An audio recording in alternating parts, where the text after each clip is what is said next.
Venture. Adventure, intrigue, mystery, romance, starring Humphrey Bogart and Lauren Bacall. Together in the sultry setting of tropical Havana and the mysterious islands of the Caribbean. Bold Venture.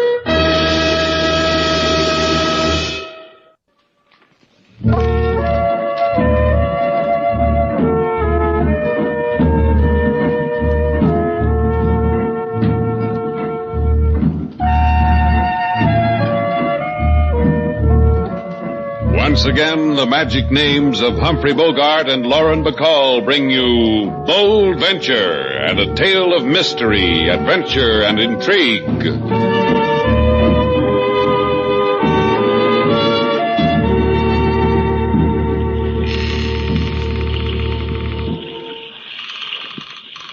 All right, sailor, Havana, Cuba, where we started from, where we get off. Out.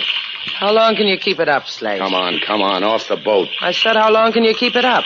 You've been sore ever since we left Key West. So we didn't meet him, so he didn't pick up his cargo. Look, sailor, a guy named Scarn sends us a wire. He says meet him in Key West. Move his cargo. I didn't want to go. You wanted to go. All right. And Mr. Scarn and whatever he wanted us to bring to Havana weren't there. But we had a boat ride to Key West and back. You and me. That's nothing, huh? Come on, sailor, let's get off the boat. Here, I'll help you. I don't need any help. What are you angry about? The money we didn't make? No, it was time away from Havana. But I didn't have to be away from her. You talk about Havana like it was a woman. Do I? How do you talk about me behind my back? Well, walk ahead of me and I'll think of something. There's your Havana, a cockfight. Come on, let's take a look, sailor. How's your bloodlust today? Oh, let's get out of here. Consider it, sailor. Two birds with steel spurs slashing each other to pieces. Let's pause and cheer. Come on. Oh, let's watch for a while. People get to enjoy this sort of thing.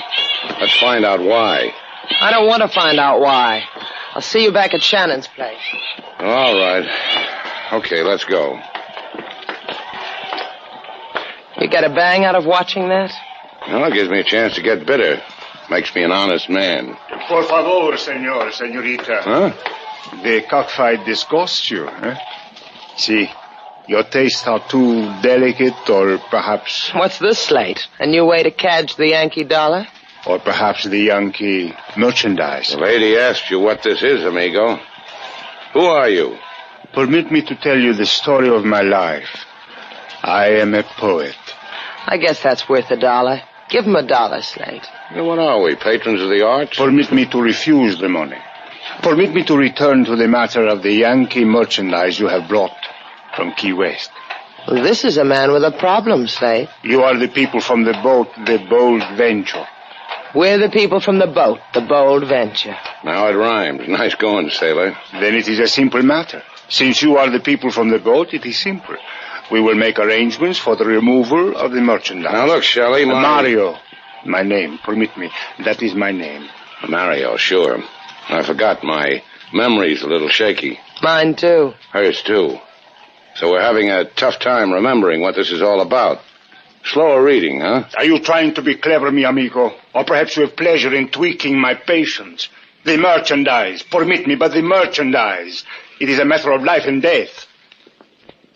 When shall we remove it from your boat? The poet only knows one poem, Slate. Yeah. Wave him goodbye. A fond farewell, Mary. But it is a matter... You cannot. The merchandise, it can mean life, it can mean death. You cannot refuse about the merchandise! The merchandise!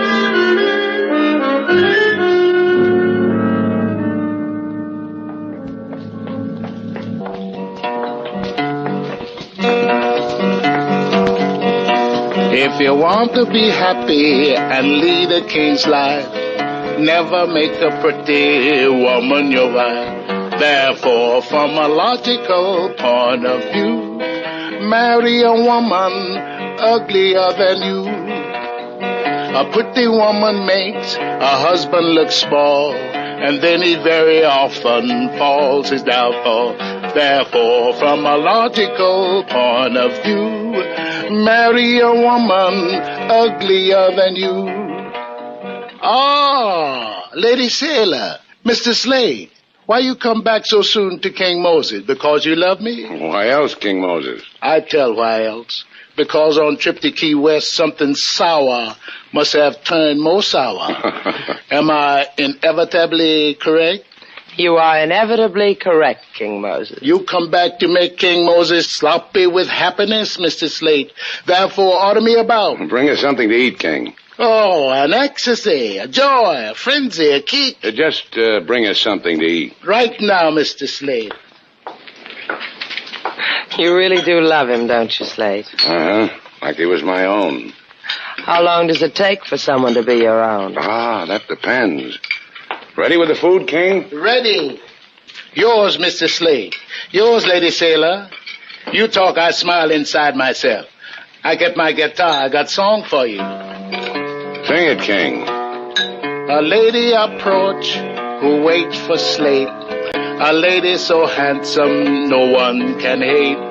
A lady who in hotel did register. A lady who bring joy, maybe despair.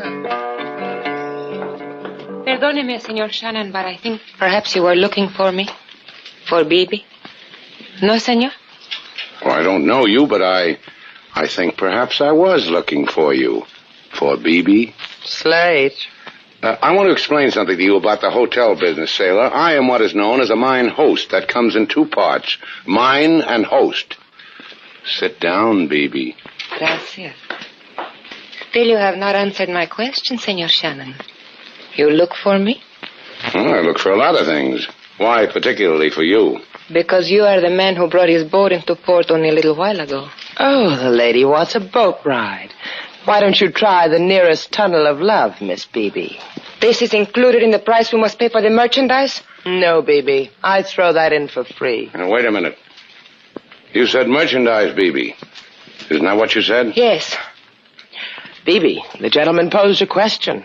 Will you answer the gentleman's question? You know very well what it is we want. Sure, but let's hear it from your own red lips. Now I understand. It is a matter of more money, huh? Well, we expected it, and we despise you for it. But we will pay it. I have room 6A. I will wait for you there. But give me 10 minutes to arrange for more money. When I pay your price, there will be no more delay. Is it final? It is final.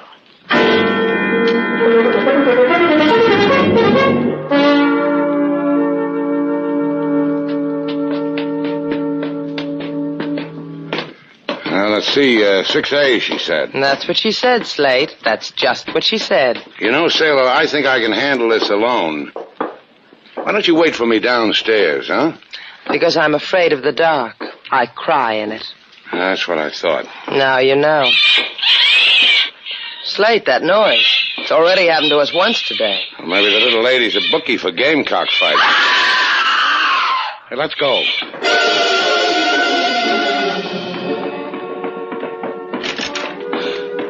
Slate, look. Her face. Her body. Yeah. Slashed to ribbons. Slashed to death by a gamecock. Slate. Oh, Slate. Now, how do you like Havana, sailor?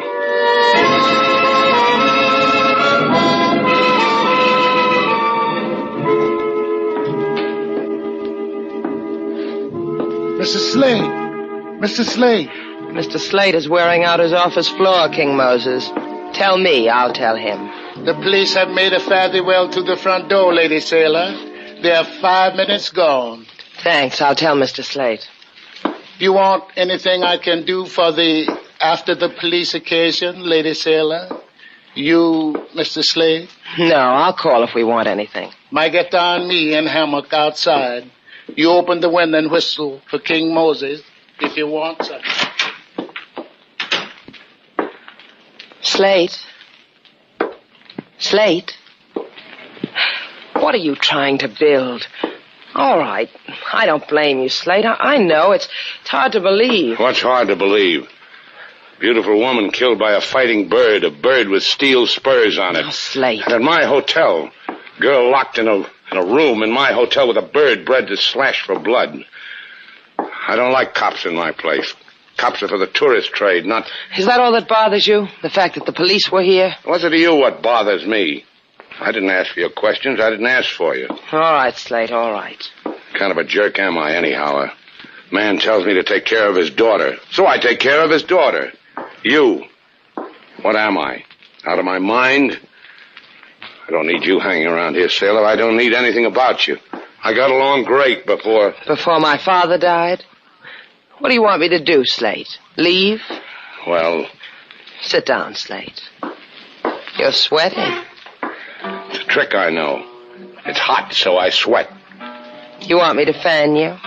I'll fan you. You like me to fan you, Slate? Like this? Look at you. The way you're dressed. Jeans, the way your hair is. Man has to walk toward you to know you're a woman. Why don't you do something about your hair, sailor? What's the matter with it? Other women with hair like that, they'd... With hair like what? Like this?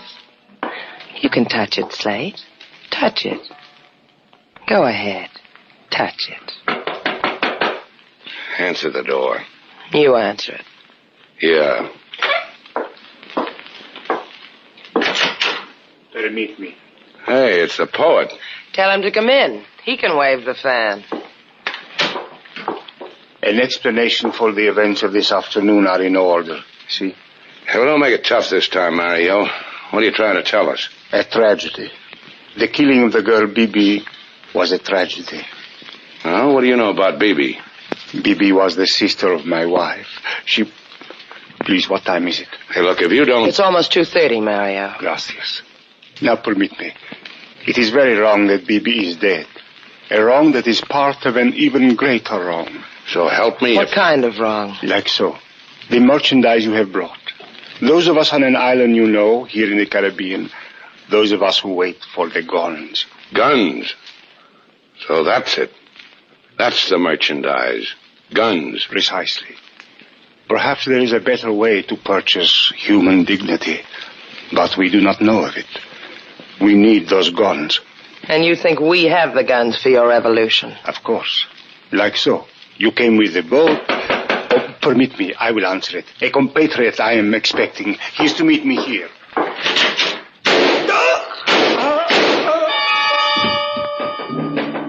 Mario! Slate! Help him! He's shot. Yeah. Yeah, shot dead. Like so.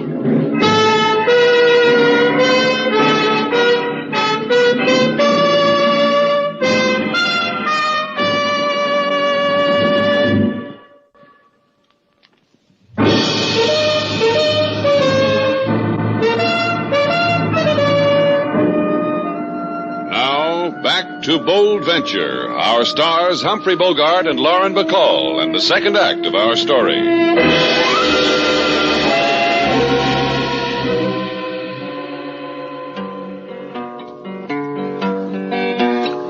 A lady, she come to Shannon's place, a delicate figure and clothes of lace. Then the lady, she died in Shannon's place. A gamecock with spurs, he slashed her face. A poet, he came to Mr. Slate, make big apology for being late. He explains his wants to Mr. Slate, but bullied in heart bring him poor to stay. Mr. Slade, he turned to Lady Sailor. He says, you know... That's enough, King. Do I call the police again, Mr. Slade? No. Two people die in my place, that makes it personal. I like that poet. You're not always a real tough man, are you, Slate? I said I like that poet. And that girl, Bibi? And that girl, Bibi. What about her? Did you like her, too? Well, she had a problem. She came to me for help. She died. My father said you'd be a man like that. Why don't you get out of here, sailor? Why don't you go back to the States? Look at the mess. I'm in it, you're in it. Why don't you leave, sailor? You don't know, do you? Mr. Slate, Yeah, what do you want, King? here are the dead gentleman's papers from his pocket. Oh, let's have a look. Mario Havana, 64 Avenado, Lorca. We're going calling, huh, Slate? When a man like Mario dies, somebody's got to tell somebody because somebody might want to know. I would. I'd want to know. Let's go to Avenida Lorca, sailor.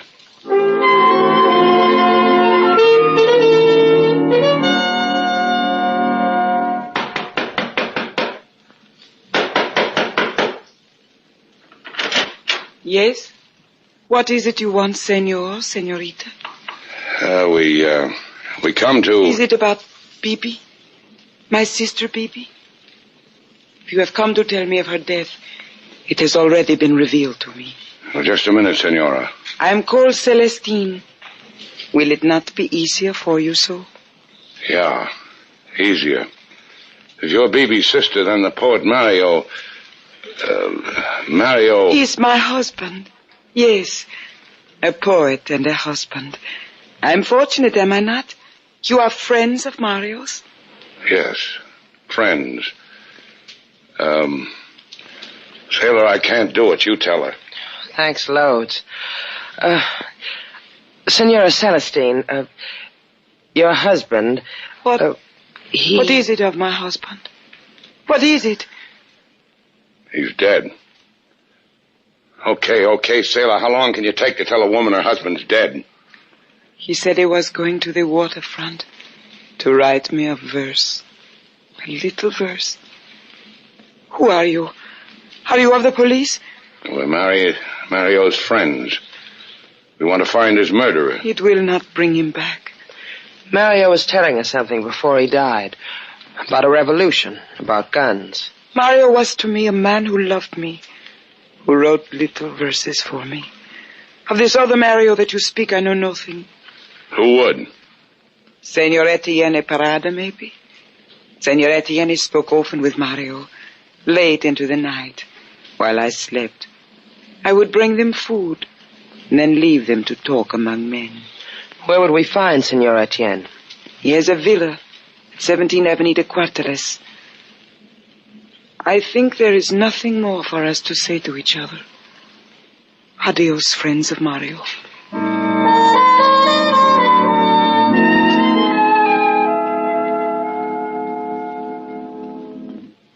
Come right in, senor, senorita. Is your name Etienne? No, senor. I am the butler. Where's Etienne? In the auditorium with the rest of the guests. There is a concert. This way. In here. I will leave you. Adios.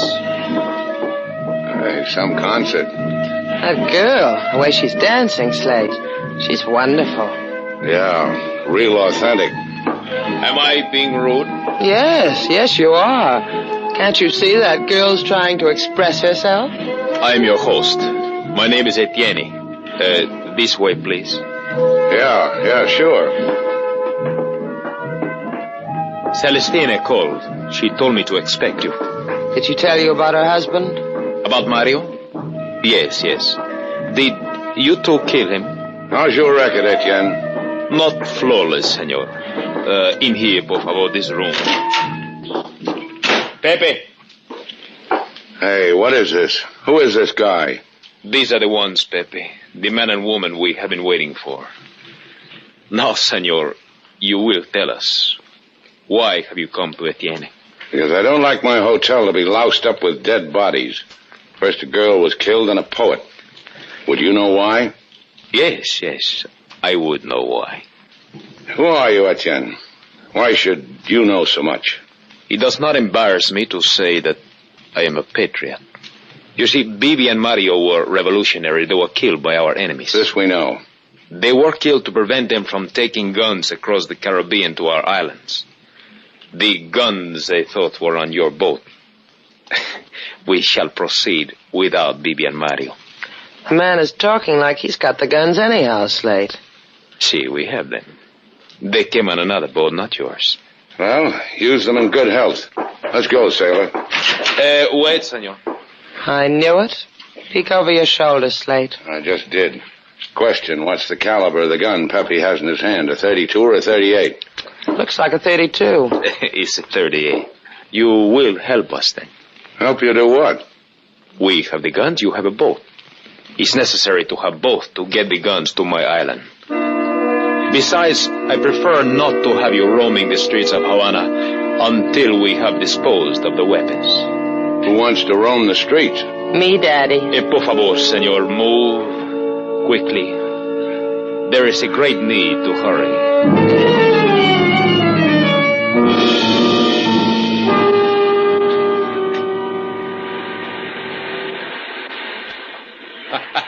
You admire the view, senor, eh? This cliff that screams down into the sea, or perhaps senor is afraid of such height. But the view is magnificent, no? The guns are nice, too.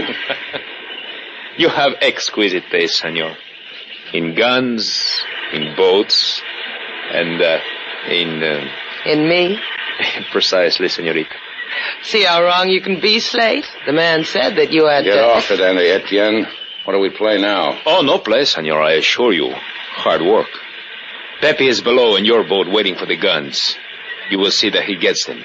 Then you will take us to our destination on your exquisite boat. You mean I'll lug them all the way from this cliff down to the boat? Not quite so hard, senor. You see, we are prepared. A cargo net, winch. You place the guns in the net, then lower them to Pepe. Quick, simple. Like pie. It'll be like pie, won't it, Slate? I'll help. No, senorita, no. You will simply stand there, because you will inspire the senor to magnificent effort. You may begin, senor. So what happens when we're through here? You will be killed. Ask a silly question. Oh, but it's so easy for you. You have but to die. Me, I have to commit a murder. My heart bleeds for you. Thank you, senorita. That's enough, senor, for one load. Lower the winch. Aquí, Juan. Aquí. See, Celestine. Celestine!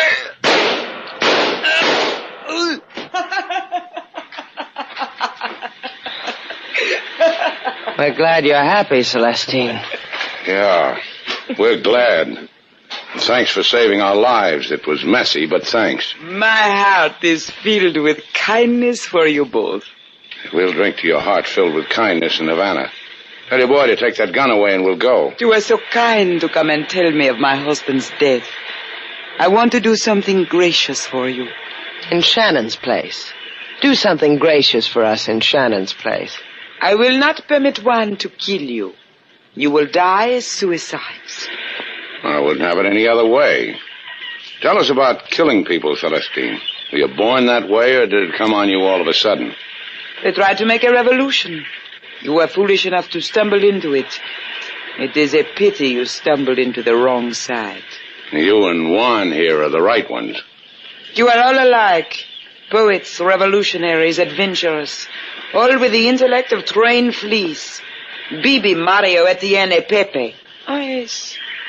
Pepe is dead also. Juan took care of it. Bibi was your sister. And Mario... They were fools. They are happier dead. Now walk. To the edge of the cliff. Walk. You happy now, sailor? You real happy? What? You came to Havana. You got what you came for, huh? Excitement, romance, a tropic moon, people killed. You've gone crazy. What are you talking about? What you wanted, isn't it, sailor?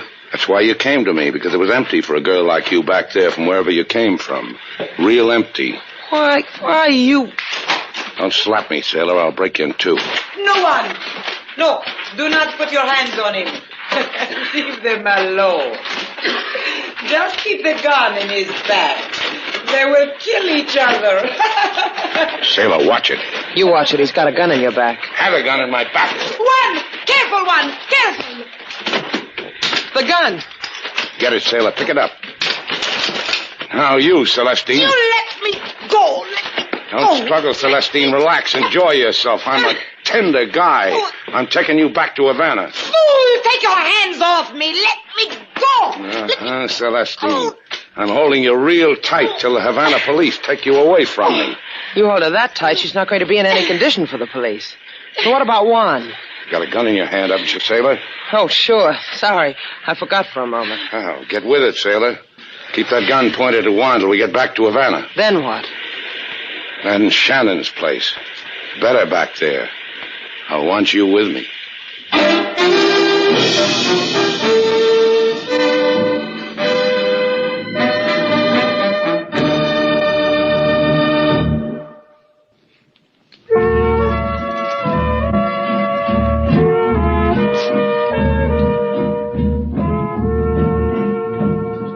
How do you like it, Slate?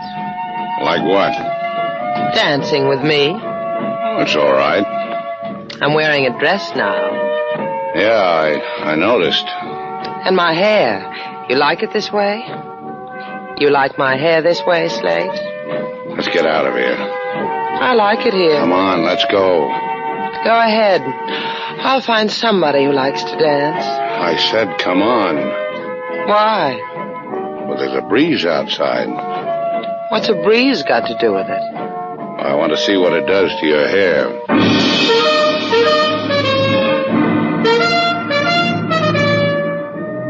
And so our two stars, Humphrey Bogart and Lauren Bacall, have brought to a close our latest bold venture story.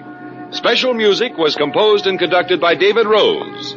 May we invite you to listen again next week at this time for another exciting adventure starring Humphrey Bogart and Lauren Bacall together in Bold Venture.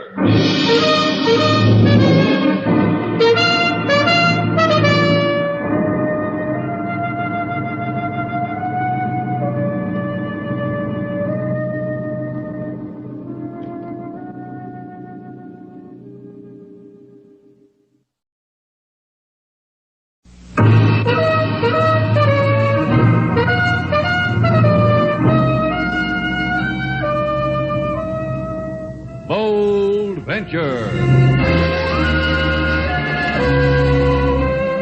Adventure, intrigue, mystery, romance, starring Humphrey Bogart and Lauren Bacall. Together in the sultry setting of tropical Havana and the mysterious islands of the Caribbean. Bold Venture.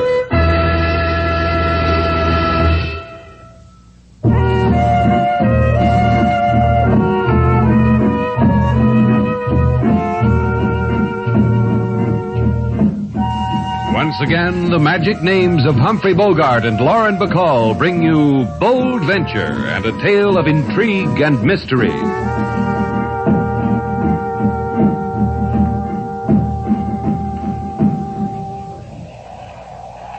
You can't tell much about Havana from a boat tied up at the waterfront, me long, especially at night.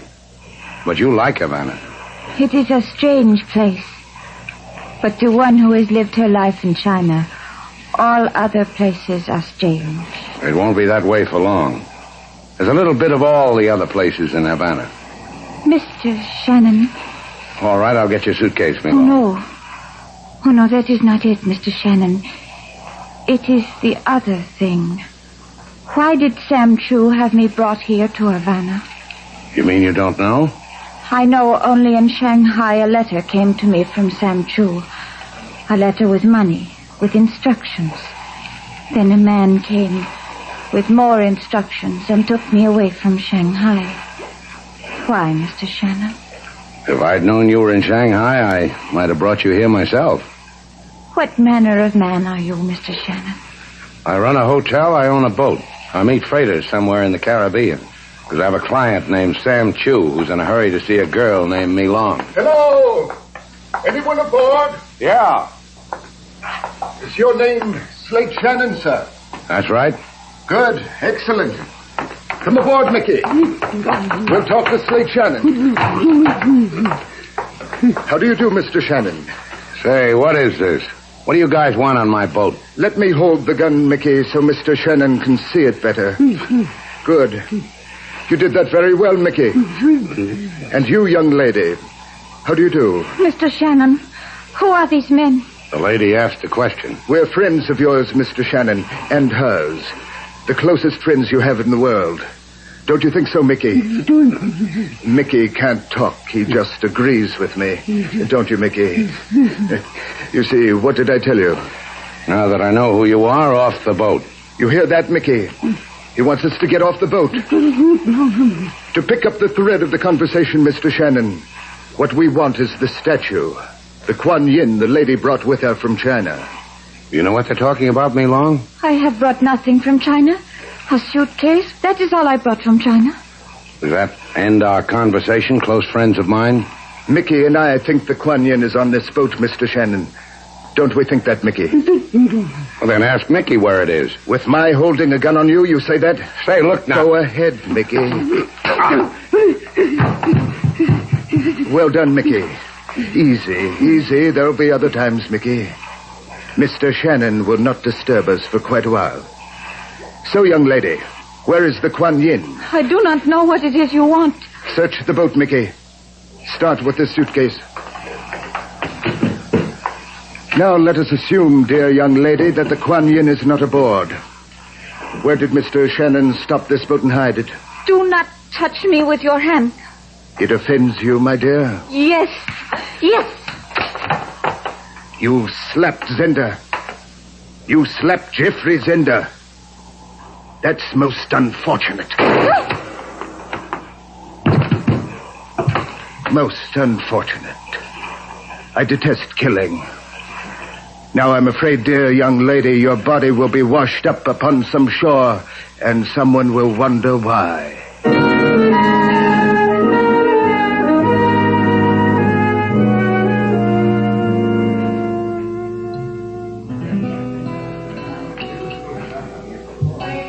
King Moses, Yes, Lady Sailor. what's that you're playing? Waiting type song. Waiting for Mr. Shannon type song. You're married? King Moses will have melody written in stone, so it never dies. Thanks. How long have you known Slate? Longer than you. Longer than anybody. Anywhere. How long? Since many years.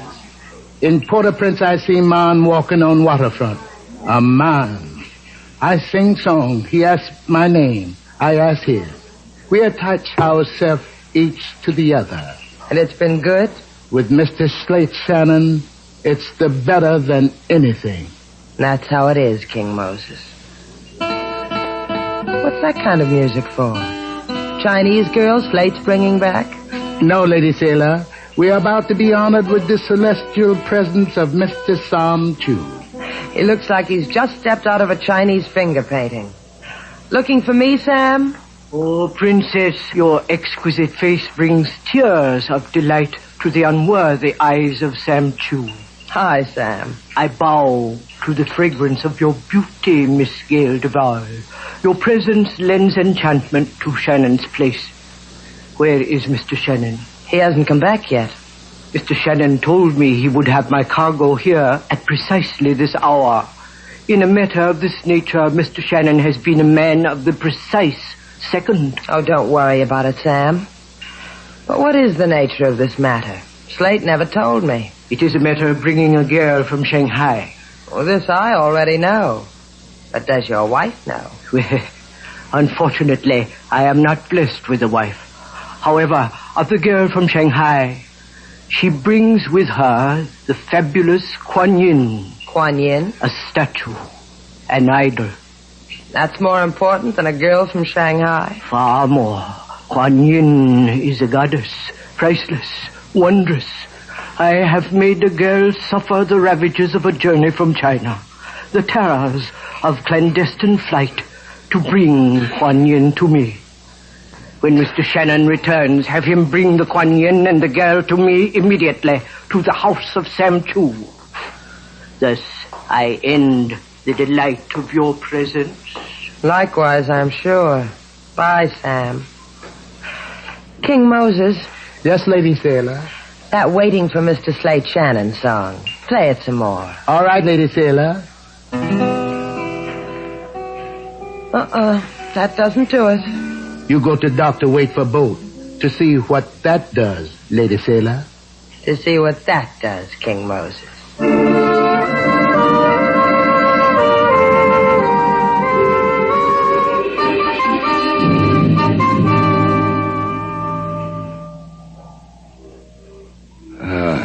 Lie still, Slate. It won't hurt so much if you lie still, with your head in my lap.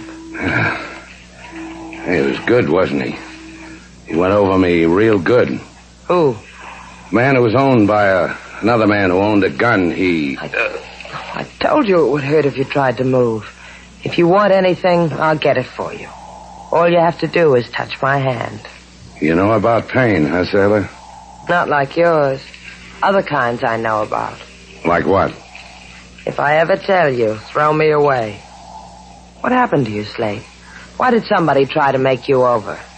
Well, they thought we had something called the Kuan Yin. Me and the girl. Hey, where is she? There's no one else on the boat. Sailor, wherever they've got her, Oh, don't think about it. They've bruised your mouth. Give me a day and I'll have it like new. There's another remedy, Slate. Wasn't bad. Remind me to get some. I'll remind you. Help me up. You must be out of your mind. When am I going to get another chance like this? Help me up. Thanks. You're welcome. Goodbye, Slate. Ask for me at Shannon's place. Maybe I'll be there. Come back here. You're crazy like your father. My father was crazy to will me to you when he died? What else could he have done with me? He could have turned you over to decent people, to safe people. People who don't get beaten up, who go on Sunday picnics, walk in a park. You're stuck with me, Slate. You hate it? You didn't answer me. Do you hate it? I'll think about it. Come on. Put your arm around my shoulder and I'll take you back to the hotel. We call on Sam Chu. But Slate, you're hurt. You can't go. We call on Sam Chu. Tell him I messed up his mission. To ask him why I did. Anything you want, Slate. To ask him why he hired me to pick up Me Long. Why she disappeared. Why a man beat me up for a statue I didn't have. I can steer a fine course to the house of Sam Chu. Just keep the arm around my shoulder.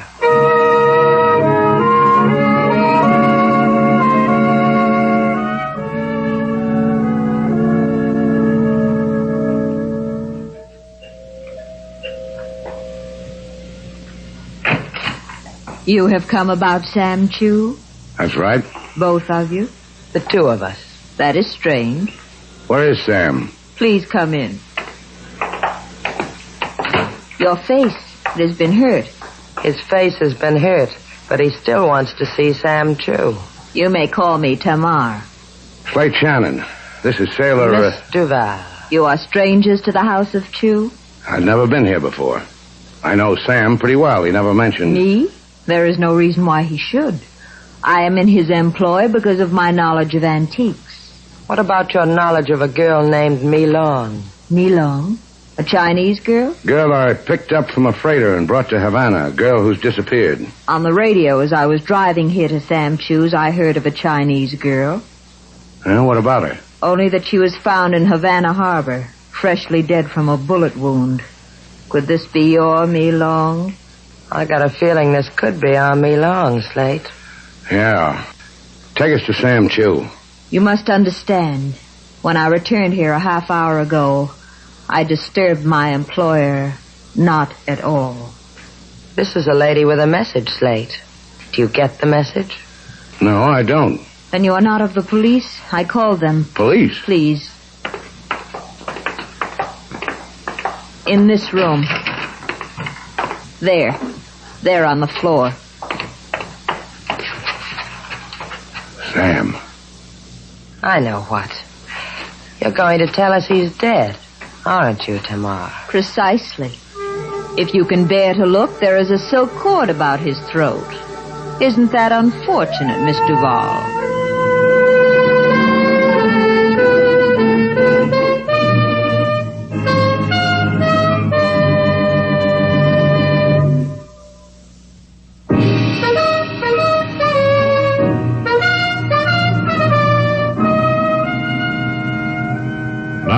Now, back to Bold Venture. Our stars, Humphrey Bogart and Lauren Bacall, and the second act of our story.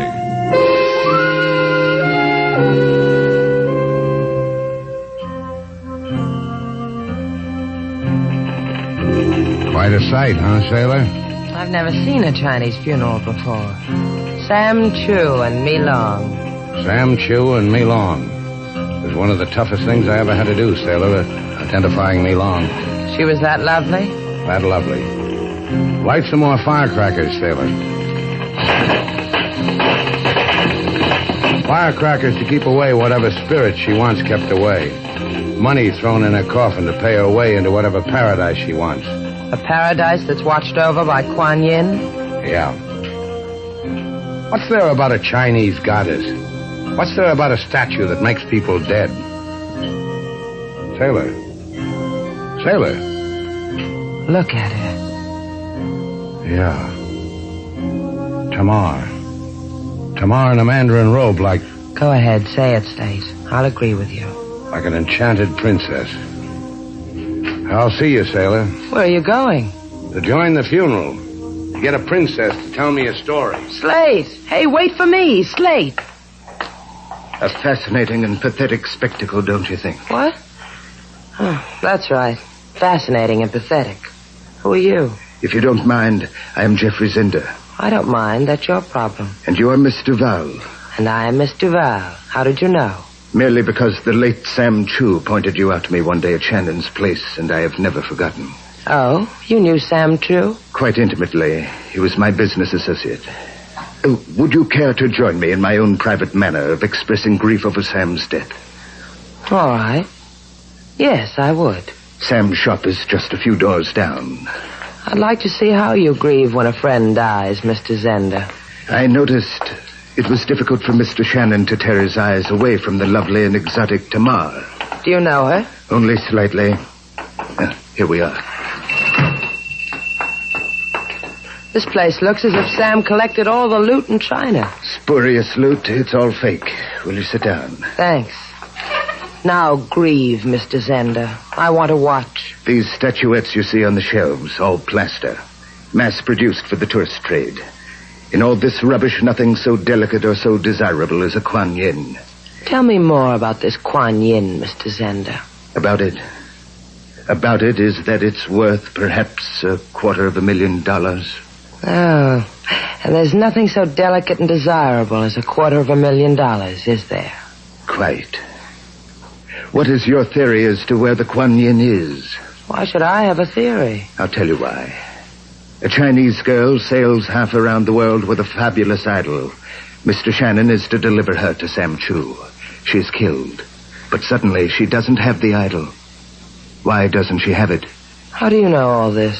For a reason. I killed the girl from China. I see. Of course you do not see. Else you would tell me where the Kuan Yin is.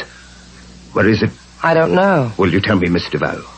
I can't tell you. I don't know. As you wish it. Mickey! Mickey, come in here. Ask her where the Kuan Yin is, Mickey. Be gentle, but firm.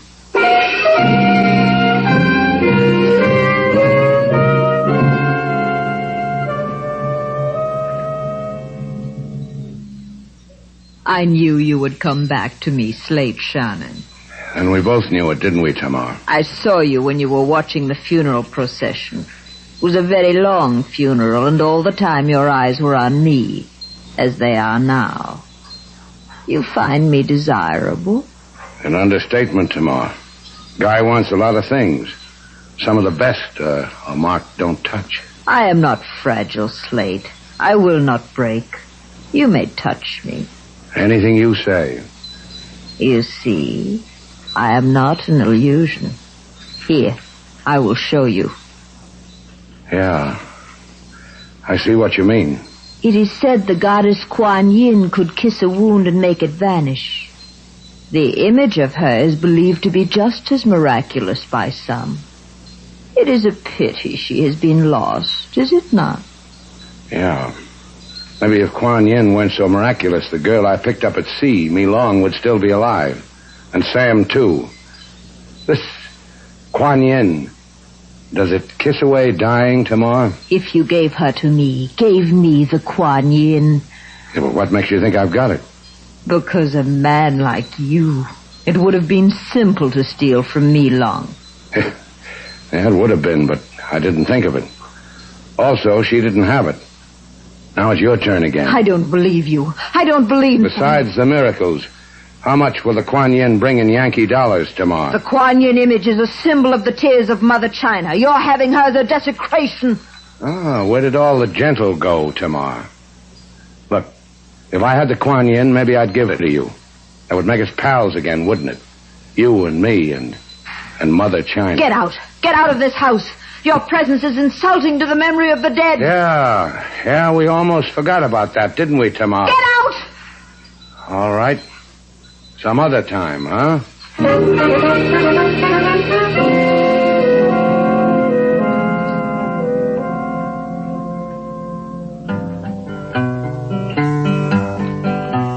Mr. Shannon, he taken his boat on ride.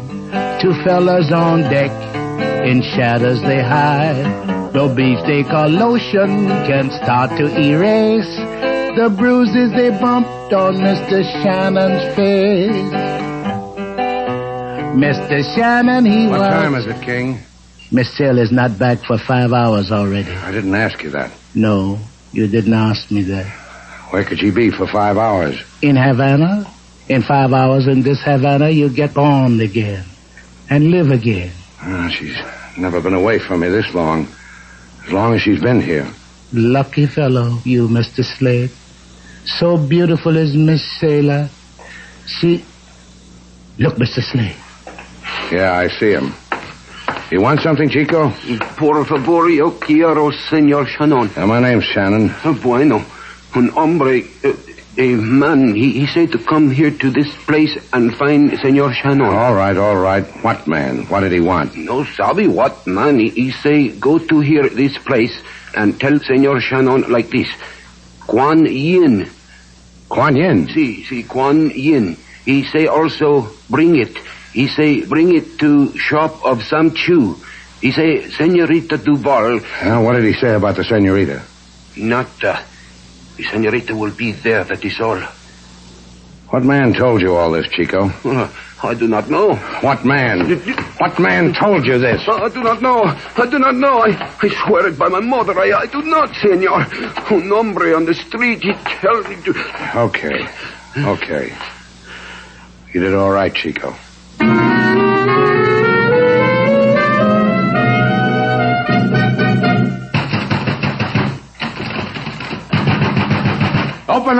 Open up! Mr. Shannon. Where is she? Where's Miss Duval? Come in. You're very prompt, Mr. Shannon.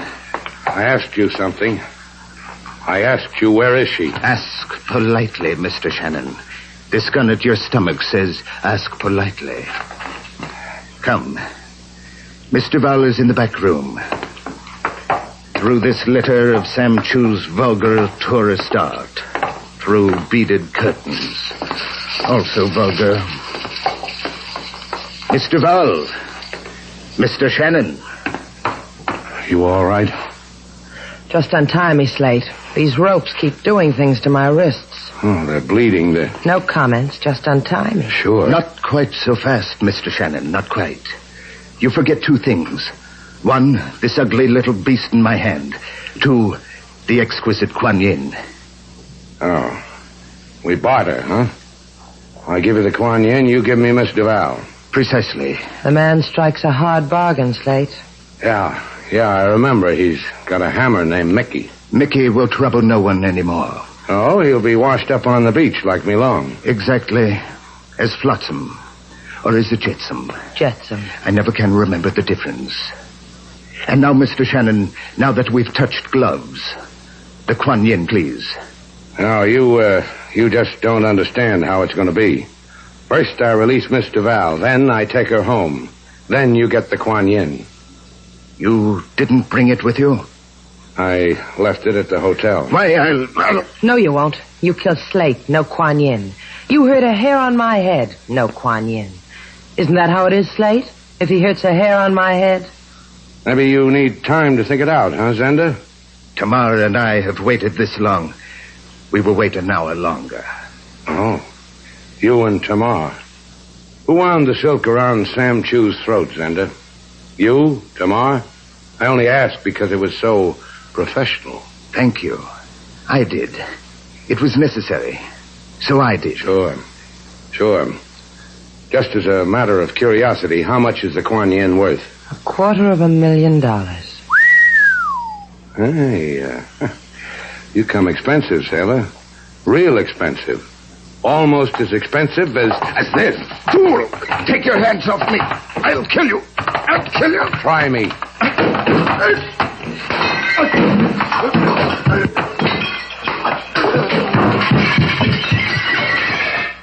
Now you can untie me, Slate. Yeah. You did good. Yeah. Now let's go, sailor. Wait a minute. Look, over there in the corner. That shining statue. Like something lighted inside. Hey, what do you know? It's the Kuan Yin. Kuan Yin. It's beautiful. Oh, leave it alone, sailor. It's beautiful. And it kills Sam Chu. Leave it alone. Must have been here all the time. The oldest trick in the world. Sam has something valuable, so he covered it with something cheap, plaster, like all these other phony plaster statues. If it hadn't fallen off the shelf during the fight, it would have been lost forever. And the whole business, the girl from China, all of it. A little Chinese play staged by Sam Chu to trick whoever else wanted the Kuan Yin. I'll leave it there, sailor. Let's go. To Tamar? To Shannon's place. The cops can have Tamar and the Kuan Yin. You sure you don't want to go see Tamar? To Shannon's place. You coming, sailor?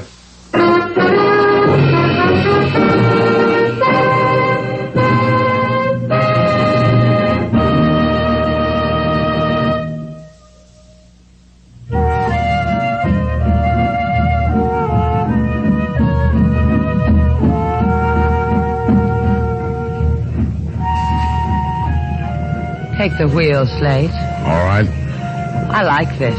Night, moon, trade winds, boat. You ought to like it. This boat cost me a lot of money.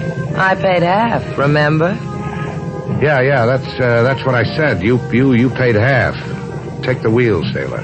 What's the matter with you? I'm in pain. My mouth hurts. Take the wheel. All right. Hurts bad, huh? Awful. Take the wheel. All right. Slate. Yeah, sailor? Hey, who's got the wheel? Be still, Slate. What can we run into in the middle of the Gulf Stream?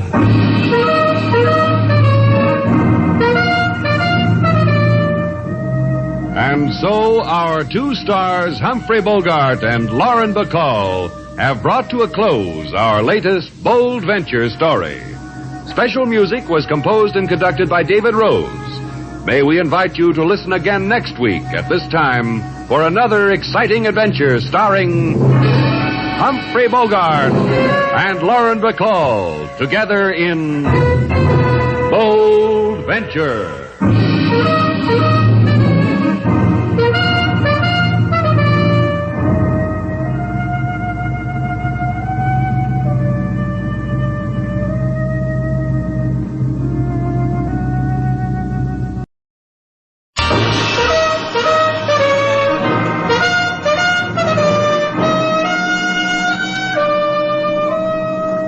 Bold Venture.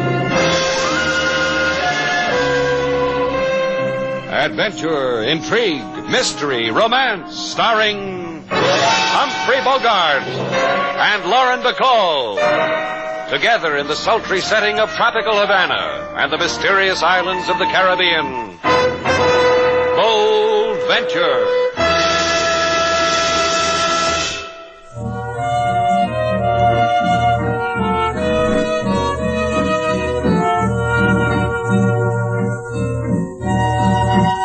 Once again, the magic names of Humphrey Bogart and Lauren Bacall bring you Bold Venture and a tale of mystery and intrigue.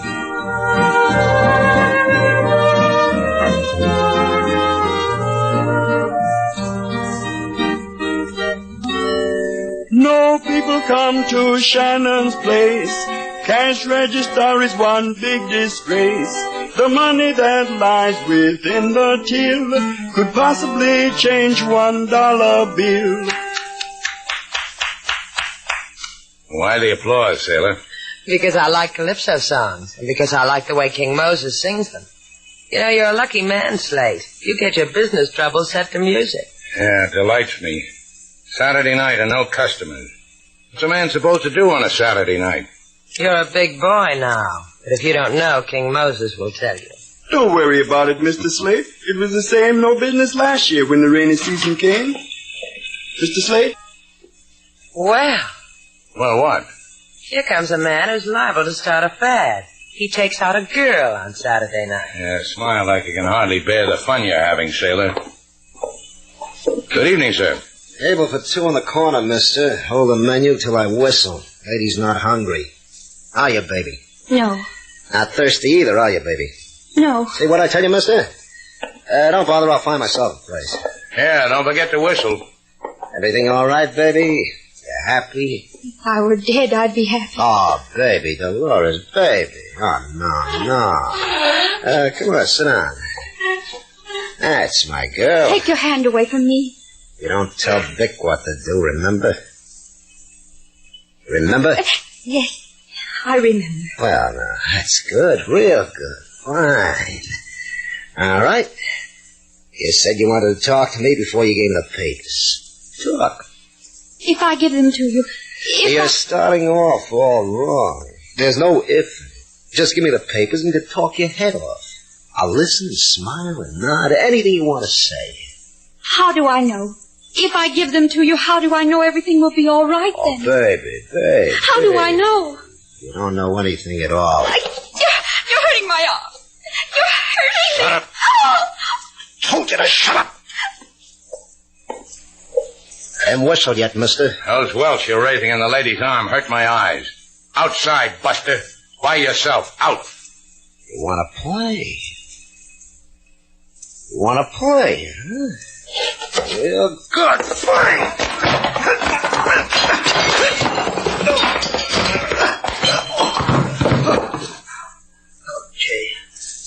Okay. Now get up. Where'd the girl go?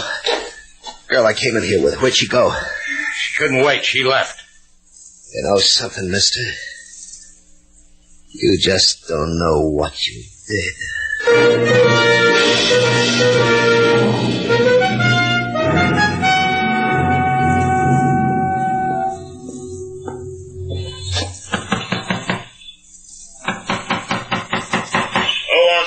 It's Vic, Captain.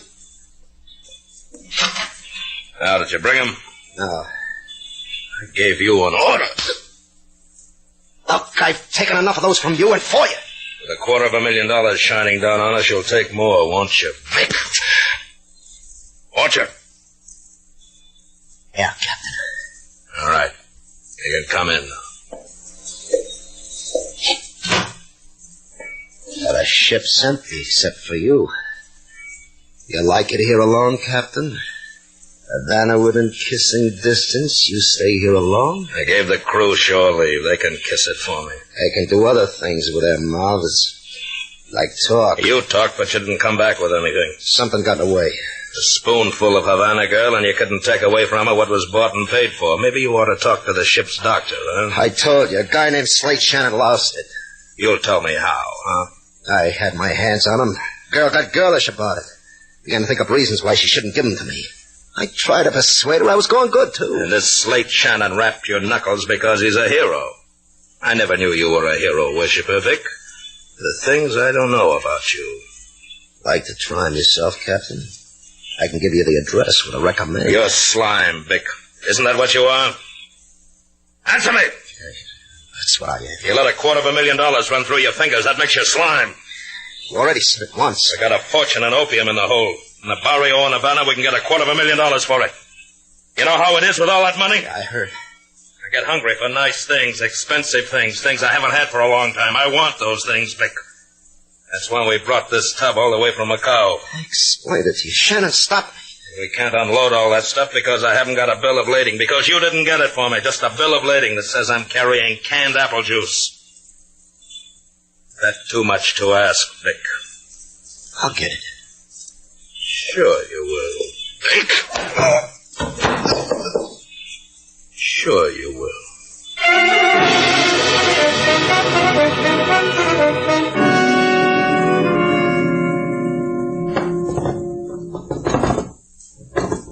How many times have I told someone to fix this desk drawer? The last man you had in here to fix that drawer told you we'd have to demolish the desk to get it open.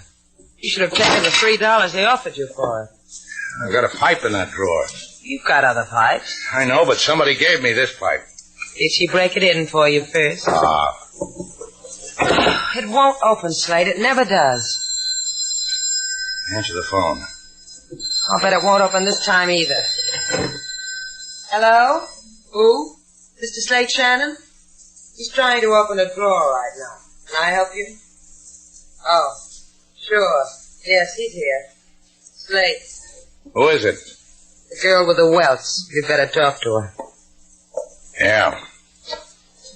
Slate Shannon speaking. Please bring the envelope to me.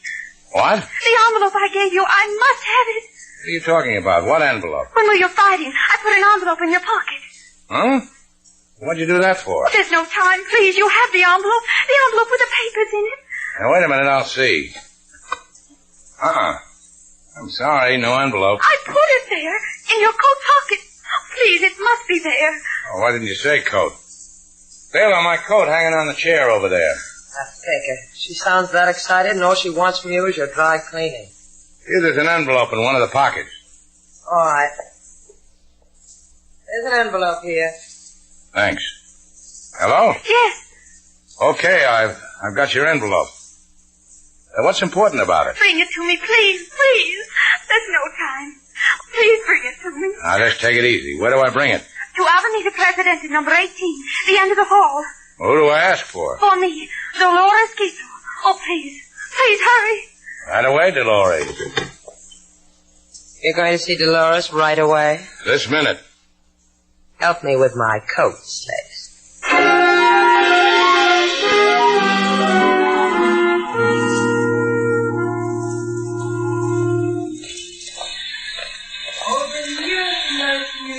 You careful guided tour through many charming places in Havana? I am charming guide. No thanks, Chico. You have convinced me.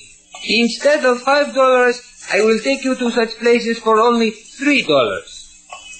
Senorita, talk it over with your man, please. He does not know bargains. You're so right. Here, Chico, here's a bill. Pretend we've been to all those charming places. Gracias, gracias. Golly gee, $1. Thanks, doll. So long, suckers. Why, you? Come back here, you phony. How long have you been in Havana, sailor? Maybe too long. Why do you stay here, Slate? A man like you could have the world on a string with pretty things dangling from us. I've had it. I don't like it. But this you like. The phonies, the beggars, the two-bit tourists that hire out your boat, your hotel, you, errand boy to a beaten-up girl. That's what fascinates you about Havana? You want to know, huh? No. And I'll tell you. Sometimes I get hungry for something. I don't always know what it is. But Havana comes up with it every time. Now you know. That's what I thought. That's why I didn't want you to tell me. And here you're number 18, end of the hall. After you, sailor. Thanks. Slate. Now, let's go. They killed him. They killed him. Killed who? My husband, Senor Quito. He opened the door of our house to them. They shot him down. Like a street dog, he lies there. Who did it? I do not know. I did not see them. They ran away through that door in the back. They ran away. They did not show me their faces. Dolores Quito. She lives here? It's my daughter. Where is she? In the barrio. She told me, do not be afraid, Mamacita. I go to the barrio to hide there, she said to me. She should be with me, with her father, not in the barrio. Here, Senora, let me help. When you're through helping her, sailor, take this envelope home. Put it in the desk. You can help, too. I am. I'm going to find Dolores for her. In the barrio.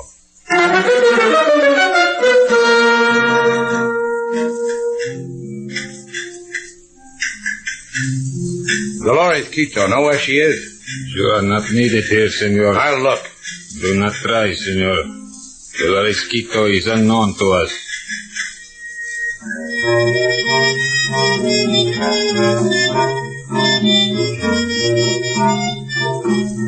You look for something maybe, eh, senor? Dolores Quito. I am Alicia. You tell me where she is? I am Alicia. But come inside. I will show you there is no one here but Alicia. You dance with Alicia? Huh?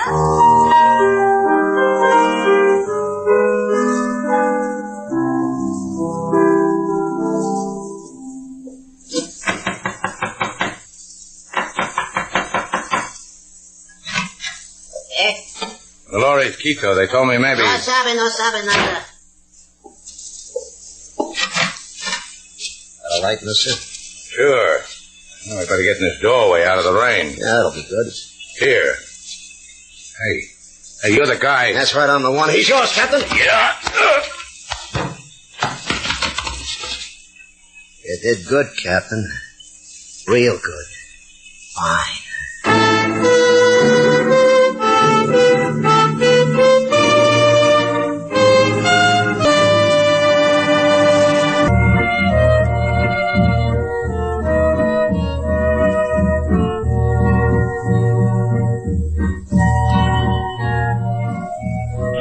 Back to Bold Venture and our stars Humphrey Bogart and Lauren Bacall and the second act of our story.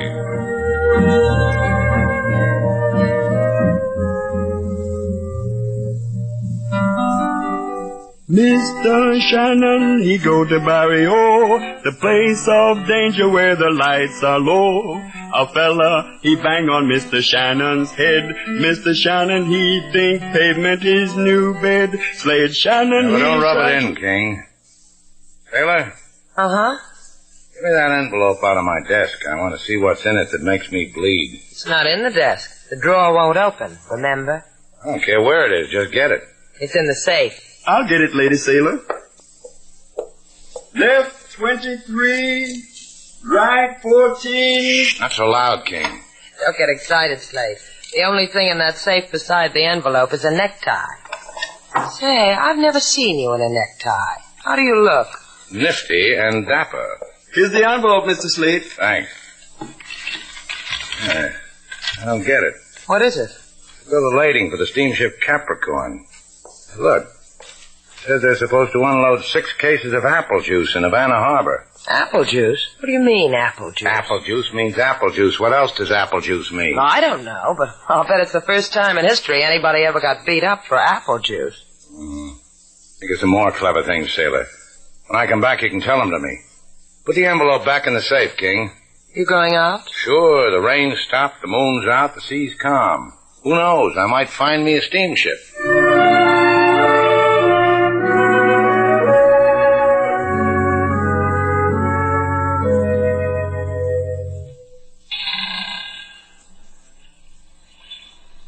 You're a pretty girl, Dolores. A girl as pretty as you could go very far on the world. Couldn't she, Vic? Very far. Please take me home. I am no good to you. No, you're not, baby. Gentle, Vic, gentle. A girl like Dolores with a nice family and all. A nice port inspector for a father, a man who can forge bills of lading. You should be gentle with a girl like that, Vic. You're right, Captain. Wait till you see how Vic can be with a girl when he puts his heart in it. It'll surprise you, Dolores. Vic? You'd like to go home, wouldn't you, baby? Yes. Sure you would. But you know something? It's gonna be lonesome for you. No fun. Oh, you killed it. Just you and your mother. It's hardly enough for a pretty girl like you. Leave me alone. You know what else, baby? You shouldn't have double-crossed us. You should have given me that bill of lading like a soft little kitten. You shouldn't have run when you saw us coming to your house to ask you for it. then maybe Daddy could still put his arms around his little girl. You understand how it is, don't you, Dolores? If we paid your father for the forgery, you would have given it to us. But you didn't. Now, where is it? I do not know. I lost it. Oh, she lost it. Yeah, I feel sorry for you, kid. You shouldn't have done that. The things that can happen to a girl in Havana without a mother to look after her just makes my heart bleed. You wouldn't love my mother. Oh, we can arrange it, baby. Easy, real easy. Like pie. I gave them to Senor Shannon. He had the bills of lading. Ask him for them. You'll ask him, Dolores. All by yourself. You'll go to him and say, Senor Shannon, the captain wants his bills of lading. Take them to him. For your mother, you'll do it. Huh, baby? Yes, yes. Take the pretty girl ashore, Vic.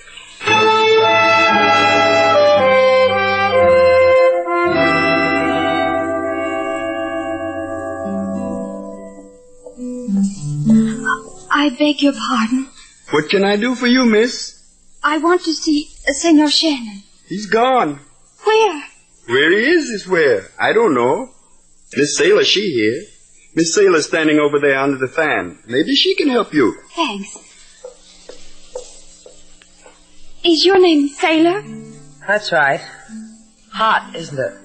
I'm looking for Senor Shannon. The feeling's mutual. Oh, please, I have got to see him. Why? Listen to me. No, you listen to me. About 5 hours ago, you came in here. And since then, there's been nothing but trouble. Slate gets beaten up. A man gets shot to death. My father. Oh, that's right. I forgot. I'm sorry. If you're truly sorry, you will help me. I didn't say anything about that. I just said I was sorry. Senor Shannon has an envelope. It is mine. I must have it. Now I have to be sorry again. I can't give it to you. You do not understand. Right now, I only have to understand one thing. Slate Shannon is somewhere along the Havana waterfront looking for whatever he has to find. He's going to find it, and he's going to do what he has to do. I'm not going to take a chance of messing it up. Sorry. No envelope. They will kill me. They will murder again. No, nobody's going to hurt you. King Moses will see to that. You stay here. Those men, you do not know what they are. Slate does. That's more important. My father, dead. My mother. Here, sit down. I'll get you a drink of water. King Moses. Yes, Miss Sailor. Did you ever see a Saturday night like this?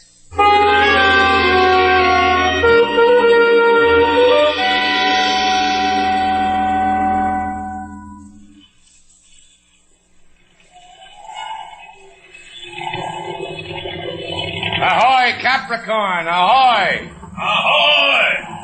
Slate Shannon coming alongside in powerboat, Bold Venture. Now throw your line! Okay, secure. Up the ladder, mister. I'll give you a light. Thanks.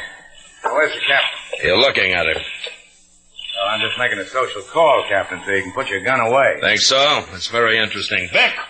Don't try, Shannon. I can kill you now, but I'll enjoy it more later. It's your ship, Cap. What do you want? Look what the sea washed up, Vic. Well, what do you know? That's what I like about him, Captain. Every place you turn, there's Shannon to rub noses with. The Cap does your work for you, huh, Vic? Because you can't handle it alone. Oh, yeah. I remember, you can't. Let's try the dance once more, Shannon. Just you and me. With the Cap holding a gun on me, I'm ashamed of you, Vic. You think I'm crazy or something? Maybe you can dance later, boys. All I need now are the bills of lading. Dolores told you to bring them, and you brought them, huh, Shannon? Dolores? Uh-uh. It was my own idea. Fast thinker, huh, Captain? My heart goes out to fast thinkers like him. So it was your own idea, huh? We admire you for it. Now hand them over. Well, I'd sure like to oblige you fellas. You admiring me and all, but I can't. You don't say. Like I said, I'd like to help you out, but I got to thinking. I thought to myself, now what is there about 6 crates of apple juice that's worth a man's life? That's not counting the pistol whipping you gave me, Cap. Then I thought, now this must be a kind of apple juice a man could grow real fond of. The fast thinker wants a cut, Captain. Yeah, how'd you guess? How much? Depends. How much is apple juice bringing these days? $250,000 in round figures. Yeah. That's pretty round for apple juice. How much? Oh, I'm not greedy. You boys did all the work. 10 grand. You named it. Now the bills of lading. Well, I told you I haven't got them with me. I sure wish I had, fellas. Where are they? Back at my hotel. Let's see, you're 3 miles out. It took me 20 minutes to get here. Well, you ought to be back, say, an hour. But you're not going anywhere. Yeah, that makes it tough. Well, what are we going to do, fellas? You'll think of something. Oh. Say, you got a ship-to-shore phone. Mm-hmm. Sometimes we like to say hello to the folks back home. Well, then it's easy. You'll tell us. All I got to do is send a message to the Port Authority to Sailor. That's Miss Duval. You saw her at my place, remember, Vic? I'll never forget her. Yeah. That's all I got to do. Simple, fellas. Simple. But we'll do it for you. You'll word it for us, huh, Shannon? My specialty.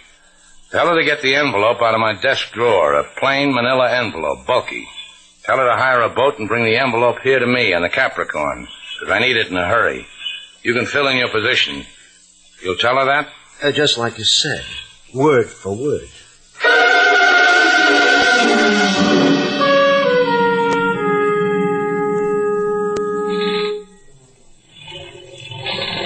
It sounds like your girl got here fast, Shannon. Good for our side, huh? It's always been good for us. It's getting better for you. Yeah, you don't know what I can do with those 10 G's. Like what? Oh, I'm going to put in a parquet floor so you can come and dance on it. You really think you're going to see that crummy hotel of yours? You changing your mind about something, Captain? I thought we were buddies. So we're buddies. Then I'll see my hotel again. We'll float you past it. You'll be face down. There she is, Captain. Leave her here. Get back on deck, Vic. Hi, fellas. You bring the envelope, sailor? Well, that's what you told me to do, wasn't it? I like a girl who does what she's told. Well, let's have the envelope. You asked me, Slate. Give it to him. Thanks, Shannon. Put it on the table, young lady. All right. Now, both of you get over there against the bulkhead. Slate. The etiquette when a man with a gun says stand over against the wall is to stand over against the wall. All right, now put your hands behind your neck. Like this or like this? It'll come to you. Not buddies anymore, huh? I'll grieve for you. You'll grieve long enough to tell me why you had to kill that old man. Why? All right, I'll tell you.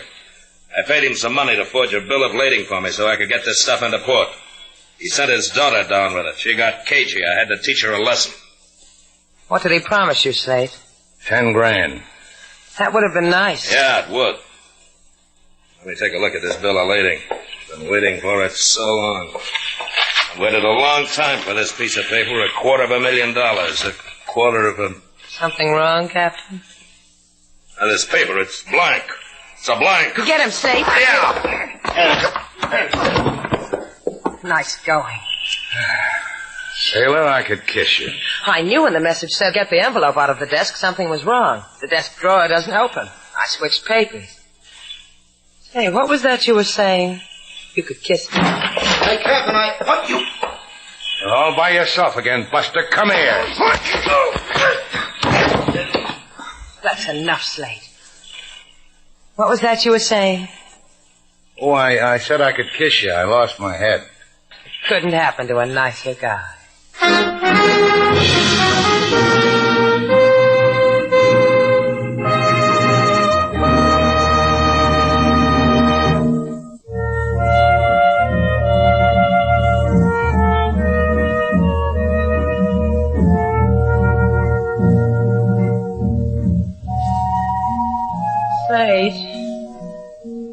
Slate.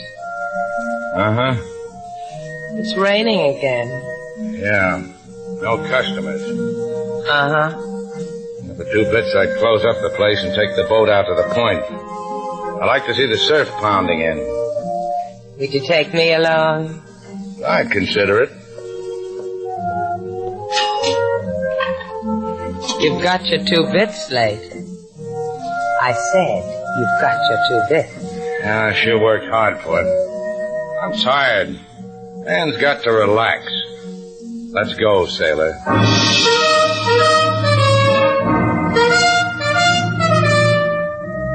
And And so our two stars, Humphrey Bogart and Lauren Bacall, have brought to a close our latest bold venture story. Special music was composed and conducted by David Rose. Today we invite you to listen again next week at this time for another exciting adventure starring Humphrey Bogart and Lauren Bacall together in Bold Venture.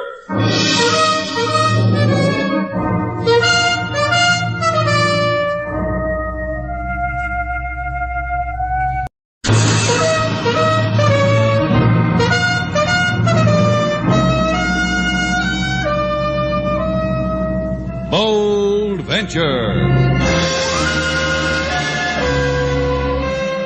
Adventure, intrigue, mystery, romance, starring Humphrey Bogart and Lauren Bacall. Together in the sultry setting of tropical Havana and the mysterious islands of the Caribbean. Bold Venture.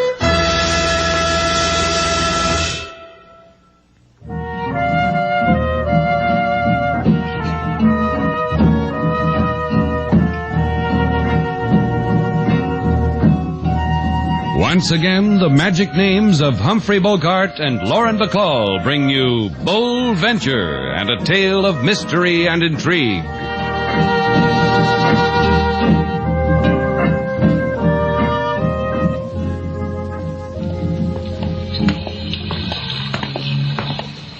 You won't regret this, Mr. Shannon. You'll see you won't. Mr. Shannon hardly ever regrets anything. Do you, Slate? That's because I lead such a clean life. See what a lucky man you are, Mr. Bullock? Where else could you have found a 100% fellow like Slate here to take you all the way to Key West in his own boat? I know. Oh, how well I know. Oh, that reminds me. The passage money. You can pay me when I land you at Key West. When you do that, you'll get a bonus. Yes, a nice, plump bonus. Plump, huh? That'll be nice. You're a nice man, Mr. Bullock. Well, thank you. Thank you very much. Here, I got the money right here. I'll peel off any part of it. Just say when. What a big piggy bank you must have robbed, Mr. Bullock. Huh? Oh, you made a funny. Did you do that, sailor? Yeah, she did. I've got $50,000 right here in my hand. Oh, piggy bank. Now, just say when, Mr. Shannon. Well, if it makes you that happy, when? What did I tell you, Mr. Bullock? You finally found an honest man. You're wonderful, Slate. Means a lot to you to get to Key West, doesn't it, Mr. Bullock? Oh, it does. Yes, it does. A man like me, I'm just not cut out for this excitement in Havana. I'm strictly a homebody.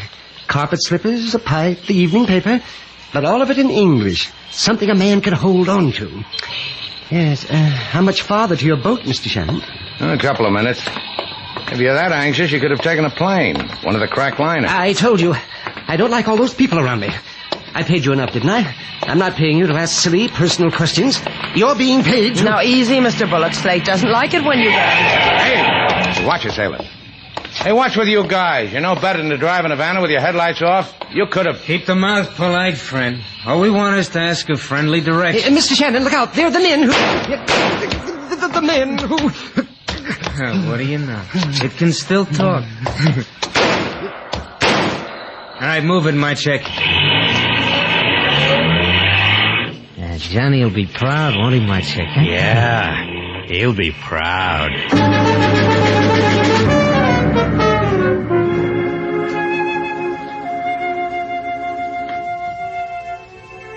Hey, you should have seen it, Johnny. You should have seen it.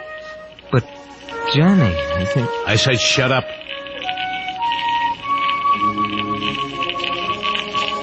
Turn off the record, Marchik. Yeah. Man doesn't need anything but music like that. Sure, Johnny. Sure, Johnny. Tell me how Bullock died. 4 slugs in the chest. Can you imagine that, Johnny? A little guy like that, and it takes him 4 slugs. Who was driving? Him. Marchik, him. I was driving, Johnny. I don't know about you, Marchik. I really don't. I said Dolly drives. You were going to handle the gun, remember? Oh, what difference does it make? Sure, Johnny, what difference? I didn't mind. He took 4 slugs. You should have seen him. Marchik. Uh-huh. Next time you do like I say. Next time you'll do it my way, won't you, Marchik? Sure I will. Sure you will. You understand. It's the little things that annoy me. Take Bullock. He annoyed me. A bookkeeper who walks out with $50,000 shakes my faith. The money is incidental, Marchik. It's the annoyance of it. Gives me butterflies. That's Johnny. Johnny, when do we go? Soon, real soon. And when we get back to the States, it'll be like old times, won't it? Running things from Havana is okay, Johnny, but I like the States. Like old times. When are we getting out of here? Sometime I'll whisper it in your ear gently, Marchik. Sure. There's no chance of a slip-up on Bullock, is there? We were driving without lights. Nobody followed. That's right. It happened too fast even for the guy and the dame to What guy and dame? The ones that Bullock was talking to. What guy and dame? Bullock came out of the hotel with the guy and the dame. What hotel? Called Shannon's place. Get them. Bring them here. Sure, Johnny. Now turn on the music, Marchik. Uh-huh.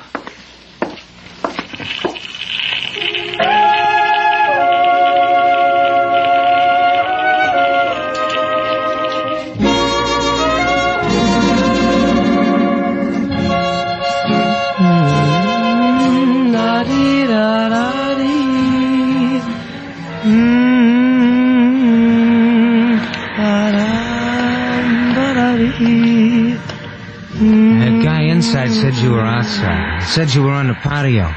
Did he tell you to keep walking? He said you know where Slate Shannon is. Shannon is doing clever things to his boat. You'll find him down at the dock. Your name's Duval, huh? Who are you? You got in trouble a little while ago, didn't you? You walked with a man and he dropped dead from bullets. Look, don't make me repeat myself. Police, that's all. For a Cuban policeman, you've got quite an American lilt to your voice. Yeah, I go to all the American movies. Come on, sis. What are you talking about? Talking about come on, with me, the police. I'm arresting you for suspicion. Suspicion of what? Show me a badge. Come on, sis. I get experience dragging people, too. Take your hands off me. Why, you're the man in the car. Yeah, you gonna stop fighting, or do I break the soft arm? Huh? Sailor! Slate, hurry. You did wrong, sis. Wrong. What's the... Slate, he's got a gun. Okay, drop it. Sailor, get the gun. You're gonna be real sorry, mister. He's getting away. You all right, sailor? He slugged you good, huh? Are you all right? Let's go inside. He was the man who shot Mr. Bullock. Yeah, I noticed. Like you said, he slugged me good. I'll get you something. Hey, wait a minute. We've got company. Sitting over there. Yeah. Wonder what he wants. Good evening, Senor LaSalle. Buenas noches, senor. Senorita. Are you sad also like me? Sad? See, this evening you were seen with a man who was lately murdered. That's why I am sad. You are under arrest, both of you.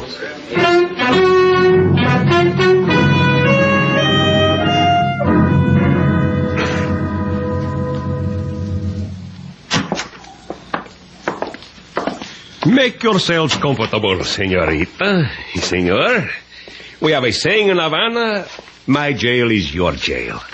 Hasn't changed a bit, has it, Slate? Still cozy. Yeah, our home away from home. Same leg broken on same chair. Same cigar burns on same desk. Same picture of LaSalle Jr. No, it's not the same. Junior's a big boy now. How Junior has shot up. Thank you. Don't mention it. How is Junior? Remarkable. He is now in attendance at Yale. Bula bula for him. Oh, you are too kind. Well, how long do we crook our pinkies at each other, LaSalle? I gave you the hoodlum's gun. All you have to do is trace it. That gets you Bullock's murderer. That gets us out of this coffee clutch. You and us. This we shall do, senor, the tracing of the gun. However, there's also a matter of questions. I've already chosen my category. How about you, Slate? And what's the question? We told you he shot Bullock down in cold blood. We were taking a walk. Bullock didn't get to finish it, that's all. This murderer of which you speak, you know him? You can describe him? He was American. He carried an American gun. He's got a cold right cross. What else is there to know about a man in the dark? I could think of something. The license number of the car. You jotted it down? I knew we forgot something, sailor. Next time I'll bring my ballpoint. Yeah, do that. Which brings us to the 64 peso question. Junior has written me of such. What business had Senor Bullock with you? He hired me. He hired my boat. Take him to Key West. He was a simple little man. Still, he had almost $50,000 on him. Perhaps you will tell me why. Sure. Simple little men put their pennies in Christmas savings.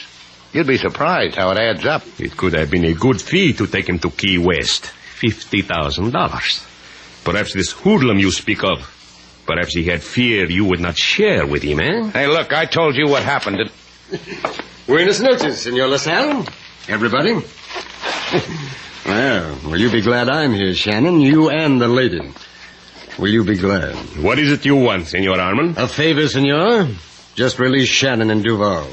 Because I ask you. Because I've got a writ that says you have to. Give it to me.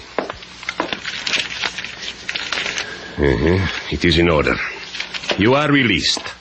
But walk careful in Havana, eh, senor? Senorita? Just like you say. Give my regards to Junior, huh? Let's get out of here. Yeah. Well, I told you. The chief and me, we're just like that. I do favors for him, him for me. And you for who else? Your benefactor. Lovely man. He arranged it all. He's dying to meet you two. Let's not keep him waiting, huh? He sounds like a doll. Shall we go, Slate? Not you, just me and Buster here. Now, look. I said go home, sailor. You'll take me to my benefactor, huh, Buster? I don't want to share him with anybody.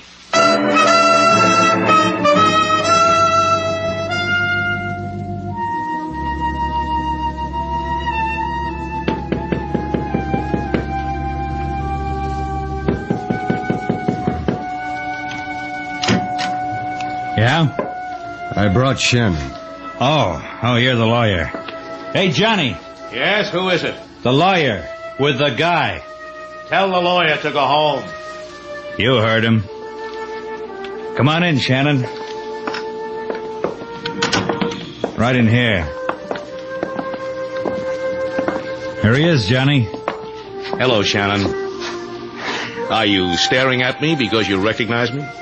Hey, I've seen you. Your pictures. You're Johnny Rice. That's right. How many states do you want it in, Johnny? The original 13 and 7 more besides. You like music, Shannon? Sometimes. Try now. Listen. Pretty? Sure, it's pretty. You're going out to it, Shannon. Only because you know I'm in Havana. Whoever told you I knew that? Marchik. Uh-huh. Kill him. Johnny, I said... Yeah. Listen to me.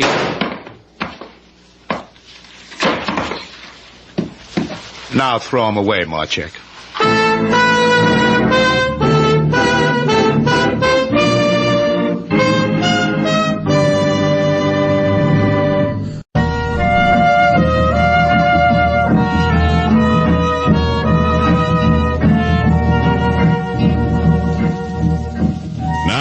Back to Bold Venture, our stars Humphrey Bogart and Lauren Bacall, and the second act of our story.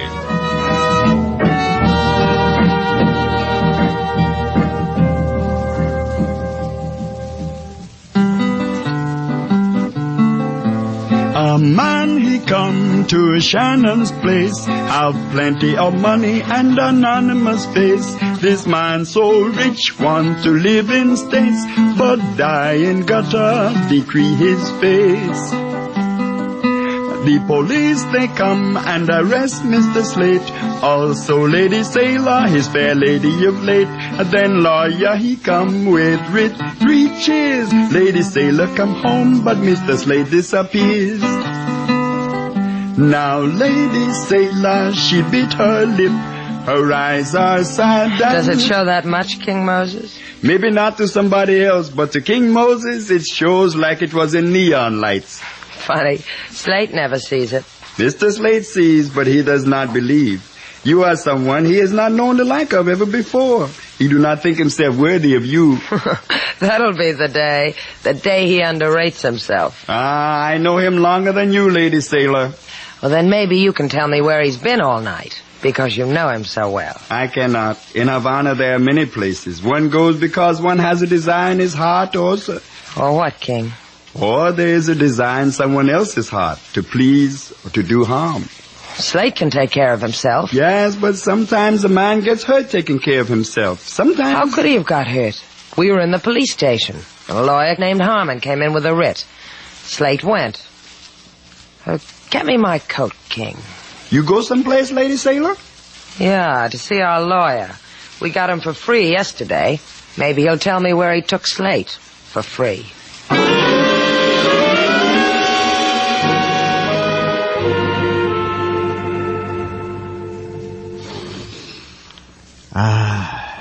You understand, Miss Duval, it's been so long since a person as lovely as you walked in here.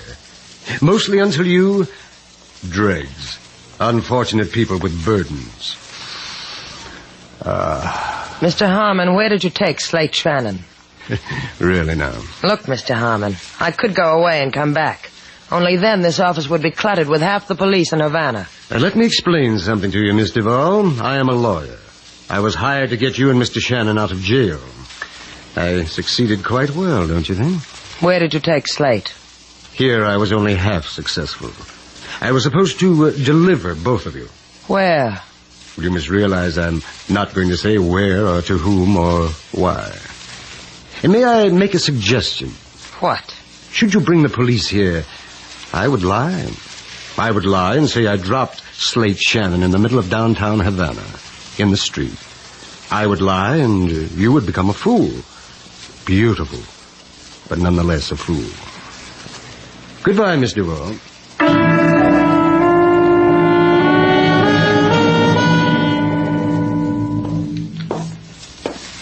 Come on, wake up. Come on, wake up, Shannon. You're over being hurt. Wake up. Hey, I know you. The man told you to kill me. I'm sorry. I had to make it look good. How's your shoulder? You had to do that, huh? Yeah, you're wrong, Marchek. I'm not over being hurt. There was a doctor here. He took the bullet out. Fixed you up. That sling. Here's some pills. He said you'll live. Did he check with Johnny Rice? Is it okay with Johnny Rice if I live? Johnny thinks you're dead. He wouldn't have it any other way. Oh, then you double-crossed Johnny. Uh-huh. That makes me owe you something. Like my life, minus a pound of shoulder. You don't owe me a thing. Don't kid me, Marchek. You don't do things like that to Johnny Rice. Not for nothing. You don't cross him, bring me here into this hole, get me a doctor, not for nothing. What's your fee? It'll surprise you. You want to bet? Tell me your fee, then I'll go home, because I've got a home. I work for the Treasury. I get it. You don't like to kill with guns. You're going to kill me with jokes. See? My credentials. Look at them. Go on, look at them. You win. Surprises me. It always does. Every time. Yeah, I know. I saw the movie. We've wanted Johnny Rice a long time. We don't want to lose him in red tape. You're going to help us get him. Am I? He's going to make a run for the States tonight. We'll arrest him there. I'll recommend your book. Thanks. You're Miss Duval. Can she handle a bold venture? Leave her out of it or I don't play. All right. I'll go find somebody else. Hey, come back, Jack Armstrong. Sailor can handle a boat. Tell her to get it ready. Tell her to be on board about 6 o'clock. Sometime after dark, 3 men will meet her. Me, Dolly, and Johnny Rice. She'll take us to Key West. And you'll take Dolly and Rice all by yourself? You're a bigger hero than appears on the surface, Marchek. Don't pout, Shannon. You're going too. You'll hide below deck with a gun. I'll call out when I need you. Because I need you.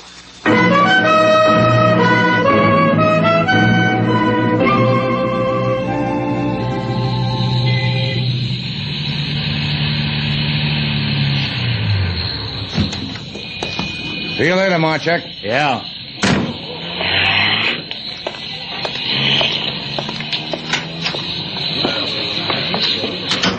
Mr. Slate. Mr. Slate. Hey, where's Sailor King? What happened to you, Mr. Slate? I'll tell you later. Where is she? In her room. Melting away for you, Mr. Slate.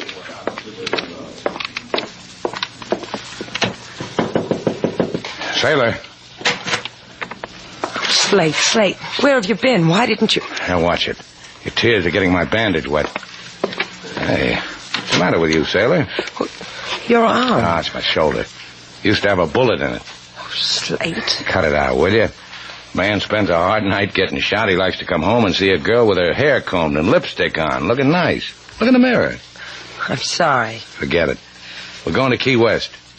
What are you talking about? You're hurt. We're going to Key West as soon as it gets dark. You'll be on the Bold Venture. 3 men will meet you there. One named Johnny Rice and Marchek and Dolly. I'll be below deck. I'll have a gun.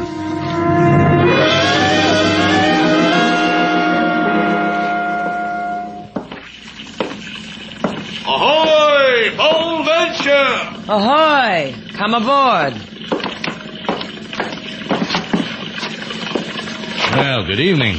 I'm Johnny Rice. And you're Sailor Duval. You sit over there. No.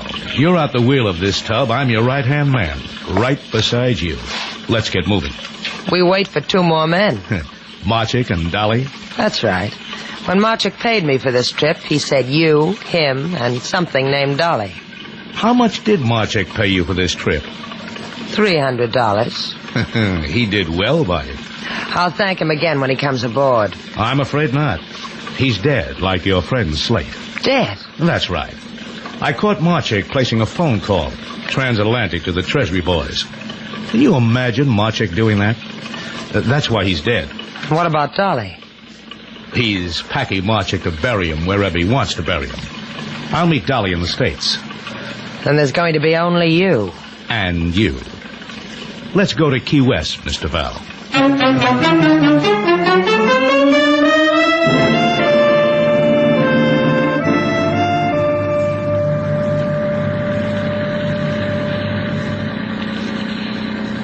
Ah, beautiful night, isn't it? I haven't looked.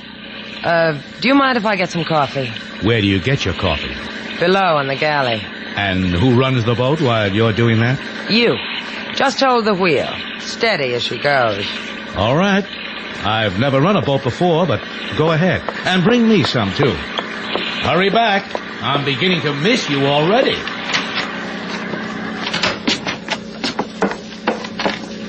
Slate. Hey, what are you doing here? Where's Marchek? He's dead. They found out who he is and they killed him. You mean you've been up there all alone with Rice and Dolly? No, only Johnny Rice came aboard. He's waiting for some coffee. I'll carry it to him on this gun. Be careful, Slate. Your arm. Now, don't worry about it.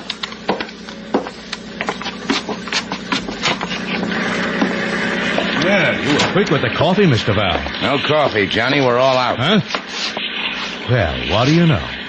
Marchek didn't kill you. I should have figured that. You enjoy handling a boat, Johnny?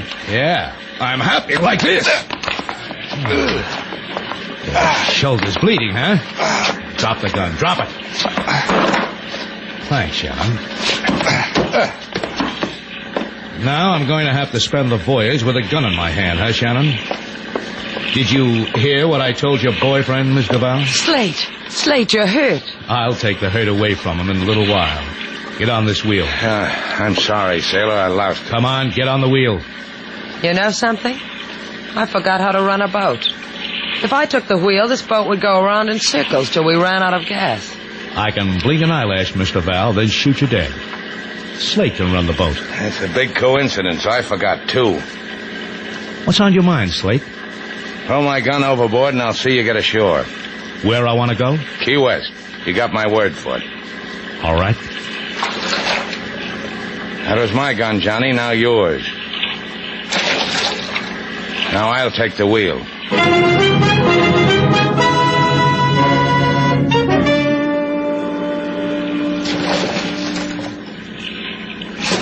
How much water, sailor? About 7 feet. It won't be long now. I can see the lights from the coast. Take another sounding, sailor. All right. 4. Better cut the motors. Now 2. All right, Johnny, jump. Jump? That's right. I can't take the boat on the beach. You'll have to walk from here. Go ahead, jump. All right. So long, Johnny. I'll find you, Slate. I'll find you now. Hey. What's the matter, Johnny? This beach. There's water on the other side of it. Where am I? So long, Johnny. How did I do, sailor? I don't know what you did. I told him I'd put him ashore, my part of the bargain. That sandbar is a mile from Key West, but it's part of Key West. The tide'll be in a half hour. You'll drown.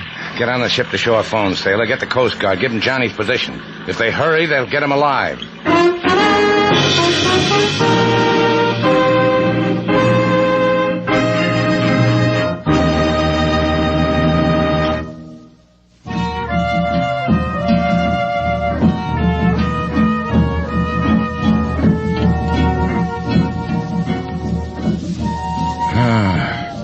Nurse, where am I? Nurse. Take it easy, Slate. I'm not a nurse. This is Sailor. Water. So help me, Slate. If I thought you had a fever... The room is spinning. Everything's going black. I've got no pulse. I'll go get you one. Oh, thanks, nurse. I'll be right back, baby. It's time for your 10 o'clock feeding. Why you nurses always talking shop? Come here. Let go of me. Oh, come here. Boy, you really have got a fever.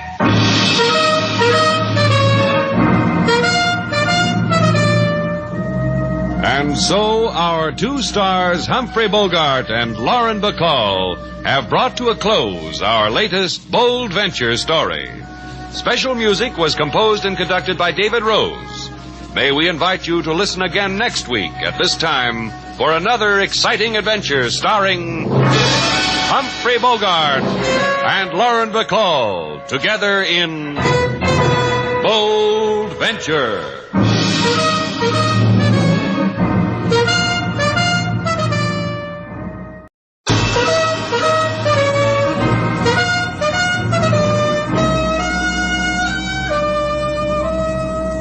Bold Venture.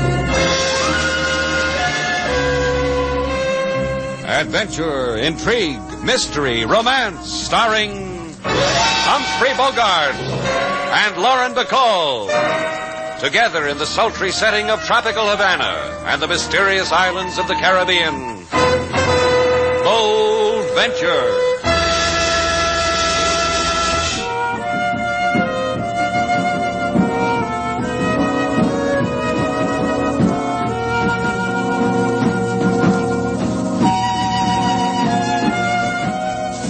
Once again, the magic names of Humphrey Bogart and Lauren Bacall bring you Bold Venture and a tale of mystery and intrigue.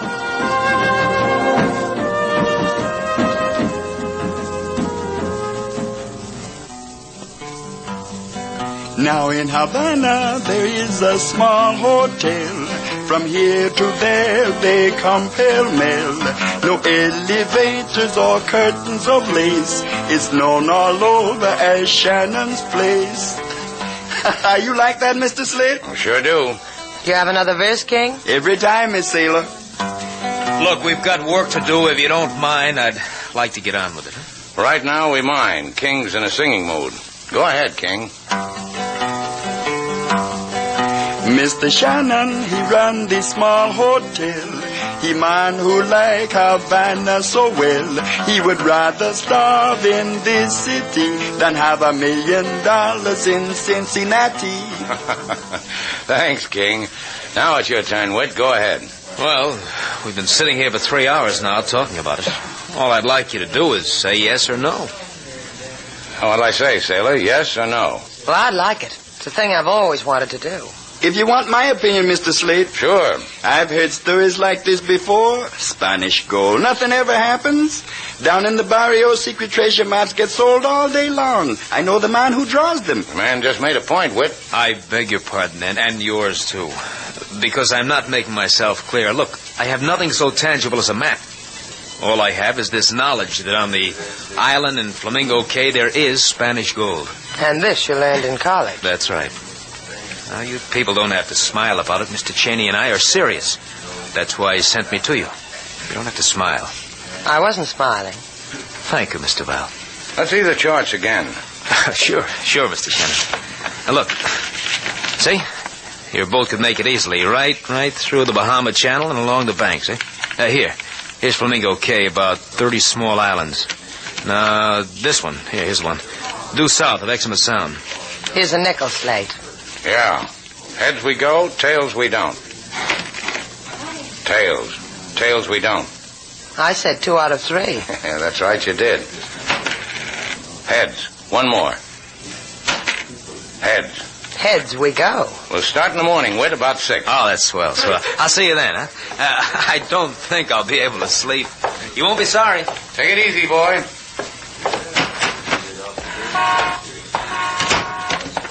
Whit. Uh-huh. Did he bite? I learned a word for his type in college. Sucker.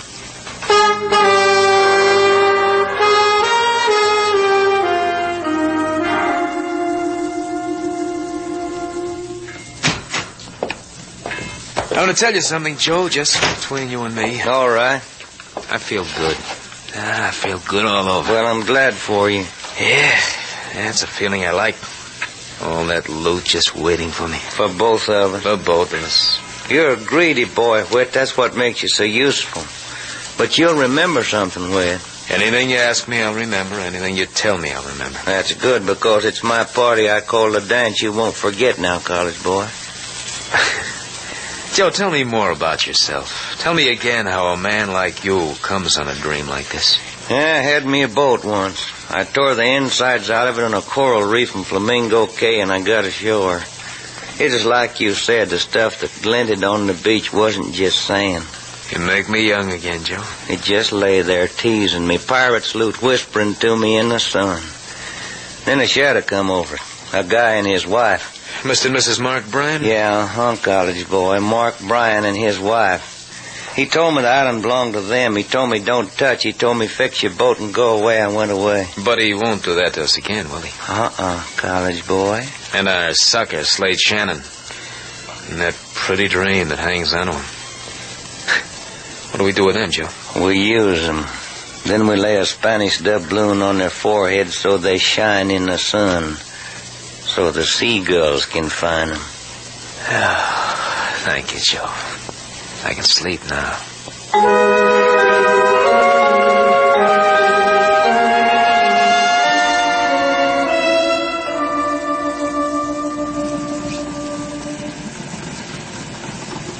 I hope you're a good navigator, Shannon. Now, don't worry about it. That college boy, Whit, he looks worried, and he's got an education. The Bold Venture has gotten through barrier reefs before. Hey, look, Cheney, why don't you trail your feet in the water, light a cigarette, or spit into the wind, the things people are supposed to do on a boat? Well, you're a good sailor, Shannon. Look at that island. That's pretty, huh? All that loot, and all you have to do is tie up at that pier. It's pretty small. I'll make it. 5 feet here, Slade. Shannon. Yeah? There's not a whole lot of room between the bottom of this boat and that coral. Quarter less 5. Shoaling off, Slade. 4. Easy.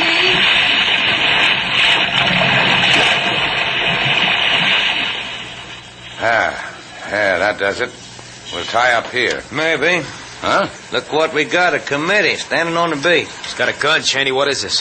What it is Mark Bryan and Ms. Bryan. Looking as red-headed as usual. Sailor, come here. What is it, Slade? Make her fast. I'm going calling.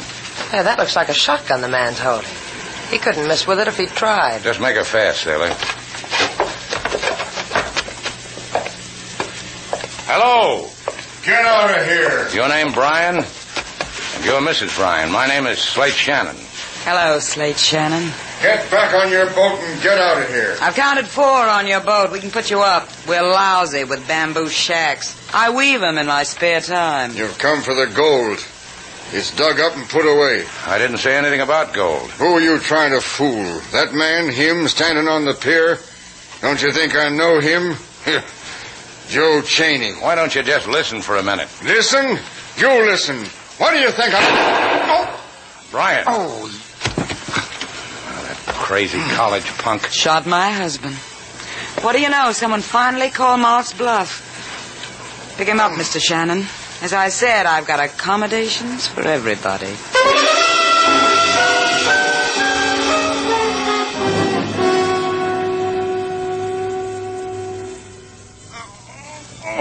Sorry, Mr. Bryan. It's all right, my boy. I don't expect you to mend me without some hurt. One more twist of bandage and you... You know, you're good, Slate. If I'm ever shot in the shoulder, if I'm ever hurt, remind me to call you. Yeah, I'll do that. 2 weeks and you'll have your shoulder back, Mr. Bryan. You want me to be grateful? Shall I kiss the hands that heal me? I think we could bear it. Don't misunderstand me, you two. It's only that for me, the difference between living and dying is very slight. I rather wish your friend had potted me into eternity. I'll go get your wife, Mr. Bryan. No. Leave her there with her newfound excitements. 2 new men. That can make Lucy very happy. See? This occasion is a rare delicacy for Lucy. Life with me on my island bores her. It's bored her for 12 years. You could have taken her away. Anywhere in the world she wanted to go. And maybe she'd be with you when you're hit. You mean the gold? The gold you and your friends are so hungry for? You're quite right. I could have used it for that. But I have no taste for it. Then this wasn't a college boy's fairy tale. There is gold here, Mr. Bryan. Enough to make all men kneel at your feet, Miss Duval. I need gold for that, Slate. You heard what the man said. Then listen more to what I say. This is your fee for probing in my shoulder, for trespassing on a world I meant to keep for myself. Wash up, Slate. Get your money and let's get out of here. Not money, Miss Duval. A suggestion. I suggest you and Mr. Shannon take your friends and get off my island. I suggest you forget its existence. I suggest you will never find what you're looking for. Except that. Except the sound of death. Good night, you two. Sleep well.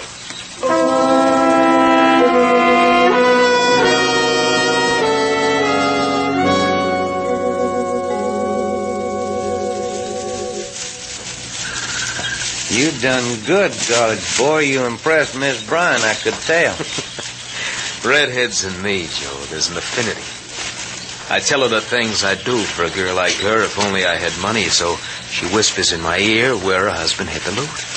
The other side of the island. Take it, she says. It's yours. And now you go to work on Miss Duval, that sailor girl, huh, Will? Hide someplace where you can watch me, Joe. It'll be a revelation to you.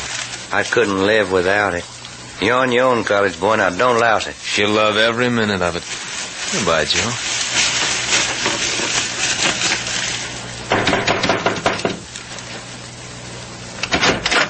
Oh, it's you. I thought You have the look of a girl who's sorry she's alone, Mr. Val. As if you were waiting for someone to knock at your door. But not me. Right again. Not you. Mr. Shannon. Slate said he wanted to look around the island. Maybe you'll go find him for me. No. We've had a nice chat. Good night. You dislike me for shooting Mr. Bryan? I'll find other reasons. Give me time. Anything you ask, Mr. Val. I thought that if you're really tired of being alone, we could go for a walk. Tropic moon, the surf. Sometimes a girl wants things like that. Go beat on another shack, college boy. I've got strong sales resistance. Even with this gun in my hand? It could shoot your resistance full of holes, Mr. Val. It could. Why don't we walk, Mr. Val? You and I.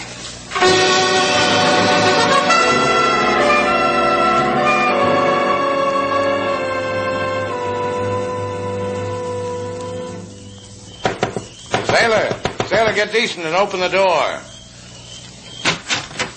I thought maybe you'd like to walk. Walk right in. Huh? Walk right in, Shannon. Don't never argue with a 45. Walk. Good. Turn around, Shannon. What did you do with Sailor? Bite your lip, kid. Bite it hard.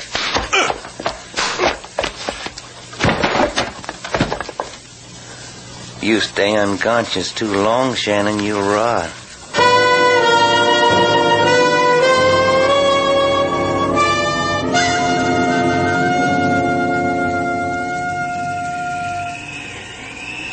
Come on.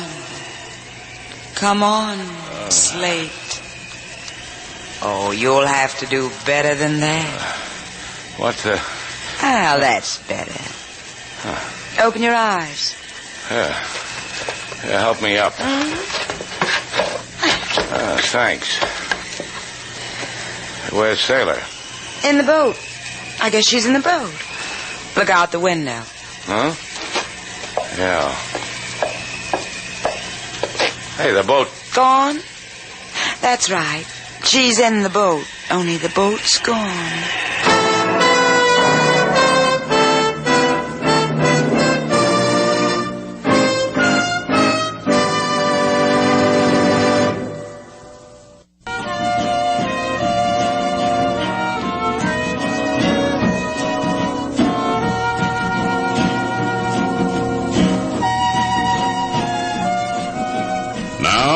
Back to Bold Venture. Our stars, Humphrey Bogart and Lauren Bacall, and the second act of our story.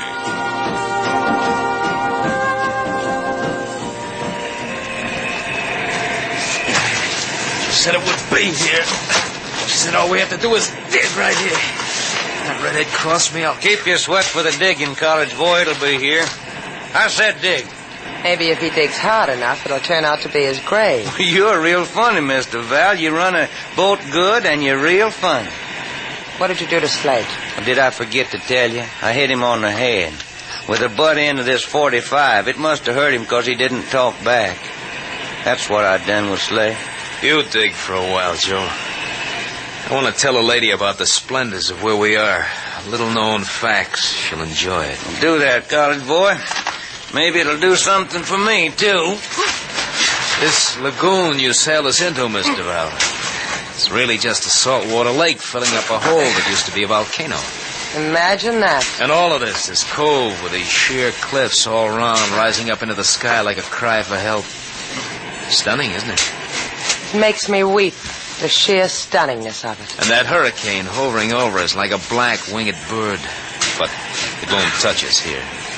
Because Mother Nature built this place so no storm could touch it. M is for the millionth thing. And on the other side of the island, you're Mr. Shannon. The redhead, her husband, all at the mercy of a tropical hurricane and no place to hide. Will you cry for Mr. Shannon, Sailor? I found it, kid. It's here. Just like she said, it's all here, wrapped in an old sail. Let me look at it, Joe. Get out of the way so I can look at it. We're through here, kid. Yeah. Make the boat ready, Mr. Val. We're sailing away from this lovely place. Wrong again, college boy. What? The black-winged hurricane, remember? The one you were telling me about? Boats die in it, even with me sailing them. Joe, she's right. We wait here till it blows away. I don't mind, Joe. I don't mind a bit. I got the gold to keep me warm.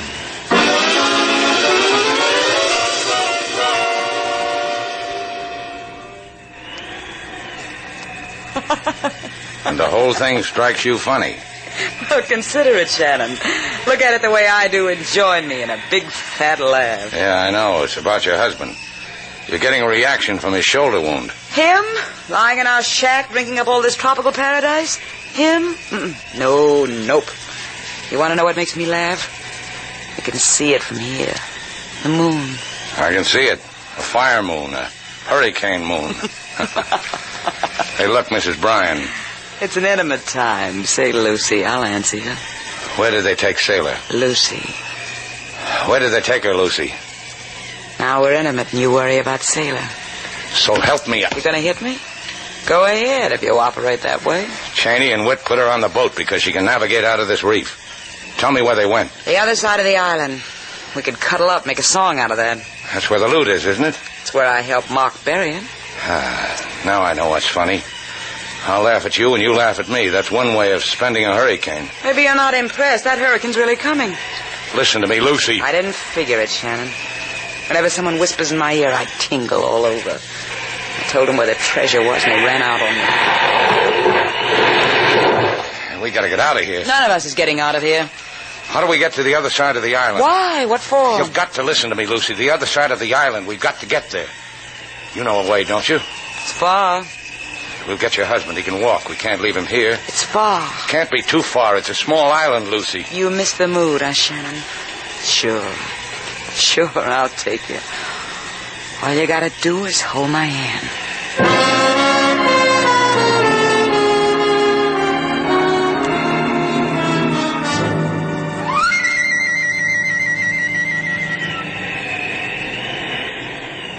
You know something, Joe? What?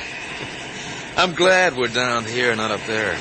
People could die up there on top of the island in that hurricane, and we don't want to die, do we, Joe? That's right, kid. I sit here and I dream of what I can do with all this loot. Makes me shudder. Sends chills down my back. Care to share it with me, Mr. Wright? Maybe I would. What? Because I see you in a new light, college boy. That would be the reflection of all this gold, wouldn't it? That's part of it. Tell me, what else would there be? You, the way you are. The dark things you stir up in a girl once she gets to know you. And when did this wonderful thing happen to me? It began when you came into Shannon's place. It built when you shot Mr. Bryan. And the way you handled me when you made me bring you here in the boat. I liked it. You surprised me.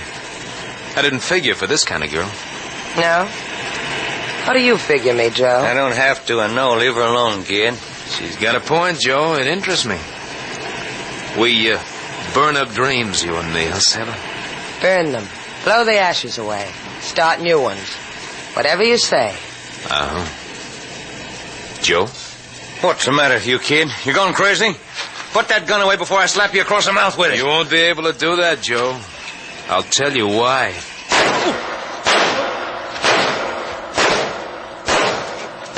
Oh, you filthy dog. That's why, Joe. Brush your cheek against mine, sailor. I'm in love.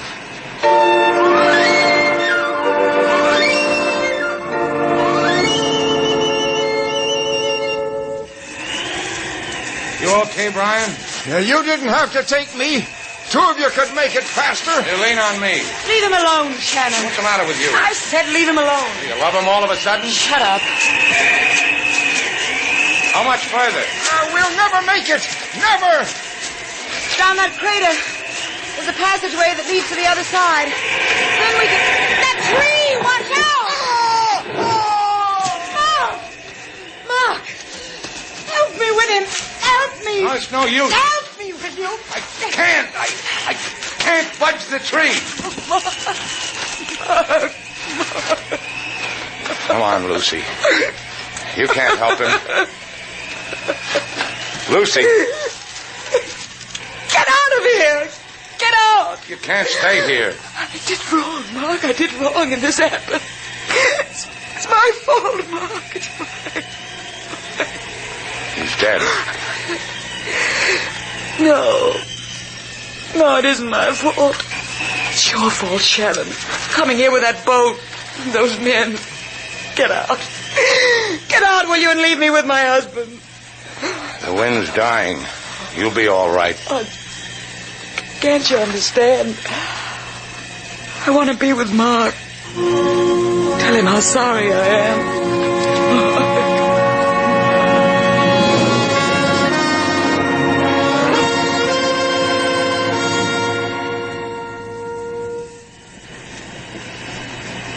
Wind's just about gone, sailor. Let's go see all those pretty places we were going to see. Maybe we ought to stay around for a while. Maybe the hurricane will start up all over again. No, it never does. Let's go. I think we ought to wait. Come on. Give me a hand with this stuff. Whit. Come on, I said. Look at it, baby. How much you think there is there?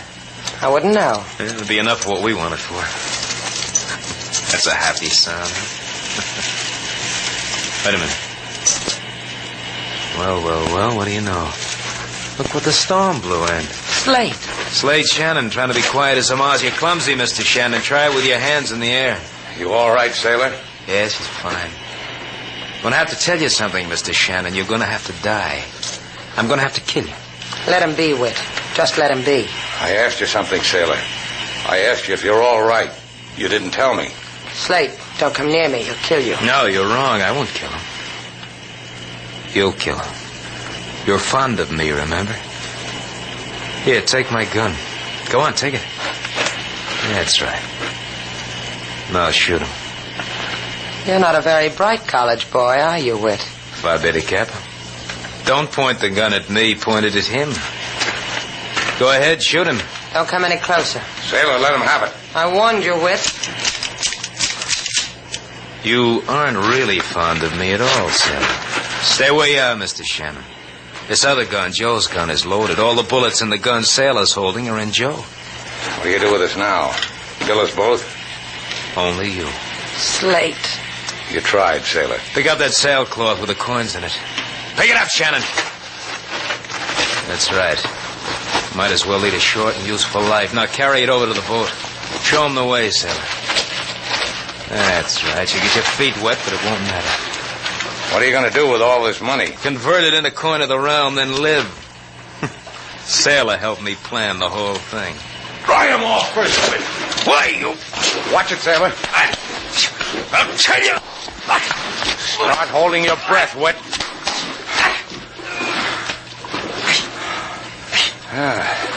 What do you know? Short-winded. Slate, you'll kill him. Don't suggest anything, Sailor. Let him up. See? I let him up. He's breathing, too. Maybe they'll put a stop to that in Havana.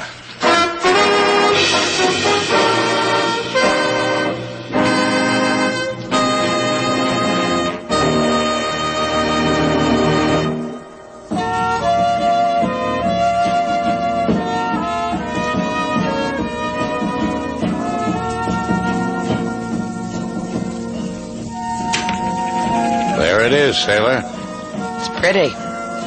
Piece of 8. We go on a treasure hunt and we come up with one crummy piece of 8. Mrs. Bryan said you could take all you wanted. Well, this is all I wanted. Flip it. What for? Well, it's night. I want to go for a walk on the beach. You never want to take me. All right. Heads, I'll take you. Tails, I won't. Tails, I won't. 2 out of 3, Slate.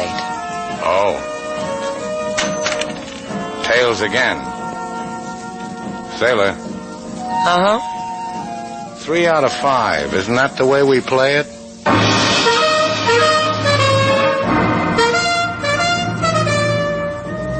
And so our 2 stars, Humphrey Bogart and Lauren Bacall, have brought to a close our latest bold venture story. Special music was composed and conducted by David Rose.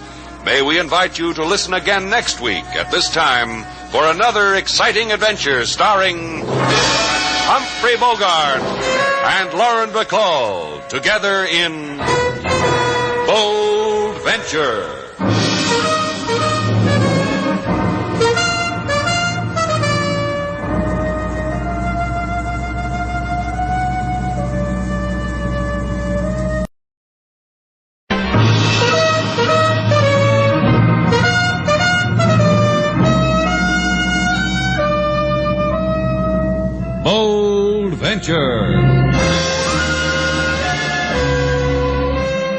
Adventure, intrigue, mystery, romance, starring Humphrey Bogart and Lauren Bacall. Together in the sultry setting of tropical Havana and the mysterious islands of the Caribbean. Bold Venture.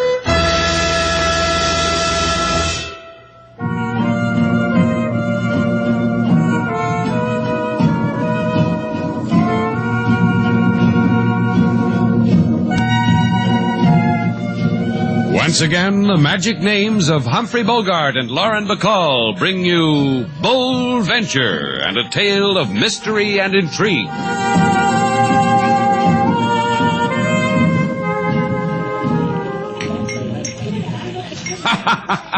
I just told you that hotel, Shannon's Hotel, reminded me. Oh, I got another one for you. Hey, you want to hear it? Sure you do. Now look, you asked me, why do rumba dancers have such an easy time of it? Go on, ask me. All right. Why do rumba dancers have such an easy time of it? You want to know why rumba dancers have such an easy time of it, Miss Duval? Uh-huh. Well, get this, it'll kill you. Because all they have to do is stand around and twiddle their thumbs. Twiddle their thumbs, you get it? Rumba dancers. It doesn't reach you, huh? How long do you plan to stay with us here at Shannon's Hotel, Mr. Dixon? Play it straight and give me an answer, huh? Ah, you're just angry because you don't respond to my bombs. You got a deep hate. You got a deep hate because your boy Shannon has taken a fancy to my partner, Fanny Lane. Like that. The ink is barely dry on the register from her signature. He invites her out to partake of the delicacies of Havana. She accepts with alacrity. That hurts us both. Slate likes to make people feel at home. How long does it take to build up a cozy little thing like that? 3 hours? 4? Well, roll out the carpet. Here comes Lover Boy now. Ah, you should have come with us, sailor. Franny's a lot of girl. We had a ball. What did you do for 4 hours? Dribble it? Everywhere comics. Where's my partner, Shannon? Did she make you walk home alone because you got frisky? She's in her room. I took her by way of the balcony. The moon shines brighter there. You don't mind, do you, Dixon? No, not a bit. Maybe Fanny can build it into a laugh for the act. Hey, look, Dixon, all we did was look at the sights. Then she'll want to show me the postcards, because Fanny likes to share things with a partner. Oh, Shannon. Yeah? The next time you'll bring Fanny around the front way, huh? Because she plays better to an audience. You'll do that, huh?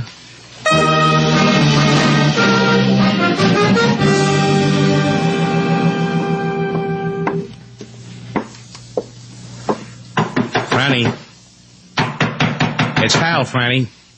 Come on, open up. Ah, that's my little Franny. Okay, what do you want? Inside. Wait. Invite me to sit down. Have you gone crazy? Tell me a thing, honey. You like Havana? Sure you do. What are you talking about? How much money you got stashed away in Havana, Franny? 20 grand? 100? Huh. That's the funniest joke you ever told in your life. I'm a funny man. You want to know another thing? I know who you are. Hal. The first time I saw you, I knew about you. 5 years ago when we teamed. For a purpose we teamed. Because I knew you were the ever-loving of Tommy Carper. And Tommy's a man with how much money? 20 G's? 100? All right. What do you want? Ah, that's my baby. Tommy's in the clink right here in Havana. Because that's the law. You pull a bank job in the locality, you get caught, you get the clink in the locality. That's why you were so anxious to come to Havana, Franny? Listen to me, Hal. Sure it was. Because the dough Tommy robbed never turned up. Because you know where it is. Because Tommy told you. All that dough for us. For you and me, baby. Take your hands off Oh, me. now, Get out of here. Get out. No. You don't talk to Hal like that. Never like that. Franny, get up, baby. You hit your head on that bad old pipe, Franny, huh? Oh. Come on, get up. Hey, baby. You're not going to get up, are you? Never. Well, we'll just have to put you someplace, baby. An alley? Sure, an alley. You went out with a guy named Shannon tonight and you never got home. Shannon left you in an alley.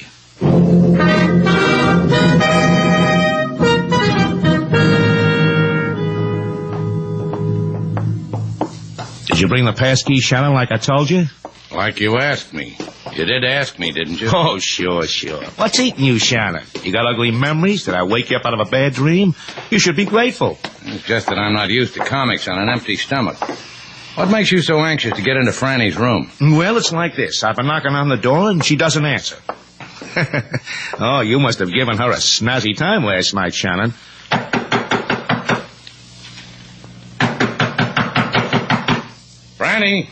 Franny, your partner says it's time for you to get up. No, I've been through all that, Shannon. So make with the key, huh? Even if it breaks your heart. Yeah. Well, Franny. What do you know? Franny isn't here. What did you do with my partner, Shannon? Look at the bed. It hasn't been slept on. Hasn't even been sat on. And no nylons hanging up to dry. She never came home, Shannon. What did you do with her? Exactly as I would have phrased the question, senor. Huh? What are you doing here, LaSalle? Aha, policeman, Havana type. Well, you two will want to be alone. Thank you for the courtesy, senor. Here's a pass to my show, Chief. I'm a comedian. You'll enjoy me. Gracias. I asked you a question, LaSalle. What do you want here? Maybe what I want, Shannon. Maybe he wants you to bring back my Franny to me. Have fun, fellas. This was Senorita Franny Lane's room, eh? Yeah. What about it? She is murdered, beaten to death. We found her body in an alley with a room key to your hotel, Franny Lane. Oh. Not Franny. Exactly, Franny. You enjoyed Havana with her last night, Senor Shannon, eh? We know you did so. Many friends have told us. What else did your friends tell you? That I killed her? We have not yet had the rudeness to ask this question of them, but I will ask it of you. I brought her home. She said goodnight here at the hotel. Far from an alley, no? You know who the girl really was, senor? Franny Lane, part of an act, Dixon and Lane. She was more than that, senor. She was the wife of a convict whose name is Senor Tommy Carpa. Yesterday, Senor Carpa escaped from our escape-proof jail. It makes me sadness. I bleed for you. Thank you. The Senor Carpa, it is good for you he escaped. If he had not, I would arrest you for the murder of his senora. As it is, you will have no impulse to depart our Havana. No, Senor Shannon?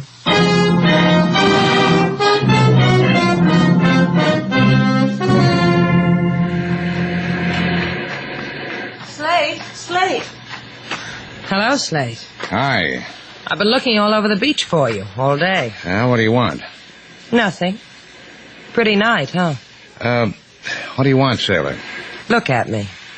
What? Go ahead, look at me. What do you see? Now, look, sailor, I got enough on my mind without making drooling noises at you. And that's why I'm here. I want to know what's on your mind, so I can worry about it, too. Who killed that girl? You didn't. Well, that leaves the rest of Havana. Any of the 23 people registered in the hotel. You didn't kill her, did you? It crossed my mind. So it brings us back to the question, who killed that girl? Her husband? You've got to know that so you can clear yourself. Is that why? I've got to know it because she was murdered. Because she was a person I enjoyed. Because she gave me 4 hours out of her life. We laughed a lot together. She kissed my cheek and thanked me when I brought her back to the hotel. Now she's suddenly dead. That's why I've got to know who made it like that. That's why, Slate. What are you going to do? I've been spending the day thinking about it. Now I know. You want to come along?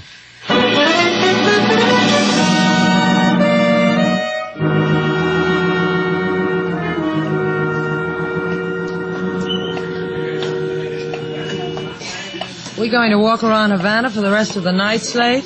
You want to go home? Go. We're not getting any place, are we? Well, it's not easy to get people to give you an answer when you ask them about an escaped convict. Mind if I ask a question? What? How do you know all these people? The kind of people you can ask about an escaped convict. Oh, we got mutual interests. Books, teas, the theater, friends in jail. In here, sailor.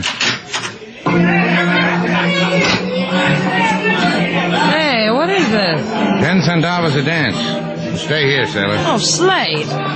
Your friend is leaving, senorita. You dance with me, see? I am pretty. I dance the American Charleston. You're on your own, sailor. Thanks, boy. Hello, Maria. Oh, Slade Shannon, my beautiful Slade, my alma Slade. I have been waiting for you. Waiting? See, I knew you would come here to Maria, to her palace of Jolly, of which Maria is the foremost Jolly, eh? Also, people have been whispering in my fat ear that you have been saying, where is Tommy Carpa? So you've just been waiting for me to come to you, huh? Oh, could I come to you, mi hermosa, with my big measurements? How many times a day can I give from this chair? See, I knew you would come. Where's Carpa? He will be happy to see you. Where is he? Number 22 Paseo Batista on the corner, near the alley. Girl I came in with is named Sailor Duval. Oh, I saw her. She is lovely. Muy lovely. Yeah, well, see that she gets home alone. See. once I had a figure like she has. Oh, tell her to stay off of the tamales, senor.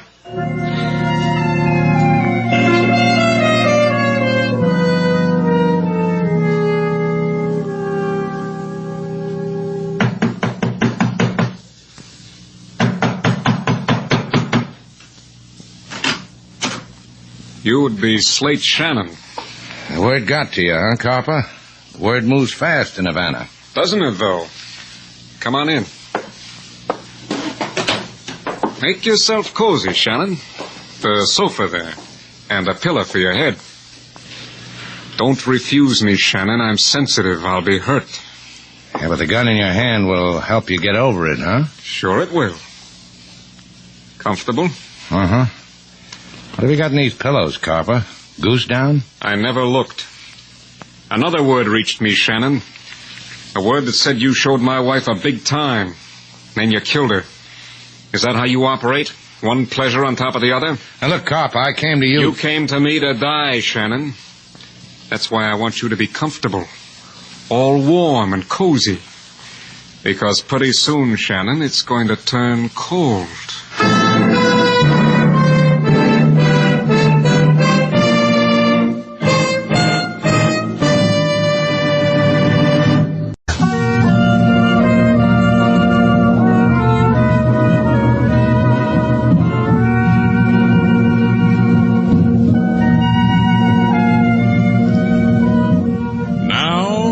To Bold Venture, our stars Humphrey Bogart and Lauren Bacall, and the second act of our story.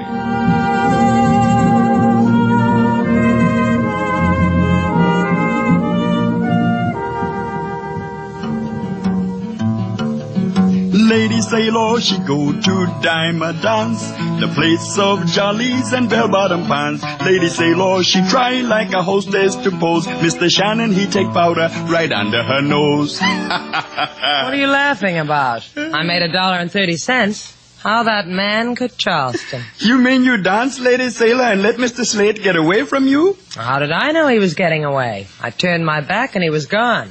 I needed cab fare home. So I danced. You know where Mr. Shannon go? Sure, looking for something. And he'll find it. Why does he do it, King? Why doesn't he stay here? With you? With me. Have it your way. I think I'll take myself somewhere and dream about it. You go for a walk?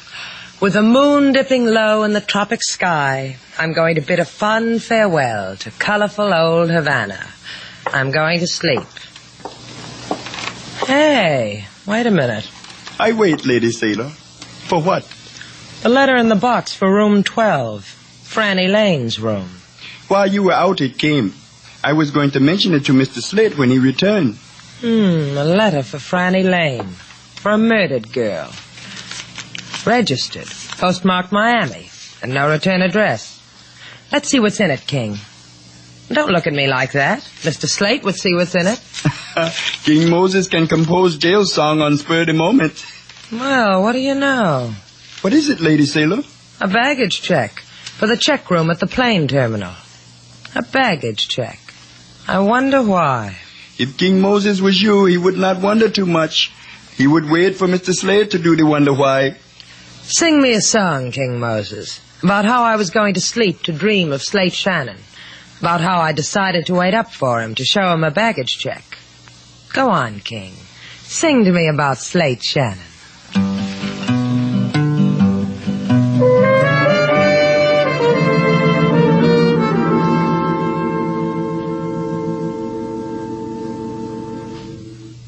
How does a man like you go out, Shannon? With a Betty Bye prayer you remember as a kid? I pause because it interests me what people tell themselves when they're going to die. If you kill me, Copper, you'll never know who murdered your wife. You, nobody but you. The word is they found her in an alley. That's no place for my wife to die in, an alley. Cops say you got to her, Copper. You or me, they don't care. I found you. Why didn't I just turn you over to them without going through all this? Maria gave me your address. I could have given it to LaSalle. Why didn't I do that, Copper? It's stuffy in here. I go to open a window. I escaped from a jail because I want to breathe. What do I get? A wall. A stinking alley covered with yesterday's garbage. You believe me now? You believe I didn't kill her? Relax, kid. I'll tell you about Copper. Yeah, sure. Go ahead. Do that. 5 years ago, I did good in Havana. I split open a bank for 50 G's. They put me behind a door for that. But they never lay hands on the money. Stick their noses every which place. Can't find my 50 G's. Hey, look. Don't interrupt, kid. Copper is sensitive, remember? I put 50 G's worth of dreams in a cardboard suitcase. Checked it in a place. Send the baggage check to Franny. Told her to come to me when I give her the word. You find the check on her when you killed her, huh, kid? And the cop, I told you. Because it won't do you any good. It won't do anybody any good. I'll tell you more about Copper. A piece of my life I spend in the Army. I'll tell my friends how I met a man who was in the Army. They were good to me. Put me in the demolition squad. Taught me how to rig a trigger mine. I rigged them all over the place. In doorways, in suitcases. So you see, kid, if I don't kill you, death waits for you anywhere. Like it waits for... See? You see how it is? Copper.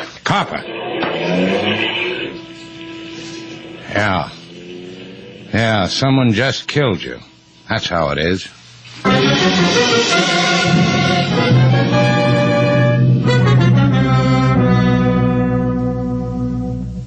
Mr. Shannon's a long time gone, Lady Sailor. He's a big boy now. What am I trying to be funny for? I'm worried. Maybe the funny man will make a ha-ha for you. What? Funny man. He just come in, Lady Sailor. The way he's standing there at the desk looking at you, he liked the inside of Shannon's hotel better than the outside of Havana. I wonder what he wants. I just asked myself what you wanted, Mr. Dixon. Oh, a big smile? See, I'll give it to you. What do you want? Let's play post office. All right. Go stick your head in a mailbox. I'll send you home to Mother. Oh, that's good. Very good. Very good. Say, ain't that letter in box 12? What about it? Give it to me. Over my dead body. Yeah, it might just have to be that way. There's a gun in my pocket, Sailor Doll. It's pointed upward. If I pull the trigger, the bullet would hit you, say, somewhere between your throat and your heart. Over your dead body. Now, how am I going to top that one? The letter's addressed to Franny Lane. Poor Franny. Bumped a little head. Franny Lane had a pain in the back of her head. It made her dead. You want what I gave her? Here's the letter. Goodbye, Mr. Dixon. Goodbye, Mr. Dixon.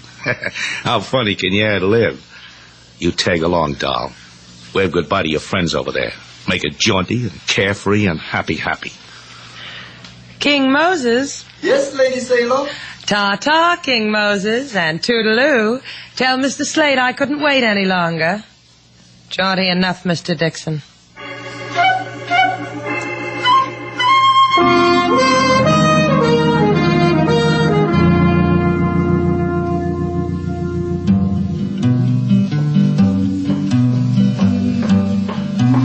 Well, welcome to your home, Mr. Slade. Anyone been asking for me, King? Me, Lady Sailor. Anyone else, like police? So far, it has been a very beautiful night. Full moon with no shadow of police. However, I bring one if you want one. Suddenly everyone's a comic around here. Oh, I had no desire to be funny, Mr. Slade. I thought perhaps you would want a policeman. Now, look at me, King. What could make you think I'd want a thing like that? The letter, maybe. The registered letter that came from Miss Franny Lane. Oh, where is it? Here, in slot room 12. I knew you would want to peek into it before... It's gone. So it's gone. Who took it? Lady Sailor, maybe. Maybe she could not resist the curiosity of the baggage check she found in Miss Lane's letter when she opened it. Ah, that's what was in it. Only that. A baggage check from the plane terminal. I peeked also. Where's Sailor? In a room? Oh, no. On the arm of the man with the not-too-funny jokes. They went away together someplace. I know not what place. Yeah, but I bet I do, King. Funny man could kill a girl in a place like that.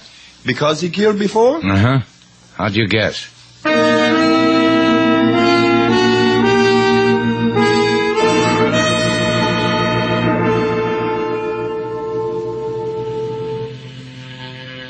girl was tall, slender, with honey-colored hair. Si. She came here with a man to get some baggage just a few minutes ago. Si, I remember. Sure you do. How could you forget a girl like Sailor? Frankly, senor, the thing I remember about the girl was her baggage check. It was 5 years old. It was for a suitcase. A suitcase? Ah, that's what Copper meant. It's booby-trapped. Please, senor. The name Bibi I do not like. Hell, where'd they go? Out that door there, where the taxi cabs are. Thanks. Hey, cabby. Senor. You see a tall girl and a man, both Americans, come out of here a few minutes ago. They had a suitcase. See, they just took a cab. Now, where'd they go? I heard them tell Pedro the driver, senor, to take them to the beach at Punta Verde. Now, well, take me there, cabby, fast.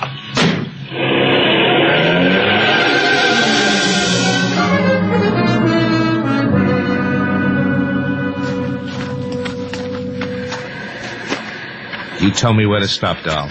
What have I got to do with it? You've got the gun. Pick a place that's pretty, because it's your dying place.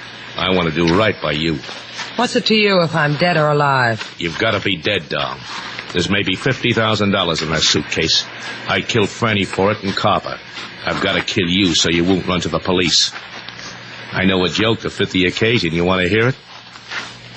Wait a minute. Is that... Yeah, someone's following us. Lie down behind that dune, doll. I said lie down. You looking for us, Shannon? Yeah, I'm looking for you. You found us. Slate, are you all right? You missed, Dixon. We'll try again. Dixon, listen to me. That suitcase is booby-trapped. You'll get blown up. Your boy makes funnies too, huh, doll? Copper booby-trapped that suitcase, he told me. You better listen to him, Dixon. You think so, huh, doll? He's not going to lie to you at a time like this. This is just the time to lie to me. But I tell you what, we'll play it out. Hey, Shannon, I'm telling you it's booby-trapped, Dixon. Don't open it. Tell you what, I'm going to slide this suitcase down the other side of this dune. You open it, Shannon. You open it or I'll kill this girl of yours here. You got it, Shannon? I got it. Open it. Slate, run. Don't open it. Run. It's open. Strike a match so I can see it's open. All right, look. Yeah. All that money, Shannon. 50 grand. Copper told me that, too. Say goodbye to your girl, Shannon. I'll give you that much. Sure. I'll go tell her things I never told her before. Don't roam away or I'll shoot you in the back. I can see that far. Yeah, thanks. Oh, you pretty money, you pretty's lying there so smug in this suitcase. Let me touch you. Oh, you feel nice. Let me lift you out. Let me rub you against my cheek. Let me...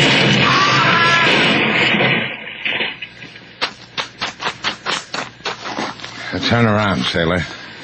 You don't have to look. We're pretty lucky, sailor. What happened? The copper rigged it good. To blow up when the money was taken out of the suitcase. Well, come on, sailor. Let's go home.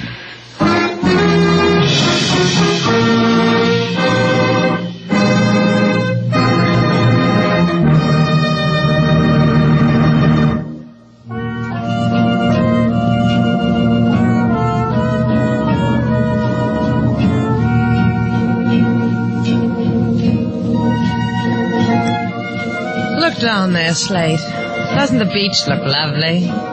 Who needs it? I know a deserted hunk of it where there's 4 clumps of palm trees. So? So you can gather yourself a lovely bunch of coconuts. Goodbye, Slate. Come back here. What for? Is that a way to treat a man who saved you from the jaws of death? The very jaws? Then come to the beach. For what? So I can pin a medal on you. Do it here. All right. Well? That's a medal? What do you think? Oh, I think it's a kiss. Maybe I'm wrong. Come here.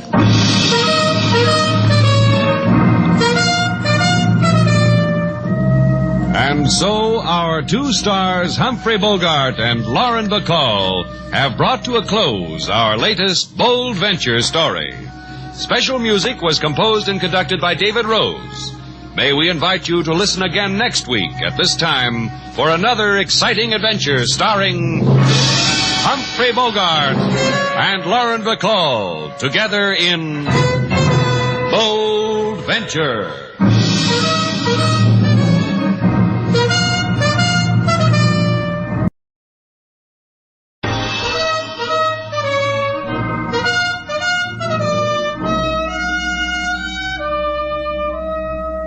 Bold Venture. Adventure, intrigue, mystery, romance, starring Humphrey Bogart and Lauren Bacall. Together in the sultry setting of tropical Havana and the mysterious islands of the Caribbean.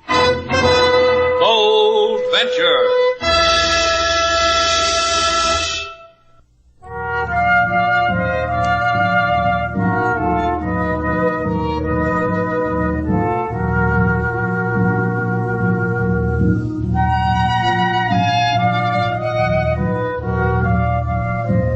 We bring you the magic names of Humphrey Bogart and Lauren Bacall in Bold Venture and a tale of mystery and intrigue.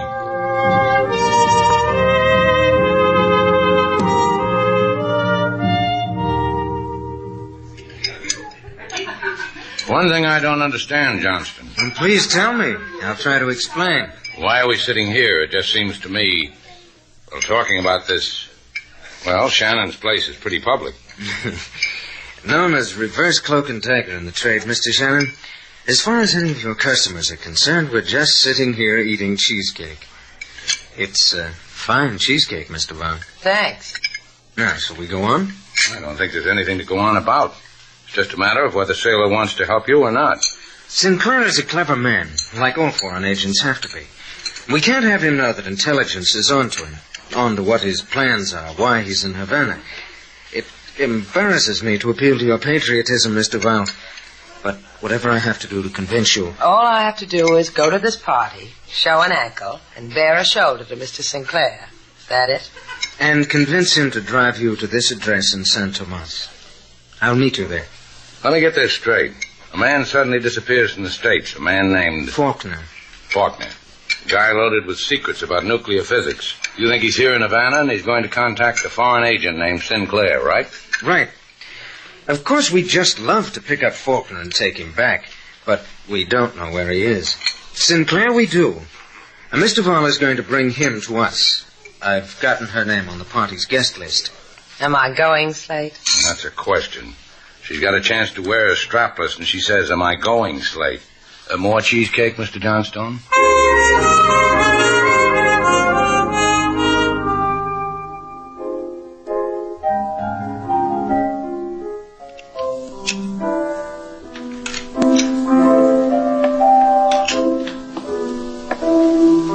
I persuaded them, Faulkner. Did you hear me? I told you. Why don't you stop playing that piano and listen to me? Thank you. I said You said you were a persuasive man. I know that. Of what other possible use could you be to me? Don't patronize me, Faulkner. I wouldn't dare. You're a dangerous man, Johnston. I confess you frighten me. That's rich. You carry in that bald skull of yours enough atomic knowledge to turn the world into dust, and I frighten you. You never told me, Faulkner, to whom are we going to sell the fruit of this exquisite brain of yours? Whoever pays the most. Whoever makes the highest bid. I'm glad you remember. Sometimes you scientists are prone to become vague, forgetful about minor things. Like money. Not this scientist. Life in a test tube has become loathsome to me. Jolly glad to hear it. Now you may tell me how you persuaded the young lady. Simply. Ever so simply. I represented myself as being from American intelligence, showed her forged credentials, appealed to her patriotism, flicked her vanity. She is lovely. And she will bring Sinclair to us? Mr. Val, on a proverbial platter. And what will you do with Mr. Sinclair? Kill him. I've never killed an intelligence man before. I wonder what it'll be like. Like the other men you've killed?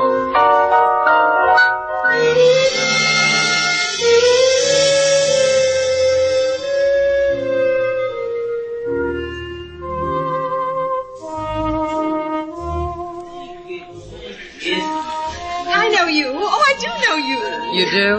Yes. Oh, yes, indeed. You're that girl with a fanciful name. You're Sailor Duval. I've seen you. Oh, I'm so glad you come to my party. What would you like first, some food or a man? We have assorted quantities of both. Well, a man would be nice. Where's the guest of honor? Louis Sinclair? Oh, well, I do suppose it's only polite. Louis, come here, darling. I have someone here just frothing at the mouth to meet you. Well, I would be delighted. Louis, this is Sailor Duval. If you need any help, Louis, scream. Hello, Miss Duval. Hi. Well, now. Well, what? Tell you the truth, ma'am, I don't know. I'm guest honor at this party, and folks come up and talk to me, and I've been saying, well, now, well. It's been getting me by. You don't like parties, huh? Well, now. Well. Look, Mr. Sinclair, you don't have to give me the routine. Relax. I'll tell you what. You can tell me about Texas. Oh, the pleasure's all mine, ma'am. On the balcony? With you, Sugarfoot? Oh, you're so pretty in that Havana moon. It can't touch a Texas moon. The balcony, Mr. Sinclair. Call me Louis. You're a real devil. Rootin' tootin'. Look at it. Havana. You ever been in Houston? No, but I've dreamed about it. Sweetest dream a fella can have. Where you from, Miss Duval? Tennessee. What you doing in Havana? There was a man in Tennessee. That's why I'm in Havana. Texas man wouldn't let you go. He didn't let me go. He followed me to Cuba. Bob's like that. The whole Faulkner family is like that. Who? Bob. Robert Faulkner. Tall man, green at the temples, little scar on his cheek, one of them brainy guys. Worked in a government science project, didn't he? That's right.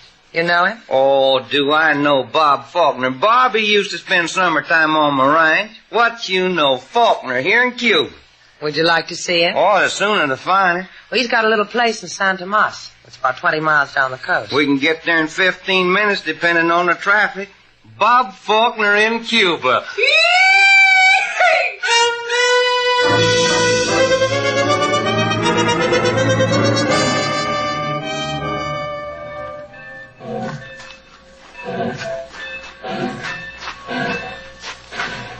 You know what I'm going to do about you, Miss Duval? Well, I'm going to write to the boys back home about you, Miss Duval. They won't never believe I met up with a gal like you, even if I take a paralyzed oath on a cistern full of hymn books. Why, when I tell them how you... Oh, isn't this the address you showed me on a slip of paper, Miss Duval? Uh-huh. Your arm, Louis? Oh, the boys just won't never believe it, that's all. I'll knock on the door. Yes, sweet.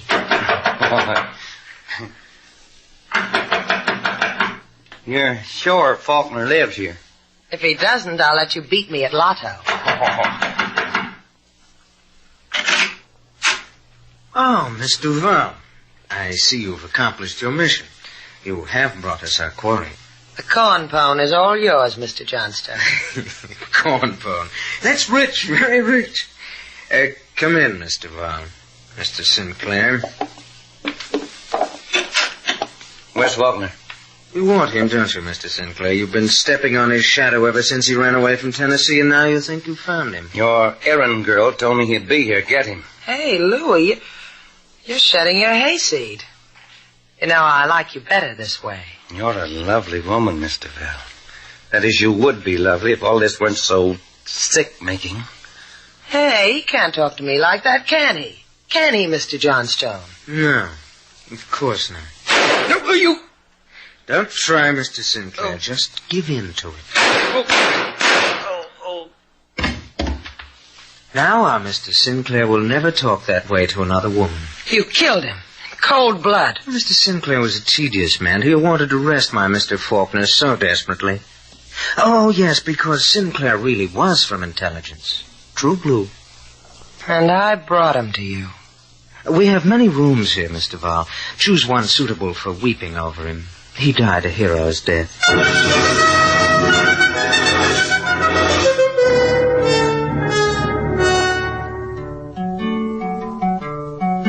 Miss Sailor, she go to big party, show pretty shoulder to society. The party is over, the people have fun. Where Miss Sailor is big question. She's in San Tomas, King. Morning's getting ready to start, Mr. Slate. She can be in San Tomas and back 4 times. 5 times, maybe. I figured it out, and it came to 6. I was going to say 6, but I didn't want to worry you. Oh, thanks. You worry about Miss Sailor all the time, don't you, Mr. Slate? Just when she's supposed to be home, and she's not. Maybe I ought to go get her. What time is it, King? 5, a few minutes before. Coast train leaves at 1:15. I think you ought to get Miss Sailor, Mr. Slate.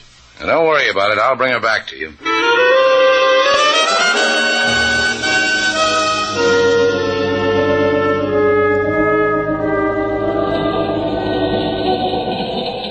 Con permiso, senor. You will not mind that I sit next to you, eh? Not at all, Chico. Sit down. Gracias. Muchas gracias. I could see by your face that you are a very simpatico fellow. Thanks. Oh, that Havana. I think Jose Clemente outdid himself in Havana. Jose Clemente is me. Slate Shannon. Had a big time, huh, Jose? Oh, in certain places in Havana, they will remember my name. I carved my initials on the walls. They'll never forget you. Don't be too sure, senor. In Havana, the profession is to forget. A man, his name, the days of yesterday. Help me, senor. What's the matter? You feel sick? An ugly pain chases itself inside me, around and about. Please, I need atmosphere. Lots of fresh atmosphere. Come on. We'll go out on the observation platform. My paper bag. Where's my paper bag? All of Jose's in this bag. Here it is. I've got it. Come on. Oh, gracias, senor. Hey, I told you, you are very simpatico. Right out this door. You'll be all right. Here we are. Take a deep breath, Jose. You'll feel better. Give me my paper bag, please, senor. In it I have pills to heal the sickness of going away from Havana. Here you are. Gracias. Little pink pills and this. It surprises you, Senor Shannon, that in this paper bag Jose Clemente carries a gun? It does.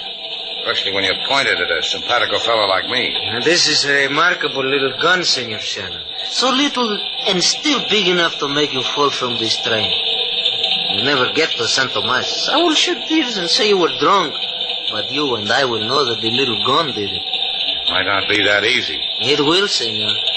If you do not fall, I will make a hole in your simpatico face and then throw you over. You have a choice, senor. Thanks. Thanks a lot.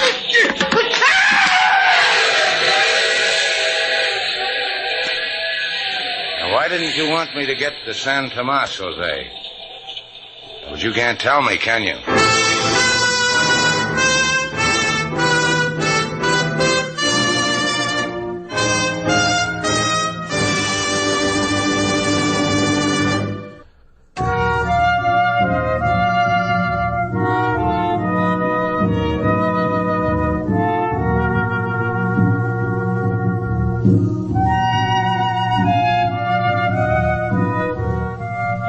Back to Bold Venture. Our stars, Humphrey Bogart and Lauren Bacall, and the second act of our story.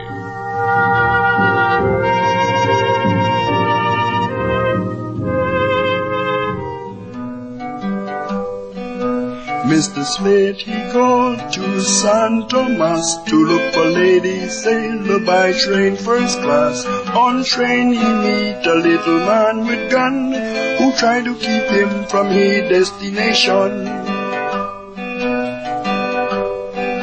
Little man, he don't know, he don't succeed. Find his body by track in railroad weed. Little man... All right, King, I got the message. I thought to take your mind off your troubles, Mr. Slate. You're kidding. What troubles have I got? A little punk tries to throw me off a train. We get into a fight and he falls off. Cops ask me why I did a thing like that. I tell them why. For 3 hours I tell them why. They don't believe me. What troubles, huh? The big trouble of not finding Lady Sailor where you thought her to be. Yeah. You came up with one. These others, the police, the little man, they do not make so much hurt as the absence of Lady Sailor, do they, Mr. Slate? You won't sing me a song about it, huh, King? Well, if it's not your wish, Mr. Slate. Thanks. You promised to bring her back to us. Yeah, I did, didn't I? I don't get it, King. I go to that address in Santa Moss, there's no one there, just an alley cat and some hysterical chickens. I couldn't even find them a rooster. You told the police of the man from intelligence, the man Mr. Johnston? They never heard of him. But such a man would register with the police. It's always done. Pay attention, King. I told you I'd find her. All I have to do is start from the beginning. Remember how Sailor went to a party? Yes, Mr. Slate. Well, this time I brought her home. She might turn into a pumpkin.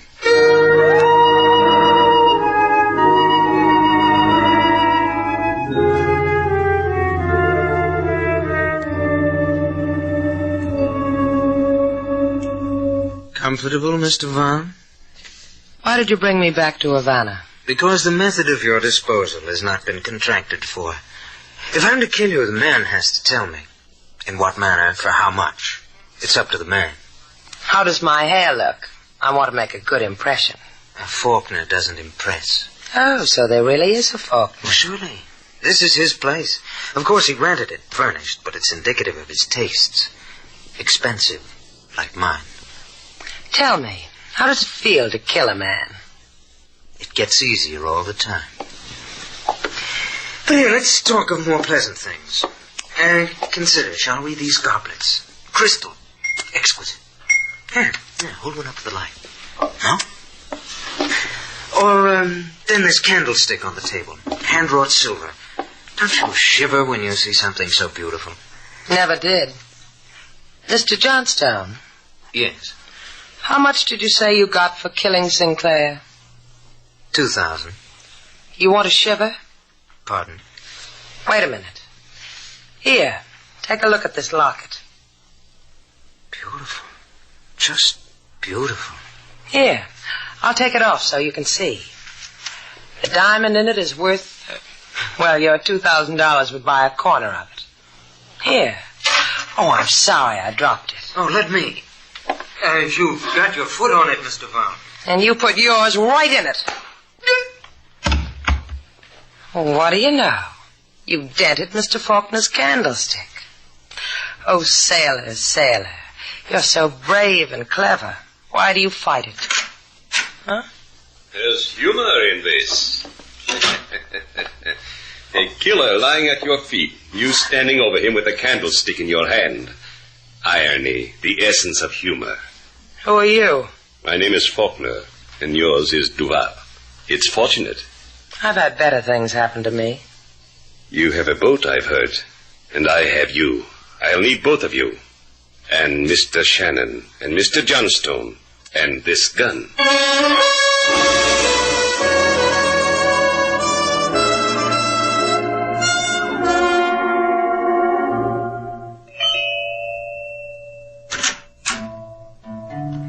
Whatever you're selling, go away. I'm Slate Shannon, Miss Grant. May I come in? Oh, the exciting, the notorious Mr. Shannon. That'd be delightful. Come in, Slade. Ricky, darling, this is Slade Shannon. Oh, don't be frightened, darling. I'm here. That's right. You just sit here at my feet and play your native songs and let me run my fingers through your curly, black hair. Hiya, Ricky. And likewise, I'm sure. What is it you want of me, Slade? My presence at your little dive to lend it chic? Your presence does that in the dive? Isn't he divine, Ricky? Now tell me, what is it you really want? A charity contribution? I'm looking for Miss Duval, Sailor Duval. Oh, then it is a charity contribution. Why do you come to me looking for another woman? You're gauche, Slade. That means crude. Uh-huh. Where is she? I haven't the slightest idea. The last I saw of her, she was on a balcony with Louis Sinclair.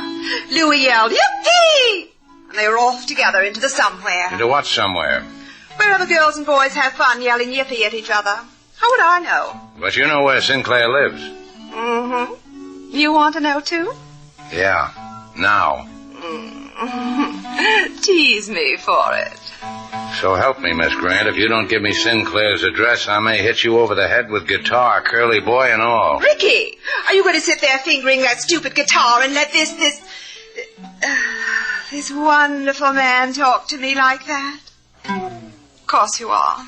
You're keen, Rick. You're a pal. Try the Hotel Caesar, Slade, because you're so thrilling.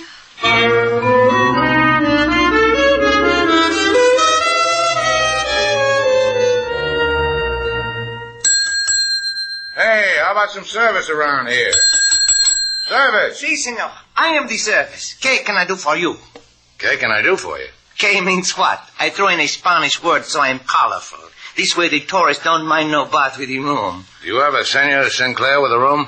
Sinclair. Aha. Well, stop being so colorful. Just tell me where I can find Sinclair. Por favor. 1 second. I shall return. 1 little minute. Yeah, hurry back. Senor, senor. Someone came for Sinclair? See, very dangerous looking man. I see him. I say to myself, aha. Then when he asks for Sinclair, I say... Gracias. Oh, Senor Slade. Hey, what is this? I ask a man for Sinclair and I get $1 million to the law. How come I get you, LaSalle? I ask you the same question likewise. And so? Look, Sailor went to a party. She was supposed to meet a man named Sinclair. She hasn't been home. If she married him, I want to shake her hand and wish her things. If she married him, she should be crying. What? For she would be a widow. Sinclair is dead? Murdered. Shot. He was found beneath the pier at San Tomas. Where's Sailor? I do not know, amigo. But one thing we do know. Senor Sinclair was not as he appeared. He was a member of the intelligence of your country. Sinclair was? I thought... Thought what? I don't have to think about it. Sailor's in trouble. I've got to find her. Senor Slade. Arrest me later, LaSalle. I've got to find Sailor. Good luck, amigo. There's a gun on your back, Shannon. Well, Johnston. I know. You want a dime for a cup of coffee. If you don't want to die in the gutter, get into that car.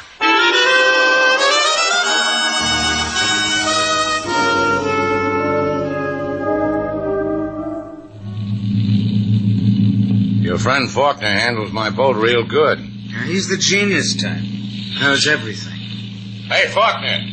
Where are we going? Tell him, Johnston. We're going to meet a freighter in the middle of the Caribbean Sea. It's going to be a neat trick in this fog. Well, the genius will find it. He's not so smart. He needs a freighter. We don't need a freighter, do we, Sailor? No, he's not smart. We're smart. Look at us. I've been looking at you, Mr. Val. It took a blow with a candlestick to make me do it. It's a pity you're not going on that freighter. Where's it going? To a place of refuge. A place where they're going to pay us a lot of money for picking Faulkner's brains. They pay good for traders, huh? Well, you'd be surprised. Johnstone got $2,000 for killing Sinclair. Didn't you, Mr. Johnstone? Yes, I've got a quirk. I like money. You know what I think, Johnstone? What? I think for a man of your talents, that's a paltry sum. Real paltry, huh, Sailor? Awfully paltry. What would you consider a fair price for killing a man? It depends now. If it were a man like Faulkner... Slate, how could you? Mr. Faulkner and Mr. Johnstone admire each other. Oh, my mistake. You people have something on your mind? I've still got my locket. Here, it's in my hand. You could get $5,000 for it in any hock shop in the world. You can believe her. I've gotten it. All I'd have to do is shoot you, Mr. Val, and then I'd have the locket. My hand's on the rail, Mr. Johnstone. If you shot me now, the locket would drop into the ocean. You'd have to get wet to get it. I'd make book you wouldn't get it. It's worth $5,000. $5,000 to kill Faulkner. I'm going to tell you people something you won't believe. We'll believe you. I never had $5,000 at one time in my life. And you're not getting any younger, you know. Don't you ever get tired of meeting freighters in the dark? How do you know what these people on the boat will do to you? They don't need you. Faulkner, please, it's difficult enough. This fog... It'll only take a second. Oh, what do you want? What? Don't... You fool. I'll kill you. Gotcha, Sailor. You're going to die, Faulkner. Johnstone, he went overboard. Now you, Shannon, Miss Duval. The wheel, we're going to ram that freighter. We all die. We all... Grab the wheel, Sailor.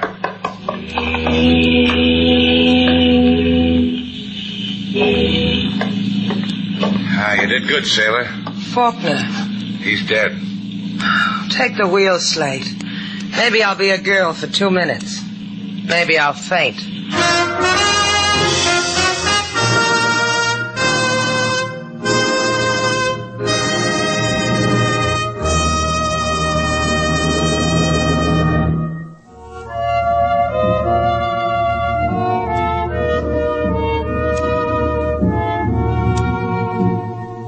Sailor, What do you want?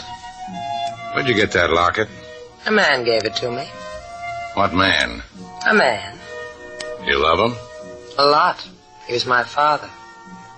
Why'd you let me hock it last time? You were nice to me. Come here. What did you do that for? I want to hock it again. I might have known. The first of the month. Mm-hmm. Payment's due on the boat. I thought you owned the boat. I put a mortgage on it so I could get the hotel out of hock. Don't you own anything outright? Yeah, the moon. Come on outside and I'll give it to you.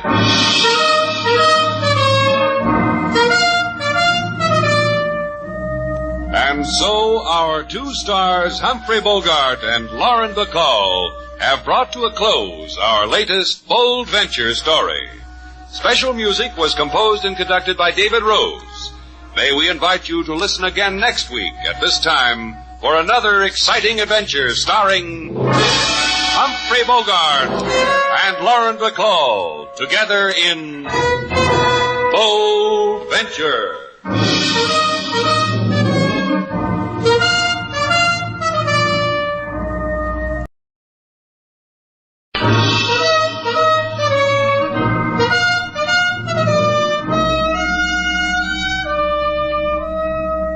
Bold Venture.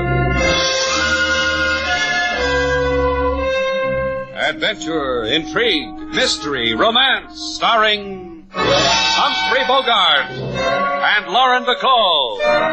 Together in the sultry setting of tropical Havana and the mysterious islands of the Caribbean.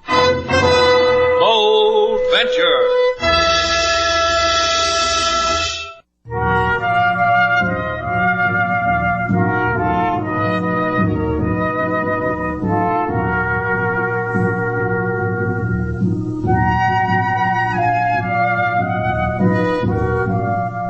Once again, the magic names of Humphrey Bogart and Lauren Bacall bring you Bold Venture and a tale of mystery and intrigue.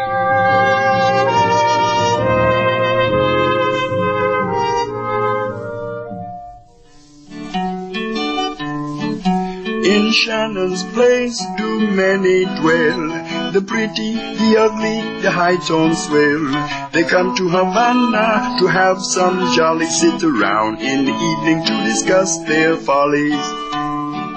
Right now this small hotel is graced by charming lady with handsome face and husband who get younger by the hour, thinking how he wife is pretty like a flower.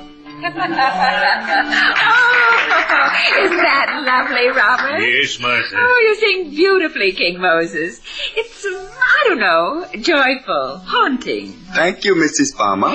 You must be tired, Mrs. Palmer. All the sightseeing you've done today, you and your husband. Oh, Robert and I couldn't go to sleep now. We'll just go over there and sit in those handsome wicker chairs, discuss our follies, and watch. Watch the lights of Havana, the color.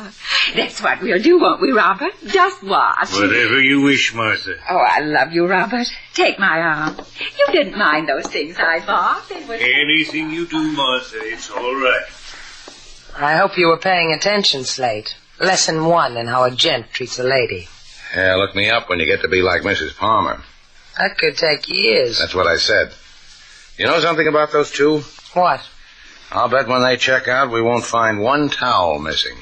Yeah, not even the one I put in their rooms. The one you swiped from the Hotel Muncie. Well, don't look at me like that, Slate. I just did it to make them feel at home. My favorite towel, and you... Senorita, you may not be aware of it, but a large thrill has just entered into your lives. Not tonight, Chico. We've got everything we need. Oh, you desolate me. Don't take it too hard, Chico. Here's $1. Senorita, The minute I put my eyes on you, I say to myself in my mother's tongue, here is a queen. See how the news gets around, Slate? Please, I cannot take dollar and give nothing in return. They built me this way when I was a baby. Here, have a picture postcard and wear it in good health. Adios, you thrill me people. A buck for a tourist postcard, a color picture of a flossy tourist hotel. Oh, you've been taken, sailor. Good. It was my buck. Hey, look at this, Slate. It's already been written on. It's addressed to you. Huh? You mean you can't even send it to the folks back home? It says, I need you, Slate. Right now. Drop everything. Right now. Signed, Sam Meston. Sam Meston? What does he want with me? You won't go, will you, Slate? Not to help anyone like Meston. He said he needed me, didn't he? You coming, sailor? Sure. I love to help people like Sam Meston. They're so grateful they kick you in the teeth. Good night, Mr. and Mrs. Palmer. We have to go out. Slate's trying for a merit badge. You coming? You see, Robert, I told you it would work. It was so simple, really. You're very clever, Martha. Here's your coat, Robert. You'll need it in the chill night air. Hurry, Robert. We'll lose them if you don't hurry.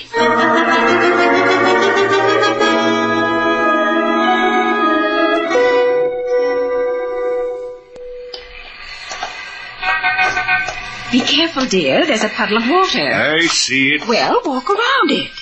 There. Think of it. Mr. Shannon will lead us straight to Sam Meston. Martha. One more killing, Robert, that's all. Then there'll be nothing else to worry about. I suppose so.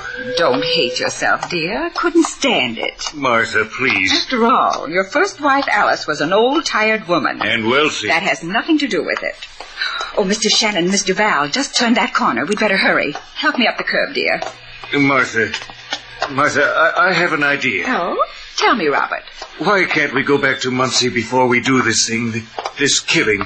Forget all about it. And keep paying Mr. Meston all that money? He's so greedy, dear. Mr. Meston must be... Yes, I suppose so. It's the only way, Robert. And Mr. Shannon will lead him to us. Mr. Shannon knows everybody in Havana. That's why I had that funny little Cuban man deliver this note to him. I think we ought to go back to Muncie. Now, you listen to me, Robert. We killed your wife. Mr. Meston was hired by the insurance company to investigate her death. He found the gun I used, and he's held on to it. Blackmail.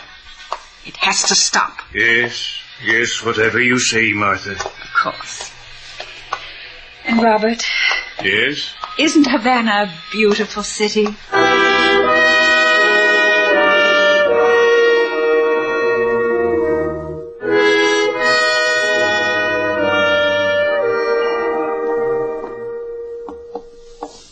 Senor Slate, amigo and senorita sailor, welcome. Alfredo Gomez bids you welcome to the Hotel Metropole Ritz. Alfredo Gomez says the place is yours, unequivocally, irrevocably, and without doubt. Hi. The last time he gave me the place, sailor, he took it right away from me and threw me out. That's the story of your life, isn't it? I do not wish to interrupt, but por favor, why have I given you the hotel? Is Sam Meston still registered here? Sam who? Sam Meston. Who, Meston? S-A-M, Sam. M-E-S-T-O-N, Meston. Let's see you get out of that. What are you both saying? Sam Meston. I want to see him. I want to know if he's registered here. Sam Meston. Sailor just spelled it for you. A joke? I'm supposed to say ha-ha? Ha-ha. Alfredo, what's the matter with you? You know Sam as well as you know me and Sailor. Please. The moment in time has come when I must take back my hotel. I am busy. They're having a convention here. The Daughters of the Hacienda Rifle and Pistol Club. Pardon me for the rest of the week. Okay, Alfredo, if that's the way you want it. Come on, Sailor. I don't understand what's going on here, Slate. Something scaring, Alfredo.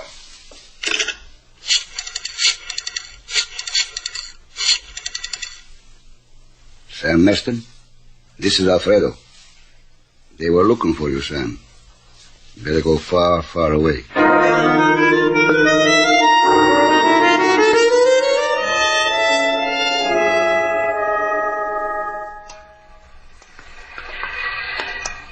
Mind if I coin a phrase, Slate? Go ahead, stun me with it. All right. Phrase. My feet are killing me. Why don't you go back to Shannon's place and wait for me? I'm going to be brave. Just tell me how many more places are we going to have to look for Sam Meston? Consider it, sailor. Here's a man who's known all over Havana, and all of a sudden people never heard of him, or they don't know who he is. Funny, isn't it? I'm tingling from the strangeness of it all. Slate, when we get back, will you rub my feet? I'm going in here. Pool room? It hits you like that, huh? The middle of the night and you get a big yen to play nickel-9 ball. The guy who runs the place is named Garson. He knows Meston. Whatever you say, Slate. Place is practically empty. That's Garson playing on the last table. You wait here. And do what? Your snooker's a little weak. Go practice. Garson. Huh? Oh, hello, Shannon. Didn't hear you come in. You seen Sam Meston? How would you play this shot? Here, here, and here. Uh-huh. You like it?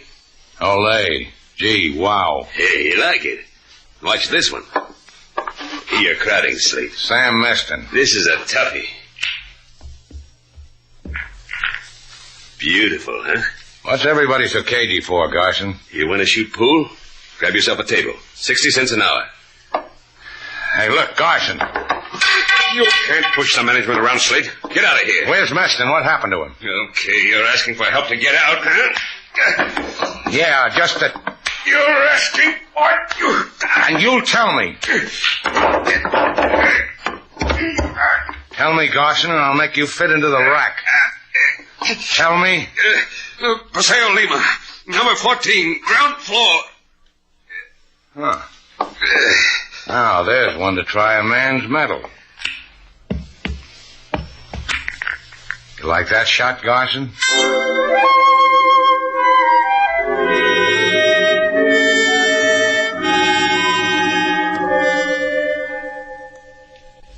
I have told you to. Sam is not here.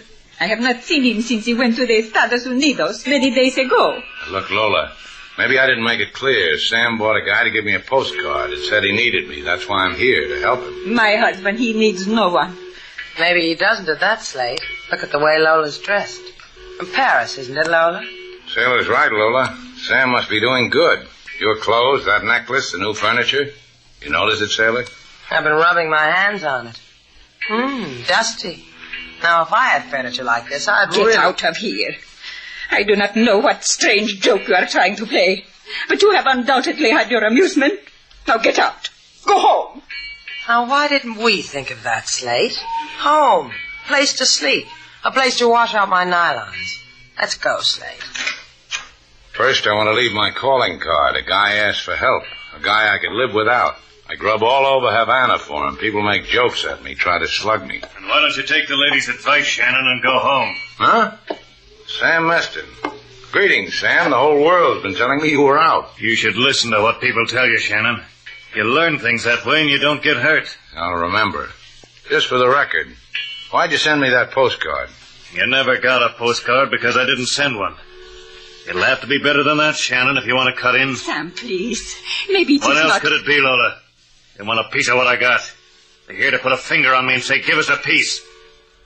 You'll never get it, Shannon. You can die at my feet and you'll never get it. Whatever it is, who wants it? Hey, what is this, a rest stop? It is the back door, Sam. I will go. Entertain our guest, Lola. I'll get it myself. What do you want? Hey. Sam, who was it? You wanted it, Shannon. Take it. The gun in the drawer. Take it. You get rich on it. Maybe you die on it. Like me.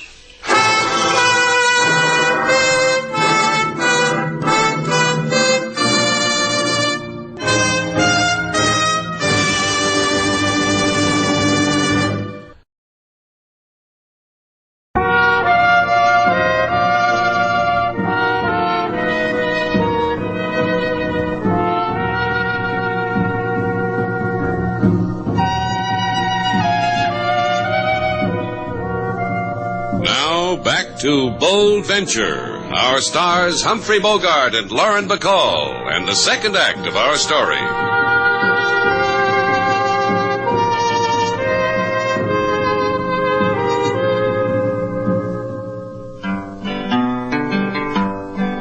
Mr. Shannon, he looked all over town, up and down street, then turn around. This fella he looked for, his name is Sam. Now fella, he is Mr. Very Dead Sam. Slate, Yeah? you're sorry he's dead, aren't you? I never did anything to me. What are you going to do about it? I phoned LaSalle. He's going to meet me at police headquarters about noon. I'm going to turn over the gun and... A lady come in, she walk real slow. She wear black lace for a new widow. She has the look of... Yeah, I see her, King. Be careful, Slate. She lied to you once. Good morning, Senora. I want you to know how sorry we are. Send flowers. We're going to do that too, Senora. But right now, Slate's being a gentleman. Allow him the luxury. Bueno, console yourself that you have killed my husband. What are you talking about? The killers follow you all over Havana. You find Sam. The killers find Sam. I said I was sorry. Anything I can do. There is what to do. You took a gun from Sam. The gun he told you was in the drawer. Give it to me. I don't like the way she asks. Look, Senora. Sam told me to take it. He must have had a reason for it. I'm going to find out what it is. Give it to me. Give me the gun. Now, I don't like the way you ask. Keep it then. Be a fool and hug it to you. Sam said it, and I will say it. That gun will kill you.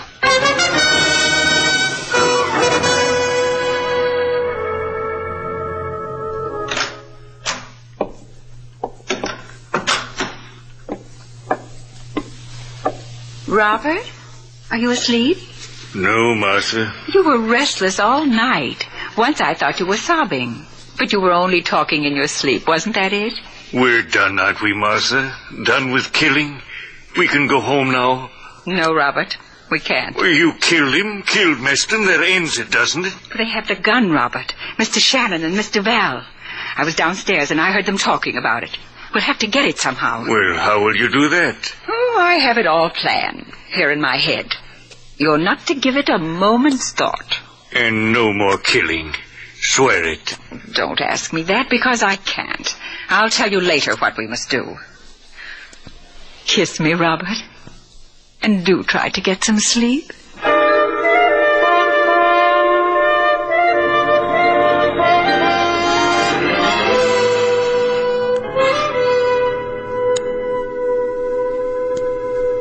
It's 11 o'clock, Slate. Don't you have to go to police headquarters and see LaSalle? I told you noon. You trying to get rid of me? I've got a reason.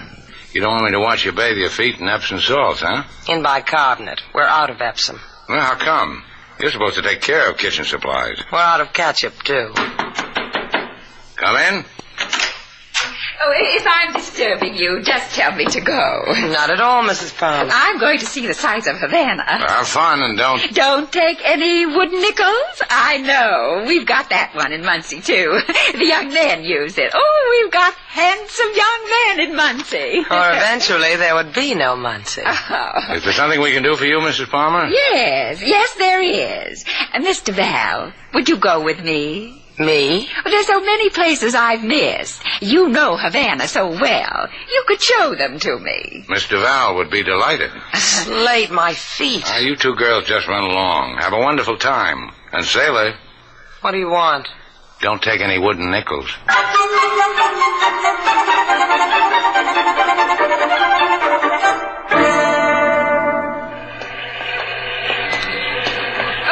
One more stop, dear. I promised these people I'd bring you by to meet them. See? Wasn't far, was it? Hey, this is Sam Meston's place. This is where he was... Exactly, my dear. Please knock on the door. I don't get it. What's the idea? Knock on the door, Mr. Val. Because you see, I can't. Not with my purse in one hand and this gun in the other. Why, Grandma, what big eyes you have. Knock. Anything for the tourists. It's a motto with me. Come in, Mr. Val. Mr. Palmer. You better take care of your wife, Mr. Palmer. Havana's too much for her. Look, The sweet thing's pulled a gat on me. The other one. Is she here, Robert? In the next room. I tied her up, gagged her. We'll go to her. Yes, Martha. You can put that thing away now, Mrs. Palmer. It helped a lot. My feet don't hit a bit anymore. I like you, Miss Duval. You have many qualities. Now we're chums again, huh? Pals, friends, buddies. Here she is, Martha. Lola. That's your name, isn't it?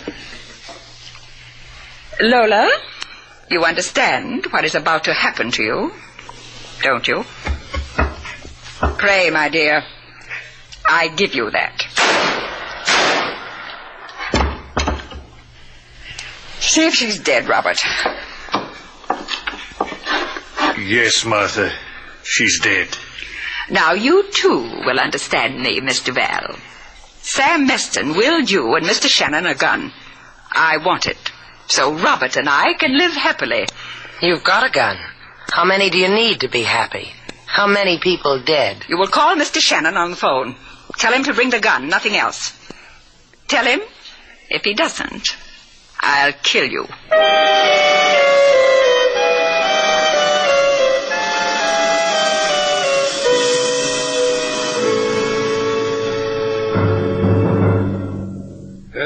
I don't understand, Senor Shannon. Why do you want me to return to you this gun you took from Sam Meston?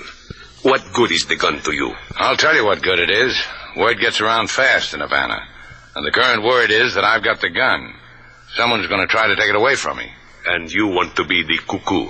The pigeon. It is a matter of opinion. Another thing, you told me you had a file on Sam Meston? Si. Senor Meston, ever since he has been in Havana, had no means of support that were visible to the naked eye, which made us lift an eyebrow. Last year, we investigated him. What did you find out? He was a private investigator for the Acme Insurance Company of your country. His last known assignment was for a murder case in a town with an impossible name like Duncy, Indiana. Muncie, Indiana. Muncie, Duncy. It is still impossible. But a murder case. The state of Indiana versus Robert Palmer. Robert Palmer? Please, you are taking the words out of my mouth. What about Mrs. Palmer? Mrs. Palmer was murdered. Well, what do you know? Por favor. Now, what about the gun, LaSalle? You going to give it to me? Lend it to you. If you please, sign here. And leave a deposit. No, senor, not money. Your word.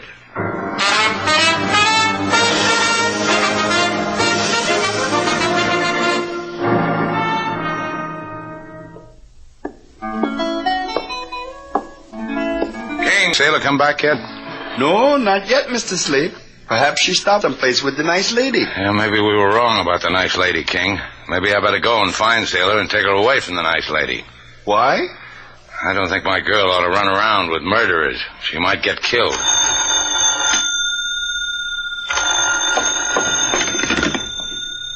Shannon's place, Slate Shannon's... For once, don't talk back, Slate. That gun. Bring it to Sam Meston's. And no cops. Just you with a gun. Sailor. If you expect to find me alive, that is. That's what Mrs. Palmer says. And you know Mrs. Palmer. She's...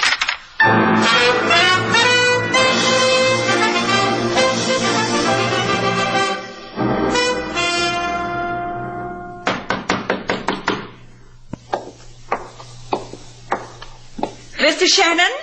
Yeah, it's Mr. Shannon. Open the door. I have a gun at Miss Duval's head, Mr. Shannon. So you'd better come in with your hands up. Are your hands up? They're up. Good. Open the door, Robert. Have they hurt you, Sailor? She killed Mrs. Meston right in front of me. That hurt. My dear, there was no other way. Was there, Robert? Let's do what we have to do, Martha. Take the gun away from him. You have the gun with you, Mr. Shannon? It's in my pocket. Robert, get it. I've got it. Is it loaded? It's empty, Martha. That's the gun you killed your first wife with, isn't it, Mr. Palmer? I didn't kill her. The dear little lady must have knocked her off, Slate. This gun is the thing that kept Sam Meston in the chips. He found the evidence that would hang you, and he kept it. Tell me something, Mr. Palmer. Do you love the present Mrs. Palmer? Martha, we have what we need. Let's go. Miss Duval asked you a question, Robert. Miss Duval asked you the question because we'd both like to know. How does it feel to love a woman who kills so easily? Don't be embarrassed, Robert.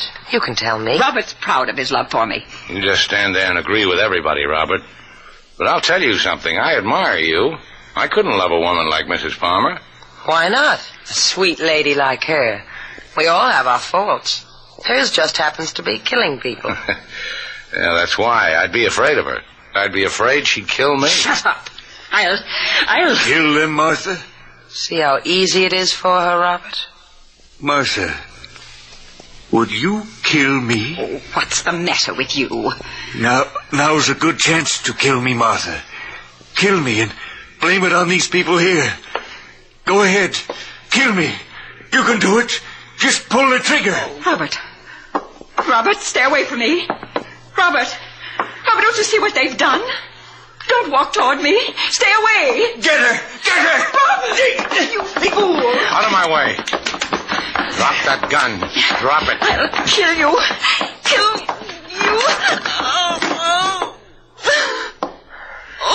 I take it all back, Robert. You're a brave man. I'm a murderer. As evil as she is.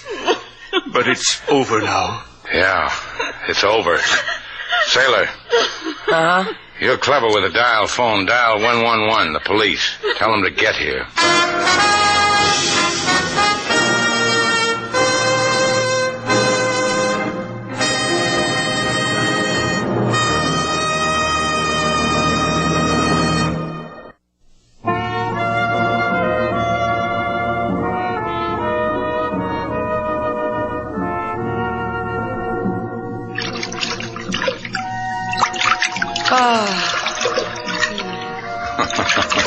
Finally made it, huh, Sailor? Oh, there's nothing like a foot bath.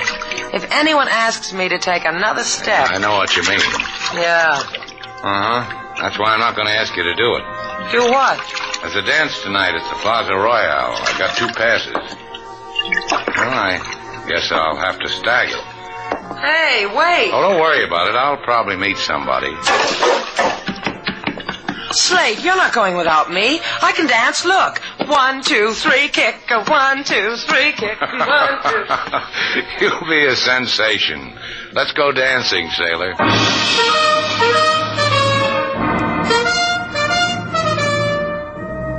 And so our 2 stars, Humphrey Bogart and Lauren Bacall, have brought to a close our latest bold venture story. Special music was composed and conducted by David Rose. May we invite you to listen again next week at this time for another exciting adventure starring Humphrey Bogart and Lauren Bacall together in Bold Venture.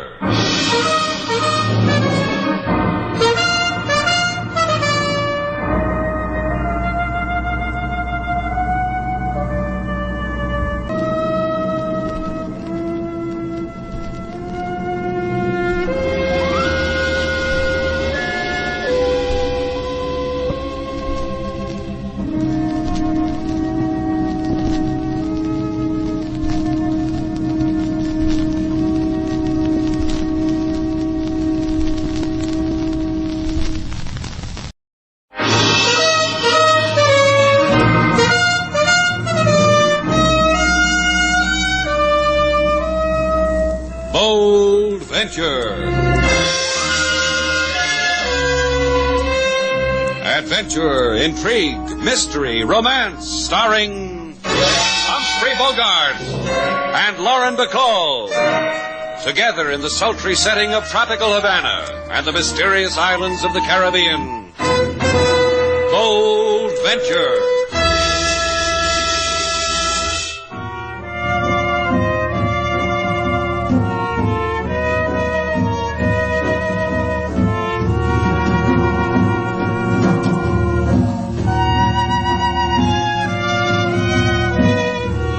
Once again, the magic names of Humphrey Bogart and Lauren Bacall bring you Bold Venture and a tale of mystery and intrigue.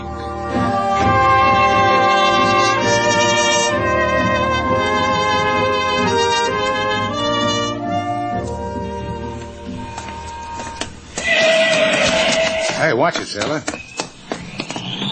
That's the second time in 3 blocks the car's almost run you down. What's the matter with you? Shannon's place. The Hotel Nifty, rooms 350. What? No, I don't like it. You don't like what? Slogan for our new stationery. The Hotel Nifty, rooms 350. Well, what's the matter with it? It tells the story. It says that Shannon's place is a classy hotel and the rates are reasonable. Yeah, I know, but But what? Now listen to this slogan. Shannon's place. Rest in Havana in your private cabana. Who's got cabanas? Now, it makes it a problem, doesn't it? It's too late anyhow. Sanchez has already printed the stationery. My name's on the letterhead, isn't it? Right under running hot and cold water. That's nice. Hey, look. Sanchez's shop is dark. Well, he just called you 15 minutes ago, didn't he? Yeah, he said come right over. The stationery was ready. Come on, sailor. Sanchez! Sanchez, it's Slate Shannon. Try the door, Slate. It's open. Sanchez! Sanchez! Hey, something's wrong, sailor. Strike a match. Something really is wrong. Look at the place. Yeah, torn apart like... Slate, there's someone here. I'd never have known. I got him, sailor. Hold him. I'll hit him. Slate, where are you going? Oh, Slate. Hey, what did you hit me with, sailor? I don't know. I picked something up. Feels like a monkey wrench. I'm sorry. I guess my aim was bad. Hey, what's all this about? Who knows? Maybe somebody else doesn't like our slogan.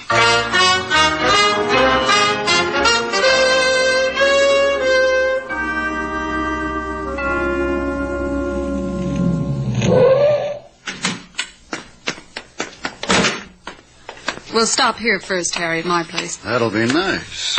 Only to heal the bruises the man gave you in the printing shop. Then you're going home. Here's my key. Open the door. After you, my dear. You got a cut under your eye. There's collodion in the bathroom. I'll get it. I reckon Sanchez's joint exhausted me. Collodion just won't help the tired feeling I got. What'd you do with Sanchez? Beat him up, whispered a word of advice in his ear, threw him in a private gutter where I can find him again. That'll make him understand it? Sure it will, baby. It's the only way to talk to these people. Sanchez just didn't know what we've got going for us. Fake American passports. A man in my position could get fat selling things like that. There's such a hunger for him. But we need Sanchez. Will he keep engraving them for us after what you've done to him? Now that he's figured out what he was doing, he'll put his heart and soul into it because I asked him. Poor little man. He should never have tried to use his brain. Never said he was going to report us to the authorities. And to the consulate. Have they ever questioned you about the things you do on the salary they pay you? I told him I was tutoring a Cuban lady in English. The boys at the consulate understand things like that. What about those people who walked in on you? Shannon, the Havana character? Yeah, it worries me.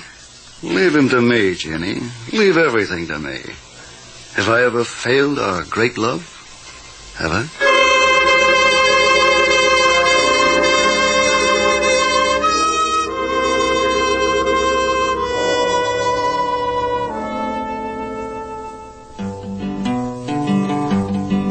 Mr. Shannon, he go to printing shop for stationery with name on top.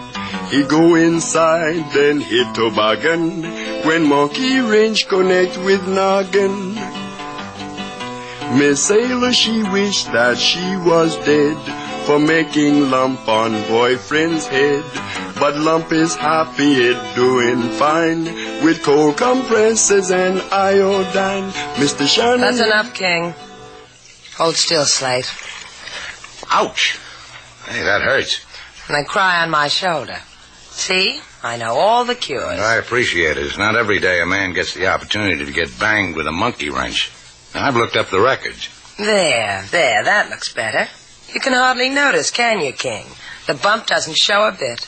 From this angle, Mr. Slate looks like a man wearing small top hat. Stand over here where I am. He looks like a man wearing 2 small top hats. I'll get it. I wish to see Mr. Shannon, please. Who are you? Oh, that is him in the chair. Please, step aside. Hey, you can't barge in here. Mr. Shannon? Yeah, what do you want, Buster? I am Juan Sanchez. I have heard that you were at my brother's place of business, the business being that of printing. It is so, see? It is so, see. That's the way you want it. Having not found my brother Carlos, you called Senora Sanchez, the wife of my brother, informed her so, that my brother was not at his shop, that the shop was ruined, that you were thrown here and there and hit heavily, see? That's a fair version of it. What's on your mind? On my mind is this. I know where is my brother. I will take care of the affairs of the family of Sanchez. And as I have heard a tourist say, you will keep your fat head out of my business. I will say goodbye to you. Goodbye. Close your mouth, Slate. Keep my fat head out of his business. That's what he said, Mr. Shannon. I don't care whose brother he is. I know. You're going to find out what happened to Sanchez. I like Sanchez. I've done business with him for years. He's in trouble. He needs help. Rubs off on you, doesn't it? People's troubles. No, please. Hey, what goes on? Please, no. Come on. There he is on the patio. Hell, he's not going to take care of his brother's problems anymore. Juan is dead. Like I said, it rubs off on you, doesn't it? Yeah. Starts in the printing shop and it continues on my patio. Call the cops, sailor. I'm going to find out what makes that shop print obituaries.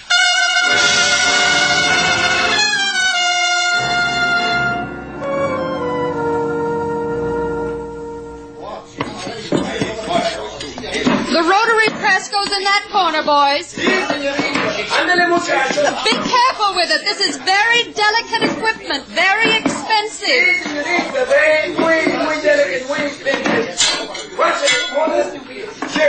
And when you're through with that, boys, I want you to... Are you one of the workmen? Will you please... No, I'm not a workman, but I could do some work for you. Well, that would please me. I'll make a note of that, miss. What name do I put down? Jenny Sloan. I'm Slate Shannon. I've heard of Slate Shannon. This is a red-letter day for me. I sell a big order and I meet Slate Shannon. A girl like you sells printing equipment? There must be people who want to take you away from all this. There are, they do. But maybe you can make a better offer? Yeah. But first I've got to find Sanchez. Why must that come first? His brother was shot down, killed in my hotel. I figure things like that has a priority. It does, doesn't it? And you'd rather tell Sanchez his brother was killed than... You don't know it, Slate, but you just made me an offer. I like it. And we could tell him together. Where is he? He called my office from his home, ordered all this, asked me to install it for him. Because he was too sick to manage for himself. From his home, huh? Mm-hmm. So you'll understand I'm needed here. I couldn't go with you. The things I understand, Ginny. Just you wait. Hey, is there a phone here? There on the wall. Need change? Thanks, I've got it.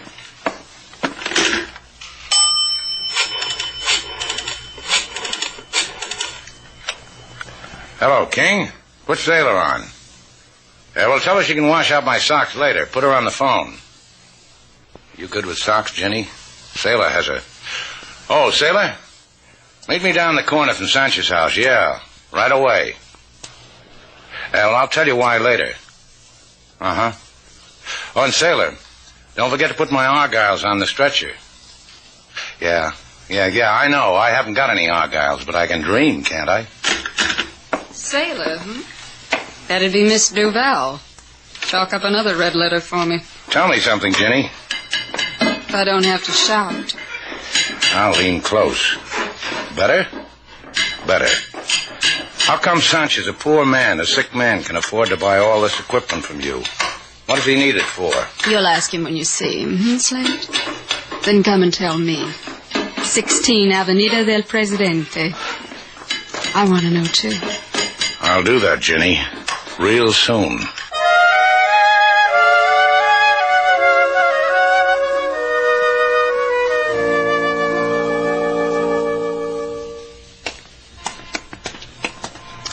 I still don't understand what you're trying to do, Slate. I'm looking for some new answers. Well, tell me the new questions, huh? Why is that printing shop wrecked and put together again with expensive equipment? Where does a beautiful American girl named Jenny Sloan come into all this? A beautiful American girl, huh? Where did you find her? Next to a linotype machine. You've got red printer's ink on your lapel. Yeah, you gotta watch those linotype machines. Oh, here's Sancho's house. Here, let me knock. What's the matter? Don't I know how to beat on the door? No one's answered, have they? You looking for Senor Carlos Sanchez? See what happens when I knock, Slate? Taxi cabs appear. Hey, we're looking for him, Chico. I give him to you. He's in the cab. Hey, come back here. I give you the cab, too. Now, let's go look, sailor. Sanchez. Oh. Yeah. Beaten, bloody. You want to go knocking on any more doors, sailor?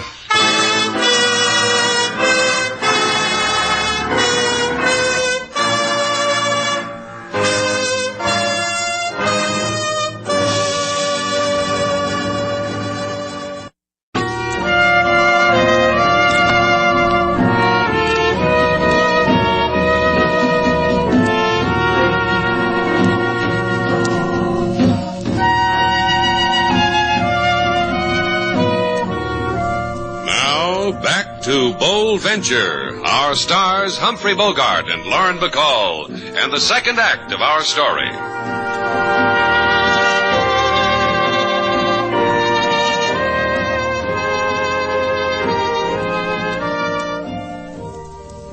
Look, Sanchez, try to understand. You stay here with us until you get well. Understand, Sanchez? Si, señorita Duval. Comprendo. You have been kind. Who did this to you? Beat you like this? Hurt you? Tell us, Sanchez. Do not ask me, señorita. I will not answer. You're beaten like a stray dog. Your shop is wrecked. Your brother is murdered. What does it get you keeping your mouth shut? Another beating? Because you like living this way? Please, Senor Shannon. The beating was to me. Do not take it unto yourself. It belongs to me. Cops tell me they found an illegal passport in your brother's things. A fake United States passport. Is that what you're mixed up in? All that fancy printing equipment. Did you order it? No. Of course I order it. How else does one attain such things? He buys it from a merchant. You bought yourself a whole lot, didn't you, Sanchez? The payment was good, too. Look at you. Leave him alone, Slate. Senor Slate, there's a man at the desk who wishes to talk with you. Be right there, King. Sing to Sanchez, sailor. Kiss his cheek. Do something, anything that'll take the hurt away. I'll try, Slate. At the desk, huh, King? Yes, sir, Mr. Slate. It's Mr. Harry Turner. King says you wanted to talk to me, Mr. Turner. It's on your mind. Carlos Sanchez. I've come to take him home. You a relative? Only a friend. Sanchez does printing for us at the United States Consulate. I've grown very fond of him. This morning we heard he'd been in an accident. I'd like to take him to his home. Do what I can for him. How'd you know he was here? Some people saw you take him out of a cab, bring him here. Word got around, got to the consulate. We got up a little collection, and I was appointed to pick him up. All right. He's badly hurt. Take it easy with him.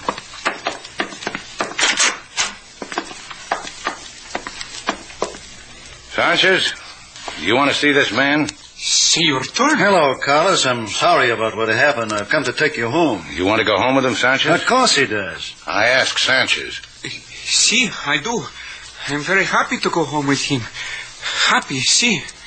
Okay. Give Turner a hand, sailor. I'm going out. Where? All right, don't answer me. Surprise me when we get there. You're not going, sailor. You'd clutter it up. This one belongs to me.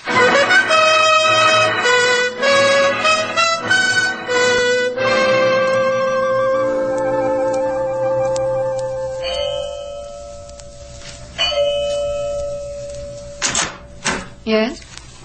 Oh, hello, Slade. Am I disturbing you? Yes, you do. Come on in. The place looks a mess. I undressed on the way to bed last night. Wait till I pick up these things. Sit down right here. Thanks. You said you'd come to see me. You couldn't wait, could you? I've been thinking about you, Jenny. Don't do it that way, Slade. Too many men start off like that, not Slade Shannon. I knew a girl like you once in Hong Kong. She wore bells on her ankles, and when I said goodbye to her, she tried to stick a knife into me. The scar on your cheek? Uh-huh. There.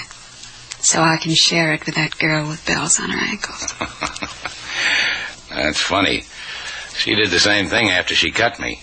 It's going to be good, Slade. I found Carlos Sanchez. Later, Slade. He was almost beaten to death. Do you know why? Slade. Tell me why, Jenny. Now, at this time, it means that much to you. I'm going to tell you why. I don't like you so much, Slade. Last night you were in his shop. You were delivering a whole lot of merchandise, expensive stuff. I told you Yeah, that you worked for a printing supply house. But Sanchez never called you. He didn't order that stuff. I know, you delivered it to the wrong place. Listen to me, Slade. It's got something to do with passports. Sanchez is an engraver, a good one. He could have made plates for a counterfeit. Printed passports for illegal immigration to the States. He could make a lot of money out of that. A lot of people could. You and... You. Well, I don't see how. A lot of people come to Shannon's place. The word could have it that your hotel's a fine place for people who want to go to America. Who do you work for, Jenny? Wait a minute. This is a small gun, Slade. I can make up a fine excuse to the police why I had to kill you. Who do you work for? I'd weep over your body till the police came. Jenny. Jenny, put the gun down. All right, Slade, if you say so. No more questions, Slade? No more questions.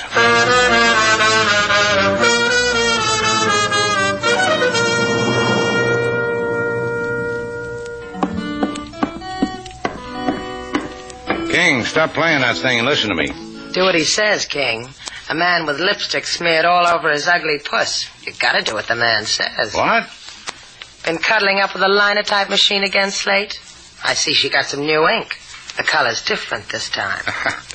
Yeah, it's tasty, too. Had Mr. Turner take Sanchez home? Carried him like he was a baby.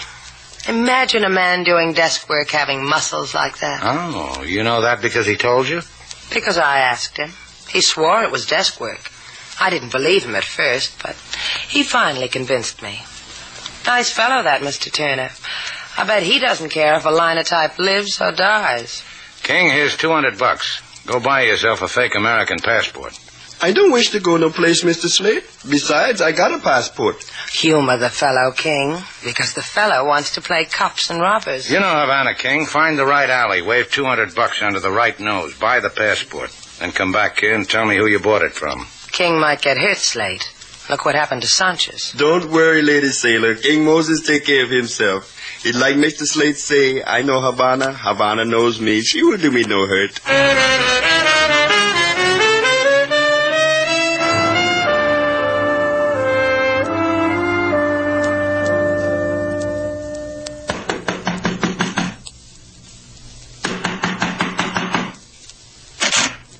What do you want here? Please, mister, they tell me come to you.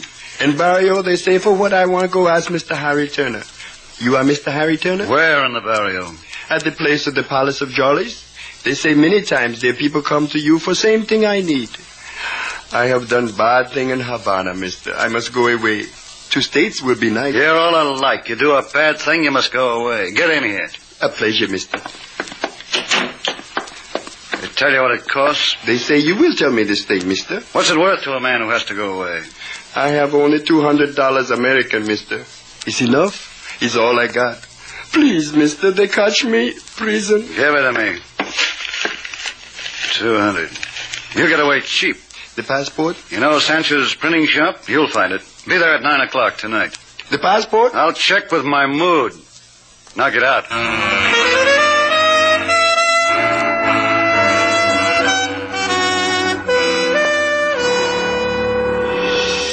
He told you to be there at 9 tonight, huh, King? Yes, Mr. Slade. Well, you did good. What do you think of your desk job now, sailor? Well, he beats people, kills people, makes passports on the side, money on the side. I'll have to know him better before I can give you an opinion. Say, what in the name of... What are you doing with knitting needles? You said you wanted some argyles, didn't you? You think you can finish them by 9, sailor? I want to look spiffy for Mr. Harry Turner.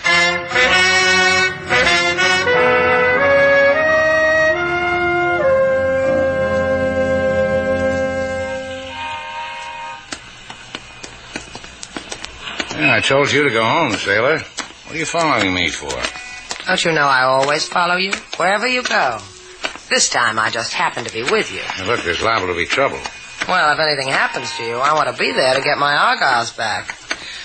All right, sailor, just keep your mouth shut, that's all. If you like it that way. Just the way it was before. Lights in this shop are out. Huh. The door is open. Anybody here? Hey! The back room. Hey, let's go. Oh, hello, people. How's business? You didn't think you were fooling anybody, Shannon, sending that guy around for a passport. You told me you weren't going to ask any more questions, Slate. I'm disappointed. Is this the one, Slate? I'm disappointed, too. I told you, sailor, keep out of it. Ginny tells me she made you a proposition, Shannon. I've been thinking about it. What's the take? You'll be paid. All you have to do is let us use your hotel for distribution. Yeah, but not for murder, huh? You give my place a bad name. You mean Sanchez's brother? Juan felt his family ties too strongly. He found out Sanchez had counterfeited those plates. He tried to tell his brother of the error of his ways. What did he do? Threaten you? Oh, forget about him. He's dead, isn't he? But you didn't kill Sanchez because you needed him to print the passports. You just beat him up from time to time. It's easy. You beat him up, it hurts him. Give him new equipment, it makes him feel better. All right, Shannon, let's stop rubbing noses. You interested or not? I'm interested. As long as I know you're going to hold on to that job at the consulate. Job at the consulate? He sweeps floors there. When he goes out, he puts a carnation in his lapel, and Havana thinks he's big. Well, Shannon... I haven't made up my mind. I know what's bothering you. That girl. Her. She means you, sailor. Do what you have to do, and let's get out of here. It's not that easy. See, you pose a problem. Ginny and I understand each other. She said it would be good between us. Better than that, Slate. You see? You're going to be in the way, sailor. Oh, I am, huh? You know how it is. Ginny and I met. Something happened. Man finds a new direction when a woman like Ginny happens. That's for all the good times we've had. And that's one for the road. Well, you settle it for me, sailor. Harry, I'm in. Great. We'll think about you later, Mr. Val. Sit down. I said sit down. Welcome, Slate. Now we go to work, huh? I was wondering how you'd phrase it. Harry? What? Goodbye, Harry. Ginny, you... Hello, Slate Shannon. Oh, like the girl I knew once in Hong Kong. Oh, she left a scar. There won't be any of those with me. Show me. Show me, Jenny. All right. Put the gun down. Go ahead, put it down. I don't like my love mixed up with 45. Slate. Put it down. Drop it. Sheep. Oh, you two are going to make a happy couple. Help me, Jenny. I'll pick up that gun, sailor. I've got it. Who do I kill first? Slate, you cheap rotten. When you run out of names, I've got a few more for you. Slate, you can let go of her now. That had to be done my way. I can handle a gun now, sailor. You call the police.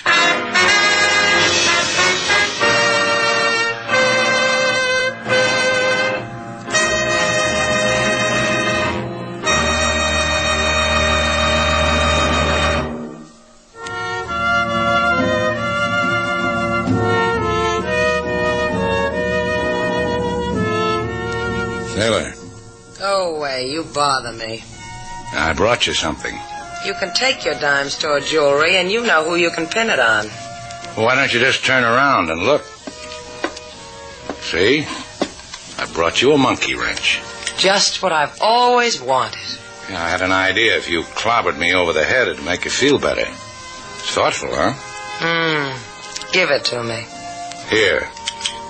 Well, go ahead. Clobber me. What's the matter with you? What happened when you went to Jimmy Sloane's apartment? Well, she had a gun in her hand, like you're holding that monkey wrench. I'll show you. Come here. Slate. Yeah, that's what happened, sailor.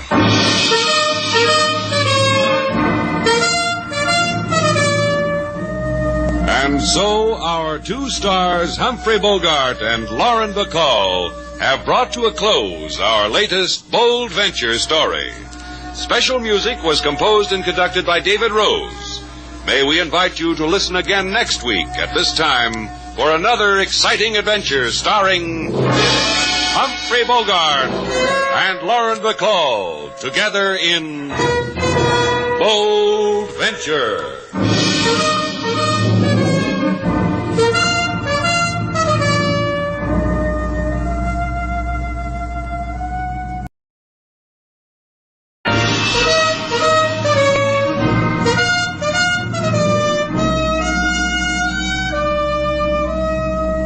Bold Venture.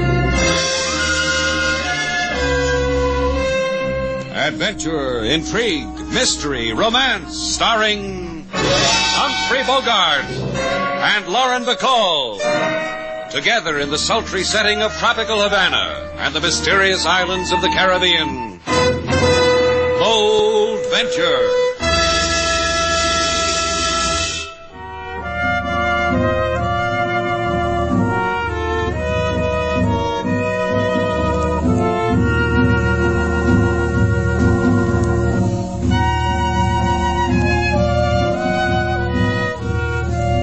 Once again, the magic names of Humphrey Bogart and Lauren Bacall bring you Bold Venture and a tale of mystery and intrigue.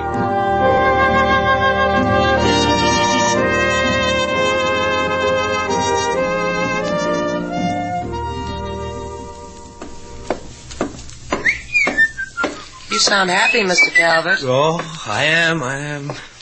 Russ Calvert's got a feeling about this evening. Yeah, that happens to people in Havana almost every night. Doesn't it, though, Mr. Shannon? You know, when it came over me, right after I took my shower while I was getting into my white linen, I said to myself, Russ, out there, right out there through that window, it's waiting for you. That's what I said to Russ. You two must be very happy together. Why not? I like you, Miss Duval. I like Mr. Shannon. I like your hotel. And tonight I got this feeling that Havana's going to like me. You hear that, sailor? We're liked. It makes me glow from the top of my head to my tippy toe. Yeah, I can do that to people.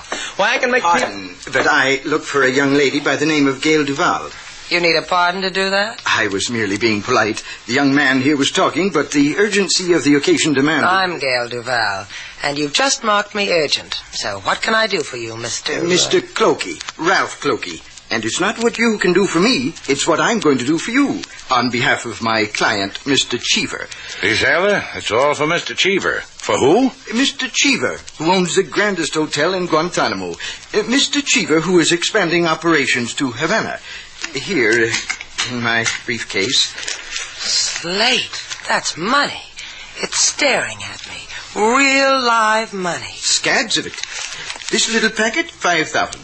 And another 10, and another 15. It keeps going till we reach 25,000. That's the price for your hotel and the boat. What? Certainly. Mr. Cheever told me the whole story.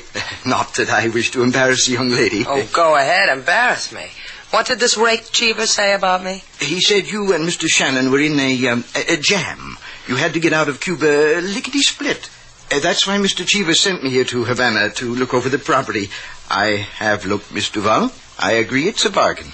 So help me, I don't know what this is all about. Look, Buster, take your money and go back to Mr. Cheever and tell him no sale. You heard me. Don't Out. you dare. No, don't you dare touch me. I'm going to give you time to reconsider, even if you don't deserve it. I'll be at my rooming house, the Reina Verde, on Vincente Street. Turning us down after you came down to Guantanamo and arranged it all. Loki? I'm going. I'm going. People's values are all shot. That's what they are. You can't count on anything anymore. You just can't. Don't look at me like that, Slate. I tell you, he's crazy. You enjoying yourself, Mr. Calvert?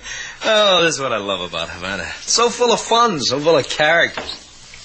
Get into my office, sailor. We got things to talk about. Good night, fellas.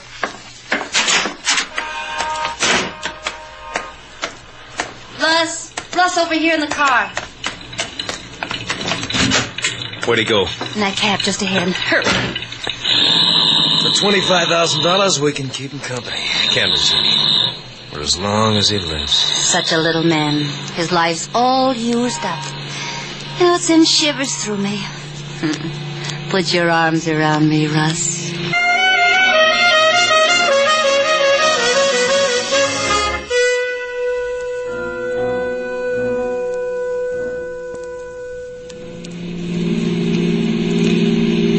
His cab pulled over, Russ. Uh-huh. We too. Hey, look where he's going, Jean. Huh. How about that? All that money and he picks a flea bag. Come on, let's go. How do you feel? Hmm? Are you scared? Oh, you mean using the name Gail Duval in Guantanamo?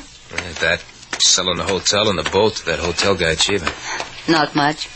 I had the identification. You know, a girl can get a driver's license when she gives a big red smile to the man who issues them. 2 talents, yours and mine. Come on, let's visit the flea bag.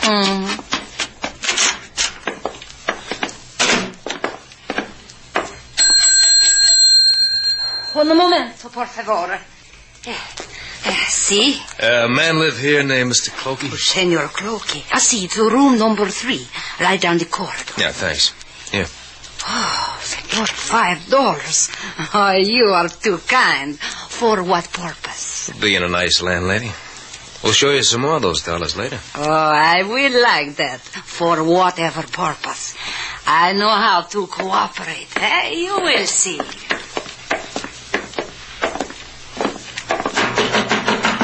Mr. Clokey? Hello, Mr. Clokey. Who are you? Inside. I said in. I asked you a pertinent question. Yeah, you did. And I said in. That's better. Close the door, Jean. Uh-huh. Well, he seems like a nice little man, Russ. It's too bad about the nice little man. You people are maniacs. Put away that knife. Put it away. Don't come near me. Don't come near me. Little men die gently, don't they? Get his briefcase, Jean. Mm-hmm. Now let's go talk to the landlady. She likes money. She knows how to cooperate. Let's see if she can memorize a story.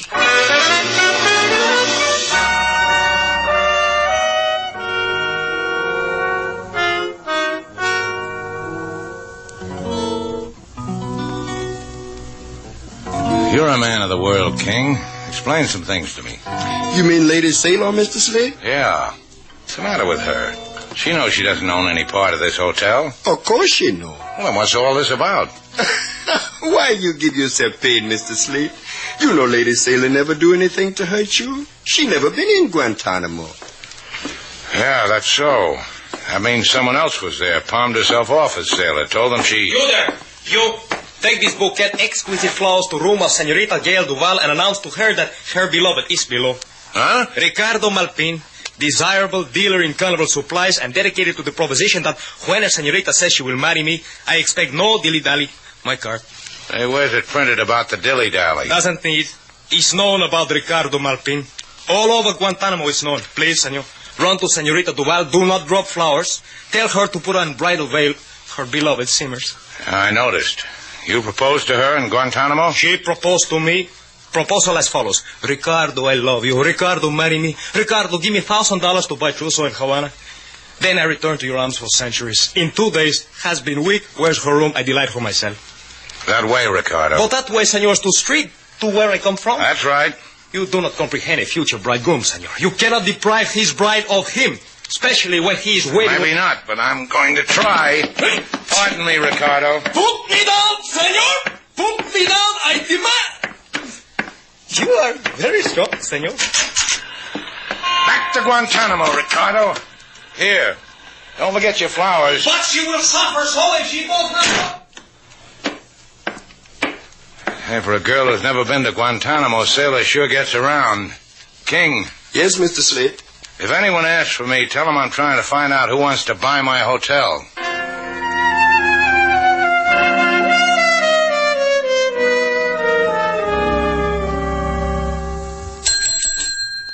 Anybody here? Hey, who takes care of this place? Si, senor. You wish accommodation, eh? I wish a Mr. Clokey. Oh, Senor Clokey has so many colors. A little ago, a young lady. Oh, muy linda, very beautiful. Vámonos, I will take you to him, to his room. What muy linda? Very beautiful lady? A lady who made argument with him. A lady he called Sailor Duval. What? This is his room, senor. Yeah. Cloaky. Senor. The senor has a knife in his heart. ¿Qué? Oh, permit me, senor. It's not a knife. It looks the instrument to open the letters. Yeah. It's a letter opener. From my hotel with Shannon's place stamped on the handle. Madre de Dios. Oh, that girl, so pretty. She did not look so... She killed him, that Sailor Duval. Look, you must have been hearing things. Oh, I hear what I hear. And so I shall inform the police. A girl named Sailor Duval killed a man.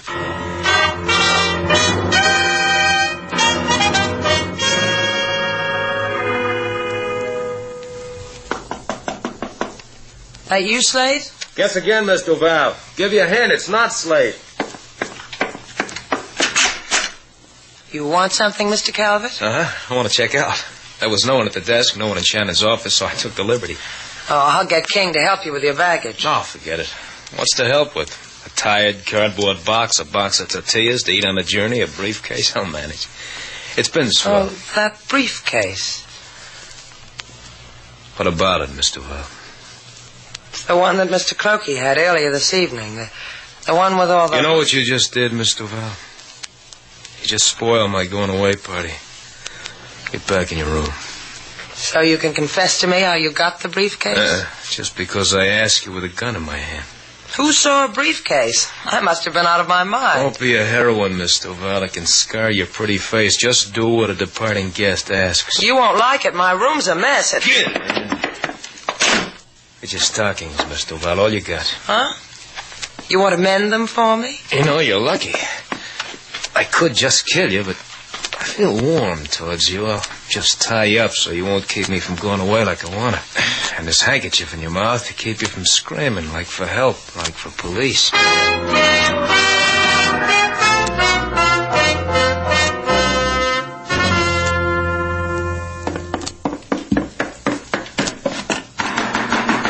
Sailor! Sailor, are you in there? Sailor, what's the matter with you? That wasn't a civil answer. I'm coming in. Hey, your door's locked. Yeah, that's what I'm going to do. Sailor, if anybody tells you look good with a gag in your mouth, slug him. Kept you so long. I was spending a little time with your victim. Well, what are you talking about? I'll make out there's still a gag in your mouth. I've got to untie you so we can get out of here. Okay. What happened to you? The guest named Russ Calvert said to himself, Russ, tie up Sailor Duval. So he did, after I peeked at Mr. Clokey's briefcase. You're in a lot of trouble. Someone on the other side of Cuba in Guantanamo has been using your name and came around here and committed murder and left bits of you all around. Come on, out the window. That is her! That is the one! Stop her! Have to stop before I shoot off his gun. She is the one I saw leave with a smile after she stopped the senor. What's she talking about, Slade? She's saying you murdered Mr. Clokey. But which you will stick your hands in these cuffs. I'll do it, Sailor. Slade. Do it. Gracias. If you please, senorita. She was just kidding. But you hit a policeman to unconscious. Is against the law. Come on, Sailor. Let's go out the front. Guantanamo's closer that way.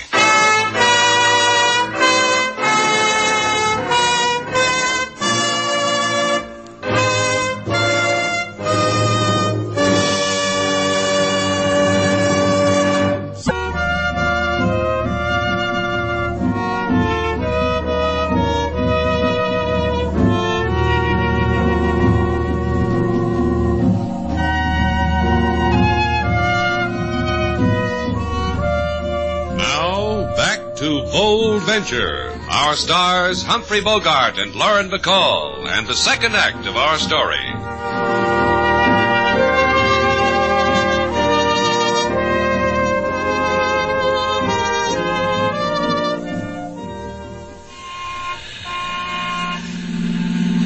Hey, taxi! Hey! The only trouble with these Guantanamo taxis, sailor, is that you can't get one. No wonder. The place is up to its yardarm with the American Navy. Taxi! Slate. What?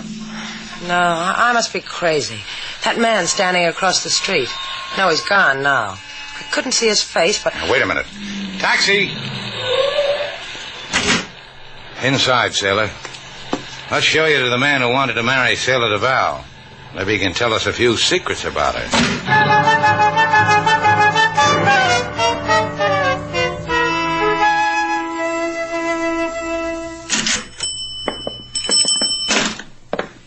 The man who owns this carnival supply place said I was going to marry him. Maybe you should take him up on it, sailor. You could have yourself a gay time. Put on a funny nose, a false beard, wear a buzzer in your hand. You could be happy with a man like that. Welcome to the shop of the phonies. Welcome to... You? I renege on the welcome. He's withdrawn. Ah, don't be like that, Ricardo.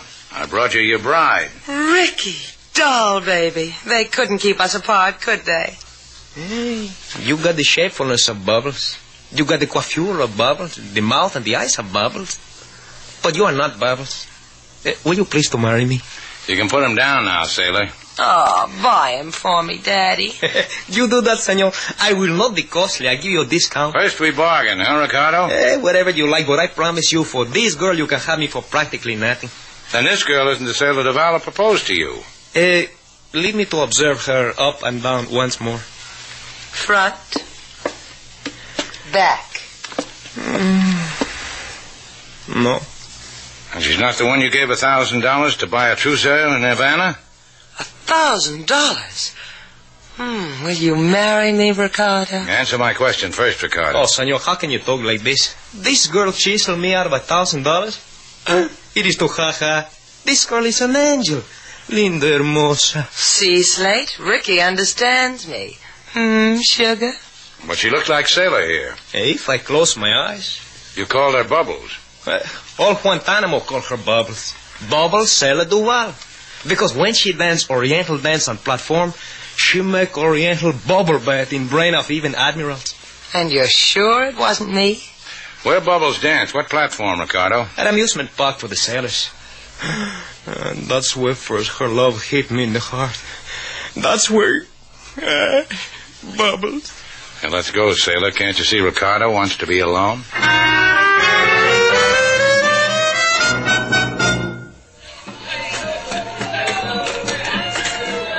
The Midway's practically deserted, sailor. No wonder. Look down there on that platform. That's the main event, the ladies. And the Navy. Slate. What? Look, Slate. Across the Midway. Watching us in front of the Hall of Mirrors. Hey, that's Russ Calvert, the boy who gagged you. I told you we were being followed. Let's go. I saw it, sailor. It's going into the Hall of Mirrors. The joint is dark. Come on, sailor. There he is. Russ. Where'd he go? Follow me, sailor. Which one is you? I'm the one who needs a haircut, the guy with the infectious grin. Stuck on the floor. Slate, where are you? Slate. Here, stay where you are. Sailor. Slate. Here I am. Sailor. Sailor. Oh. You're shot. I'm not shot. I bumped into a mirror. Help me up. Oh, I'm sorry. Oh, forget it. We're getting closer, sailor. Let's go join the ladies.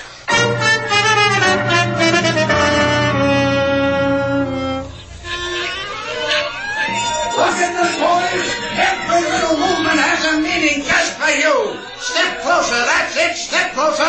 Don't be bashful. How are the artists going to feel if you don't step closer? It doesn't mean you, Slate. You hear the man. It'll upset the artist if I don't come close. Hey, you, Barker. It reaches you, huh, friend? Get your tickets to the box office. 3 dimes, the best part of a hat.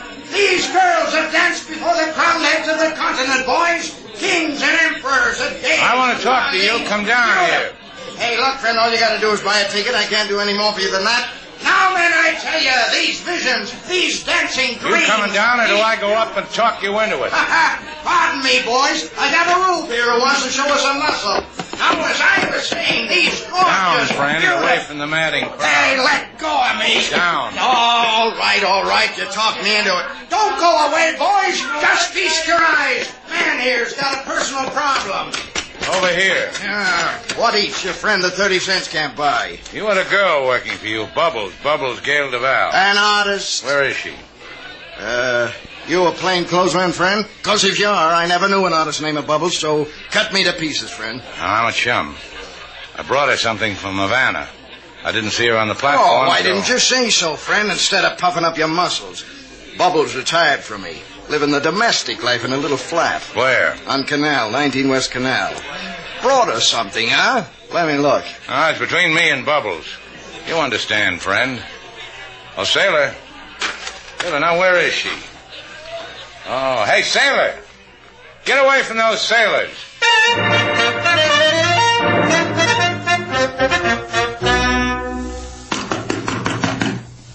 Go away. Bubbles doesn't like us, Slate. I'm going to feel silly saying this. Open the door, Bubbles. You did that quite well. All right, so you're selling what? Nothing, just want you to say hello to Sailor Duval. Oh, finally. You know, Slate, she does have my features. I'm glad they're on you. Mind if we come in, but... Say, look, what kind of a name is Bubbles? Come on in. My name's Jean Hudson. You might as well know. The police are going to know. I've been waiting. You two had to get to me sooner or later.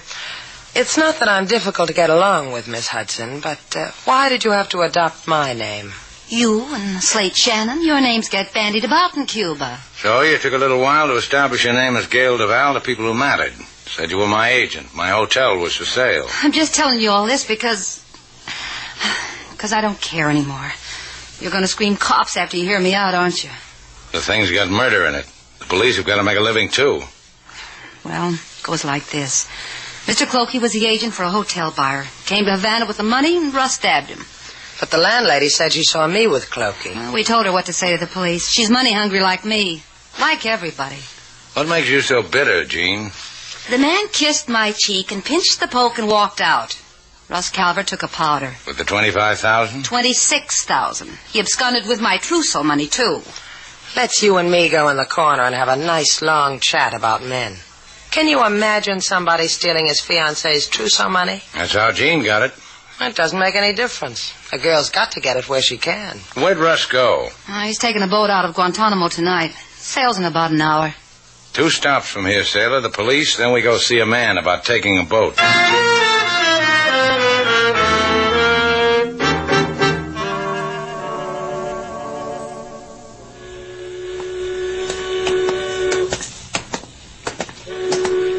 The port agent says there's only one boat leaving at 9 tonight. There it is, sailor. The Scarlet Crescent, bound for Singapore. A man can have himself a time in Singapore with $25,000. A girl, too. Hey, wait a minute. Don't worry. I was just dreaming. That old car that just pulled up. The guy who just got out of it. Russ Calvert. Let's go get him, sailor. Hey, wait for me. I got you running for the altar. He's seen us, Slade. He's running. There he goes, up that alley. Oh, that Russ is quite a track man. Come on. In the alley. My daddy told me there'd be nights like this. Now what? Now what? Here's a cross alley. Which way'd he go? To the right or left? Or straight ahead? Russ seemed to me the type of man who would go straight ahead. We'll take the left. He couldn't have come this way unless he oozed right through this wall. This is a blind alley. He's not in those doorways either. I told you we should have gone straight ahead. Let's go back. Let's go to the boat and wait for him. No, he won't take the boat now. He's going to get out of Cuba another way. I guess that settles that, huh? I'll find him. Slate, look. That car coming toward us with his lights on. Russ's car. He circled back and got it. He's going to try to run us down. Quick, sailor, back into the blind alley. Kill us in there. It's our only chance. Faster, sailor. There's the wall. There's no place you can go. Here. This doorway. Jump.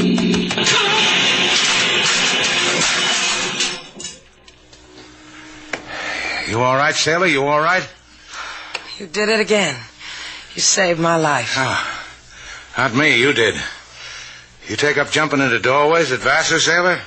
Depending on the guy I was dating. What about Russ? Well, let's find out. It'll take a derrick to get him loose. The engine's in his lap. He's dead, isn't he? Well, don't say it like it's a tragedy.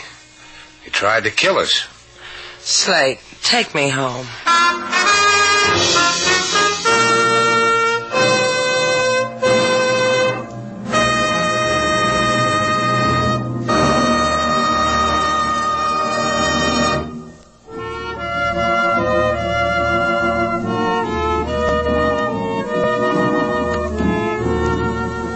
Slate. Uh-huh. I want to show you something. What? When I was leaving the carnival supply house, Ricardo pressed something into my hand. He didn't give me a thing. All the while I had my eye on that squirting flower. Gee, you're lucky, sailor. Look what he gave me. A trick nose with a mustache. Put it on. I figured you'd ask me that. All right. How do I look? Come here. I'm funny, huh? That's right. Right here. I like that. I knew you would. Tell me why. The mustache tickles.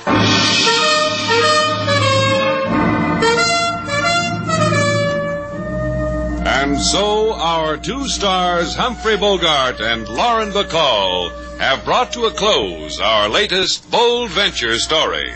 Special music was composed and conducted by David Rose. May we invite you to listen again next week at this time for another exciting adventure starring Humphrey Bogart and Lauren Bacall together in Bold Venture.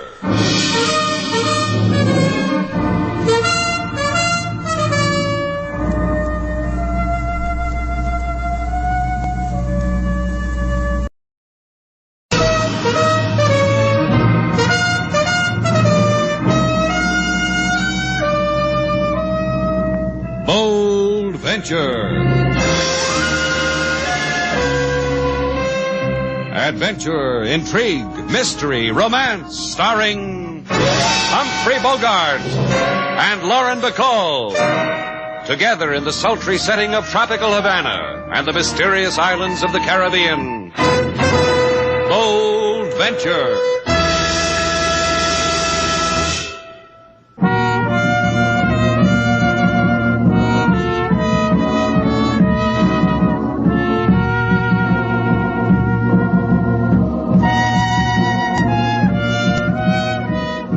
Once again, the magic names of Humphrey Bogart and Lauren Bacall bring you Bold Venture and a tale of mystery and intrigue.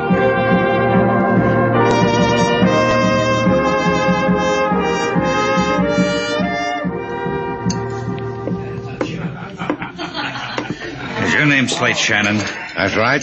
And this is Miss Duval. I'm very happy. Then I'm happy, too. Hello. My name is Cameron. I have a plantation outside of San Tomas. Sugar. Sugar? For the time being, just call me Sailor. What can we do for you, Mr. Cameron? I've never come to a man and begged before in my life. Well, then you've come to the wrong man. You don't have to beg anything from me. It's about a girl. A young girl. Wild, impetuous, and spoiled. No thanks. Mr. Shannon already has one. Sailor, why don't you go and put a new point in our desk pen? Where am I going to get a new point? Post office is closed. Please. It's about my daughter. It's about Kathy. Kathy and the Blue Moon. Oh, yes. There's a gambling ship in the bay called the Blue Moon. Look, if you're a man in trouble, I'll listen to you. If all you want to do is hire someone to spank your daughter for gambling, get yourself somebody else. There's nobody else can do what I want you to do. You haven't told Slate yet what it is. Maybe he won't. Do you mind if I make my own decision, Sailor? Go ahead, Mr. Cameron. Kathy's involved with a man named Norton. Oh, yes, I've heard of him. He owns the Blue Moon. How did your daughter get mixed up with a guy like that? I don't know. All I know is that since she's met him, she's Well, she's changed. She's a stranger to me. She's on that boat all the time. I have an easy solution. Why don't you just tell Mr. Norton to buy your daughter from the boat? I've tried that. He laughed in my face. He told me... Hold it a minute.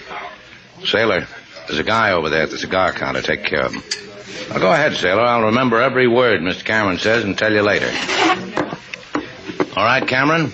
Well, Norton knows something about Kathy I don't.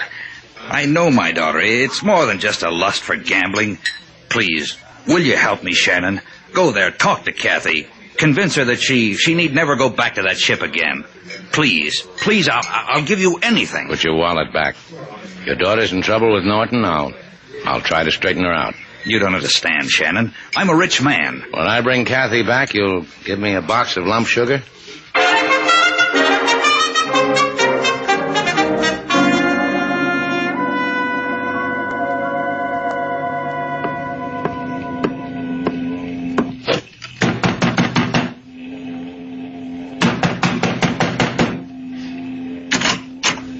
You're not too loud, Paul. You disturb our boss. Tell Greg I want to see him. Our boss sleeps. His brain goes all the time. He needs rest. Wake him up, Mickey. I've got something for him. I don't wake up boss till he asks me. Wake me up, Mickey. Who wants me? It's your croupier, Paul. The wheel junkie says he's got something. He can keep it to himself till you get your share of sleep, boss. Let him in. Our boss says for me to let you in. I'll let. You have something for me, Paul? Well, give it to me, but make it tender because I just woke up. I was in Shannon's place a little while ago. And you had fun. Rub my neck, Mickey. There's a crick in it. Yeah, thanks, boss. Oh, that's good. That's very good. There was someone else there. Kathy Cameron's father. Now the other side, Mickey. He's sick with worry about his daughter. Wants Shannon to take her away from you. You three must have made a jolly group. They were so wrapped up in it, Shannon, his girl, Cameron, they thought all I wanted was to buy a pack of cigarettes. You're a good boy, Paul. The thing of many talents. Shannon's coming out here to the boat. I thought you'd need to know. Paul's a good boy, isn't he, Mickey? I'm better for you, boss. He can't do the things for you I can do. He can't... Of course he can't, Mickey. Nobody can. That's why I keep you around, isn't it? See? That's why he keeps me around. That's why... Sure, Mickey. So they want to take Kathy away from me. And Kathy will never leave me. Because I fixed it that way, didn't I, boss? Mm-hmm. Because you threw yourself in front of her car because she thought she'd killed you. That's why you've got to keep out of her sight, because for as long as she thinks you don't exist, she belongs to me. Till I use her up. Her and her daddy's money. And so clean. She loses it to me at the roulette table. Clean and legitimate. Boss, this Shannon could... No one's going to spoil it, Mickey. Not a well-paying corpse like you. I give you my word. Look through the porthole, Greg. That's Shannon's boat coming alongside. Go hold his hand, Paul. Then bring him to me. I want to tell him how he can't part two sweethearts like Kathy and me.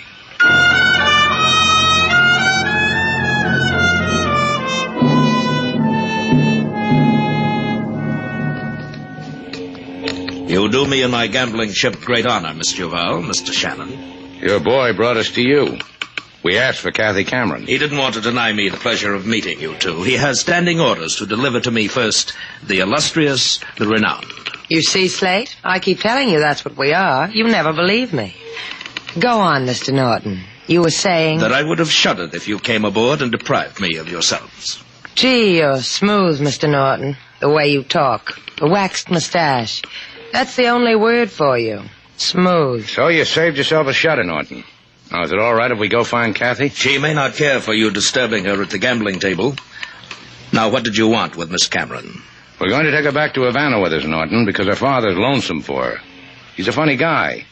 He thinks his daughter ought to spend more time at home. Any objections? I only asked you because you stuck your nose in. No objections. I only fear for you. You think you can stop me? I know I can. However, Miss Cameron is in the casino on A deck. And please sign the guest book. I'll want something to remember you by.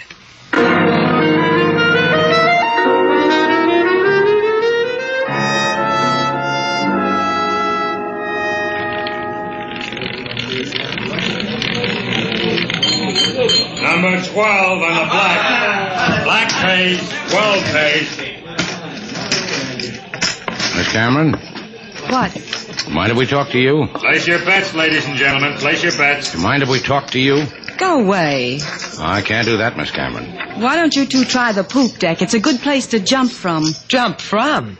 Oh, your preposition is dangling, Kathy. Your father must have picked the wrong finishing school for you. My father? Oh, you made me miss my bet. Sailor. I know. You want me to kibitz that hot game of old maid over there. Come on, Kathy. Let's get some air, you and I. Oh, you're hurting my arm. It's an advice I use to make myself clear. Come on. I made a suggestion to you before concerning the poop deck. Or if that doesn't suit you, why don't you try it from this rail? You're just a kid, Kathy. You've got to grow up a little more before that kind of talk becomes you. Oh, you think I'm a kid? 19, 20? Kids that old and women over 40 use lipstick the way you do. Another suggestion. A girl 19 is better for you. Want to know why? I'll put my arms around you and show you. Hey, take it easy. And hold you. Okay, Norton. Yeah! Did you notice, Miss Cameron? I only had to do it once, right in back of the neck. Well, get him out of here. I think I'll give him back to Miss Duval. Don't you think I'm considerate?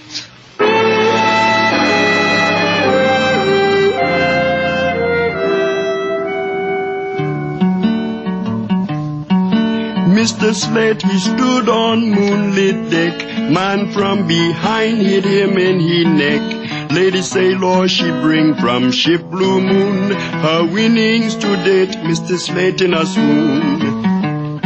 Because they tried to do one very good deed, bring daughter back to father who cried his need.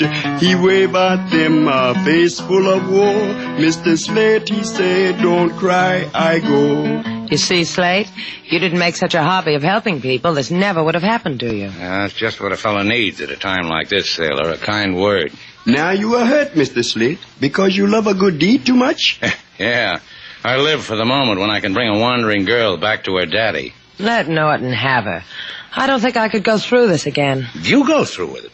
Your neck is my neck. I read that once in a poem. I'm going back to the Blue Moon, Sailor. Mend me real nice because I got some things to do there. I want to look good. If you go back, they'll kill you. Those were Norton's parting words to me. He said, tell him not to come back. Next time, I'll give him to you in pieces.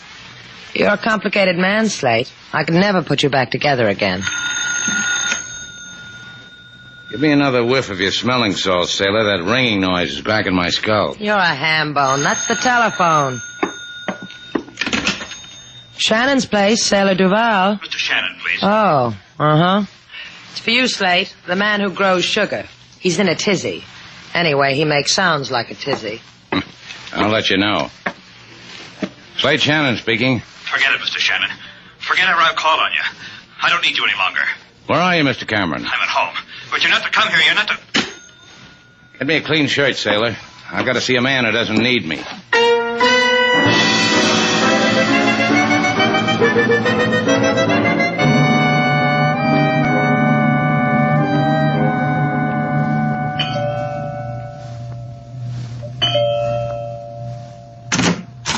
Shannon, I told you... What's this all about, Cameron? Did anyone follow you here? I didn't bother to look. Let's go inside. If they followed you... Inside.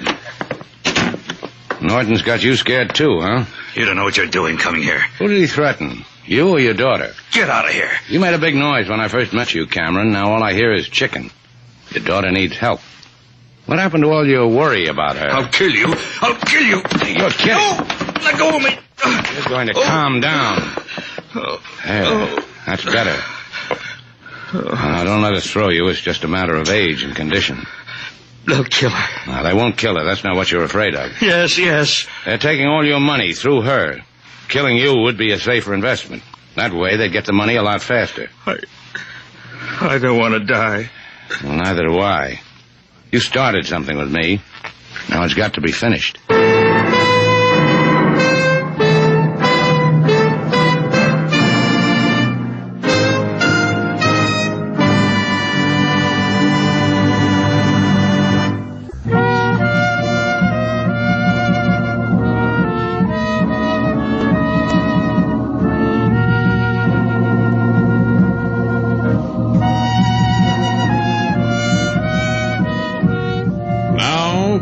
to Bold Venture. Our stars, Humphrey Bogart and Lauren Bacall, and the second act of our story.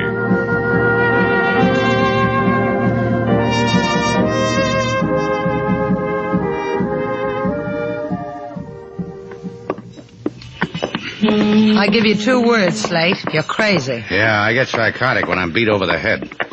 Now, look, it's 3 o'clock in the morning. Go get some sleep. I've gotten better prizes than you in the bottom of a Cracker Jack box. Why don't you do what I tell you? Look, if you tried to handle the Bold Venture now, you'd drive her into the rocks. In your condition, Who's got a condition? The man said he'd kill you if you came out to the Blue Moon again. He said that... Aren't you going to help me aboard our boat? All right. Sometimes I wonder why I even bother. I had a spaniel once who had better manners than you. Talk to me, Slate. Out of the way.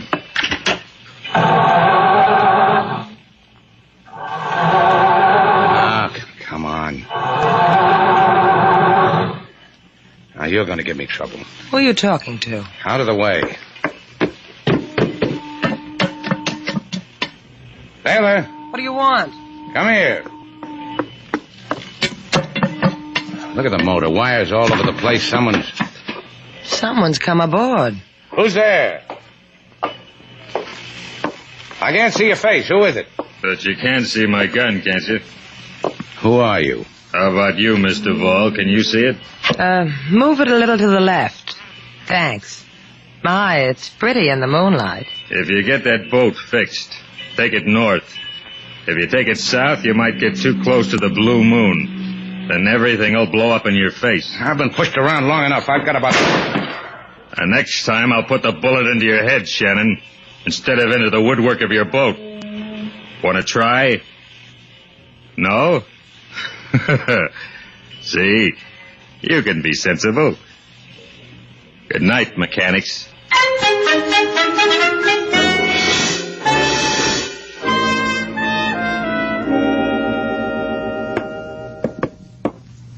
You do yourself nicely on my money, Paul. Your apartment, charming. The decor, excellent taste. And now that I've performed the amenities, you have something for me? It'll take Shannon a long time to fix his boat. And you convinced him not to annoy us anymore? It's hard to tell with a man like Shannon. Yes, you're ever so right. And it's up to you, my dear Kathy. If Shannon should discover you're a murderess, a hit-and-run killer, they'd take you away from me. And that would make you desolate, wouldn't it? You wanted me to do something? Just tell me. Don't claw at me like a fat cat. Emotions have their way with you, don't they, my dear? All right. Call Shannon's place. Ask for Miss Duval. Tell her to come here because you need her so desperately. In 10 minutes. You do need her, Kathy. So you won't waste your precious life away in prison.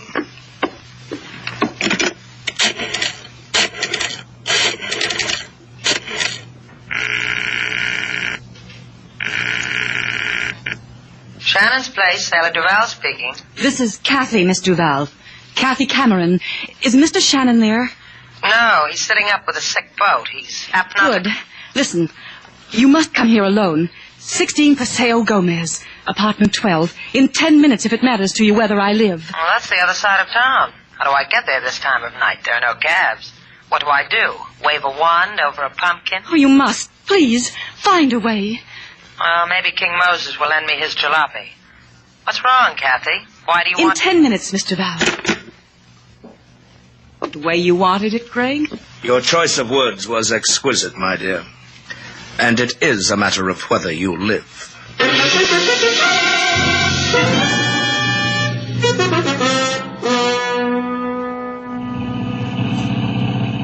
Dum da dum dum da da. Hey, watch out! You crazy fool!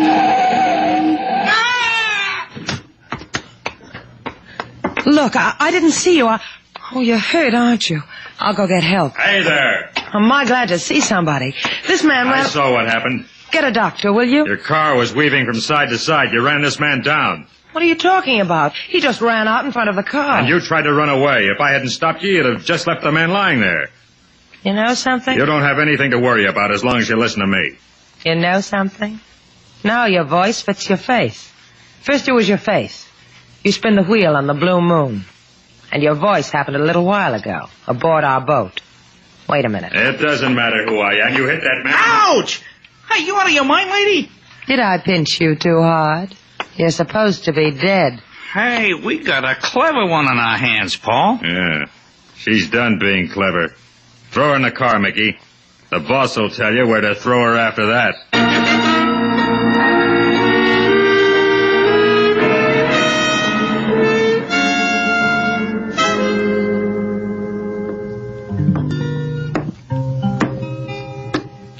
Welcome, Mr. Slate. I got coffee perking for you in the kitchen. Thanks, King. You didn't have to wait up for me. What I have and have not to do, Mr. Slate, is my own affair. I go bring your coffee. Oh, no coffee. Stay here, King. Sing to me. Right now, I need sleep. I do not think sleep will come to you, Mr. Slate. You just sit there and watch it. It will not come because Miss Sailor is not here. She wants to roam Havana this time, and I'd let her. I got other things on my mind. 2 hours ago, there came a phone call. Miss Sailor scribble address on pad, borrow my auto. Here is the address. I think you better go look for her, Mr. Slate. Because you're afraid she'll abscond with that heap. Take $20 out of the register, King. That'll take care of it. Because the call came from Miss Kathy Cameron. Huh? I told you sleep would not come, Mr. Slate.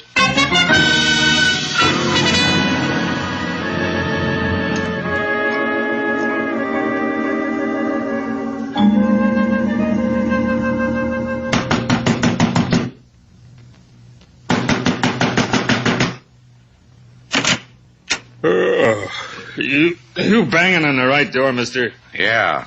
Banging on the right head. Oh! Now we'll drag you inside. Come on, up on your feet. Get with it, Buster. Start talking. What's the matter with you? Up. This is where we were 10 seconds ago. Start talking. Not gonna get you anyplace, Shannon. You know my name. Huh? That's for taking the liberty. What did you do with Sailor? Blue Moon. She's there. How come she's there? You're going to answer me, Buster, because you happen to be fresh off the Blue Moon. You're the guy who spins the roulette wheel. I tried to frame her. Didn't work. How? Make like hit and run. Blackmail. The little guy, Mickey, used to make a living at it. Run in front of the car, make out he's hurt. People get scared. Pay off. Sailor was too smart. Didn't bite. Same gambit you pulled on Kathy Cameron, huh? Get out of it, Shannon. You know, for a guy who spins a roulette wheel all day, how come you keep one in your apartment? Hobby. Uh-huh. Hobby. And you'll enjoy this. I read where a croupier in Monte Carlo practiced and practiced. He got good. He could put that ball in the black slot or the red slot almost every time he wanted. You're buying grief. He couldn't do it every time, but his average was great. All right. Like you and Norton are doing to Kathy Cameron. Blackmailing her on a hit-and-run caper. She pays off by playing the wheel, loses money every night. Knows it's rigged against her and can't do anything about it. Stealing money legal. Uh-huh. Because I woke you from a deep sleep. I give it back to you.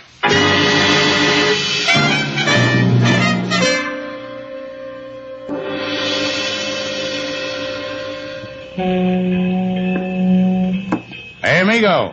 Your boat for hire? Let me hear a number, senor. $5. Not the right number.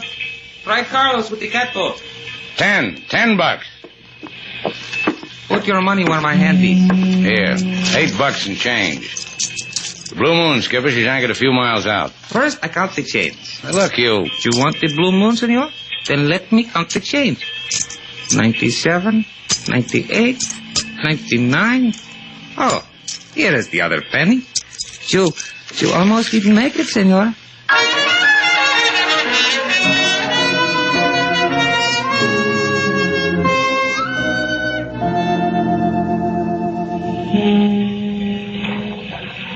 You want I should wait for you, senor? Yeah, wait. I give you a hand up the side. Now, there's rope hanging down from the side. Just hold the end of it. I'm going up hand over hand.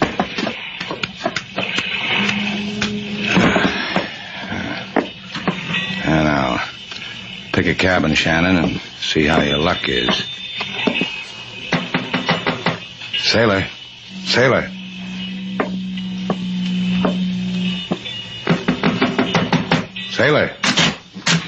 Hey, it's the middle of the night.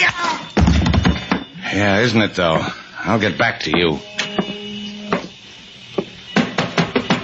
Sailor, Is that you, Slade? let me in. I can't. The door's locked. Got a hairpin?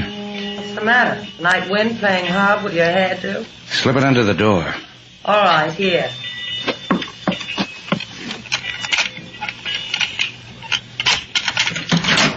Where did you learn how to pick a lock? A friend of mine taught me. Gee, that reminds me, I owe her a letter. Stay like this, sailor. It's been too long since I felt your arm against my cheek. Just think. All this while, there's only been a hairpin between. Get back in there, sailor. Put your hair up. I'll be back. Get away, Shannon! You made a mistake, Shannon. I'm going to find you in that boiler room and kill you.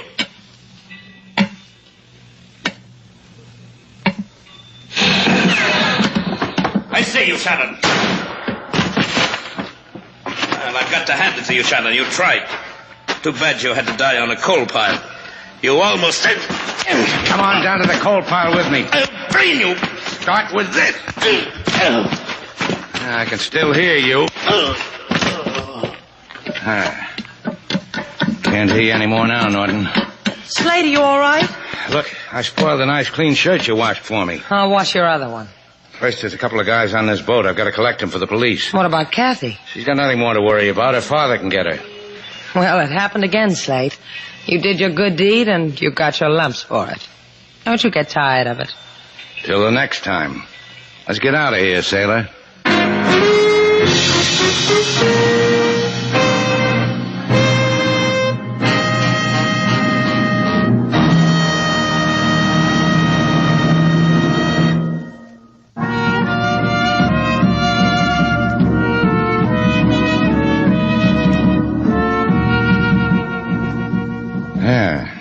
All fixed, sailor. The last wire's in place. The Bold Venture's going to run like a dream.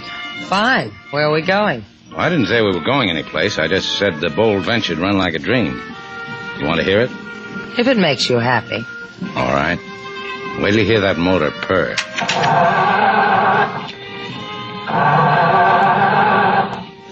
What kind of a dream does that sound like? I had it running a minute ago. Let me try.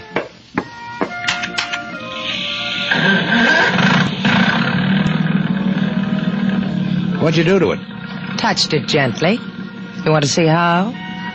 See? Your eyes, your cheeks, your lips. You purr too, don't you? Full speed ahead, sailor. There's a smooth sea tonight.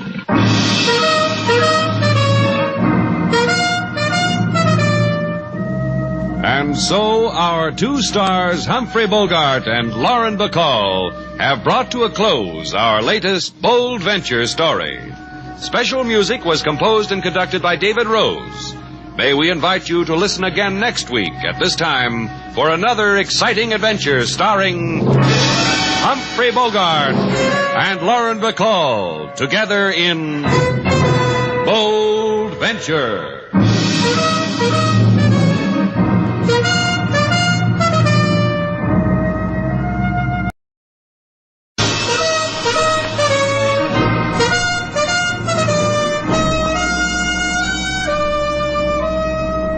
Bold Venture. Adventure, intrigue, mystery, romance, starring Humphrey Bogart and Lauren Bacall. Together in the sultry setting of tropical Havana and the mysterious islands of the Caribbean. Bold Venture.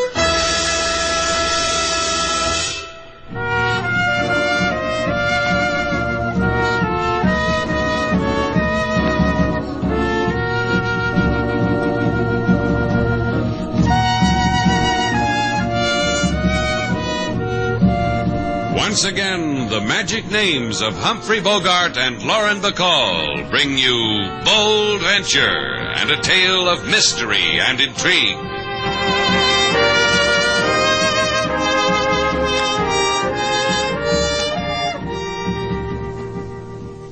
Slate, you should have been with us. Laid up for repairs on a jewel of an island and the girls with the wild orchids. Oh. Be gentle with me, Joe. I'm a man of responsibilities now. I've got a boat and a hotel. And me. And her. Every sea orphan to his own paradise. You found yours. And he'd better not stray from it, or I'll beat him over the head with a wild kumquat. You got yourself a tigress this time, huh, Slate? Ah, a kitten. You heard what the man said. A tigress. Uh-huh. You signing on with the Tampa Victory again, Joe? First mate on that stinking oil bucket? Oh, no. I don't need her anymore. We're done with each other. I just come off her for the last time. Oh? All I need is right here in this little package wrapped in Shanghai silk. I give it to you. Why, thanks. We didn't expect it, did we, Slate? Don't let the tears well up in gratitude, Miss Duval. You're only to keep it for me till I come back for it. Will you do that for an old seamate? Sure. In a good place where no one can touch a greedy finger to it, eh? Let's see. We got a safe. Will that do? Slate keeps all his valuables in it. His necktie. His, that does it. His necktie. It's the best place we've got, Joe. How about it? Just remember that in this bit of silk, you hold the rest of Joe Bishop's life. I'll remember. Then take it. Hey, what's that combination again, sailor? Don't bother to ask him, honey, because he won't need it. Who asked you, Buster? Slate, be polite. He's got a gun. You're cute, honey. Hand it over, you, the thing in your hand. Give it to Tommy. You'll not take it from him. You'll not...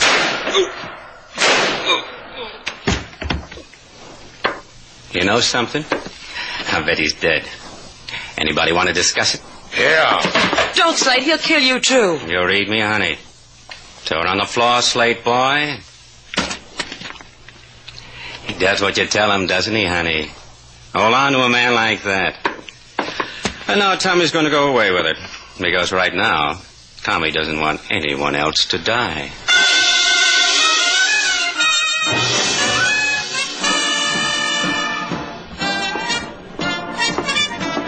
Mr. Cordovan. Mr. Cordovan. Shut up. But, Mr. Cordovan, I brought the package. You said My that... current suggestion to you, Thomas, is to shut up, sit down, and watch.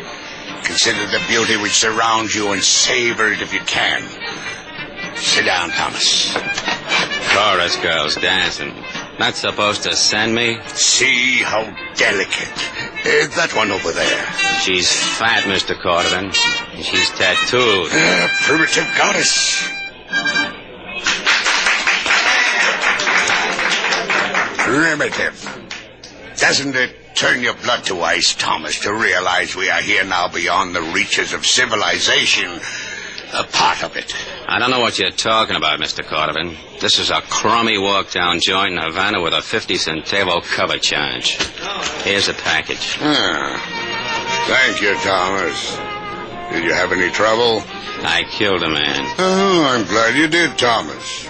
Another life, another death added to the fabulous tears of Siva. Open the package, huh? Of course. Thomas, gaze. Uh-huh. How much are they worth? Tears of Siva. The priceless tears without fleck or flaw, the treasure of the far Indies. Genghis Khan laid a city to waste for these. Look, all I see is 2-star sapphires. And all I want to know is how much are they worth? They are priceless. Observe them.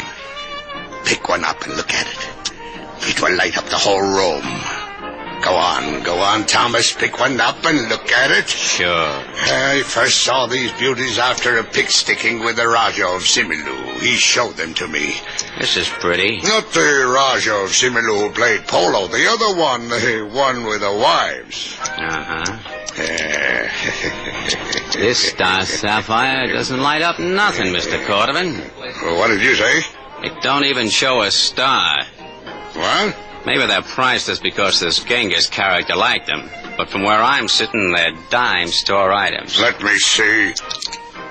What wild joke! Someone has bundled. I'll have his head, do you hear? I'll have his head. Ponies. I knocked off a man for 2 marbles. Forgive me for losing control, Thomas. Yeah. Someone will die for this. Yeah.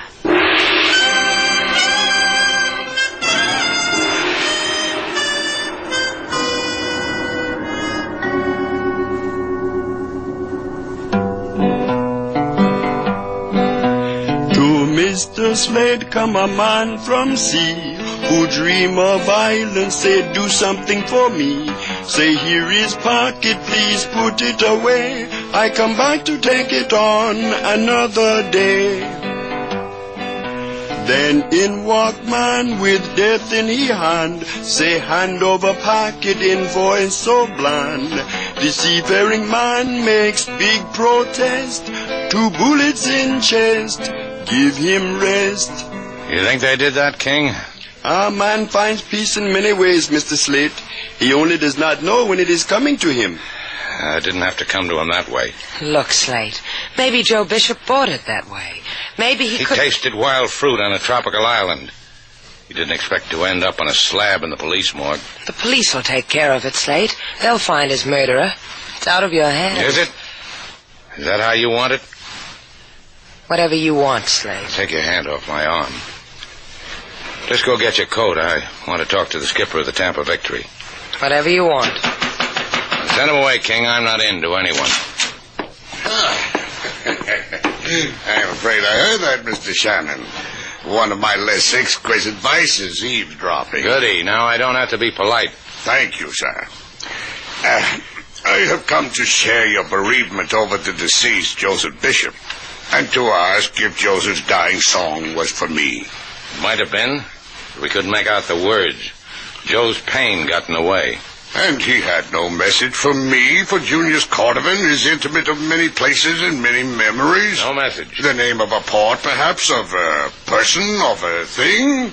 No name. Try for a number? I have consumed your priceless time.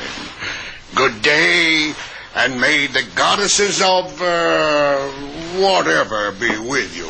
May they indeed. You know what's wrong with a roly-poly man? He's going through life thinking he's skinny. Okay, Mama Freud. Just get your coat. Do I have to, Slate? It's a warm night. Where we're going, it might turn cold. Get it.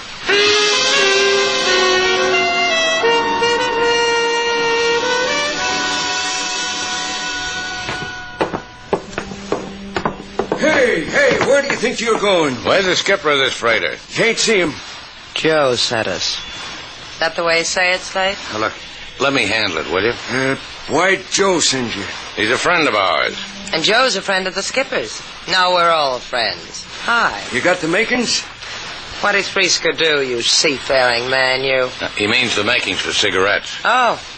Here, they come all put together now. Take one. Thank you. Tell me something, mate. Nope. It's about Joe. Nope. Take the pack. Yep. You were talking about Joe when I interrupted, mister. Joe and the skipper friends? They're going to milk cows together. You can't get a lot closer than that, Slate. Real close, them two. Since Port-au-Prince, they pat each other on the back every time they pass. Yeah, how come since Port-au-Prince? Since then, that's all. Since Haiti. Since the checker game. You can have my cigarettes, too. Let's start with the cows. Nope. Let's start with the checker game. Joe went ashore in Port-au-Prince. Didn't come back.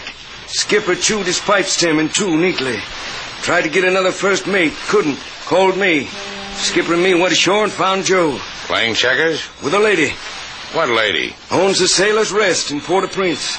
I can hardly wait till the part about the cows. They're going to milk 'em. Joe and the skipper. In Pennsylvania. Huh? Sure. Since Port-au-Prince, they decided to quit the sea. Going to buy a farm in Pennsylvania. And milk cows. Yep. Something happened there in Port-au-Prince, mister. A man who sails the sea decides no more sailing. Something happened. Changed them two. Let's go talk to the skipper. Nope. Sleeping. He'll wake up. I tried to stop you. You'd knock me down, wouldn't you? Make you walk the plank. They don't do that no more. They're knocked down. Skipper's sleeping in his cabin. Come on, sailor.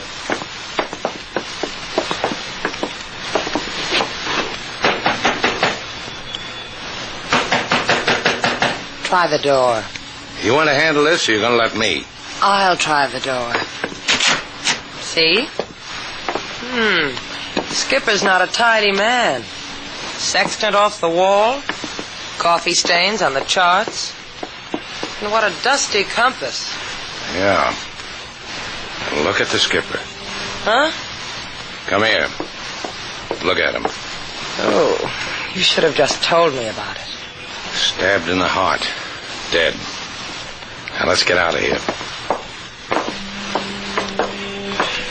We got enough fuel on Bold Venture to get to Port-au-Prince?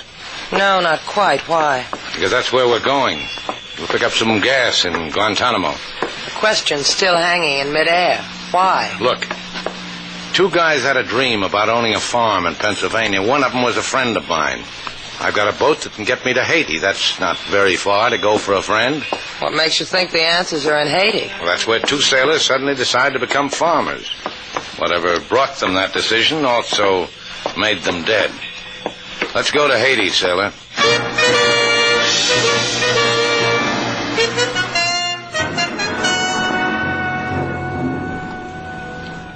Looks like they're about ready to shove off, Mr. Cordovan. Give me the glasses, Thomas. Yeah. You might notice, Mr. Cordovan, that the boat and the girl make a pretty picture. Let me enjoy it. That Shannon louses it, huh? He seems very efficient. On your wanderings on the dock, did you find out their destination? Yeah. A character whispered to me, Port-au-Prince, Haiti. Well, here's some money, Thomas. Hire a plane. Where to? Port-au-Prince, Haiti. I want to give those 2 an interesting welcome.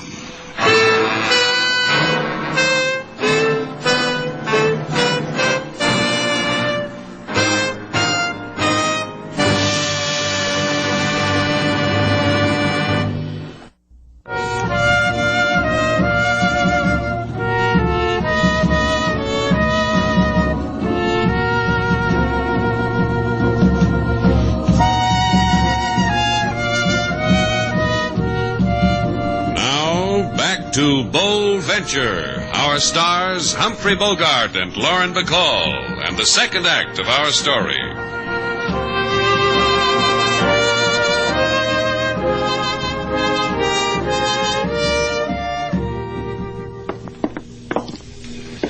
You know what they say about this place, Slate? I know what seamen say. What do they say? They say when Paris catches cold, Port-au-Prince sneezes. Well, that's not the way I heard it. The way I heard it, sailors... Those jeans you wear keep throwing me. Then buy me a Paris dress. Maybe that'll make you remember. Look, sailor, Mille pardon, monsieur et mademoiselle. You are young and healthy, no? No. Then follow me. $10, the guided tour, and you will grow old. But in ecstasy. $1. $1 for a sailor's rest, run by a lady. The place of Mademoiselle Denise? For $1? Do not insult me, monsieur. I give you that for nothing. 12 Rue des Toussaint. Au revoir, my respectable. And au revoir to you too, sailor. I'm going with you. Here's some money. Check in at the Elysee Hotel. I'll meet you there. I'm going with you. This is a sailor's rest, baby.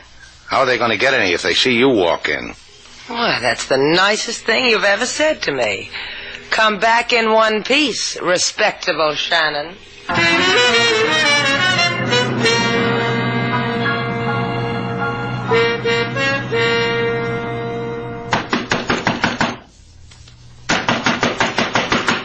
That you, Slade? No, honey. But better open up, or we'll scream. Remember me, honey? Yeah. You kill. You're doing good, honey. And me. Do you remember me, Mr. Val? Ah, you're enchanting, Mr. Val. You may shut the door, Thomas. And you may go through all the feminine galaxy of reactions, Mr. Val. Fright, terror, wonder, curiosity. Which? Dibs on the last one. Sheer delight you are, Mr. Val. Isn't she, Thomas? No, tear yourself away from us. Ain't he the one? I could lean out the window and yell. What's the French word for help? Even if I told you, it would never rise to your classic lips, Mr. Val. This gun would bury it in your throat. No. Let us just sit here in delicious contemplation of each other until Mr. Shannon brings us the tears of Siva. From there, I may improvise.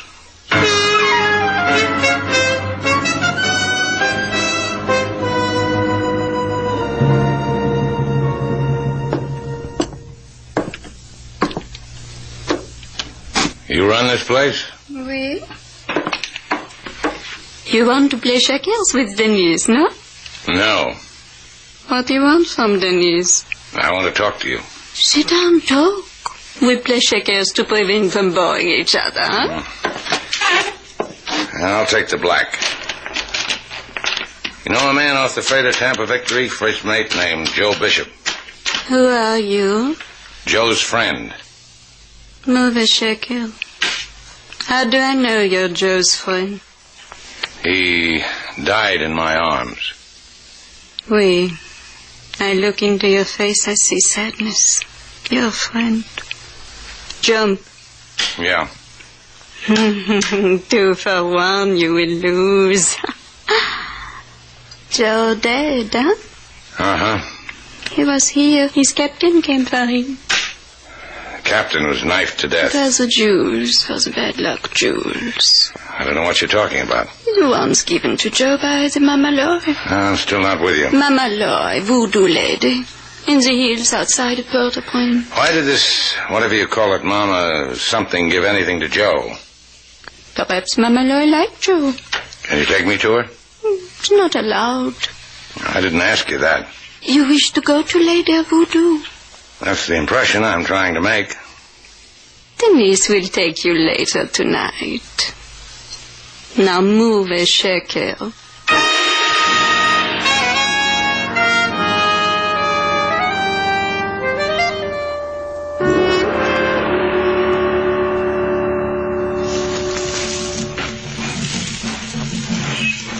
I hope you know the way. Quickly.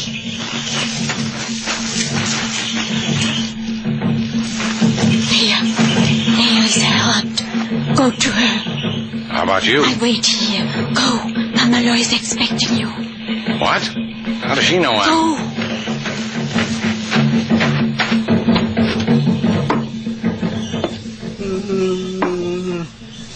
Come in, Slate Shannon. Yeah. You're, I am Tante Maria, and you are Slate Shannon, and you wish to know of Joe Bishop.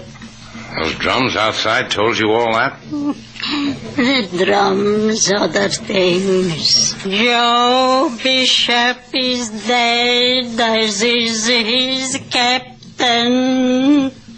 Maybe you can tell me who killed him. Those who won the tears of Shiva. That doesn't mean anything to me. 2 sapphires that I want to give to a sailor because I tired of rubbing them between my fingers. He told me he would return for them. Sapphires? Valuable? To me, no longer. To those who covet them, the wealth of kings. You still got them? Here, in this pouch. Take them, my son. Use them to find those who have struck down the sailor. So I'll do my best. Denise, where are you? Here, my Sherry, waiting for you. Well, stop waiting. I'll race you back to Port-au-Prince.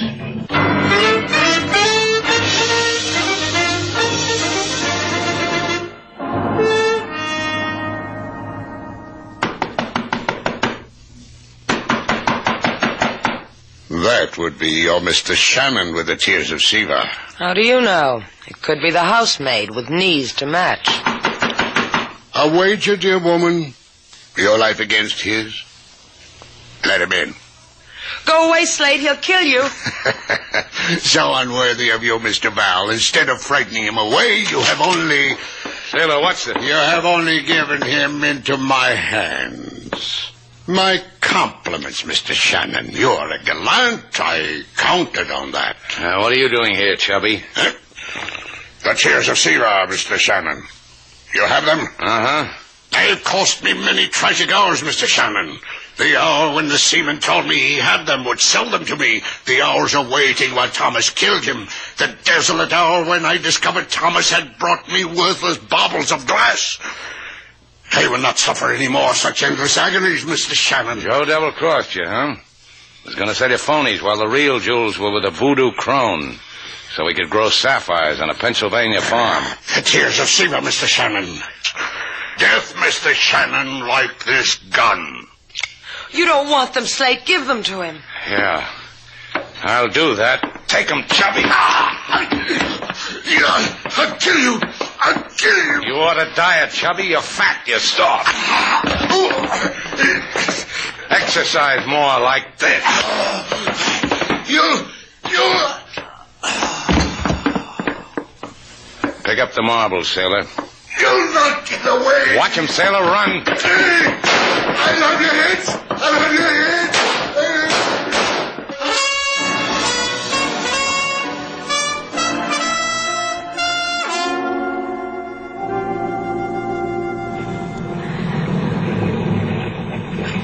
Okay, sailor, take the wheel. Steady as she goes. We're running without lights. Tired, Slate? Yeah, sure I'm tired. I ran faster than the cops in Haiti ran. As far as I know, they're still looking for Cordovan. Slate? Yeah? Do you think those sapphires will make nice earrings? You can get them away from the Port-au-Prince chief of police. Said he'd take care of them. He'd send them back to that lovable old witch. Oh, Venture! That's Cordovan, sailor. Give her the gun. They're shooting at us. Turn her around, sailor. Head right for him. Are you crazy? Do what I tell you. Okay, steady. We'll crash into them. Just make a pass at him, sailor. Come as close as you can. We've got to take that chance. What are you doing with that harpoon? I've speared a lot of fish for this. Maybe I can get me a Thomas. Now, sailor, make your pass. It's yours, Thomas. You've got good aim, Slate. Now what do we do? Go back for the big fish. Steady, sailor. I'm going to board her. Steady. I'm glad to have you aboard, Mr. Shannon. You've made a mess of things. You can redeem yourself by handing over those sapphires. You think you can handle this tub with one hand on the wheel and one hand on a gun? Exquisitely. You've got one shot. After that, I'll get to you. If you miss me, you're dead. It's a lumpy sea, too. Well, Cordovan? Well? You missed. Now it's my turn. Don't! Oh, I can do this all night. All night. Only you give up too easy. Sailor! Everything under control? Ship shape. I'm going to throw you a line. Okay. Got it? I've got it. Secure. Tow us in, sailor. We going home? We're going home.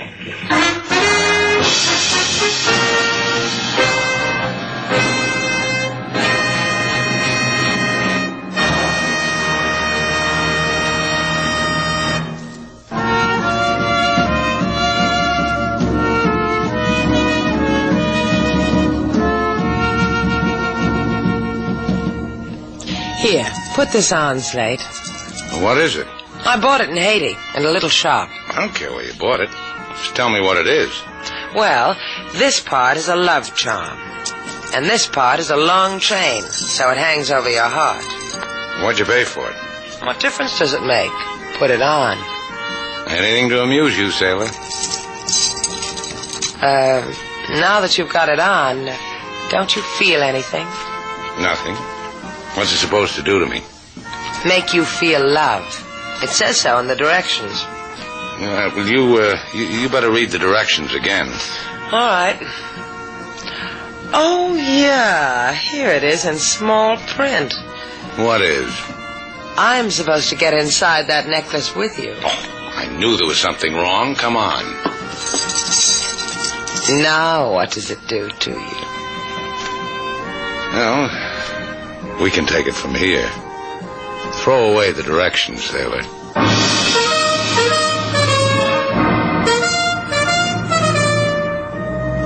And so our two stars, Humphrey Bogart and Lauren Bacall, have brought to a close our latest bold venture story.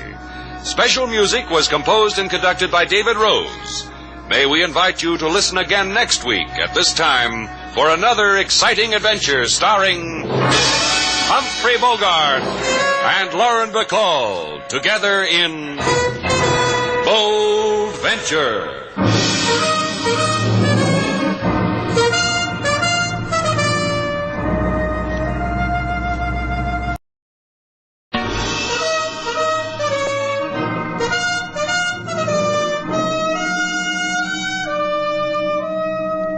Bold Venture. Adventure, intrigue, mystery, romance, starring Humphrey Bogart and Lauren Bacall. Together in the sultry setting of tropical Havana and the mysterious islands of the Caribbean. Bold Venture.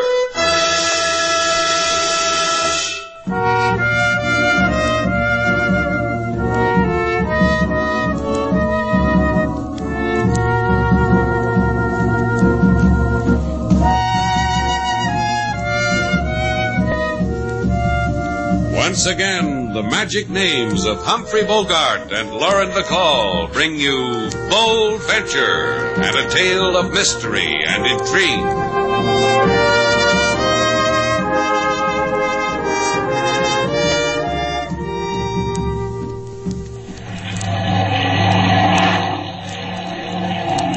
No, that doesn't do it either, sailor. That was a two-motored plane. Your boy is 2 hours late.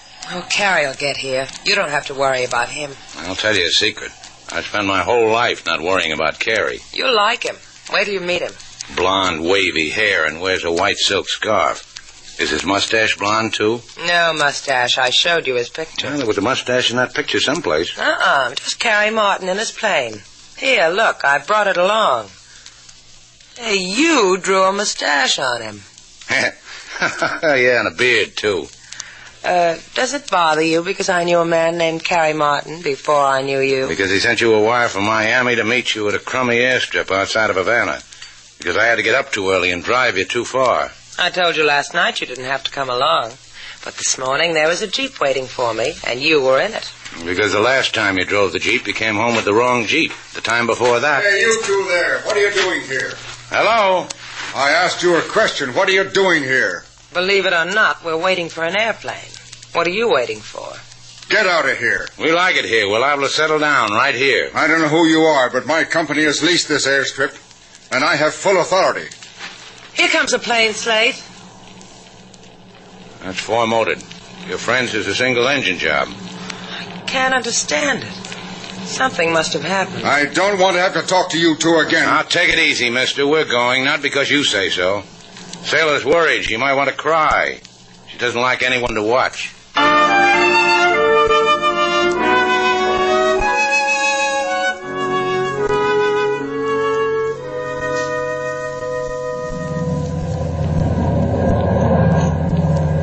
Spot him yet, Mickey? Nope. Take her up another 1,000. We can use that cloud for a blanket. Yeah. Like the gay old times, huh, Mickey? Better. That was for glory. This is for getting rich. A $500,000 payroll floating in the sky like a little bird. Just waiting for us to knock it off. And Anderson promised us the drumsticks. 20 grand's worth. A man could get fat chewing on a thing like... Haze off your wing, Joe. 10 o'clock. Uh-huh. Make a pass. Scare him. I'll signal we want him to land on that island. Uh-huh.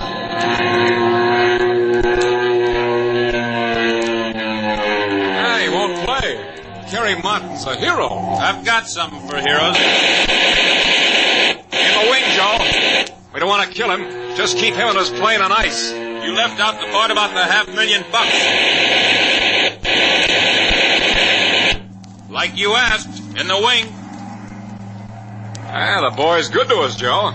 He's going to belly land her on the beach. Hip, hip, and a hooray. The hero made it. Now we go to Havana, boy, and report to Anderson. Roger, Wilco, and stuff like that there.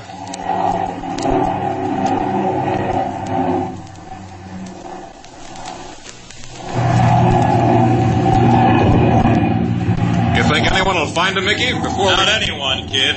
Just us. That scrap of beats is not even on the charts. It's our secret. Goody. Hey, look at that ocean below us, Mickey. Gorgeous, huh? Hey. What's the matter, kid? Motor gone sour? Both of them. Must be out of gas. They're corking out on me.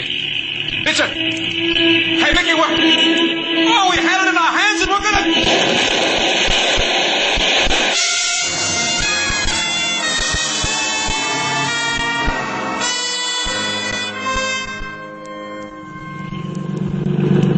Come here, sailor.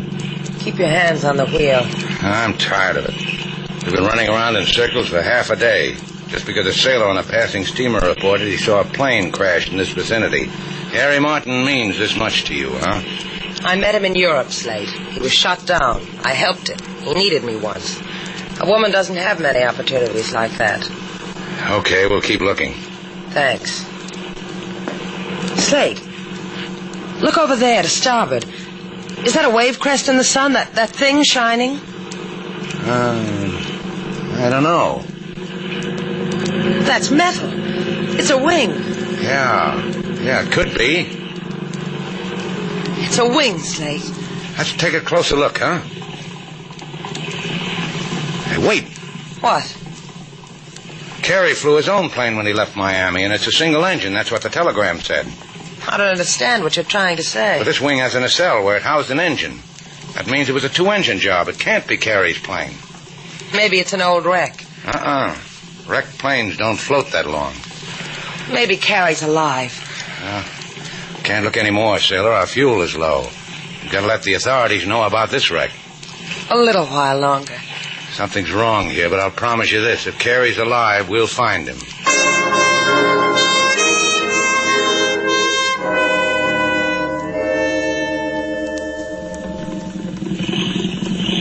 Got your motor, sailor. Slip her in easy. Aye, aye.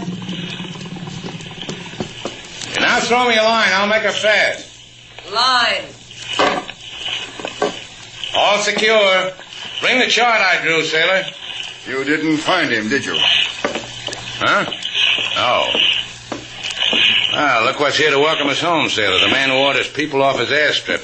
Look, Buster. This one's on me, Slate. You, get your feet off our pier. And take your mustache with them. You must forgive me for my behavior at the landing field.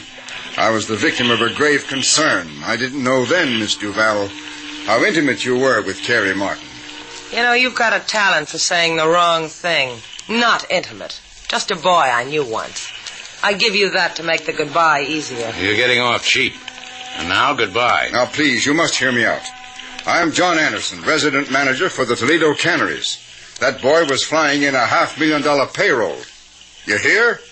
$500,000. Was he now? Go cry on your insurance agent, and both your stomachs can flutter together. Toledo Canneries is ready to pay any price you ask to find Martin, within reason, of course.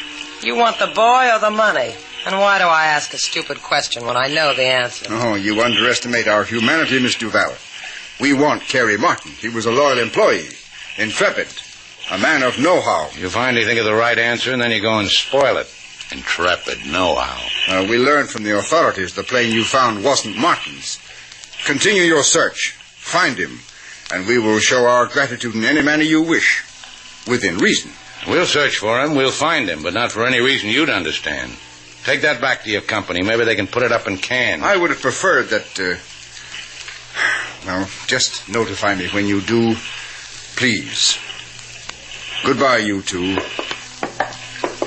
Take me home, Slate. Sure, I'll have King fix you something special. It'll make you feel better. Over here, Anderson. The two suckers bite? It's a mission with them, Matt. A grail. Huh? Talk down to me because I'm stupid. Oh, they'll find him for me. For nothing. All you do is go where they go. I'll arrange it. And put $500,000 in your lap, huh? For that, you do something for me, huh? I've already told you. 2,000. Not a penny more. Nah, not money, stupid. Just a word that says I can kill him when I'm through with him. I like you, Matt. You can kill them.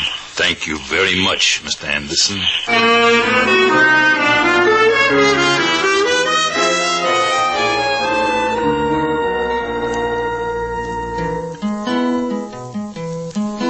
Miss Sailor, she had a friend so true, a man who went in the yonder so blue. In a flying machine he had no fears. On account of this drove Miss Sailor to tears. This man he swooped from Miami to see Miss Sailor flying Romeo he. But he didn't arrive, hasn't done it yet. Now Miss Sailor, she worry and fret. Yeah, that about sums it up, King. Where's Miss Sailor now, Mr. Slate? On the patio, worrying and fretting. You go look some more for this Kerry Martin? Yeah.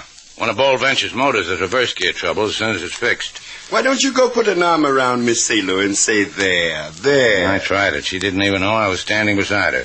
Oh, she got company now. Huh? Yeah, I wonder where she found him. Slate, look who I found. This is Carrie Martin? This is Pablo. Tell him, Pablo. I am Pablo. I find a man. He say the name Kerry Martin belongs to him. Yeah, where'd you find him? I have a chart of Tortuga's Key. I will put a pencil mark where I find him. So small it is. Okay. Tell me how it happened. I am Pablo. I am fisher. I take boat to place in Tortugas where I fish. There is airship on beach, standing on nose. Carrie must have crash landed. He's all right. It's not so. He have in him great hurt. Hard to talk. He is too big for small me to carry. Say his name. Say name of Sailor Duval. This name I know because all of Havana know name Sailor Duval. I come. Why didn't you go to the police? I am Pablo. Once I talk to police, I am in jail for 2 years after that. I am Pablo who does not talk to police. You go to man in Tortuga's Key, senor? Yeah, we go.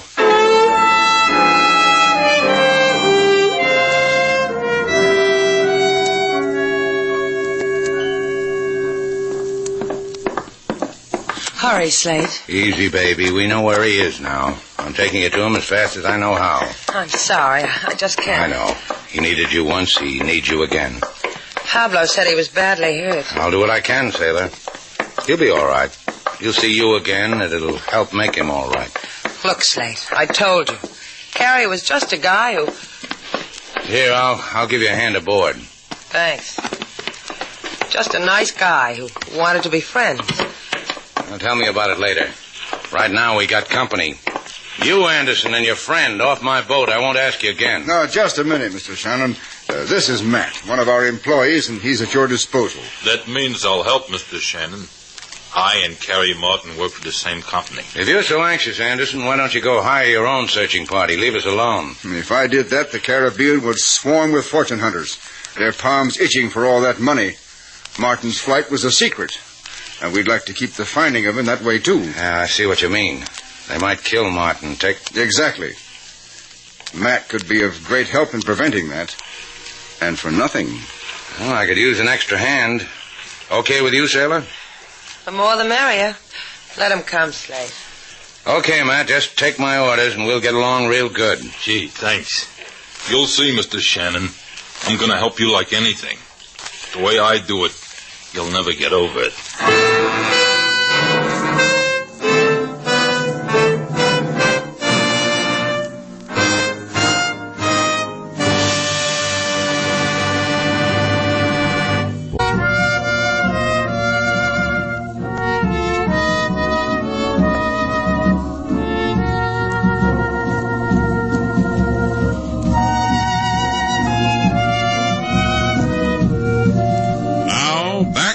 Bold Venture. Our stars, Humphrey Bogart and Lauren Bacall, and the second act of our story.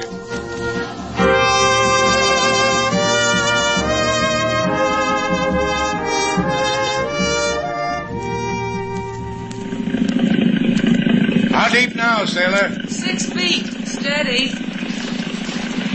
Now 4. Cut the motor, Slate. Okay. Paint's just the other side of the cove. I'll go on ahead. Sure, sailor, I understand. It's not that. It's just I said I understand. So don't explain it to me. Go on, jump. I told you before, Slate. I gave you a chance to hold his hand for a minute alone. You blew it. Get the medicine kit, Matt. Aye, aye, Skipper. I got it, Skipper. Hey, I glom on lingo good, don't I, Mr. Shannon? You're a good seaman, Matt. Let's go. After you, sailor. The plane didn't look too banged up. Maybe Carrie's not as badly hurt as that fisherman said. We'll know in a little while. And maybe the $500,000 come out of it all right, too. I crossed my fingers. Huh? What do you say, Matt? Oh, you know how it is, Mr. Shannon. A guy works for a cannery. He tries to think the way he thinks the cannery wants him to think. In my heart, I pray Mr. Martin's in good health. I pray that... Forget it. You better run, Mr. Shannon. I wouldn't want to think that I was the... Just run. And don't drop that kit. Carrie, it's all right. Carrie. Now, don't call him anymore, sailor, because he's not here. He has to be. If he was hurt, how could he get away? Maybe he crawled to the other side of the island. Thought he'd find help. Maybe someone picked him up. And took the dough, because that's not here, too. You know that, because that's the first thing you looked for, wasn't it, Matt? It was a short prayer, huh? Oh, Skipper, you said yourself you wanted the girl to be alone with him for a minute. We've got to find him, Slate. He could be dying. Now, don't cry till you know what for, sailor. Oh, tide's washed his footprints away. It's a small island. We could split up. Stop picking my brain. We'll split up. You go that way, Matt, the south end of the island. My favorite direction. You got a preference, sailor? East. That leaves me north. If we don't find him, we meet here. Oh, don't forget the way back, sailor.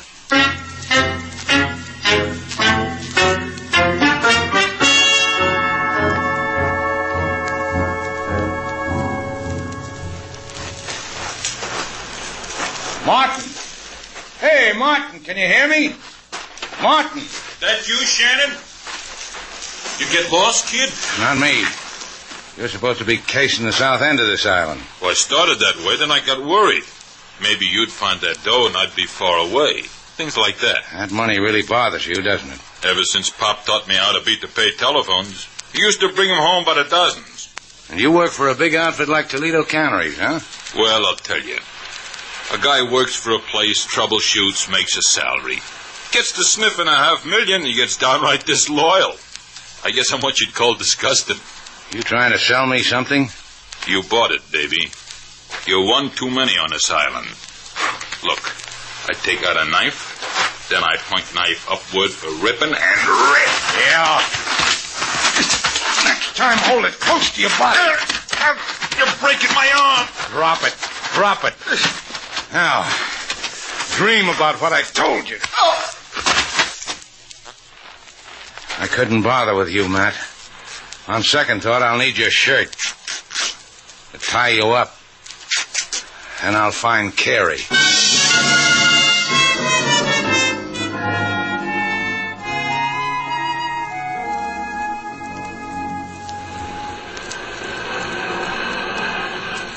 A guy gets hurt, sailor. He tries to dream his pain away. Let me touch you again. Don't try to move, Carrie. I'll come closer to you. See? I'm really here. How did you come? On downy wings? Slate and I have a boat. A fisherman told us you... Slate? He's my guardian. Slate Shannon. There was a shadow in the dream. Now I know his name. Slate's at the other end of the island looking for you. May he never find me. There are 3 of us. Slate, a man from the company. Anderson? Someone named Matt. Good old Matt. Never heard of him, but good old Matt. What happened to you, Carrie? What went wrong? Bandits. You mean bandits like... I mean like in the war. They shot holes in my wing. Shot up my rudder. Forced me down. I crash-landed. I was very happy till something in my chest told me my chest was caved in. Why did they do that to you? Shh, big top secret. $500,000 payroll. But it wasn't a secret. Carrie, all this time with that hurt. The money, I buried it under the plane. Take it away. Give it to somebody. Carrie. Shh, I sleep now. Gotta sleep. Carrie, it's beginning to rain. We've got to get you. Martin! Martin! Over here, Slate. Over here. How is he, sailor? He's asleep. We've got to move him, Slate. The rain... I can't move him. He's hurt too bad. Here, cover him with my coat. These leaves. Now, don't crack up on me, sailor. We'll get help, a doctor. He'll be all right. Okay? Let's go.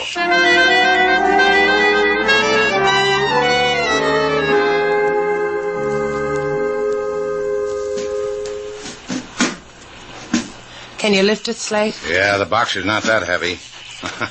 If you could weave, sailor, you could make us a couple of raincoats. I've never had one made out of $20 bills. You sure were underprivileged, weren't you? All the other kids in my block had them. Come on. Let's get the Bold Venture moving and get some help for Carrie. What about Matt? I left him in a hollow. If it rains hard, the hollow's liable to fill up. Maybe he can drink himself out of it. Yeah, give you a hand up. Okay. Let's take off, Slate.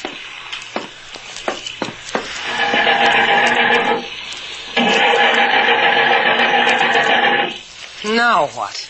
I don't know. I'll take a look. Hey, sailor. What? Both carburetors going, probably on the bottom of the ocean. Matt must have done it before he caught up with me. And this is turning out to be a gay afternoon. Let's get back ashore. Grab that flashlight. It's getting dark. I'll take the money. Okay. Why didn't you leave the money aboard? In case we have callers, in case people who don't have... Wait a minute. Listen. You hear it? Yeah, sure. It's a plane. Wave the flash. Maybe we'll get home faster than we think. He sees us. He's landing. That guy can handle that ship. Look at him. He'll be able to take Carrie back. That you, Shannon? Hey, it's Mr. Anderson. Yeah, it's me with Mr. Val. Oh, good. Start running, sailor.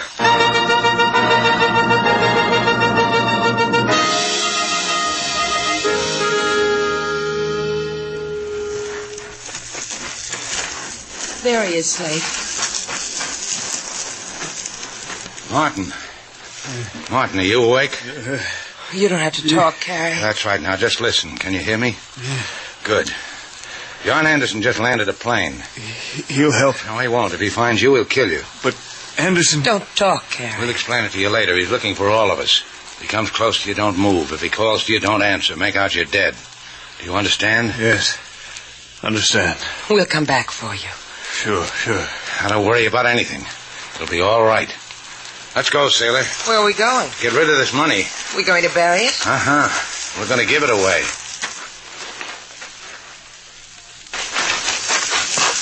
There's the hollow, sailor. There's something in it. That would be Matt. I brought you something, Matt. Go die. That's no way to talk. We brought you $500,000. It's soggy from the rain, Matt, but you won't mind. Your hot breath will dry it out. Matt! Hey.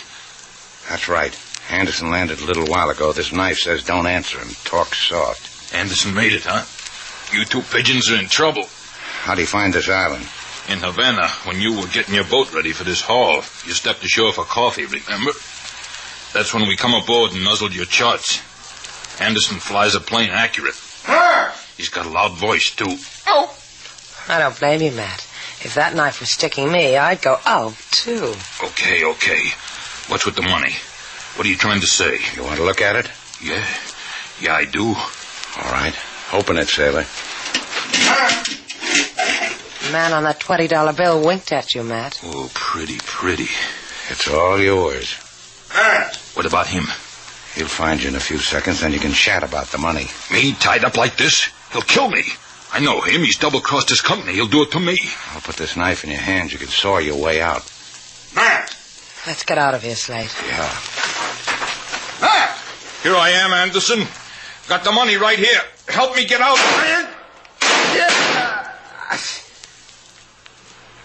In cold blood, Slate. Shannon! Can you hear me, Shannon? I'm going to be on your back in a second. You rot here, Shannon. You and your... Not me, John boy. You made a mistake, Slate. Pardon me. You won't get out alive. You betting?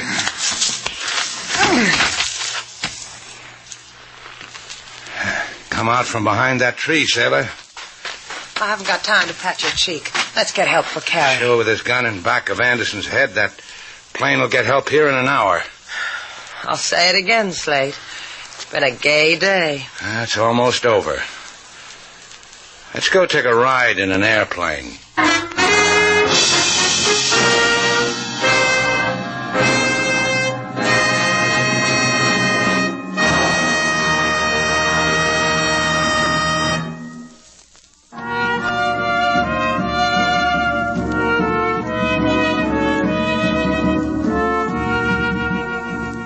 Slate, Uh-huh. Carrie just called me again from the hospital. He says he feels great. Oh, I'm glad. He had a message for you. He wanted to know if it was all right for me to have a date with him when he gets well. What have I got to do with it? Well, I told him you were, like a daddy to me. Oh. Sailor, Uh-huh. come here, little girl. Sit on my knee. Like this? That's fine. What do you want, Daddy? What do little girls do before they run along to play? This? Do I have to run along and play? I feel so grown up.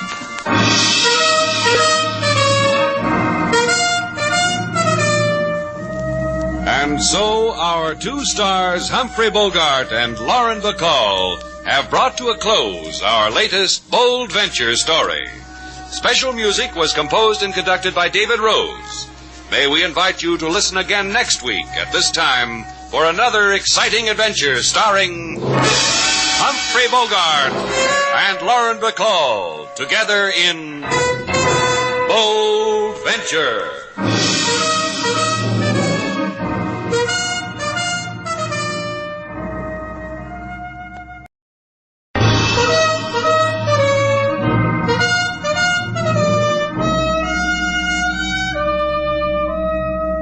Bold Venture. Adventure, intrigue, mystery, romance, starring Humphrey Bogart and Lauren Bacall. Together in the sultry setting of tropical Havana and the mysterious islands of the Caribbean. Bold Venture.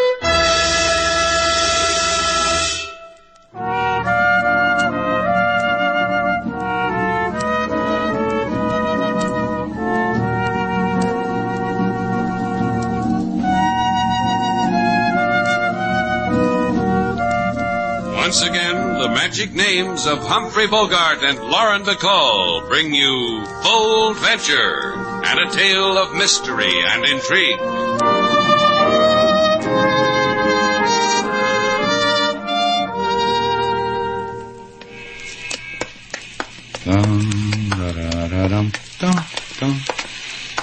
Every little movement has a meaning all its own. Say, Slate, if you're going to sing, would you mind walking on the other side of the street? Kate said it was our song. Now I've got the hang of it. I'm not going to let it go. How'd she teach it to you? In sign language? But you don't understand a girl like Kate. I understood a girl like Kate from the time I understood about girls. She's sensitive, refined, throws nice parties. That dress she was wearing, knitted it with her own hands, she told me. Mm-hmm. But how many stitches can a girl drop? You know, Sailor, I asked myself the same question. Oh, that's what you were doing with her on the balcony so long. Counting them, huh? You see how wrong you can be? All she was doing was giving me a choice. Yeah, we all noticed. You took vanilla. Choice between every little movement and the dipsy doodle for our song. I'll have you know it threw me for a while, but then I picked every little movement. Oh, not again, Slate. Look, we're home. It's late. You want the people in the hotel to wake up screaming? Now, look, Sailor. Just open the door. Do not trouble yourself with opening of doors, Senor Shannon. Well, what are you doing here, LaSalle? This time of night, every little policeman should be home in bed. You are gay, senor. It grieves me to spoil such gaiety. See, Slate? You see what happens when you sing? You spoil gaiety. It is much more grave than that, senorita. It is you we are concerned with the most gravely. You are under arrest. Look, I'm on your side. I tried to stop him. You need sleep, LaSalle. You act crazy without it. Into my car, please. And do not force me to wave my authority, this gun, in your faces. You are wanted for questioning by Commissioner Rodriguez. I prefer to deliver you in a peace to answer such questions. Understood? See, it is understood.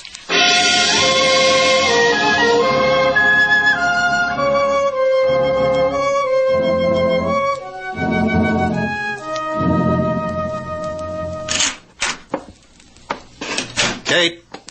Hey, where are you, Kate? Out here. What are you doing out here on the balcony? Oh, hello, Greg. I got news for you. That's nice. They went straight home after the party. The cops picked up the Duval dame, the way we planned. The boyfriend went along with her. Slate Shannon? I guess. Now, he's a corner of Havana who appeals to me. And he can pick his own corner. If you'd have been at the party, you'd have seen why.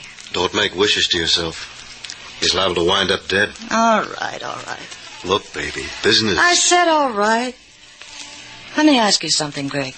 Sure. Does it become me? These things we're playing with. Defense plans, murder. Does it go with the way I wear my hair, the way I use my lipstick? It goes good with you. Like me. Funny. What is? Spy talk. You and me. Can't make an honest dollar, so we sell out. Buy people like a nickel toy. Buy them, break them, and throw them away. Does it worry you? No, it doesn't worry me. I just want to get out of Havana, that's all. This is the big one, Kate. Then we'll go to the moon. Hey, I'm talking to you. Huh? What's the matter? This Shannon guy warping your sense of values? This guy's just got to go, kid. Sure he does. Break them, then throw them away.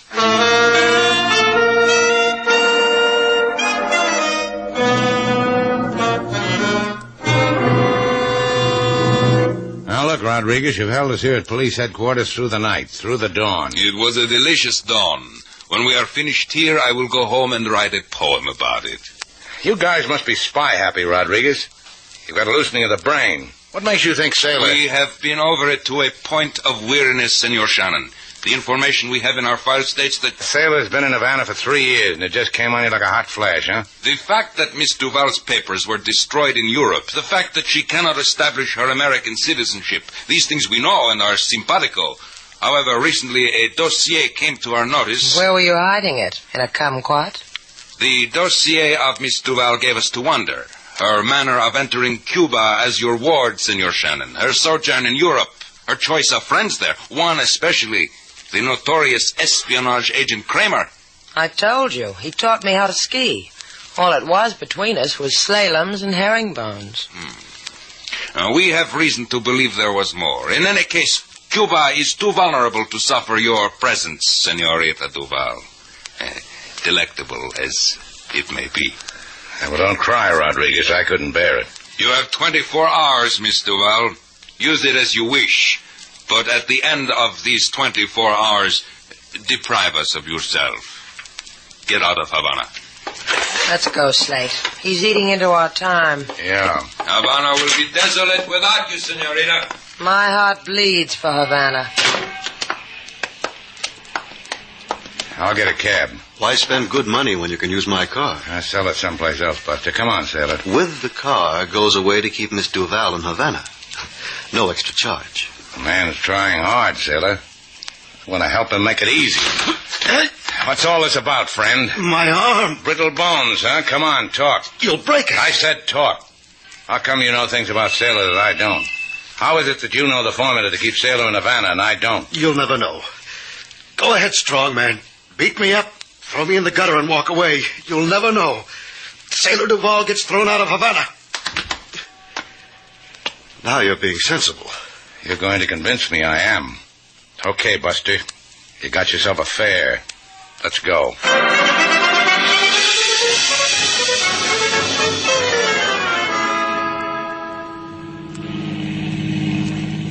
We've been driving for a half hour. All you've done so far is point out the tall buildings. You're dying to know how I'm going to let you keep Miss Duval forever and ever. Is that it? It's up to you, huh? You can do that? Me and a friend of mine. Oh, no, it's a partnership. Who's the friend? I'm taking you to her now. Lovely girl. You'll adore her. Oh, she can keep me from being thrown out of Havana, thrown away from Slate. I'll darn her socks, wash her pots and pans, any little odd chores around the house. That won't impress her. It's going to take something much more than that. Money? How much? Not money. Just Mr. Shannon. You get out here, Mr. Shannon. That's the house. I'm going too. I'm taking you home. That's the price, Miss Duval. Slate Shannon goes to talk to my friend, and I take you home. You're going to buy? She buys. Go home, sailor. Havana needs you.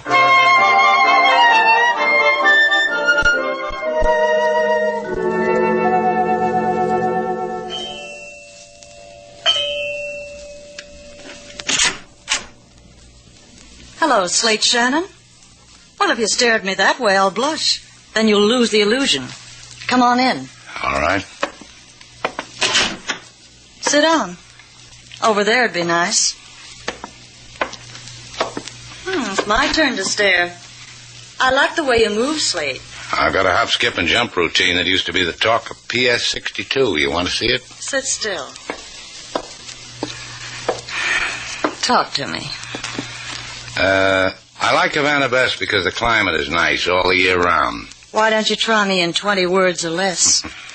You bewilder me. A few hours ago, you were cooing at me at a party. Now you're mixed up with... Tell me what you're mixed up with, Miss Stoddard. You know, your mouth is nice, but no one's taught it how to speak softly. Try my loud, clear voice. A man told me you'd know why Mr. Val is in trouble. Listen to me. I'm greedy for a thing. Once during the last war, a defense plan was set up by the island republics. A master Caribbean defense against invasion, against enemy submarines. Now these plans have been elaborated, bettered. Espionage. You're working for a foreign government. And you, too. And you're Mr. Val. Friends of mine who can do such things have planted documents in government files which incriminate her. I'll take it from there. I get the defense plans and sailor's off the hook. That's right. Deliver the plans and the evidence on Mr. Val will disappear. What am I supposed to do? Walk into the Chamber of Commerce and tell them I'd like to have a copy of the Caribbean defenses? A copy of the plans will be stolen and placed where you can get to them. You know the waterfront.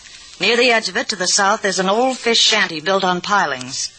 Pancho's old place. It's deserted. Sometime before 10 o'clock tonight, an envelope will be hidden between two large pilings that stick up together from the pier. A few minutes after 10, you will be there and pick up the envelope. It's such a simple thing for an experienced spy. Why don't you do it? So I can keep on being an experienced spy. There's always a chance of a courier getting caught, you know. And if it's you that's caught, you'll have to suffer for it. Not me. I'll deny even knowing you. What do you want to do with me, Slate? Kiss me or kill me? I'll bring you the plans, then I'll flip a coin.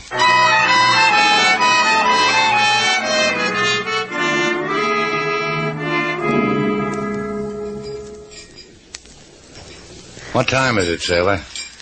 You've still got another hour. I didn't ask you that. I said, what time is it? 9 o'clock. Slate. Yeah? What do you want? I'm chilly. Have you seen my scarf? No? I must have dropped it in Mr. Lane's car. Slate. Yeah? You sure you're doing the right thing? I'm sure. And there's a simpler way, you know. I get on that plane tomorrow morning and leave Havana. Leave. Well, now, don't make me get sloppy. We're going to do it my way. See this thing through, then turn it all over to the police. Plans, Kate, everything. That way we clear ourselves. Not you, me. It's espionage, Slate. It's a word you read in books. How did it happen to us? Wait a minute. Can I help you, Chico? Senor Shannon. Slate Shannon. What's the matter with you? You look sick. Run away from them.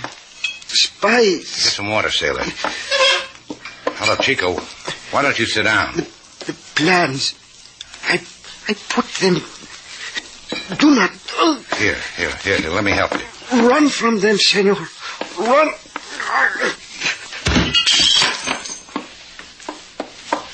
Here's the water. You better drink it yourself. Little Chico tried to warn us about something, sailor. He didn't make it. He's dead.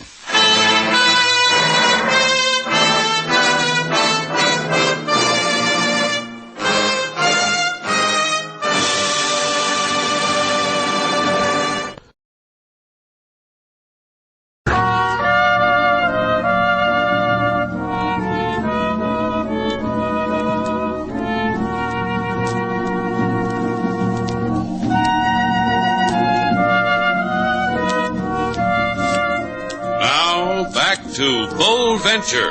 Our stars, Humphrey Bogart and Lauren Bacall, and the second act of our story.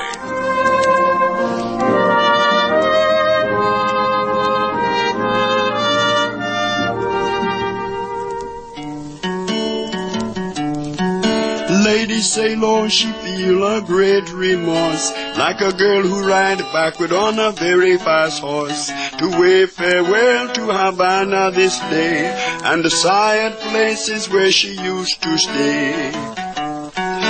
Now comes a great big complication. A fella appears in big agitation. To make matters worse, he says spy, then he die. And the police, they raise fat brow over eye. I don't feel more music, Mr. Slate. Forget it. How long has the sound been in there with Chico, sailor? About a half hour. The little guy was trying to help us. He was saying run away from them. Here comes the man now, King. He'll tell us what to do. What about it, Inspector LaSalle? The man who is dead is named Alfonso Gomez. Senor Gomez was a member of the Cuban government, a minor official, now murdered. Poisoned. What do you know of him? We don't know anything. He walked into the hotel, then he fell down. Then Slate saw he was dead. Then I called you. I witnessed all of it, impeccably as Miss Sailor has described it. The man walked into the hotel, then he fell down, then... Keep out of this, King. LaSalle knows Sailor is telling the truth. I make no comment except to remind. Miss Duval? 8 hours in Havana. That is all that is left for you.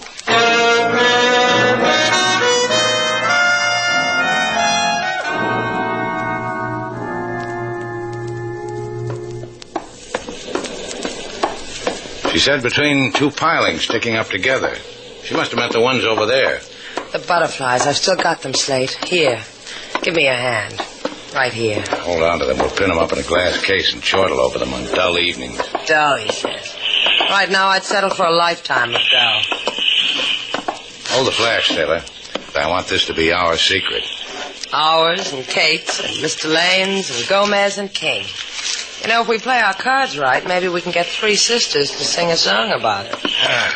I've got it. Complete with plans? Uh-huh. Look at the code word they use for defense plan. Here, let's see. DEFENSE PLANS. Come on, sailor. I just bought Havana for you. You're going to give the plans to Kate? I told you, to the police. I was just checking. Now, why should I give them back to Kate? The very question I asked myself, Mr. Shannon, over and over. Why, look, it's that polite Mr. Lane. I already thanked you for the ride home. You came back for more? Uh-huh. I've been trying to remember the sweet things you said. I said thank you. Of words I've been scratching my brains for. Thank you. Thank you for the plans, Shannon. You're ahead of yourself, aren't you, kid? Not at all. You'll give the envelope to me. I'll say thank you and... Not for this, you won't. Oh. You could have made it easy. I like it this way. What's the matter, kid? You fall down from something in the teeth?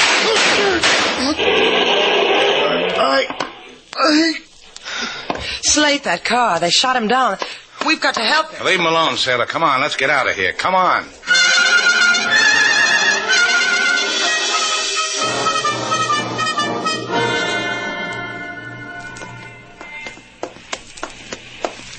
Two more minutes, sailor. The time it'll take to walk down there to police headquarters and wave this envelope under LaSalle's nose. And while he's sniffing it, you might remind him how those documents about me were planted. Do you think he'll believe it? Sure. If we had anything to do with espionage, do you think we'd come running to him? LaSalle will... Sorry, amigo, I didn't see you. Your sorry is accepted. And since we have bumped each against the other, por favor, you have a match? Yeah, here. Gracias. I must confess the reason which I have asked a match of you is for the following. To light my own cigarette, I must take my hand from the gun which I carry in the pocket. Emily Post would never forgive you for that. What are you, Buster? What's on your mind? I am Carlo. On my mind is to kill you both dead if you think of going to the police with that envelope. The police station is but across the avenue. The abode of Senorita Kate Stoddard is in the opposite direction. We just got lost, Chico. Oh, of course. That is a lie.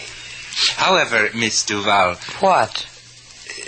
Do not argue with me. Come with me for a happy thing that will happen to you. I'll kill you dead, Mr. Shannon, if you move one step. Taxi!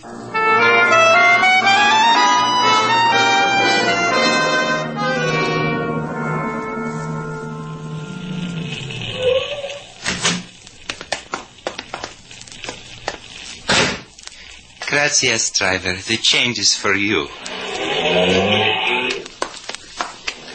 Now we will walk, Miss Duval, but a short way for the happy thing. Why don't you tell me about this happy thing? What is it? Just one little hint? One happy thing is that Mr. Shannon cannot go to the police because I have you on one side of a gun. Gee, that's swell. Another as follows. There is a man in that house who wants to talk to you very badly. What man? You will see. In this house, Miss Duval, you will go alone. Remember, there is a gun pointed at you. Just because you ask me like a gentleman. Adios, senorita.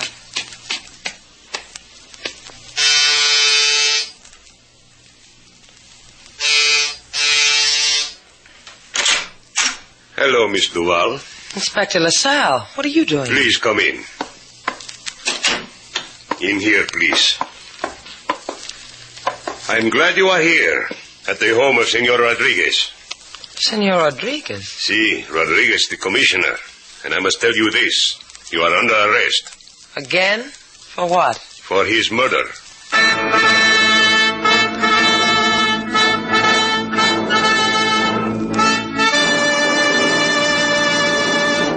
We will go over all of it again, Senorita Duval. You made Senor Rodriguez to die, where he lies, there in the library. Shot him with a small caliber pistol in the throat. I haven't got a small caliber pistol. But a scarf you have. The scarf Rodriguez taught from you in his pleading that you do not kill him. It is embroidered with your name. Look, I told you. I forgot the scarf in Mr. Lane's car. He must have planted it next to the body. You have but to produce this Mr. Lane. We will question him. He was shot down near Pancho's shanty on the wharf. We left him there. I've told you that 50 times. It grieves me to call the beautiful senorita a liar. Mr. Lane's body was not on the wharf as you told us. Perhaps you killed him as you killed Rodriguez. We did find blood on the wharf, but there was no sign of Senor Greg Lane. Why would I kill my alibi for Rodriguez? You had a motive. You thought by the murder of Rodriguez you could stay in Havana with Slate Shannon. You had no wish to leave Cuba. We will make that wish come true. In a prison. Perhaps for the rest of your life.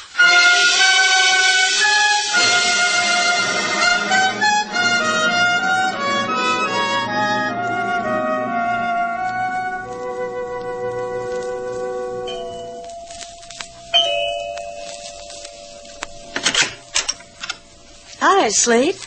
You're staring again, boy. Which is it? Are you going to kiss me or kill me? Give me a chance to flip my coin. There's more room inside.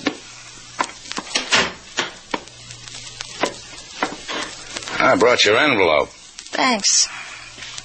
Carlo is a very impressive little man, isn't he? Yeah, he is. What do you do with Sailor? By now, she's probably in jail. She killed a government official, Rodriguez, the man who ordered her out of Cuba. Oh, that Sailor. Impetuous. Does it bother you about her? No, if she's in jail, there's no use bothering about her. You bother about me? I can't relax around you. That Gomez who dropped dead in my hotel, poisoned. Why? We didn't need him any longer. He planted the documents about Miss Duval, stole these plans, and put them where you would find them. Just tell me about Mr. Lane. Now, there was a fellow who acted like he had a lot on the ball. The only time I saw him get sloppy was when he wanted those plans from me on the pier. Oh, Greg. You know, he shouldn't have done that. Is that why you had to empty a gun into him? I'll bet I didn't miss once. Now, that's your reaction when somebody tries to double-cross you. Uh-huh. Cold and calculating. So don't you try it, Slate. Well, I brought you the plans, didn't I? Yeah. Yeah, and that brings out the other me. Warm and feminine. The way you want me to be. I get all that for the plans? Uh-huh. Say yes to me, Slade. And we'll go a long way from here. With the money the plans will bring anywhere you want. I know a place near the edge of the world. Sun burns through you, and at night the moon does the same. I'll go well with that. I'll get it. Leave it alone. It'll go away. I'll send it away. You lose your bet, Kate. You must have missed. It's Lane. Greg! Come on in. Sit down. Greg, listen to me. Put that gun away and listen. There's a dead man. Outside. Carlo. He tried to stop me. Greg, listen to me. All you have to do is kill Shannon. Then it's you and I. Think of what we could do. He'll take you anywhere you want to go, kid. Kill him, Greg. He doesn't mean anything to me. Kill him. Keep talking, Katie. You've got him almost convinced. Stop staring at me like that, Greg. I'll be the way you always wanted me. The things we could do. Shannon's in the way. Get rid of him. I'll take the gun, Greg. Thanks. You fool! Giving him that gun. Don't scream at him, Katie. He can't even hear a whisper up close. He's dead. You think you can scream like that again? I want LaSalle to hear it. Slade, I knew he was dying all the time. You've got to believe me. You've got Police Department. Let me speak to Inspector LaSalle. Slade, wherever you want to go. That place you talked about, we'll go there.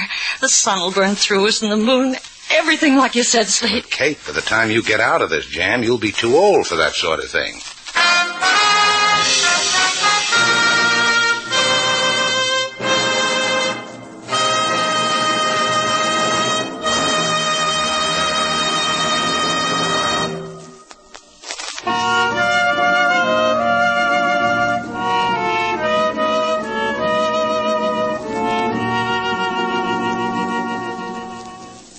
Sailor. Uh-huh.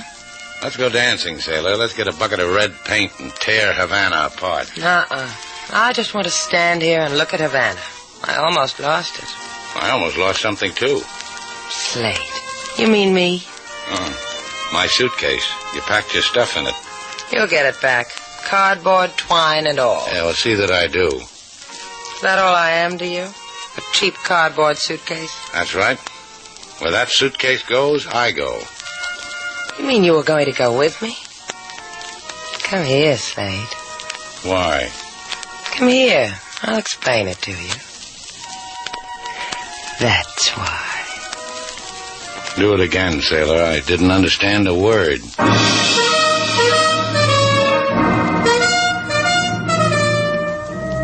And so our two stars, Humphrey Bogart and Lauren Bacall, have brought to a close our latest bold venture story.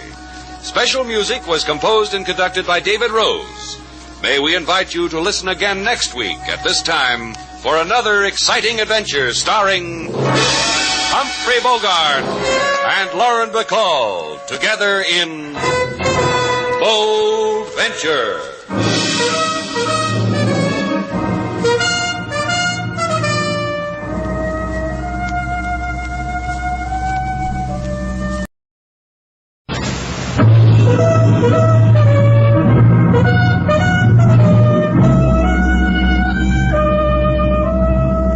Bold Venture.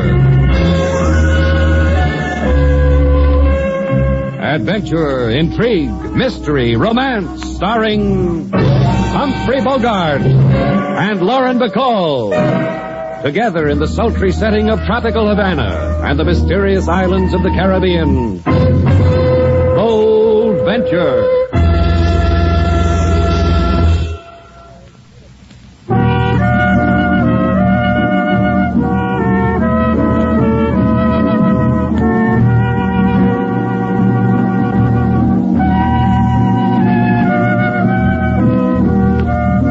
Once again, the magic names of Humphrey Bogart and Lauren Bacall bring you Bold Venture and a tale of mystery and intrigue.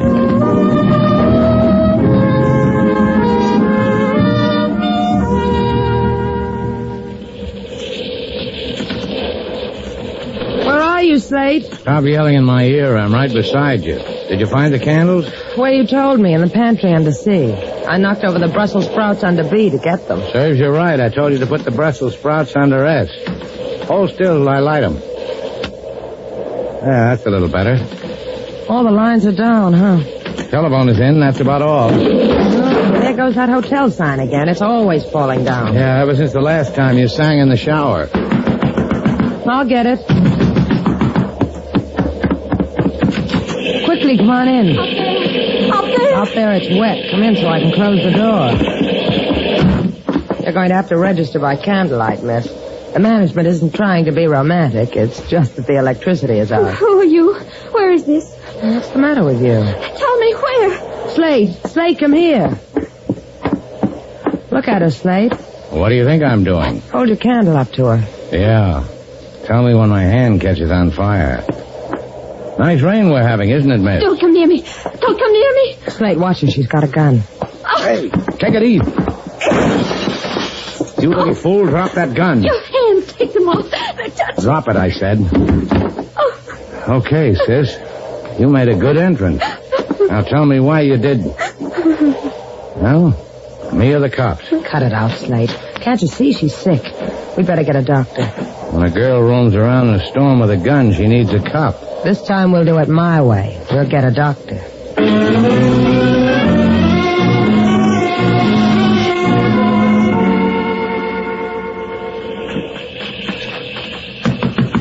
Mr. Bentley! Let me in! Mr. Bentley! What's the matter, Amy? Oh. Don't make you edgy. Make you want to go prowling? Judith's gone. Hey, get in here. Hey, you're fooling me about Judith being gone, ain't you? Well, you know you don't need no crazy excuse like that to come talk to me any time of the day or night. You're fooling, huh? No. I looked all over the main house, in every room, every place she could hide. She just disappeared. And you're her nurse, ain't you, Amy? You supposed to watch over my fiancée, Miss Judith, like she was a crawling baby. I must have fallen asleep. We'll find her. All we have to do is call the police, tell them that she's sick. And let Miss Judith cry and moan and wail on the shoulder, spill out what we've been trying to do to her for the past year? Well, they won't believe her. It'll just prove she's unbalanced. She's sick in her mind. Just a little bit longer, a little bit. And I'd have had control of her sugar plantation, her money, the whole shebang. Me, just an ordinary boy from the country with a knack for managing. And you fell asleep. I'll find her for you. You'll see. I'll find her. Sure you will. And they'll put her away. It'll be just you and me. Just the way you wanted, the way you planned. You sure fancy yourself, don't you, Amy? John Bentley speaking. This is Slate Shannon. The girl came into my place a while ago. You're lucky, mister. I just lost one. Maybe this one belongs to you then. Judith Harper. This phone number, Eldorado 13. You get acquainted fast, mister. We found it in her purse. She wandered in here sick with a gun, tried to shoot me. We got a doctor. If she's yours, maybe you better come and get her. Sure thing, mister. Just tell me where. Shannon's place on the waterfront. I'll send her nurse, mister. Because my Miss Judith is sicker than you know. Someone found her. She's at Shannon's place on the waterfront. You're so lucky, Amy. You just don't know how lucky you are. John, I... Get her. Bring her back to me. I don't care how. Just bring her back.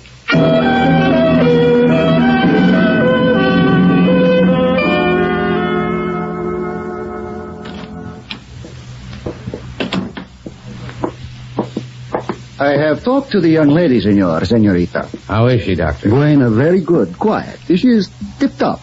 That medical talk confuses me. An hour ago, that girl was ready to fall on her face. And a few seconds before that, she was ready to shoot me. I don't blame her. Then you were her mortal enemy. I always thought I looked pretty rakish by candlelight. I meant to talk to you about that, Slade. Hear me, senor. This girl is pursued by a fear of going insane. I have the fragments of the story. And we want to hear it. Beautiful girl like that, sick, terrified. He's trying to say he wants to help, Doctor. And the young lady needs whatever help. Now that she has told me of herself, it is my guess she will recover quickly. Recover from what? I will not bore you with technical phrases. This girl is frightened of what is at home. She must not be sent back there. Now, wait a minute, Doctor. I can't take care of her. I got enough with this one. Perhaps. Look, Doc, if you think I'm going to fade out of the picture on account of her, you've got a silly little cerebellum. Cerebellum, Doc. I said it, and I'm glad. I am suggesting merely a place of rest. I know of one. Yeah, so do I. On Merino Key, there's a place there, kind of a hotel. People go there when they feel they've been in the world too much. It's a... Now, wait a minute. What can I do for you? Where is she? Where's Judith Harper? Who are you? I'm a nurse. Where's Judith? She's in that room. Don't worry about it. The doctor said she'd be all right. I don't care what the doctor said. I want to see her. All right. Hello, Judith. Someone wants to see you. Get her out of here. Get her out. I'll teach you to talk to me like that. To me. Hey, have you gone out of your mind? Leave her alone. Get out of here, you. I said get... You're all through saying, let's go. Fool. I said we're leaving. See, we just did. You don't know what you're doing. And you don't know what's happening to you. You're getting thrown out of a hotel. Good night, nurse.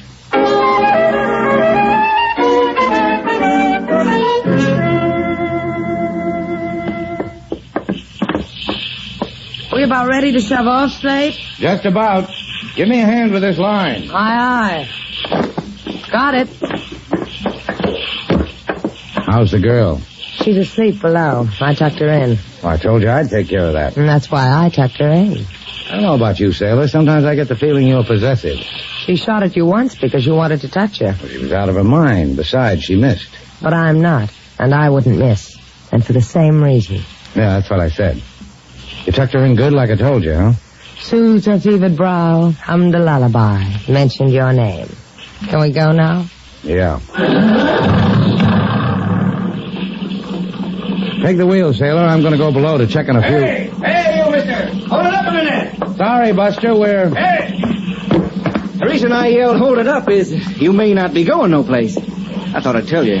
You told me. Now you can get off the boat. You're a cute one, Mr. Shannon. You throw Miss Judith's nurse away from her. Now you're going to throw me off the boat. That's my Slate. He ain't partial to no one, never. I told you on the phone, Shannon, Miss Judith is sick. She goes home with me where she belongs, where she gets healed by my love. The doctor said she... Pardon me for interrupting, lady, but what's a doctor say against the opinion of my big fist? You've got a point there, Buster. Maybe I can dull it for you. You're just crying for it, ain't you, Shannon? Your fist wasn't big enough. A big boy like you. You didn't ask him if he could swim, Slate. He'll learn.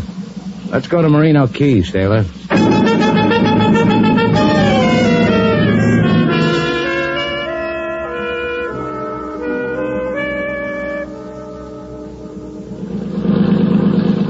Comfortable, Judith?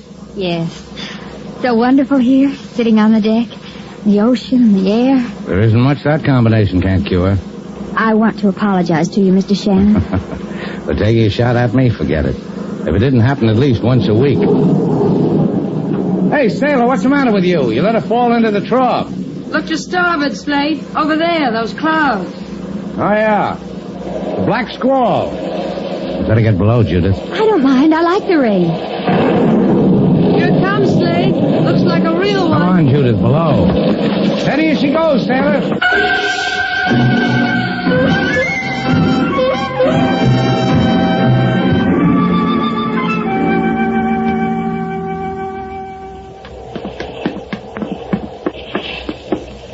She's okay, Slate. I just fixed her something hot to drink. A nice rest cure we're giving her. You know, I think she's liking it. Hey, Slate, what's happening? Look at the compass. Your prying eye. Yeah, sailor, the rudder's broke. I think we hit a slab of driftwood. You mean we've been drifting all this time? The last 15 minutes. Hey, look ahead, sailor. Lights. Uh-huh. If this current holds, we'll get through the channel between them. Where are we? Someplace in Merino Key. Only these lights aren't marked on the chart. I don't know who we can thank for them. Maybe we'll find out. Watch that tide rip.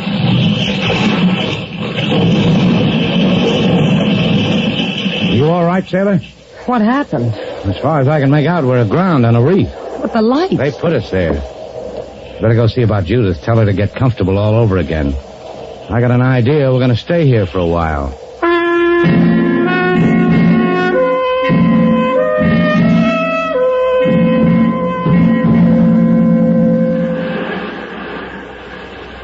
The tide's out now. We can walk to shore along this reef. Think you can make it all right, Judith? I think so. I feel wonderful. I could carry you. You heard her. She feels wonderful. Here, Judith. I'll give you a hand over the side. What about me? Just don't rip your jeans. You left your other pair home. That's about me. We're lucky the storm only lasted the night. If it had gone on any longer, the Bold Venture would have been beaten to death against those rocks. You check her, Slate? Yeah, just a few scars.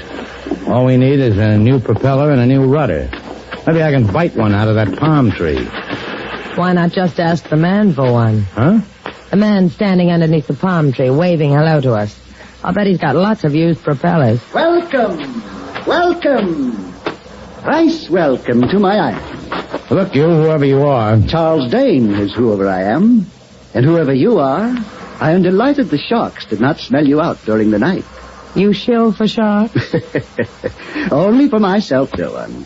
And now you may kiss the sands of my island. For you have found a refuge. Well, that's good, because... Because it's a refuge you will never want to leave. Welcome.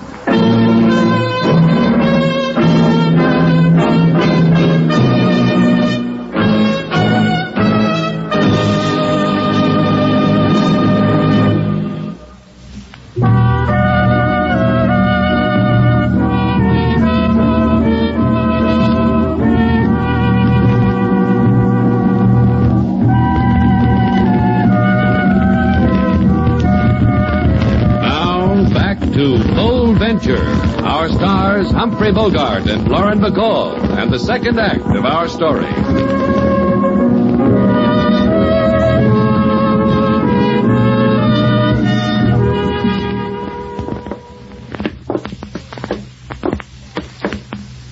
You see, dear ones, all the delicacies of civilization without its penalties. These rare books, these exquisite paintings, the gossamer objects of art. My last guests admired them deeply. All loot from shipwrecks you arranged with those lights, Charlie. Not loot, dear one. Let us say, rather, the spoils of fortune. These perfumes, Mr. Val, a fragile twilight fragrance at your disposal during your stay. I like the one you're wearing, Charlie. You have discerning taste. We shall get along famously, we two. And this radio. I hope it has music that becomes you, Mr. Val. What do you think, Charlie? Does it become me? A tawdry substitute, dear one. Your music should be of impassioned space, of fiery gardens, of... Easy, boy, easy. Heel, boy. Quite right. I mustn't overdo it. Yes, what is it, Prado? Oh, you may come whisper in my ear. Thank you, Prado. Prado informs me that Miss Harper is quite comfortable in the guest room, and that your boat has been floated and tied up at my private pier. Which brings us to the question of... please, Mr. Shannon, I care to hear this. News bulletin. Senorita Judith Harper, owner of the vast sugar plantation on the outskirts of Havana, has disappeared. Any knowledge of her whereabouts is to be communicated to her plantation manager, Senor John Bentley. Mr. Shannon, my deepest bow to you. You are a kindred soul. I pirate ships, you... Judith's a sick girl. We were taking her to Merino Key so she could rest, so she could get well. If she goes back, she'll have a relapse. You can stop now, Slate. Charlie's not listening. Come, Mr. Shannon. I want to show you a thing. Come. Don't go away, sailor. The thing. A shortwave radio transmitter.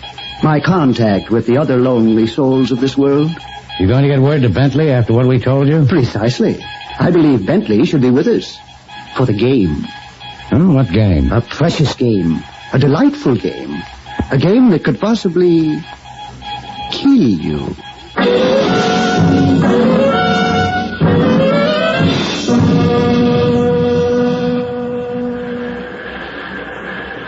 Mr. Shannon! Hello! Hi, Mr. Shannon. I've been trying to attract your attention. Well, to be honest with you, Charlie, I was hoping you'd never make it. Have I done anything to affront you? Now, let's put it this way. How am I going to get this propeller repaired? And how long do we have to stay on this island? And I shall answer you. Of the propeller? Well, some time ago, there was an almost identical storm such as this. And an almost identical boat as yours pounded itself against the identical reef. Oh, is the name of that boat the Capri? The identical name. Reported missing in a squall 3 months ago. Never heard from. What happened to the men on that boat? Which brings us to the second question. When shall you leave here? Never, I'm afraid. Look, friend, I asked you a civil question, so I want a nice, clear answer. Please to note, you're soiling my linens, Mr. Shannon. And please to note... Well done, Prado. Prado watches over me, Mr. Shannon, and when you touch me, his hackles rise. And if you will, sir, you might cast a glance out there, seaward. Another boat. In haste to answer my message to Havana. Oh, have no fear, the tide is in. The boat will not crash on the reef. Now, do try to look more neat for dinner. Good afternoon, sir.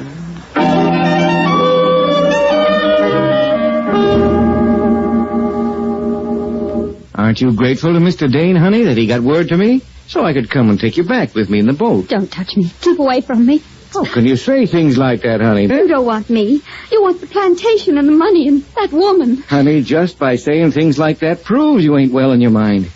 That's why I just got to take you back. But not before we have our dinner, Mr. Bentley. What are you doing in here? Two things. One, eavesdropping, because I thrive on it. And second, inviting you to dinner. I thrive on that, too. I'm taking her out of here now. I don't think so. I'm afraid you have no choice, Mr. Bentley. You like games, Miss Harper?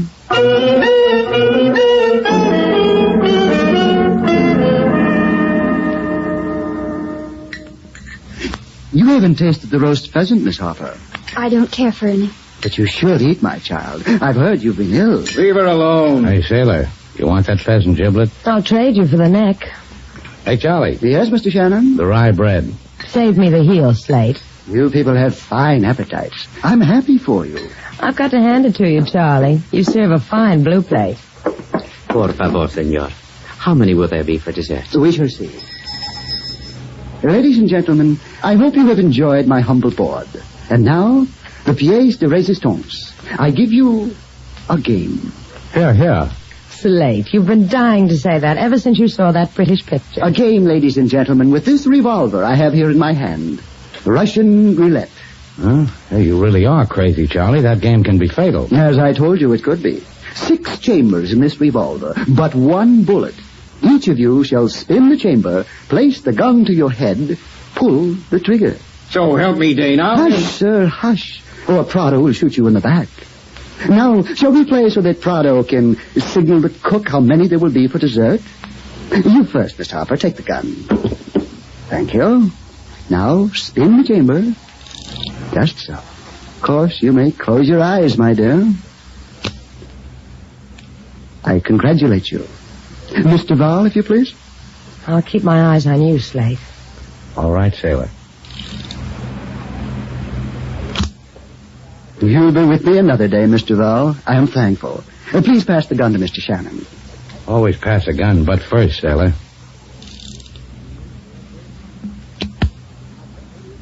Hi, sailor. I'm thankful, Slate. Now, please pass the gun to Mr. Bentley. You're crazy, all of you. I'm not going to have any part of this. You're all of you out of your mind. Otto! All right. All right, give me the gun.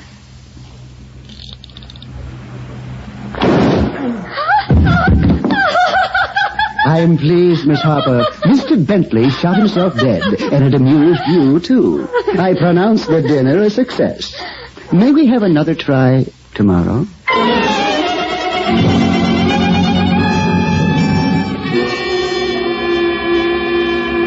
Mr. Dane.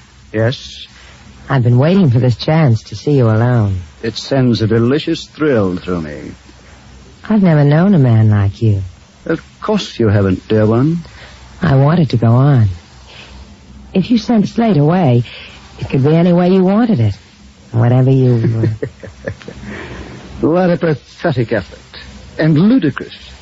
To waste your feminine guile so on me. It didn't do anything to you, huh, Charlie? I must be slipping. With any other man, you would have had a brilliant triumph. With me, I am a man of small pleasures, Mr. Val. Not you or anything will deny me my childish game. Beat it, dear one.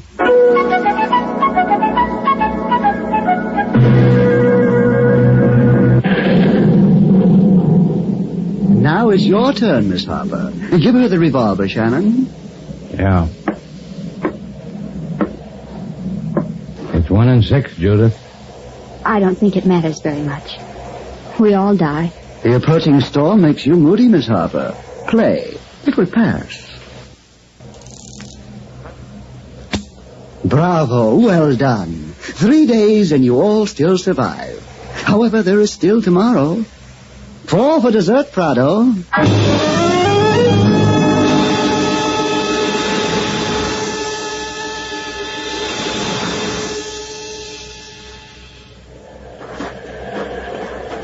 To work, Mr. Shannon, Miss Duval. Take them out on the reef, Prado. Si, senor. You're lagging, Miss Duval. Come, those lanterns aren't that heavy. Why don't you light up your own shipwrecks, Charlie? Don't worry about your conscience, dear one. It won't be with you very long. Okay, Prado, take the gun out of my back. I'm walking. But walk faster.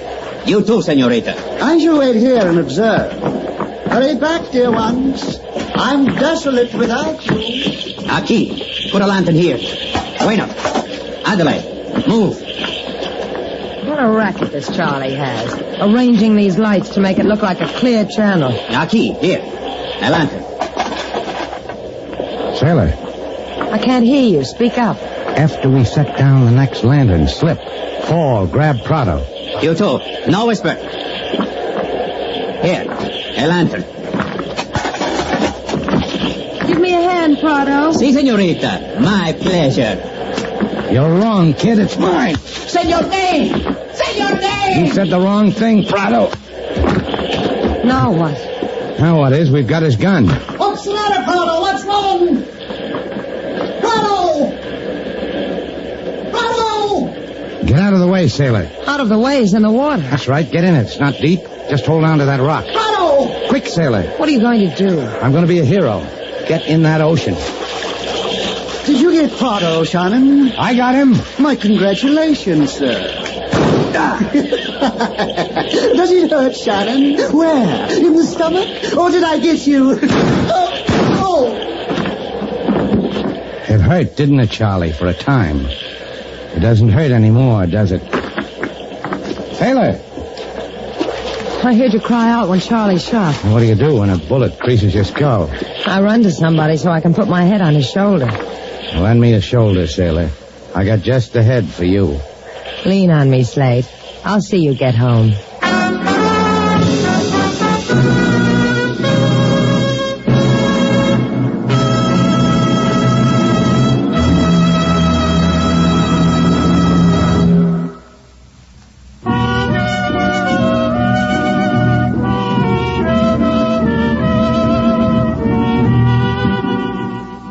Look, Slate, a postcard from the rest home on Merino Key. Judith is doing fine. Yeah, look at the P.S. She wishes we were there. I guess she figures we need a rest. You want to go? I might. Why don't you? Nothing's keeping you here. Yes, there is. Me? Uh-uh. I'm waiting for the man from the grocery store. I ordered a couple dozen candles in case the lights go out again. What's the matter? You afraid of the dark? You don't know what to do? What's to do? This. That's what's to do. Hey, where you going? The fuse box. Something's wrong with these lights. What's wrong with them? They're on. That's what's wrong, Slate. Nothing ever happens till the lights go out.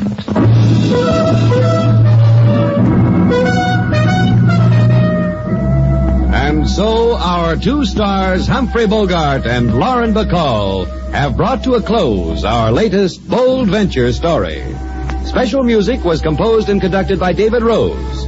May we invite you to listen again next week at this time for another exciting adventure starring Humphrey Bogart and Lauren Bacall together in Bold Venture.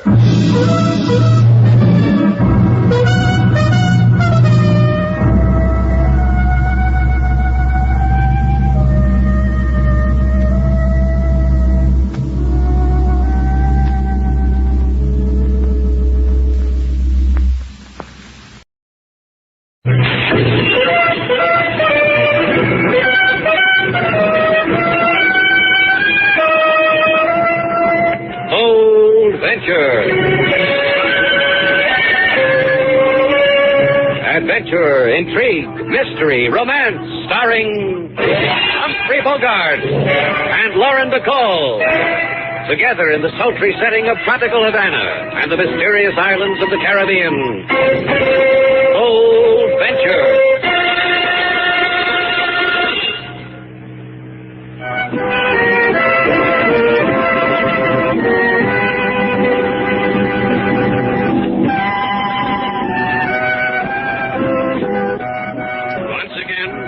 Names of Humphrey Bogart and Lauren Bacall bring you Bold Venture and a tale of mystery and intrigue.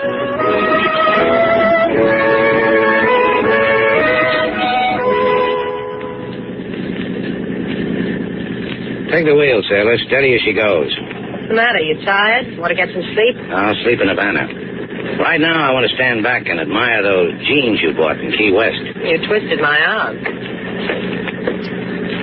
Like them? I don't know. I kind of have my heart set on something with fringe, something frilly and feminine. Well, they've got copper rivets. How frilly can you get? I don't know about you, sailor. You begged me for a week to take you on a shopping trip. You finally wheedled me into it. Wheedle, he says. I'd darn your socks, do KP. If we had a lawn, you'd have had me mowing it. So what's wheedle? So I made you earn your money. What do you do with it? Buy a pair of cowboy pants. You picked them out yourself. You said they did something for me. They do, sailor. They do. And for me, too. Hey, wait a minute. Not searchlight. Because you want me to walk up and down for you? So you can admire me some more? Now, there's something out there on the water drifting through the mist. Turn it on, sailor. Aye, aye. Swing it over to starboard. Yeah. It's a lifeboat just drifting. People in it, Slate. They're lying there huddled in a heap. Pull up alongside, sailor, quick. Bring her in close. Ahoy! Ahoy! They can't answer you, Slate. Yeah. Hold her tight, sailor. I'm going to board her. Steady. Closer. A little closer. Okay, cut your motors. What's wrong, Slate? What's the matter? 4 men, machine gun, dead. Slate, come back. Whoever did it tried to sink them. Boat's riddled, too. Look at those rips in her topsides. Stuffed up with bloody pieces of clothes. Ragged. One of them must have lived a little while. Who does things like that? Here's a packet of hardtack lying here. Stenciled Mary Kay. Throw me a line, sailor. We just bought ourselves a funeral.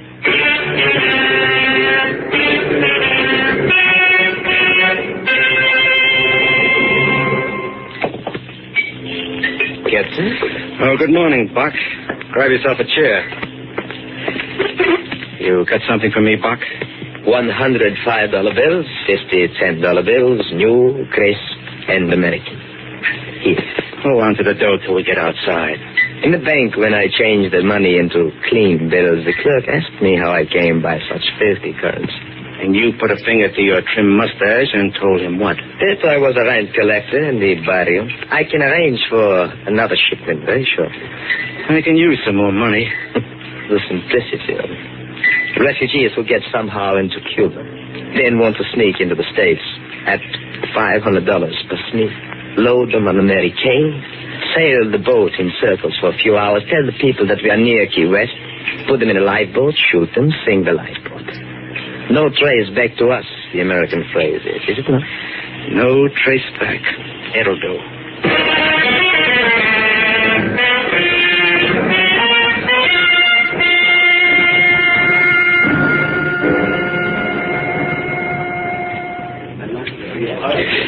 Take your places in line, senorita. There are many who have priority over you. Now, look, Chico, I told you the harbor police sent us over. Once around you, Senor Shannon, all these people who wait have tried to seduce from me a hearing with the Port Authority, each with his own feeble excuse.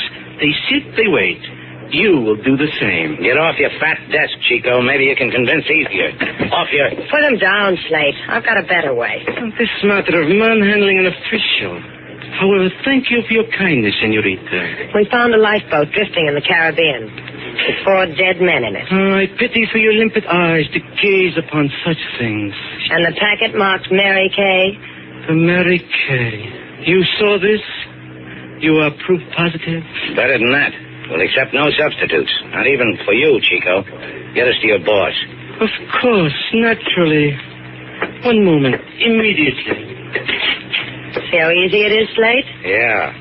I wish I had limp eyes. Limp it. I'll put it in your diary, sailor, how a blown-up little man once said to you. Please to go in your boat. Senor Estrella will speak to you of your mother. Strike your sailor, he did peachy. It might spoil him for somebody else. Come on.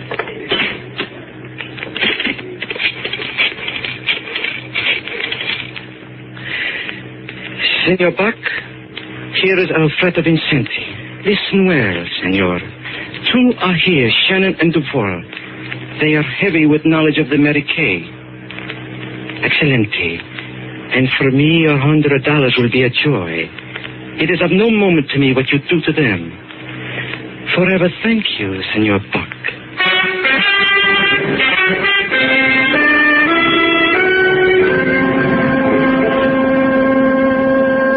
What you tell me is most interesting, Senor Shannon. 4 dead men in a boat, senor, shot to death. Interesting. When I turned the boat over to the harbor police, I told them I thought the men had been machine gunned to death. They agreed. Interesting. Yeah, I guess that's pretty interesting. 4 dead men, machine-gunned, drifting around in the middle of the ocean. Let's go, Slate. We're boring the man. Please, senorita. The lady's right. What do we have to do to get a rise out of you? Just tell me about this small carton here. The hardtack? The hardtack, senor. I mean the words printed on the carton. The Mary Kay? Look, how much do you have to explain to the Port Authority? The Mary Kay is the name of a boat. Named the Mary Kay. I know. Now I will tell you something. 1 year ago, the Mary Kay left Havana for Hanoi. She picked up a load of unbleached linen at San Domingo. And what I'm going to tell you next, senorita, this will be interesting. I doubt it, but go ahead. The Mary Kay has not been heard of since.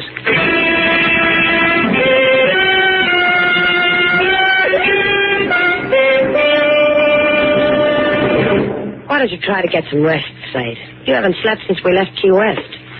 That eats me. It eats me why 4 men are machine-gunned in an open boat. Left to burn in the sun. Left to the seagulls. Don't think about it anymore. We've done all we can do. 4 guys with their mouths open in a scream, screaming across an empty sea. Nobody to hear them. The authorities have got it, Slate. Let them keep it. Belongs to them. Yeah. It interests them. Isn't that what the man said? That it interested him?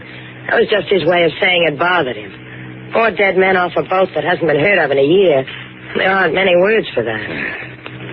Could have shed an official tear, had a catch in his throat. Whatever is the standard operating emotion when 4 men die who didn't want to die. It's in their hands, Slate. Don't try to take it away from them. It might hurt you more. I've seen men dead like that. In a war. Never on a tropical sea. That's for living like you dreamed. For reaching out your hand. I know. It's for what I've got. Well, what can I do, Slate, to wash that look out of your eyes? Hey, the door to my office is closed, Buster. It's Cricket here to knock first. I'm certain you will forgive me because tragedy does not wait to knock upon the door.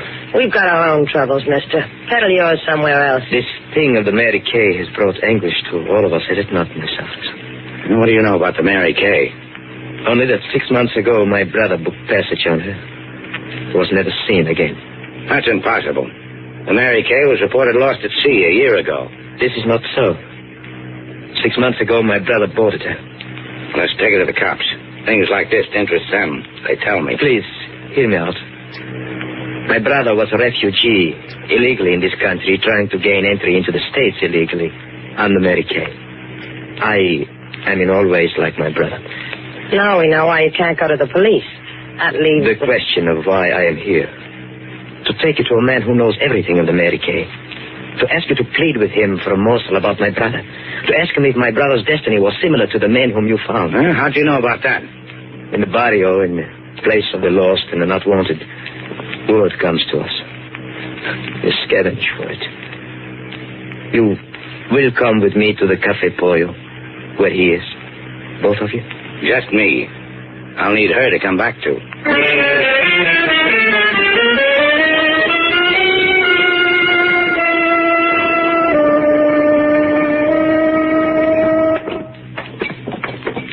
My friend will be delighted to see you, Mr. Shannon. I'm happy to be a friend. still haven't told me who he is. His own identification he will reveal. I am not at liberty. Please, in here. He is here, my captain. Captain of what? Captain Dana. Sit down, Shannon. Oh, thanks. You're going to tell me about the Mary Kay? Sure. I'll pour your coffee for you, Shannon. You like coffee? I could use some. Yeah, it's fine coffee. Oh, I once sailed a boat up the Orinoco. I brought all the coffee beans back with me the boat would hold. My captain is a gentleman of exquisite taste. You said you sailed a boat. Your own? My own. A schooner. Named the Mary Kay? Uh-huh. Isn't that delightful? Oh. Mary Kay. Yeah, open a window. You. Hey, I'm talking to you. Open it. Something wrong, Mr. Shannon? Stuffy. Let's see. What about the Mary Kay, Captain? Tell me. You found a boat, Shannon. That boat was off my ship. No, it couldn't be. Mary Kay. Not heard from for a year. Sunk, probably. Not sunk. She's lying in a cove down the coast. What? You're beginning to look like a man who hasn't had it too easy, Shannon. Huh? Hey, something in that coffee. Dopey. Don't fight it, Shannon. I gotta get out of here. Here, got it. Must not let him, Captain. Don't worry about it. What Shannon needs is some nice sea air. My captain is so understanding.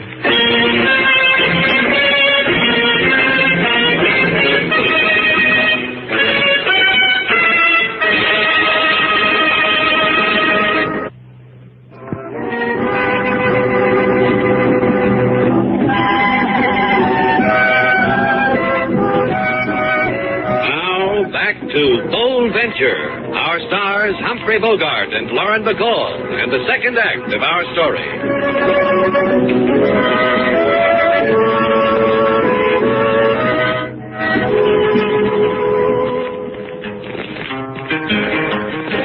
Lady Sailor, she go on buying spree to get for herself some finery. She pose and she strut, then she cry in her throat, for in the ocean sea are 4 dead in a boat. She cried to Mr. Slate, what do they there? These dead men sailing in the cold, cold air. Mr. Slate, he say, we ask authority, for such things are no man's destiny. That's just about the way he said it, King. I know how Mr. Slate feel inside about such things. That's why I try to give it song. You're good, King. You ought to go into the business. The business of explaining people to themselves? I do not own a doctor's couch. All I have in the world is a guitar and a calypso song. And Slate and me. Yes, and Mr. Slate and Lady Sailor. But one of you is now missing. That man was taking him to the Cafe Pollo. He said that... I know the Cafe Pollo. Oh? What about it, King? Only that if men do not return from it in a proper interval of time, they should be called for. You're telling me to... To go find Mr. Slate, to bring him back. Yeah. The joint doesn't run so good without him, does it? Keep a light in the window for us, King.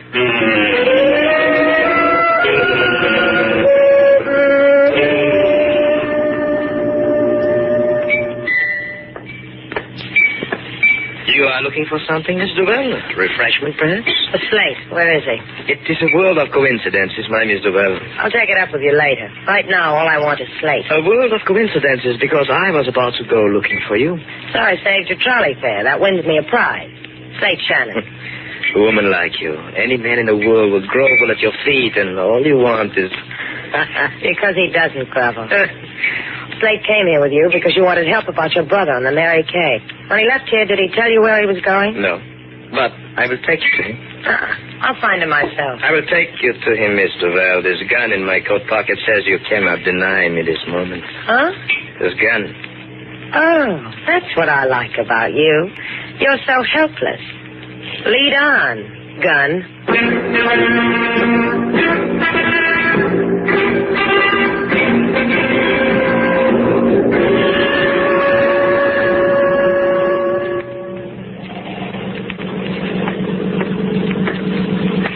How do you feel, Shannon? Is the air kissing your back with us? What'd you put in that coffee? Recipe my galley cook taught me. Good, huh? I had better and Leia. They laid me up for 3 days. They thought I was dead. Don't get eager, Shannon. This time you'll be dead for real. From the lousy coffee? From bullets from this Tommy gun. Like what you did to the 4 men I found in your lifeboat, huh? Just like that. Only this time nobody finds anything. You want me to ask you why? All right. See? I'm asking why. Good question. Because when you found that lifeboat, found it was off the Mary Kay, you became a refugee. Like those other people at the other end of this boat? Just like that. Except they pay me $500 a head to die. You get yours for nothing. Free. They think they're going to America. You can't do that to those people. They've scraped, they've begged, they've cried against alley walls. What happened to you, Dana? And what slime did you get sick? I'm generous. I'm going to take these poor hulks aboard the Mary Kay, give them a break. Sail them around a little. Let them get a sniff at what they've been dreaming about. Listen to me, you people. They'll kill you. You'll never get what you want. You're talked out of turn, Shannon. Get back, you filth. Get back. You want to see the Mary Kay, don't you? That's good. Just be nice little refugees and Captain Dana'll find you home.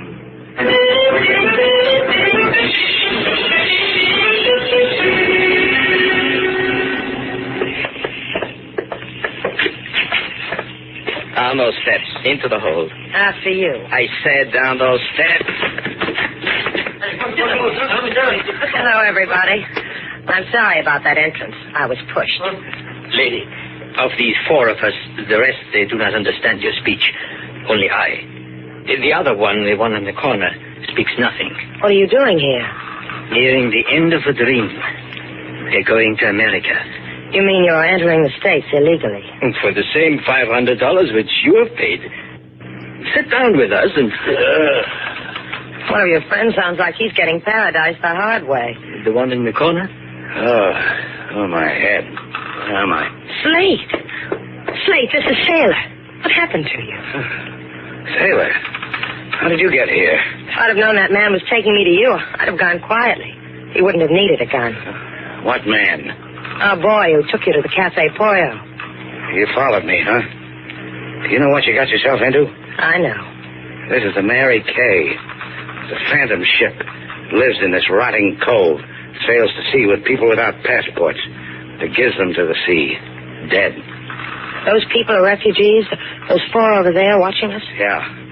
The only difference is we get to ride free. You people down there, we're setting sail. Just relax. It'll take no time at all.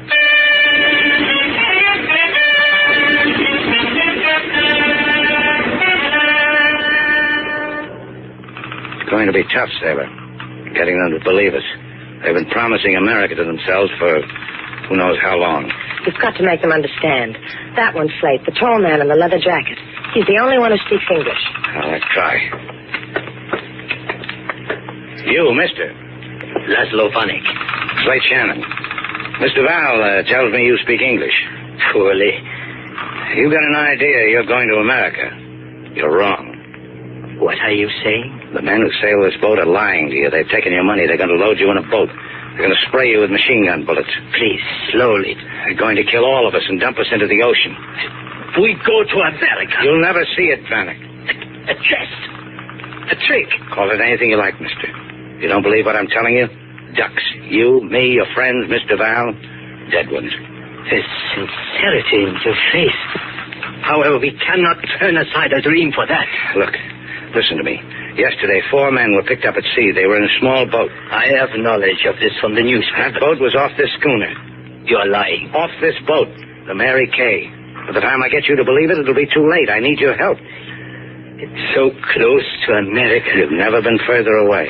He would kill you if you lied. I'd expect you to. Speak some more to me.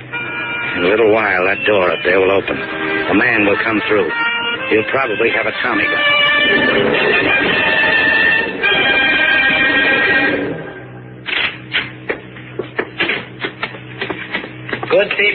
lucky people, stand up. On your feet. Perhaps you did not understand me. I shall repeat myself. Just tell us once what you're doing with that Tommy gun in your hands. Keep your lovely lips shut, Miss Duval. A Tommy gun makes you a big man, doesn't it, Buck? Why don't you answer the lady? Just stand aside, Shannon. I'm talking to these people. I am their friend. They tell us they are our friends. They tell us you are not. They tell us you wish to kill us. Up those steps. Tell the others quickly. Is it quick enough?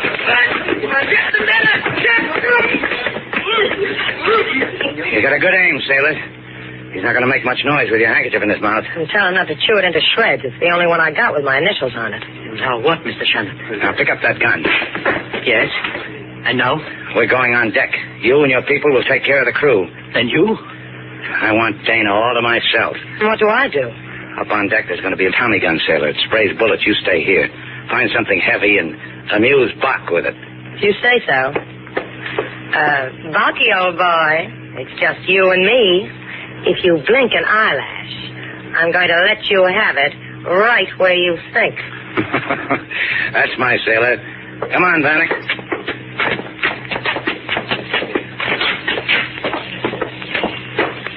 There's the wheel shelter, Vanek. There's a man up forward. You're on your own. Good luck, Mr. Shannon. Yeah.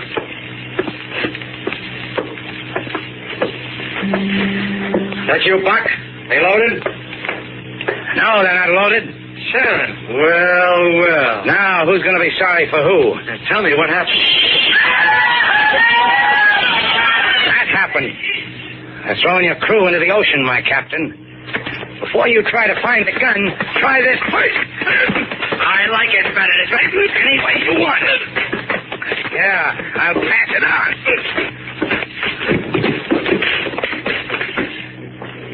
Your trip's over, Captain. The boat's in our hands, Mr. Shannon. We'll head her back to Havana. No. This we cannot do. We have come too far to turn back. You will take the power launch and return to Havana. We will take our chances. Pick you up. You'll never make it. We will take our chances. Okay. Suit yourself. How'd you make out, sailor? 3 hits, no errors. How about you? I'll tell you about it on the way home.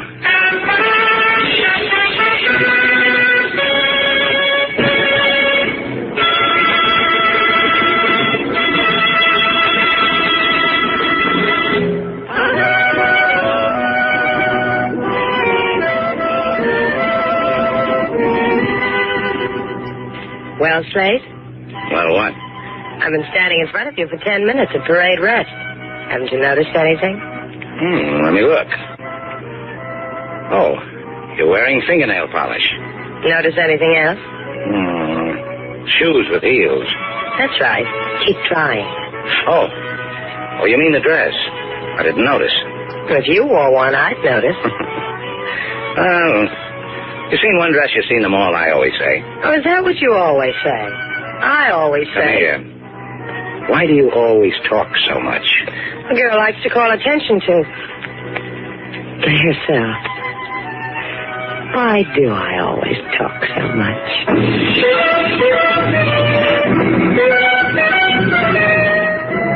And so our 2 stars, Humphrey Bogart and Lauren Bacall, have brought to a close our latest bold venture story.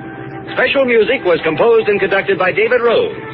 May we invite you to listen again next week at this time for another exciting adventure starring Humphrey Bogart and Lauren Bacall together in Bold Venture.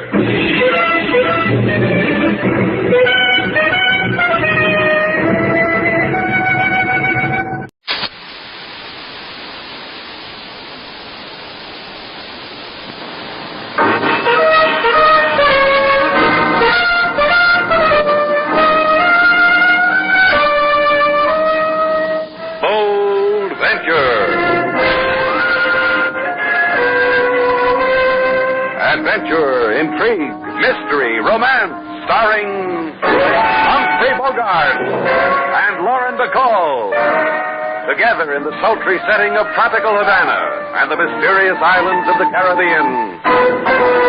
Bold Venture.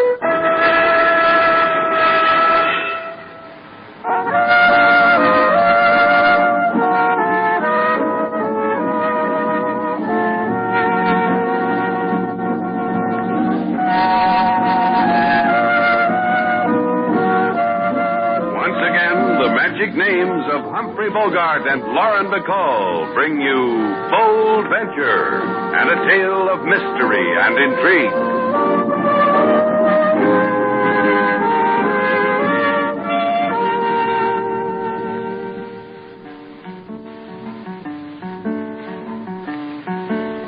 Shannon's place is sight to see. New tablecloth, clean upholstery. For couple, come on, laugh and smile. We just got wedded, we'll stay a while. So Mr. Shannon, he make nice party to get to have matrimony. How big time paint the place red, big say not he is newlywed. That was fine, King. Thank you, Mr. Slate. You can bring in that cake now. Right away. Be back with it in a minute. Oh, a cake, too? Well, my husband and I are speechless, Mrs. Shannon. Miss Duval. Oh, we don't know how to thank you. Well, don't bother to try. Just tell your friends, Mrs. Cheney. Well, a friend told us about Shannon's place. Just last night in Miami before we were married. Go to Shannon's place in Havana, Bill, he said, if you don't visit anywhere else. You two known each other long? Oh, a couple of months. Bill and I, impetuous. Would you like to tell me something, Mr. Cheney? Anything at all. How does a man get up nerve enough to propose? I mean, well, a fellow is attracted to a girl. Their interests are the same. They get along together. Then what happens? Well, frankly, Ruth twisted my arm a little bit, and the words just came out. Last time I clamped a hammerlock on Slate. It hurt. No, he tells me. All he told me then is that I had a lot to learn about leverage. Make way for the wedding cake. Oh, it's beautiful. What's the matter, Mrs. Cheney? Because it's store-bought? I didn't know you were coming, so I didn't bake it. Nothing. It's nothing. What is it, dear? Well, I guess I'm foolish. Everyone's being so nice. Everyone's enjoying themselves. That man over there in the corner, I've been watching him. He came in alone a little while ago, and he seems so... Well, look at him. Yeah, he does look a little played out. Bill, bring him over here. Sure, I think that's a fine idea. Now, you sit still. I'll get him. Well, the people over there were wondering...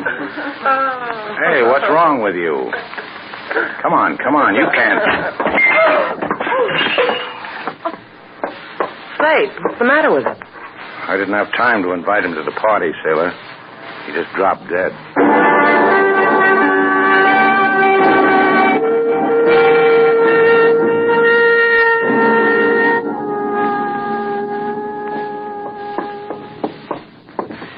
Oh, I'm tired, Bill. Got that old tired feeling. Yeah, me too, baby. For the gay party, wasn't it? The best you've ever given me. I'll cherish it always. And the wedding present. You like that, too? The dead Senor Juan Contrarias. I like that best of all. You've given me a new life. I feel like a brand new bride with a brand new husband. We murdered a man so you get that feeling. You and me, baby. Which one are you talking about, Bill? The one back home or this new one, Contrarias? The one we poisoned? Contrarias doesn't count. He was a greedy punk. I was thinking about the guy back home. Thanks. Just wanted to keep him straight in my mind. I owe him a lot, don't I, Bill? That derelict who came to the door for a handout, and you beat him to death, planted your identity on him, and then burned it all to the ground. So my old Bill could be dead. I could collect his insurance money and marry my new Bill again. I owe him a lot. When we get back home, I'll put flowers on his grave. It's my grave, isn't it, baby? With my name on it. Oh, and I'm a happy, happy widow with a brand new bridal veil. Nothing can stand in the way of that. Can it, honey? Nothing? Nobody? No one. I'm tired, baby. Let's get some sleep.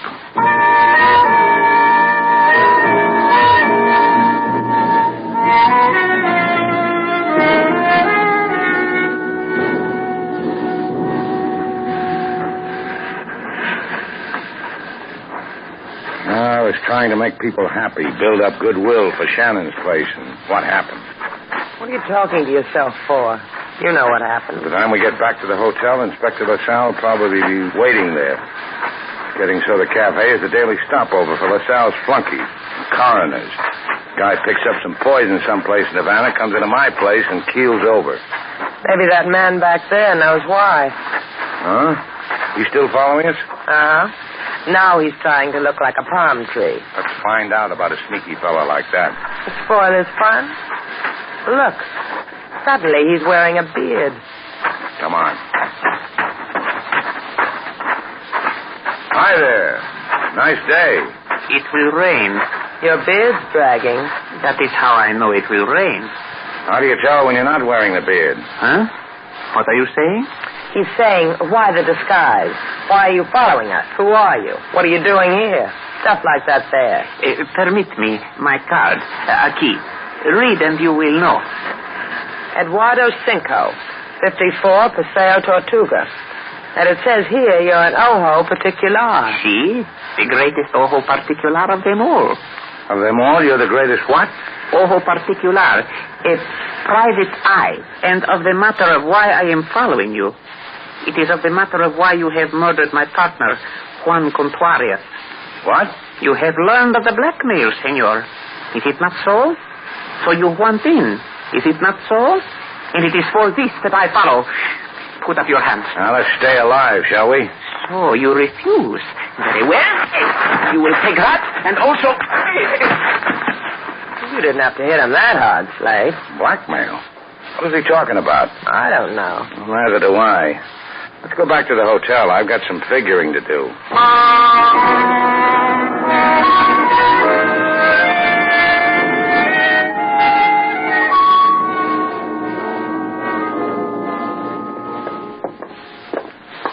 Inspector LaSalle wasn't in the lobby, Slade. No, it looks good that way, doesn't it? Never saw it look better. How about a dead body? I peeked. Not one. We must be slipping, huh, kid? Well. You know what I always say, sailor? Uh-huh. But say it anyway. I always say if a cop's going to wait for a fellow, why doesn't a cop just wait in a fellow's office where it's cozy? You comfy, LaSalle? You are a thoughtful man, Senor Shannon. This swivel chair of yours has a remarkable velocity. I came to warn you, senor, because in so many small ways I admire you. Now, don't tell me. Let me guess. Want to put your hands over my eyes while I guess? I admire you, senor, for how violent is your shadow, for how you beat up a ridiculous little man on a beach. Slate does that when he gets angry. And the reason for your anger? I had reasons. He pointed a gun at me. You left out the best part. He said you killed his partner, Contrarius. Oh, yeah, that too. Why would Eduardo Cinco think such a thing of such an admirable man as you, Senor Shannon? Maybe he gets his kicks that way. Nothing else? Yeah, something else. He thought I wanted to cut in on a blackmail racket. Bend more my ear, Senor Shannon. It is thrilling what you tell me. Now, the man who was murdered in your hotel. Listen to me, LaSalle. Your cops were here, ran their noses all over the place, whispered in each other's ears, ate up the wedding cake. And I wanted to save a piece to put under my pillow. Perhaps they were hungry, senorita. With the same hunger, I have to discover why Senor Shannon should kill, commit violence. I came only to tell you I will appease this hunger. Hasta luego. Till again, senorita. The man wasn't kidding, Slade. He made it cold in here. Yeah. Throw me a warm kiss, sailor. I'm going out. Where? To find out what gives LaSalle such a big appetite.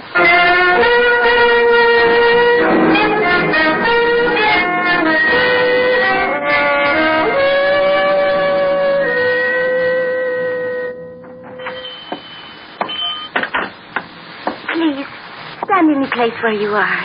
Huh? Hey, look, miss. I am looking. Oh, the way the light through the shutter strikes your face. It interests me. Much.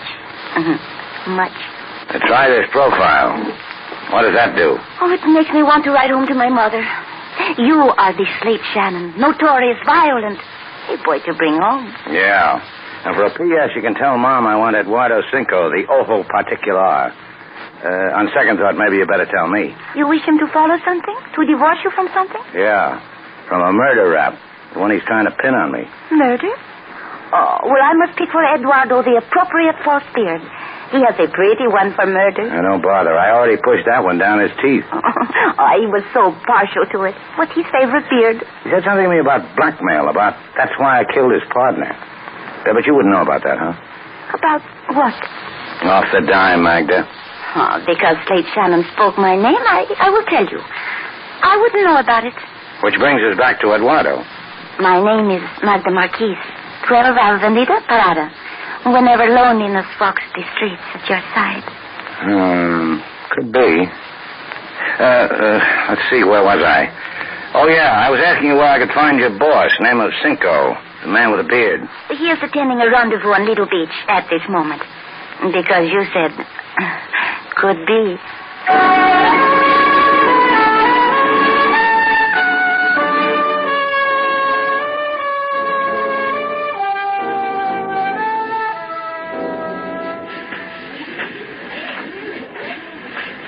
Hey, Sailor.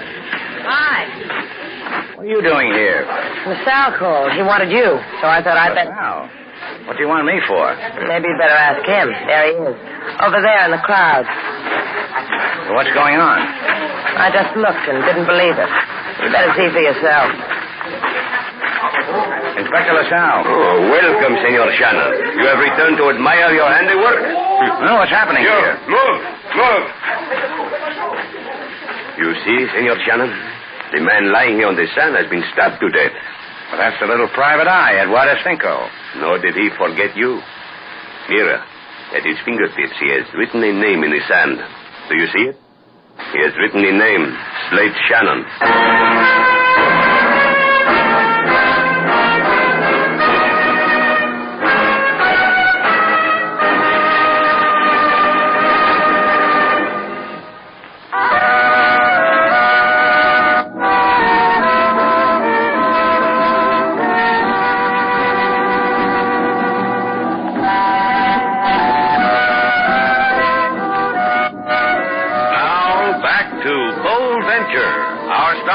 Humphrey Bogart and Lauren Bacall, and the second act of our story.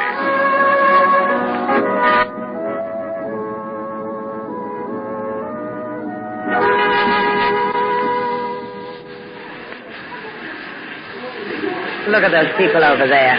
Even after they take the body away, they hang around. Fire and death, Mr. Val, holds its own particular mirror up to each of us. We look at it, we see what we wish to see. And each of us shivers because it has touched us. Is that why I'm shivering? I thought it was because it's getting chilly out here on the beach. And I thought perhaps it was because you had just killed a man. Nope. It's because it's getting chilly. Come on, sailor. I'll take you home. You can stick your feet in a hot bucket of water. See what simple pleasures I have, Inspector LaSalle. I am sorry for you. You will have to dip your feet, Dad. Senor Shannon comes with me. What? Why? The normal procedure for people under arrest. Hey, you're not serious, are you? You don't think I killed that little guy? In one word, see. Which a free translation is yes. Come along. Now, wait a minute. I repeat, come along. I don't like jail, LaSalle, especially when I haven't done anything. Murder is something. Senor, I will be forced to point a gun at you. Save yourself the trouble. Oh, Slate, you're crazy. You'll have the whole Havana police force on your back. It was just there.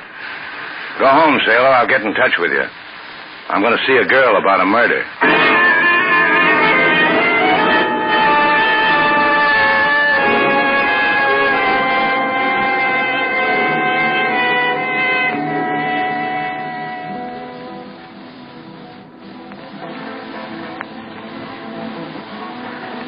King, it scares me. I don't think Slate should have run away.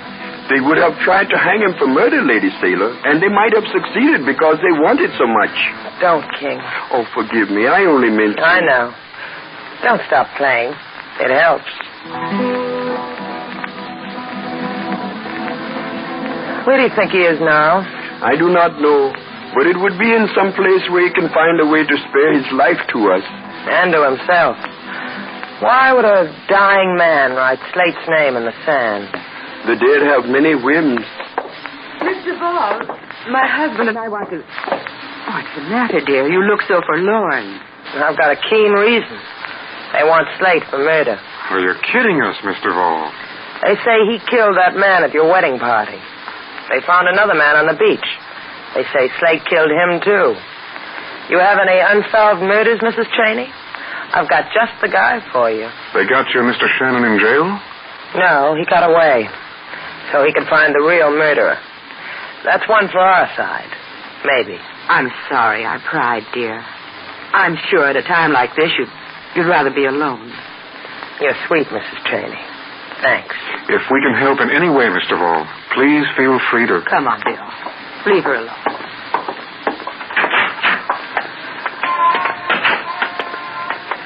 He got away from him. You said writing his name that way, but...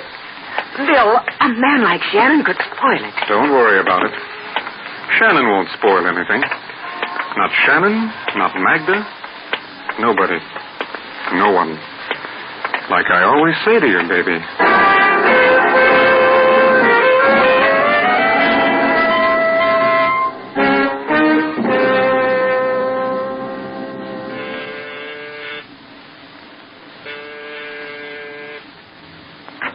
Yes? Oh, it's you. Oh, get away quickly. Go. Hey, wait a minute. I'm the guy who impressed you, remember? When the light through the shutters strikes my face, you used to jump up and down without getting off the floor. Oh, you must go, I tell you. Now, I'm coming in. Oh, you do not know what you're doing. All right, you are. Get out of here. In a little while, after you explain some things to me. No. Who poisoned Contuarius, Magda? Oh, please. Please, you must go. You must. And who had the rendezvous with Cinco on Lido Beach? You must not ask this, please, senor.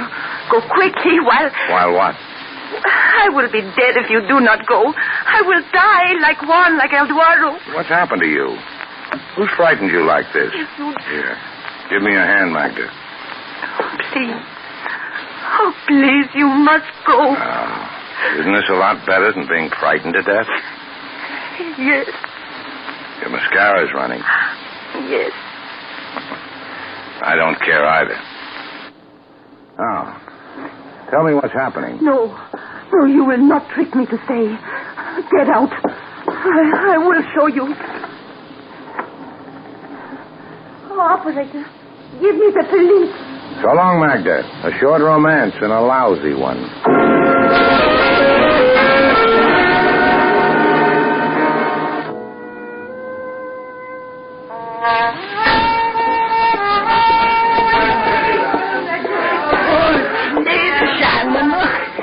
Mi alma, how is it with my sled, huh?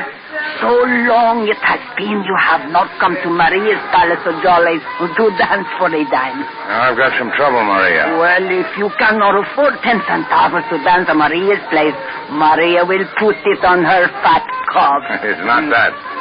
I've got to have some place to stay. Worry is in your face, mi hermosa. Well, this kind of worry shows. The police want me. I had to hit a cop to get away from them. I've got to have some place to stay. In the back is a room. It is yours.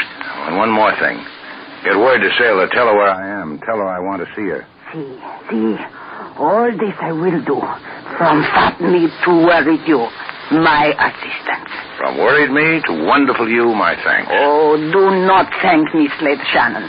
If harm would come to you, Maria would waste away.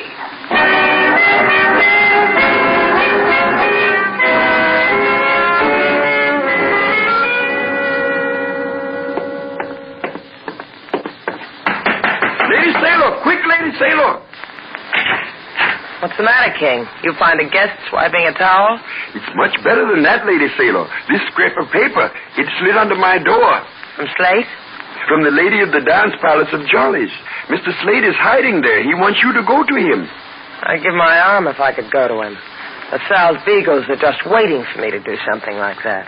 Those who have been sniffing around our hotel? Those. I will go to him, Lady Sailor. They'd follow you, too. If they want Slate, they'll have to sweat for him. I think he is in much need of you, Lady Sailor. I think you... Wait here, King.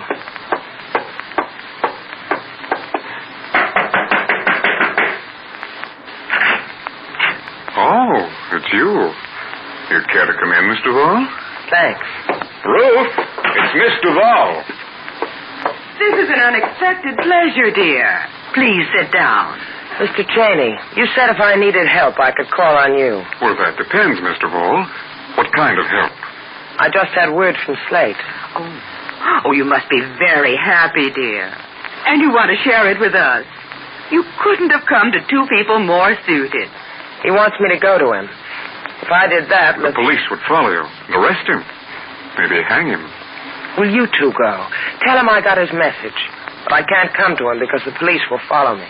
Where is you, Mr. Shannon, dear? At the Palace of Jollies in the barrio. Tell a woman named Maria that I sent you. She'll take you to Slate. It's like Baby said, Mr. Wall. You couldn't have come to two people more suited.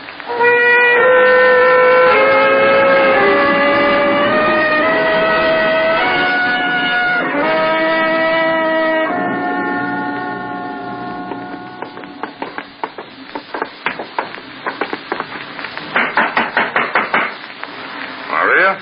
See, it is Maria. How did these two get here? They say they come from Miss Duval. Well, then they ought to come in.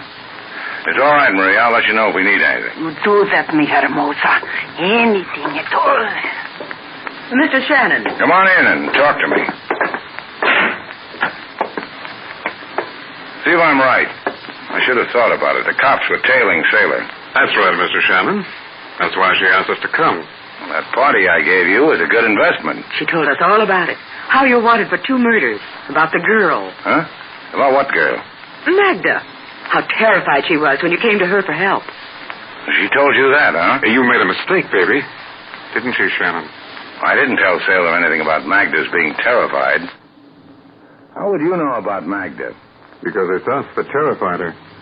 Well, the blackmail, huh? Gets back to that. Those 2 private eyes owned a piece of you, huh? Is that what Magda told you? Oh, Magda and I got along fine. My advice to you, Mr. Shannon, is to go to the police with it. Why don't you do that? This gun get in the way? The gun doesn't bother me. If I had a few things to fill me in, I'd go to the police. What few things? Bill and I'd be glad to oblige. For that nice store-bought wedding cake. Like what the blackmail twist is? Oblige him, Ruth. Sure, honey. Mr. Shannon, we killed a man back in the States. I'm 2 in Havana. You're making an international production out of it. That's right. But let's take it slowly. We killed a man back in the States and burned his body. And the insurance company said that was Bill here. They paid me $50,000. I met Bill in Miami with the money. And here we are. Which private eye caught up with you, Bill? Contuarius. He saw me on the street and came up to me. Contuarius even arranged passage for Bill to Havana. Baby. Suggested your place, Mr. Shannon. Didn't he, Bill? Baby. Didn't he, Bill? Baby, I'm trying to tell you something. What? Oh, baby, haven't you figured why we came here to this place? Yeah, think about it, Ruth. Why didn't Bill just call the cops if you wanted to get rid of me? Bill. You've got to go too, baby. Bill, you're joking. I doubt it. You collected that money for Bill's death. That makes it all his. You're a man I like to chat with, Shannon. You understand how things are. Right and wrong. Bill, you're just tired, honey. You don't know what you're saying. I know. He really does. Bill, listen to me. This is Ruth. We killed 3 men together. You want it from up close, Ruth? Keep coming. You don't know what you're saying. You don't... I'll never let you go. I'll hold you down. Ruth, let me go. Stop holding me. Hold on to this. No. Shouldn't have made her love you so much, Bill. Slate, Shannon. Slate, Shannon. Now, don't come in here, Maria. But what has happened? Call the police. But why? What should I tell them? Tell them Slate Shannon's here. I'll tell them the rest.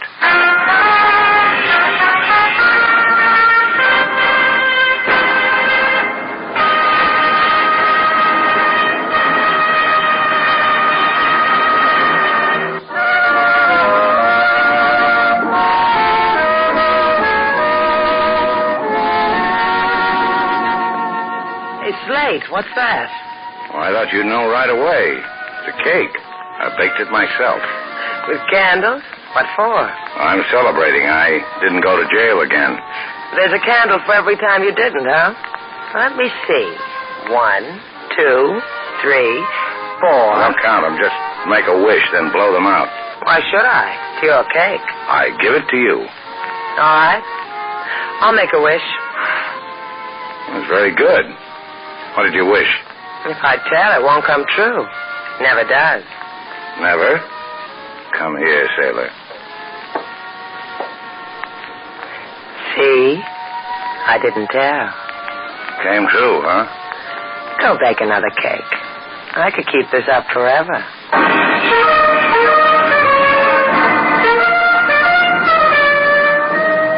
And so our two stars, Humphrey Bogart and Lauren Bacall, have brought to a close our latest Bold Venture story. Special music was composed and conducted by David Rose. May we invite you to listen again next week at this time for another exciting adventure starring Humphrey Bogart and Lauren Bacall together in Bold Venture.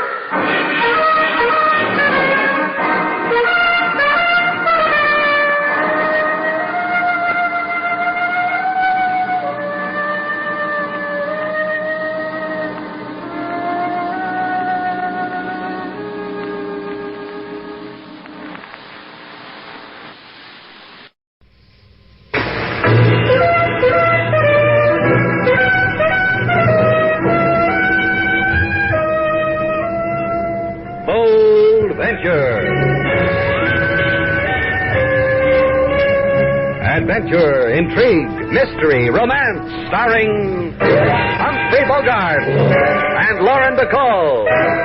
Together in the sultry setting of tropical Havana and the mysterious islands of the Caribbean. Bold Venture.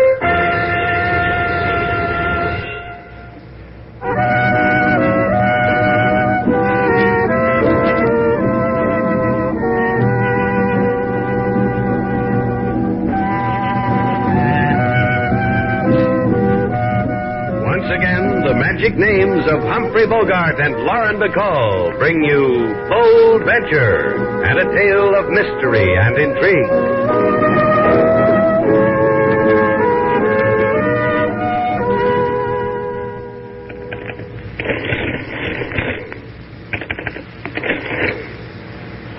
Slate, I just had a thought. Well, let you and me keep it to yourself, huh? Till I finish totaling up the hotel expenses for the day. Sure. How can a man think about two things at once when he's pitting his brain against an adding machine? Well, this one's shifty. I've got to watch it. You and your Army surplus bargains. What's it doing to you this time? Look at that. Look at that total. $49,685 for a day's expenses? That's what I always say about you, Slate. You've sure got a head on your shoulders. Well, that was just a trial run. I'm going to have at it once more. What did you pay for the cake you bought for that dinner party? I told you, 10 pesos. You could have got it for 6 at Senora Sanchez's delicatessen. The last time I was there, Senora Sanchez made me help her fold strudel. Now, look, sailor. One of the reasons I went into the hotel business was so that at the end of a day's work I could cuddle up with a clear buck. To save 4 pesos, you could have folded a strudel or two. Mr. Slade, there are 2 men here. Don't bother to tell him, boy. We'll work it out together. Him and me and Rhino here. Yeah, together. And the lady, too. All right, then it'll be a party. All we need is one more guest, Matt Wallace. Invite him, Slade. It won't be fun without him. Matt Wallace? Well, I haven't seen Matt in... let's see, it must be 10, 12 years in Dallas. We work in the oil fields together. Dreamed we'd strike it one day. You're telling me Matt's here in Havana? Yeah, I'd like to see him. You will, Slate. Honest, you will. Rhino and me's got a feeling he's going to come here and throw his arms around his old buddy. We want to be here to watch. Yeah, we got a feeling we want to watch.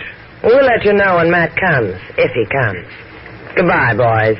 Sorry to break up the party. She said goodbye. The lady said goodbye.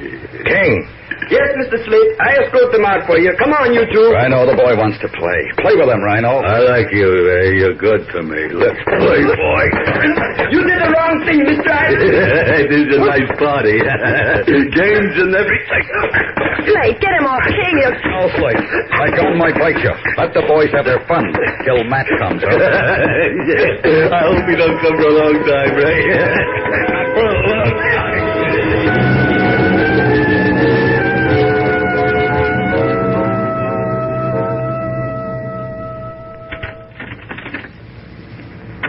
Ray? Ray, is that you? I'm in the kitchen. Well, how did... Oh, Matt. He came back. I won't ask you anything about Ray. What do you want? You're my wife, Vi. I want you to listen to me. About what? Let's give Shannon all of it, Vi. Oh, you're crazy. Listen, Vi, we don't need a DP oil striker, Shannon. Get out of here. Go someplace. There's a million places, Vi. I'll show them all to you. We haven't given ourselves a chance, you'll Just see. tell me a thing, will you? What's Slate Shannon got to do with you? 12 years ago, we gave each other a promise. You're crazy, Matt. You really are. The man I took for a husband is out of his mind. You don't know Shannon. He'd have done the same for me. He'd strike oil and give you half for a 12-year-old promise? Shannon would. Oh, if you'd only tell me where, Matt. Just tell me where you made the strike so I'll know. In case anything happens to me, forget it. I try to all the time. I can't sleep worrying about something might happen to you. Oh, Vi, listen to me. Just listen. You'd better get out of here, husband. All right. To Shannon. Like I said I would. I hope you make it, husband.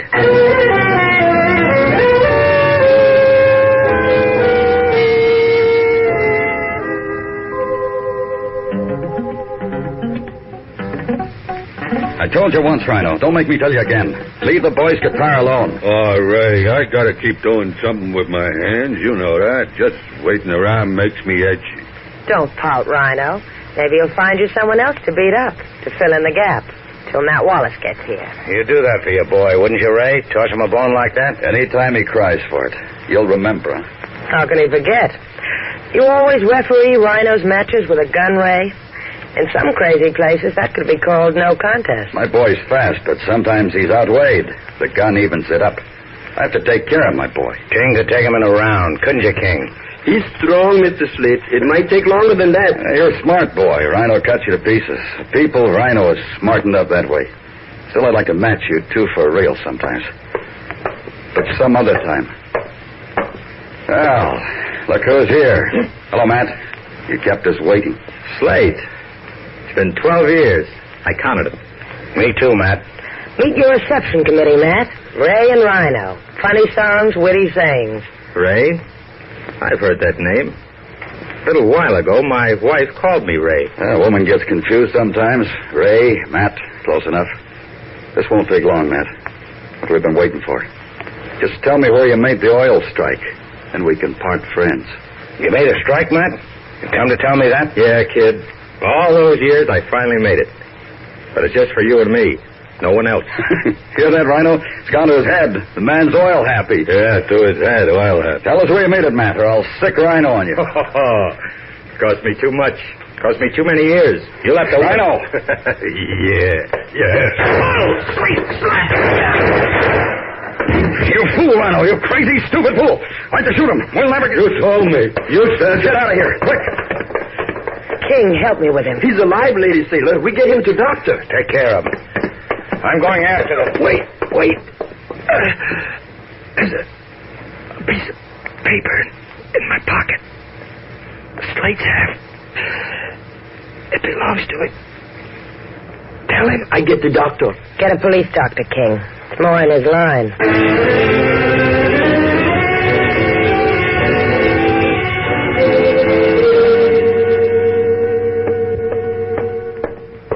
You've been gone for a long time, Slate. What happened? I lost him. How's Matt? They took him away in a stretcher. The doctor doesn't know whether he'll live or die. He'll live. All they have to do is give him a piece of adhesive tape and point in the direction of home. The police were here, too. Wrote in little black books. Asked questions. Wanted to know where you were. What'd you tell them? I raised an eyebrow and smiled archly. The police giggled and nudged each other. They don't know I was here when the shooting happened, huh? No. They kept hitting each other with their elbows. I had to remind them what they came for. Uh-huh.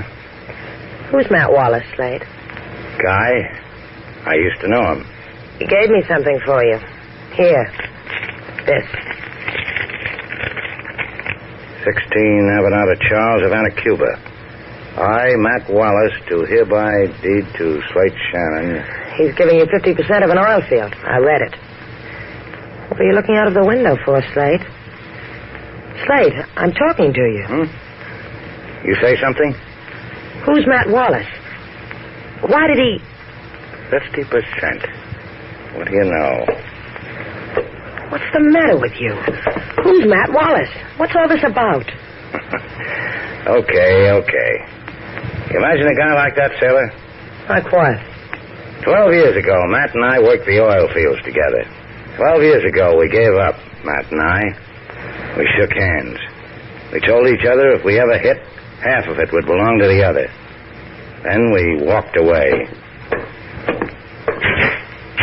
What do you know? Matt remembered. An oil strike. Hey, where are you going?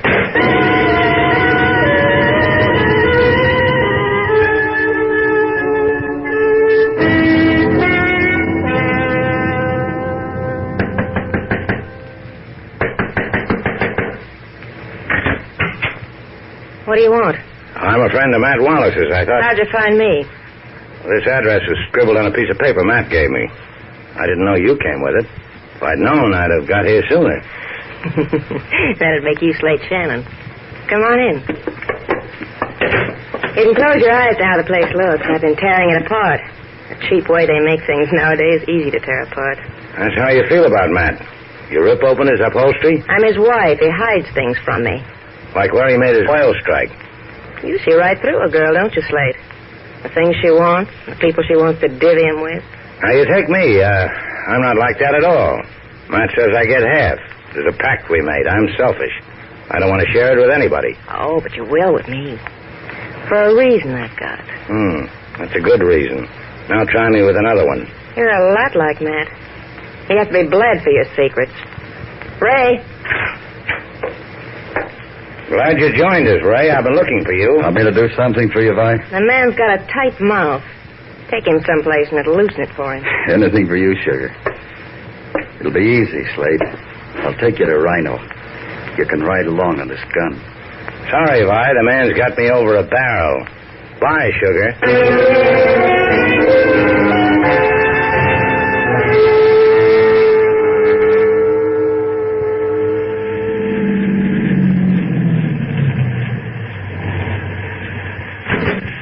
Okay, Shannon, out of the car. You don't budge. Out frenzy, the man says. See how nice you can do with a little help? He learns easy, Ray. On your feet, Shannon.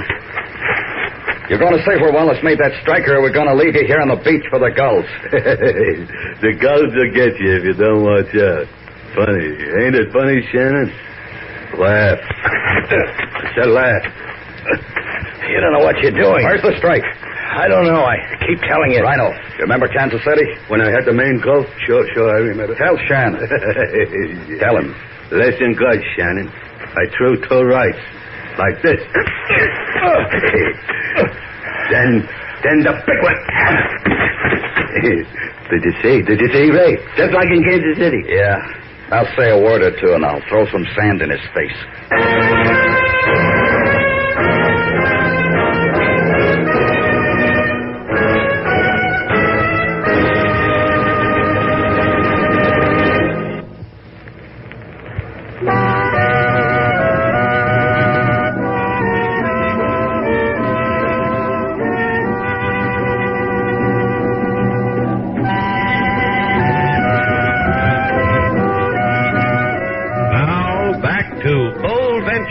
Our stars, Humphrey Bogart and Lauren Bacall, and the second act of our story.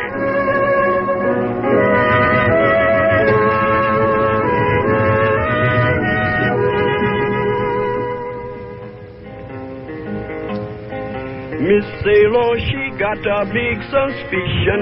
Say to King Moses, go on a mission. Find Slade Shannon wherever he be. In Barrio on beach, bring him to me. King Moses, he look all over place. Find Mr. Shannon with sand in face. Bring him home to Lady Sailor. Now his head need very fine tailor. He's home, King Moses, but his heart's not in it. Something's happened to Slate Shannon.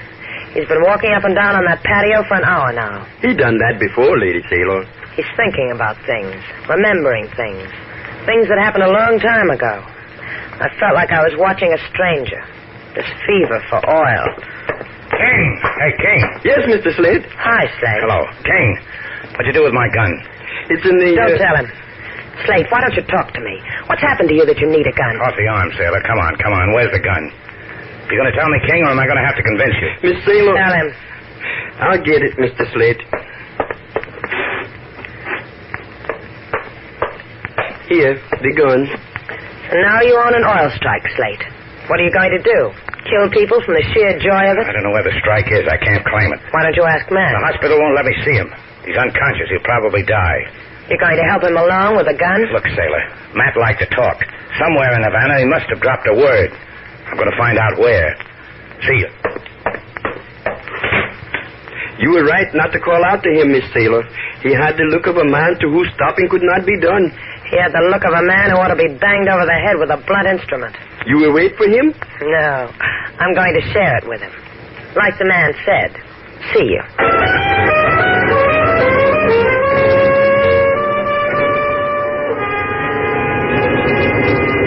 You loused it, Ray. You and your ape Rhino loused it. Be kind to us, Sugar. If Slate didn't spill after what Rhino did to him, he never will. You should have been there to see me, Vi. I was going good. It's just that the punk washed out on me before... And what you did to Matt. That was bright, too, huh? Shutting his mouth with a bullet. I hear he's in a hospital, alive. Rhino could pry his mouth open again. He could die, too, without making a sound. Yeah, that's possible. Maybe $500,000 in oil.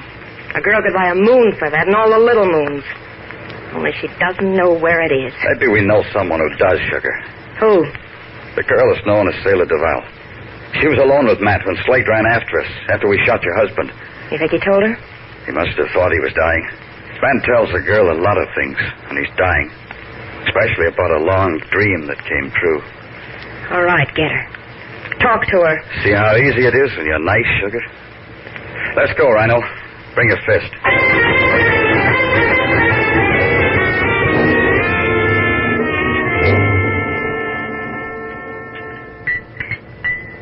Si, Senor Shannon, such a man as you described was here to eat on my blue plate. What did he say? What did he talk about? Senor.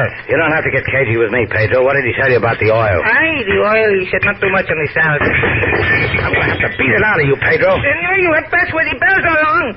Nice going, brave man. 6 more inches and Pedro will top 5 feet. What do you want, sailor? I'm worried about you. Do something clever with a handkerchief. Cry in it.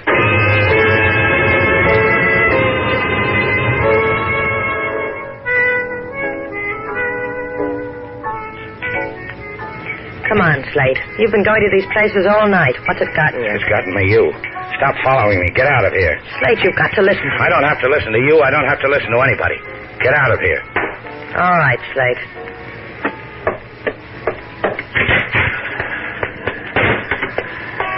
Hey, you're difficult to keep up with, Miss Duval. Well, Ray, get away from here. It's been a bad night. Then let's get out of it. Let's say hello to each other at my place.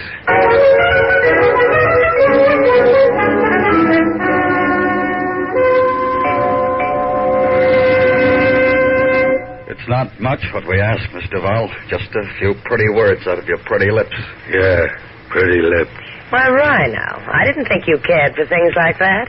I thought with you it was just broken bones. Anyone's, Miss Duval, even yours. Isn't that so, Rhino? Stop putting words in the man's mouth. Even yours, Mr. Val, just like Ray said. Just tell us what Matt told you. As near as I can remember, all he did was groan. And after that, he told you where he made his oil strike. After that, all he did was groan. Like this. That's a good word. You pronounce it good. But Rhino can teach you to do it better.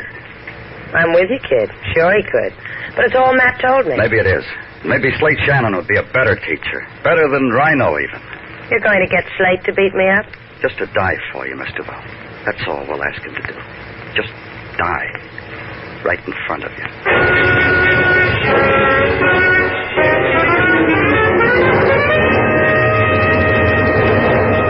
King Moses is happy to see you come home, Mr. Slate. I'm tired. And Miss Sailor, she is very tired, too? Sailor? Did she not come home with you? No, isn't she home? Maybe she still looked for you. She found me a dozen times. I finally got rid of her. Rid of Lady Sailor? This you will never do. You send her away, she will come back. If she not come back, you will go for her. Nothing will change this, not you. No, the oil that makes a madness in you. You don't know how it is. Just... Slate Shannon speaking. What? Yeah. Yeah, sure. Right away. How was the hospital, King? Lady Sailor, something happened? The best thing in the world has happened. Matt Wallace just regained consciousness.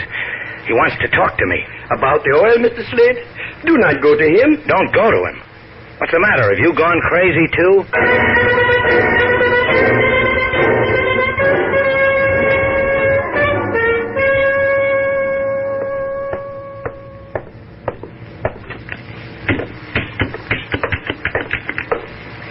Hi, Matt.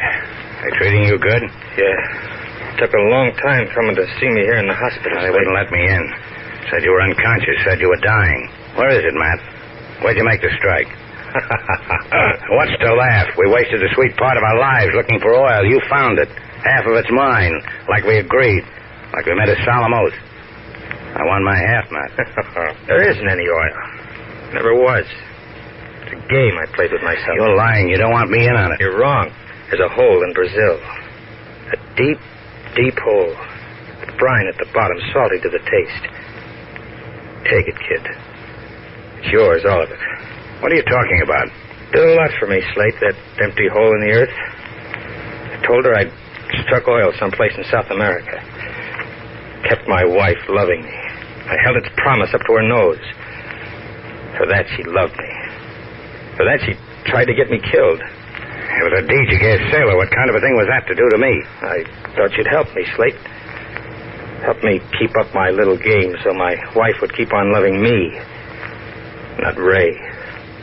Not anyone. You look tired, kid. You better get some sleep. Yeah. You too. Don't give it up, Slate. I'll find it. I'll still find it. You'll see. Sure you will, Matt. Sure you will. And it won't take 12 years this time, Slate. I got an idea. A hunch. Have a nice visit with the sick, Mr. Shannon? Huh? Oh, yeah, Rhino, I sure did. You should have been here. I'm polite. I wait for you outside in the hall. You're going on another visit, friendy. You think so? I don't think. Ray does that for me. Ray or the gun in your back or just my bare hands. See the hospital sign, friendy? Says quiet. That's how I want you should be. Quiet. Let's go, friendy.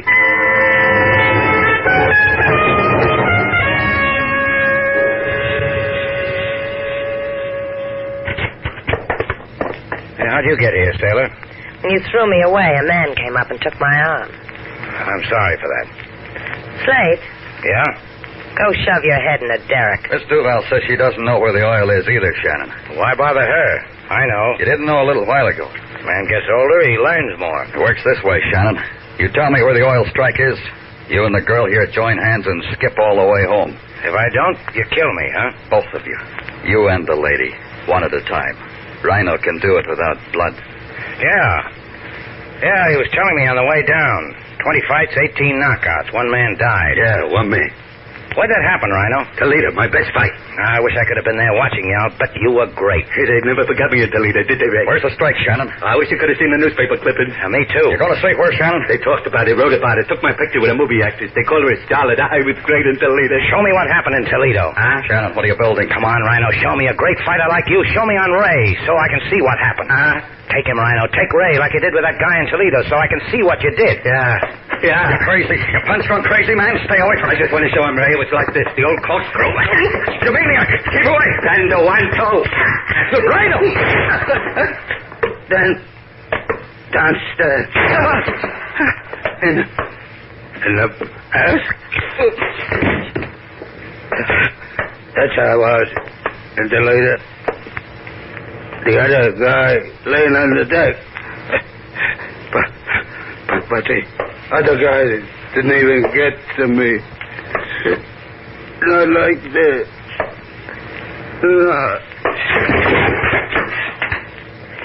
You're such a smart man, Slate. You open your mouth and people drop like flies. I'm not done yet. There's another one, a woman. Vi Wallace? What are you going to do to her? Just mention her name to the police. Go on home, Sailor. You told me that before. Look what happened. I told you I was sorry. You can stay if you believe me. I believe you.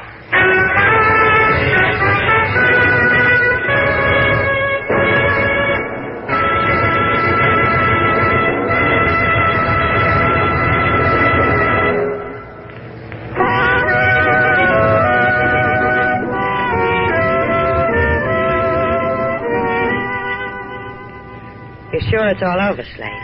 The oil, the fever for it. Who needs oil? I've got everything I need. Like what? A hotel, a boat, a friend, King Moses. What else? You. That's my old slate. See what it gets you? Yeah, sure. What'd you say, sailor? You've got a faraway look in your eye. They're wildcatting oil in Brazil. I read about it. You going to Brazil? Goodbye. How can I go when I've got you around my neck? No, you haven't. Give me your arms. Now I have. Better than wildcatting. I don't know. I never kissed a wildcat.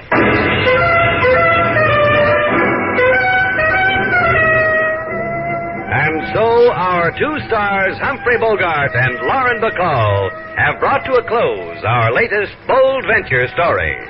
Special music was composed and conducted by David Rose. May we invite you to listen again next week at this time for another exciting adventure starring Humphrey Bogart and Lauren Bacall, together in Bold Venture.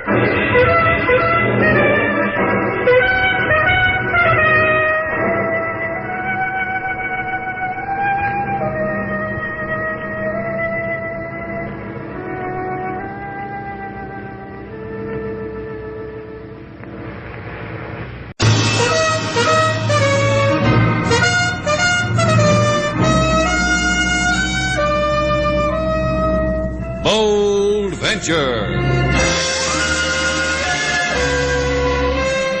Adventure, intrigue, mystery, romance, starring Humphrey Bogart and Lauren Bacall. Together in the sultry setting of tropical Havana and the mysterious islands of the Caribbean. Bold Venture.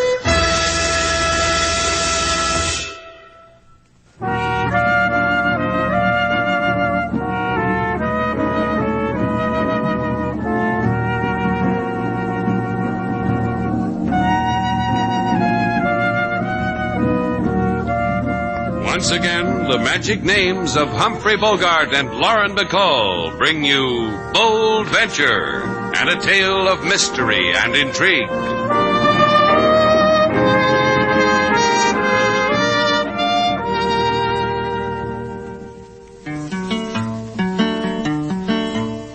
The thing to consider when you've got to sleep is the bed not narrow, is the pillow deep. And you wake up in the morning, breakfast in Havana, with cereal do they serve a fresh banana. I offer these suggestions so that you will know that if you're ever in Havana, the place to go is a hotel known as Shannon's Place. Nice bed for your body, good food for your face. That's a philosophy that should be spread around, King. True, Lady Sailor, but in Shannon's Place tonight there are not many philosophers. You turn on the neon side outside, King? Yes, Mr. Slate. You happy now, sailor? You convinced me to put up a neon sign out front. You said customers would flock to the place. How do you like that? A new neon sign with the biggest arrow in Havana. King, go out and make sure that arrow is pointed in the right direction. You'd better do it, King. We're too close to the harbor to take chances. There'd be a lot of wet tourists if... Here comes a dry one. Yeah. Looks warm, too. Hello. I'm looking for Mr. Shannon. I'm Miss Duval. I handle his business. Is there something I can do for you? Ow! I'm Slate Shannon, Miss... Mrs. Ramsey. I've heard you have a boat. That's right. The Bold Venture. And I've heard it's for hire. With me in it. I'm cabin boy. I'll give you $200 to take us to Zapata Swamps. My husband owns a tobacco plantation there. There'll be my husband, me, and Dr. Barton. Sounds all right, doesn't it, sailor? I don't know. Mrs. Ramsey looks like she hasn't finished talking yet. There's only one thing more to say. My husband always wished to be buried on a hummock in Zapata. See? I told you to listen, Slate. My husband's in a coffin. My husband's dead.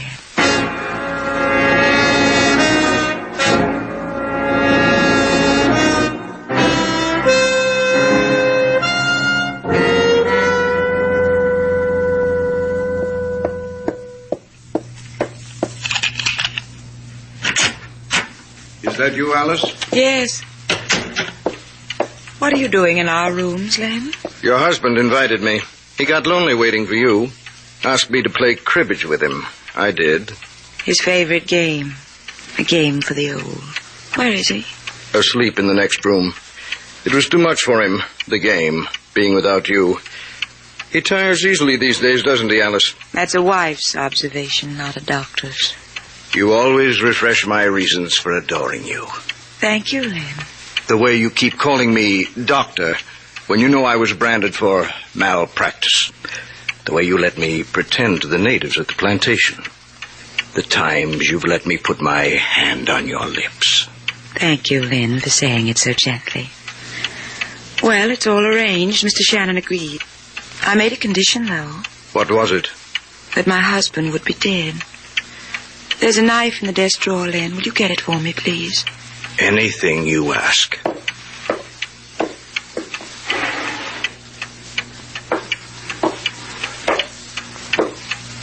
Here, Alice. Thank you.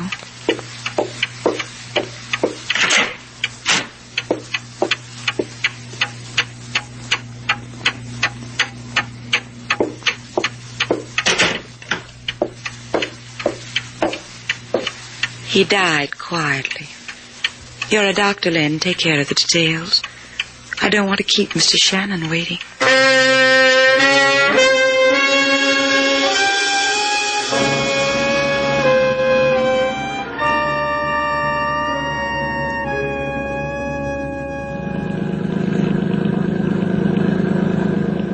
How much farther to Zapata, Mr. Shannon? Well, that's the Isle of Pines right off the starboard bow. About an hour more. Is Miss Duval able to handle this boat, too? Uh-huh. She'd rather sit on the forward deck and talk to Dr. Barton now, Mr. Shannon. Do I bother you? Talking to you like this while you're steering? No, go ahead. Talk. The thing that bothers me is that all this time you haven't said what I wanted you to. I don't understand. Well, it suddenly occurs to me that you're a widow. Yes. And you don't grieve. My husband was an old man. I'm sure he's been given his share of tears sometimes during his life. Was he ill for very long before he died? Oh, he died suddenly. I put a knife in his heart. Yes, that'll do it to an old man every time. We're going back to Havana, Mrs. Ramsey. Oh, no. The reason for not going is in the back of your head. It's only a small gun. Well, as long as it's a little one. Cut your engines, Mr. Shannon. Do it. Thank you. Please, after me. What's the big idea turning off your engine, Slade? The customer's always right. Look over my shoulder, sailor, and see what you can see. Don't bother, my dear. Mrs. Ramsey is holding a gun at the back of his head. Are you ready, Lynn? Yes. Help him, Mr. Shannon. With the coffin. It's heavy, so it will sink. You can lift an end of it. Now, carry it over to the side. You're a sea captain, Mr. Shannon. Would you like to say a few words?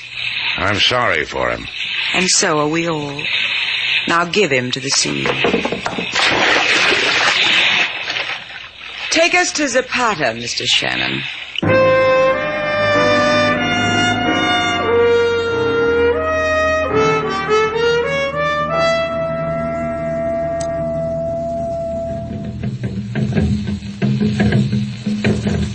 I can make your life on my plantation very pleasant, Mr. Shannon, Miss Duval. You'll see. What more could we ask for, Slate? A home in a swamp, jungle drums for dinner music, a hostess with her husband in the deep blue sea.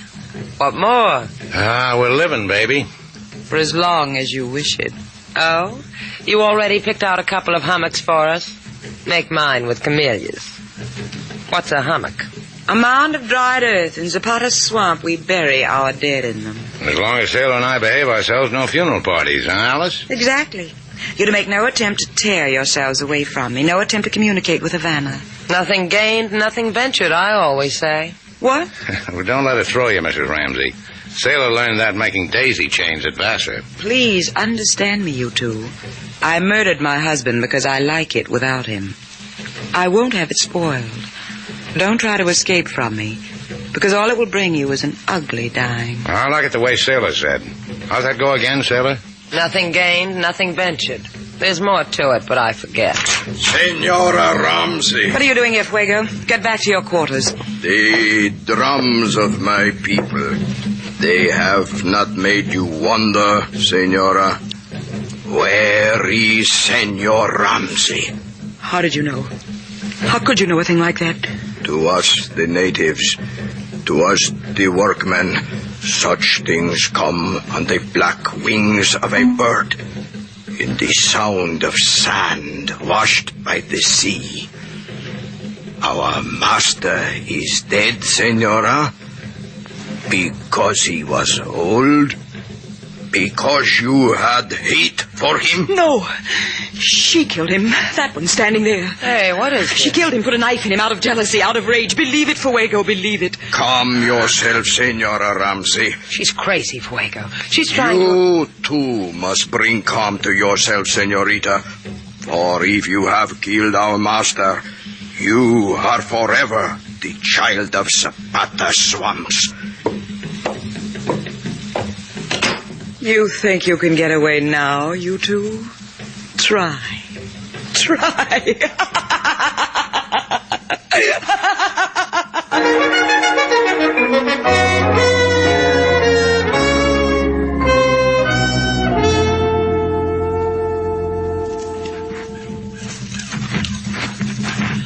know what else they taught me in girls' school, Slate? They told me the shortest distance between 2 points was a straight line. They were joshing me, huh? No, sailor, that's on the level. Well, the shortest distance between the house and the boat was a straight line down the pier. Why didn't we take it? Remember Fuego, the bitter native? Made a lasting impression. I got a feeling he and his boys would have spotted us walking hand in hand down a moonlit pier. There's a footbridge over the swamps. We cross it, cut back along the coast to the pier, get the boat. You dribbled a crystal ball, and that's what you came up with, huh? Well, the doctor told me about it. Laughed when he told me. I wonder why. Oh, he's a chuckler, that one. Wait. There's the bridge, sailor, through the clearing, just like he told me. Now you know why he laughed. Yeah. A misstep, sailor, and we land in the swamp. That stuff pulls you in, up to your shoulders, closes your mouth. No swamp's going to do that to me. After you, kid. Yeah. Why do you always pick on me to be brave, sailor?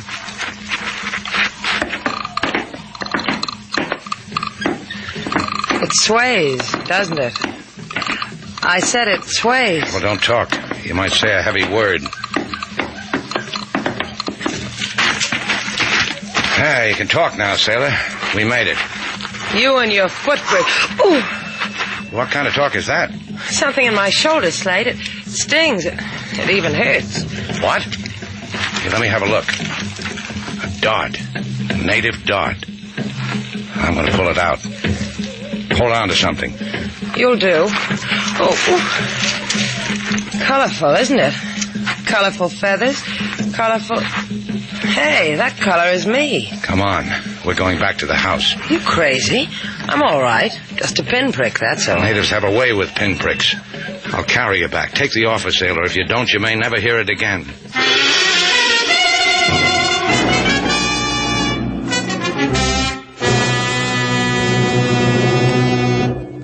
You did exactly right by bringing her back here, Mr. Shannon.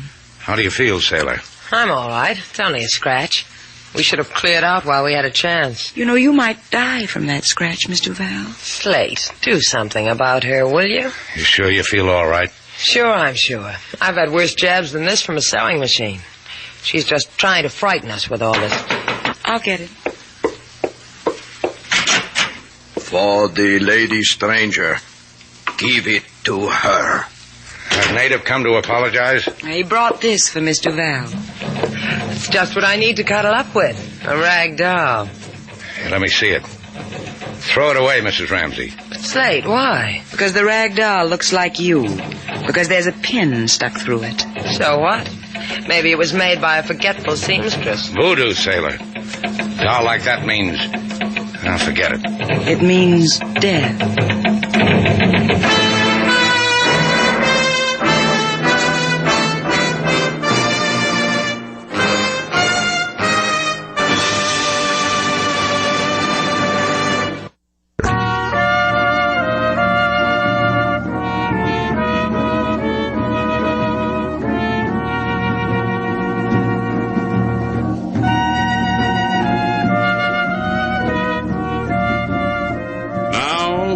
to Bold Venture. Our stars, Humphrey Bogart and Lauren Bacall, and the second act of our story.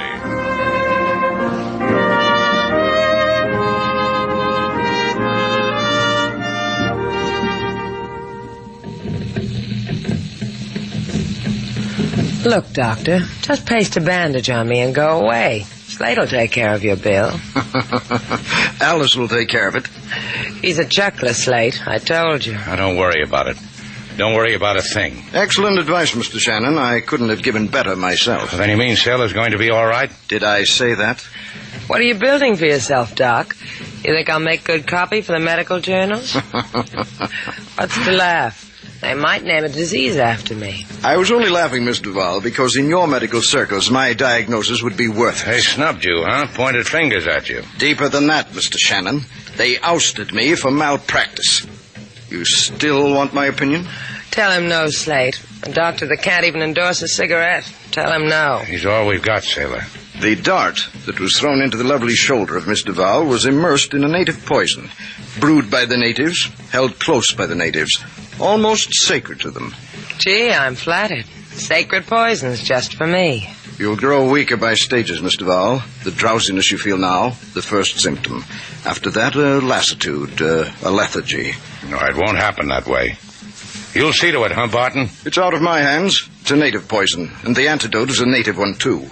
You can get it. And die for my trouble? No. That's reserved for Miss Duval, for killing Alice's husband, the Master Ramsay, remember? Get out. Your death doll, Miss Duval. Hug it close to you. It may bring you comfort.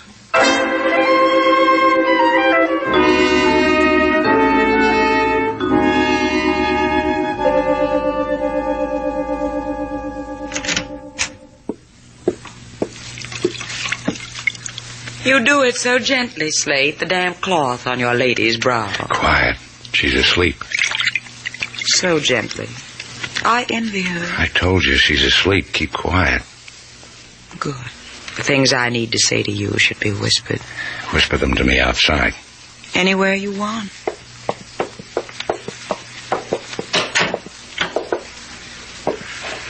Right here in the hall, where I can hear Sailor if she calls out to me. She's dying, Slate. Before long, she won't even be able to shape your name on her lips. Off the dime, Alice. What's so important it needs whispering to me? Look through this window. The plantation. From that cliff there to the east, it stretches out below you like a kingdom, an empire.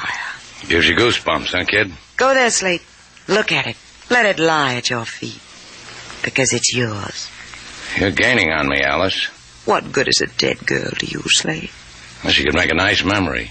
I could wipe the memory out of your eyes. Off your mouth. Yeah. Yeah, you could. How do I get to that cliff? Len will take you there. On horseback. A kiss to seal the bargain, Slate. Now, don't rush me, kid. Let me look over the farm first, huh?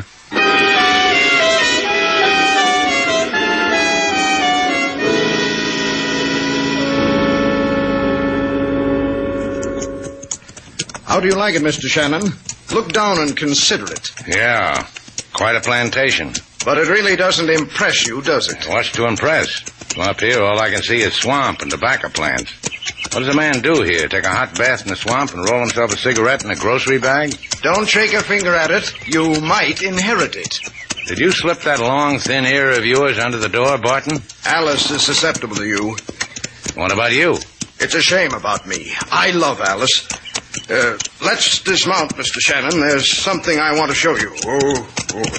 All right. Oh, there. Oh, boy. Oh, what do you want to show me? Mr. Shannon. What's on your mind, Doc? I love Alice. You excite her. Yeah, I learned by mail. What do you want to show me, Doc? Yes, down there. See? To the left, those unpainted huts. The natives live there. All I see is swamp. There, behind that small rise. There, Mr. Shannon. You're out of your mind. I love her. I love her. Take it easy. I'll kill you. You've got to die.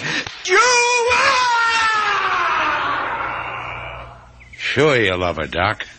But you didn't have to die for her.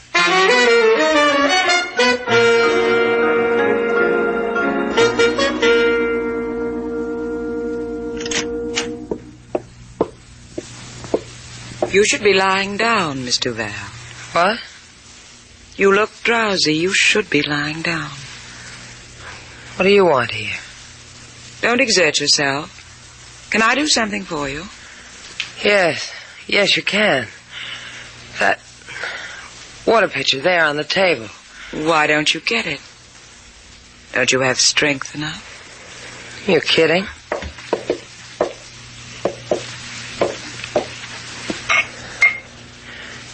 See?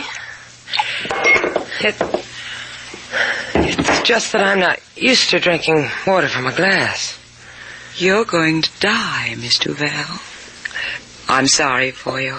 This place is a paradise, but there'll only be Slate Shannon to enjoy it. Slate been giving you the business, dearie? Has he? Slate, he... Yes. Go on, Miss Duval. Slate, he'll take care.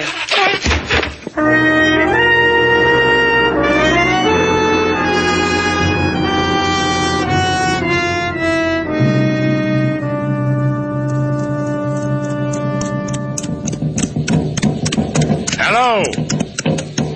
You there? You with the drum. What's the matter? Don't you like to talk to a man on a horse? All right. How about now? To a man not on a horse. Now, look, the only reason I rode down here was... For what reason? I've been looking for you, Fuego. For what reason? To save a girl's life. Soon she will belong to death. You can help her. And why? She had nothing to do with killing Ramsey. It was his wife and that doctor. The doctor? There's no use asking him. He's dead. It was seen. That of you and the doctor. I'm trying to make you understand. The Master Ramsey was good. Now, look, you've got to believe me. Sailor had nothing to do with Ramsey's dying. Chonga! Rika! Hey, what is this? They call your boys off. You could die now, and the swamp would never return you. Now, you will go with us.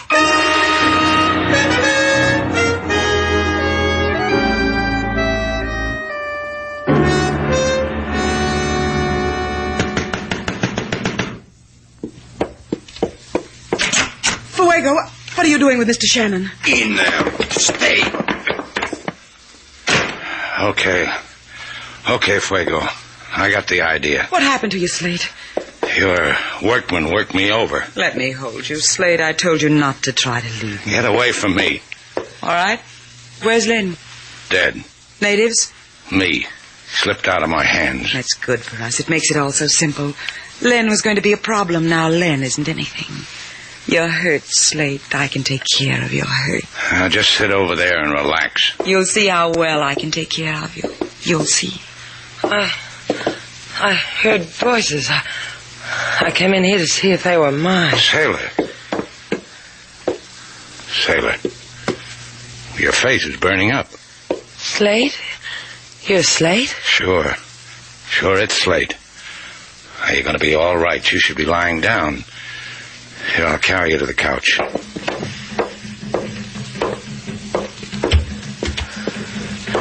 Don't go away from me, Slate. Why would I want to do that? Shut up. Don't go away from me, Slade. Don't you know that girl is dying? Shut up. Oh, this is the first time you've touched me, Slade, and I like it. I like it. Don't you know what's happening to us? Please, Slade, don't take your hands away. Those natives. We're prisoners here. What did you tell them? I told them you killed your husband. They didn't believe you. Look what they've done to you and to her. And to you. You can't get out of here either. You're crazy. I can go out there. Go ahead. All right? You see, Slade? Oh! What's wrong, Alice? You afraid of knives tossed at you? It's a native game, mumbly peg. But they think she killed my husband. Maybe I changed their minds. You fool! You could have had it all. You could have had me, this place, everything. I'm choosy, so kill me. They'll do it.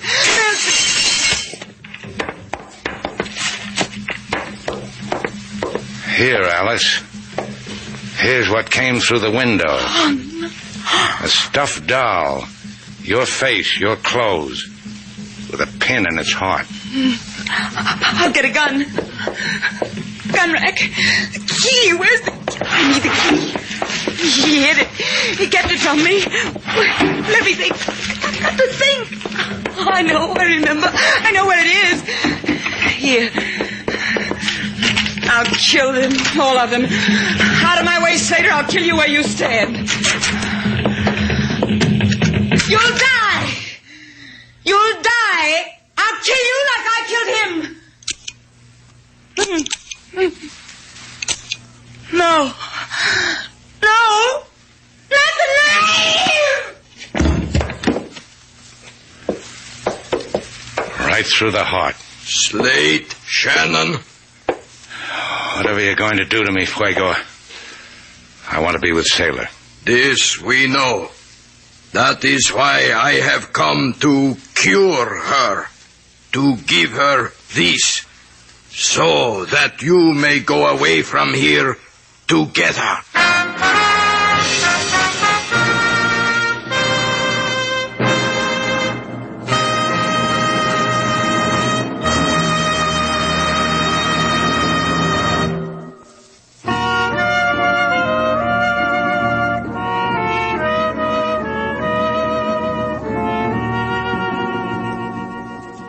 Slate?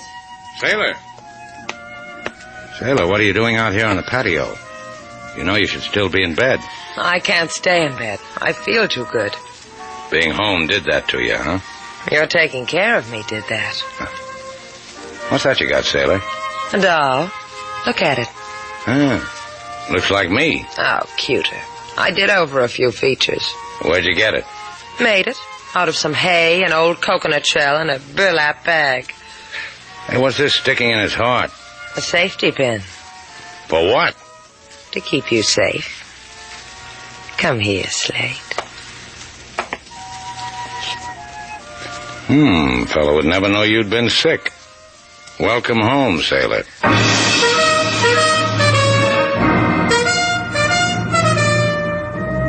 And so our two stars, Humphrey Bogart and Lauren Bacall, have brought to a close our latest Bold Venture story. Special music was composed and conducted by David Rose. May we invite you to listen again next week at this time for another exciting adventure starring Humphrey Bogart and Lauren Bacall together in Bold Venture.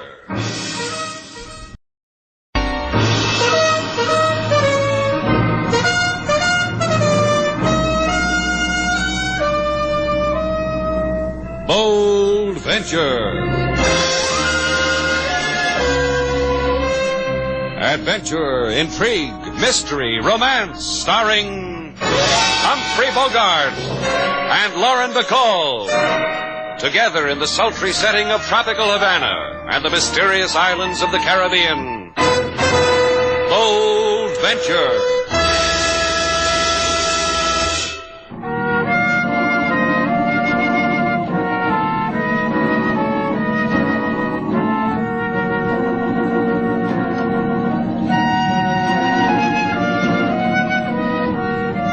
Once again, the magic names of Humphrey Bogart and Lauren Bacall bring you Bold Venture and a tale of mystery and intrigue.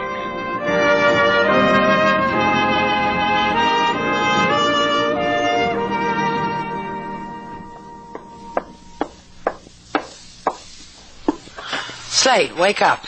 Come on, wake up. Go away. I'm in the middle of a dream. Tell you'll meet her around the corner at 8:30. Come on your feet, mate. Sack time's over. Look, Sailor, never walk into a man's office while he's in the middle of his siesta. Get up. You've got a visitor in the lobby. Have him sign the register, give him his key, carry his bag to his room, then maybe he'll tip you. Bye, Sailor. It's a lady. Young? Pretty? Beautiful? I didn't ask her. That's good. Now I can find out for myself. Hey, get me out of this mosquito netting, Sailor. Why should I? You look better with a veil. Come on, the girl's practically in a swoon now. I want to watch what happens to her when she finally meets you. Yeah, me too. In a swoon, huh? Right in the lobby, huh?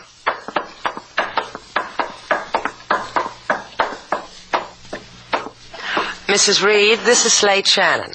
Hardly worth waiting for, was it? Mrs.? Oh, pardon me. I've got some unfinished business at a siesta. No, please, Mr. Shannon. Stay. I can make it worth your while. I'm rich. That's why I'll pay you $1,000 to find my husband. Oh, please, Mr. Shannon, find him for me. Talk to him. Convince him to come back. Look, honey, why do you need him? Guy'll run away from his wife and leave her nothing but a mink rug. What good's a guy like that? It should happen to me. No, you don't understand. Tommy's sensitive, deep. And, well, he got involved in a murder here in Havana. Yeah, that's pretty sensitive. He was absolved of it. Tommy couldn't kill. No, my husband's a wanderer. He doesn't like to be tied down. When'd you see your husband last, Mrs. Reed? 4 months ago. He came here to Havana to think things over. I sent him money every week. That's the way I like to hear a girl talk. But I stopped doing that. I thought if I sent him no more money that he'd come back to me. He hasn't. He got more lost instead. Oh, please, Mr. Shannon. You know Havana. You can find him. Any amount, anything you want. Where'd you send the money? Care of General Delivery here in Havana. Uh-huh. I'll, grab a fistful, put it in a big fat manila envelope, get a green one, something I can recognize, and send it like you always did. You're going to find a husband for her, huh, Slate? Yeah. But a girl like Mrs. Reed. How do I look with a hole in my head, sailor? Better, Slate. Makes you look real breezy.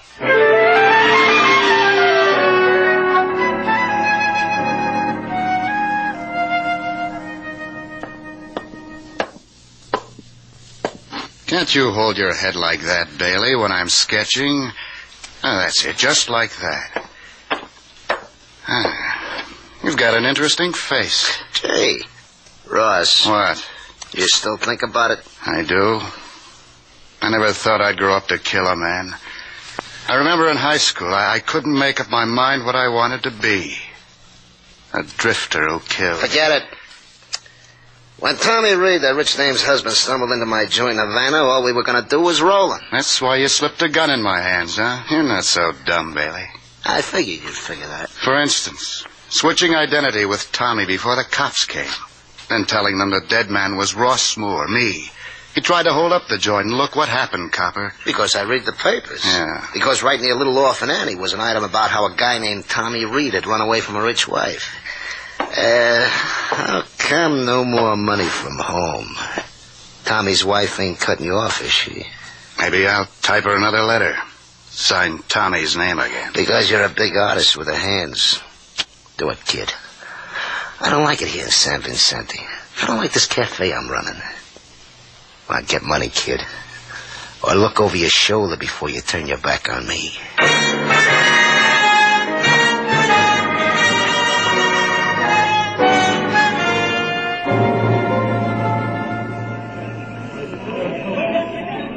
Give me another dime, Slate.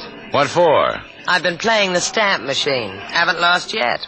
Come on, the dime, while I'm still ahead. Yeah, that's what I like about you, sailor, the way you run amok in the post office. What else is there for a girl to do in a post office? That's a question. All right.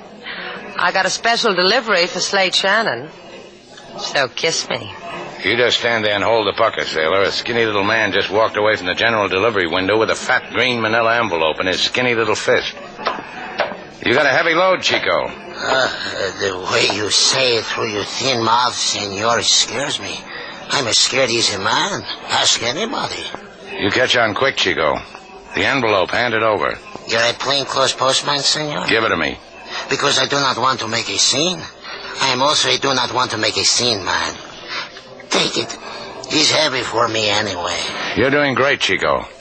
Now tell me, how come you pick up an envelope addressed to Tommy Reed? Because Tommy Reed pays me to do such things for him. I'm on his payroll, senor.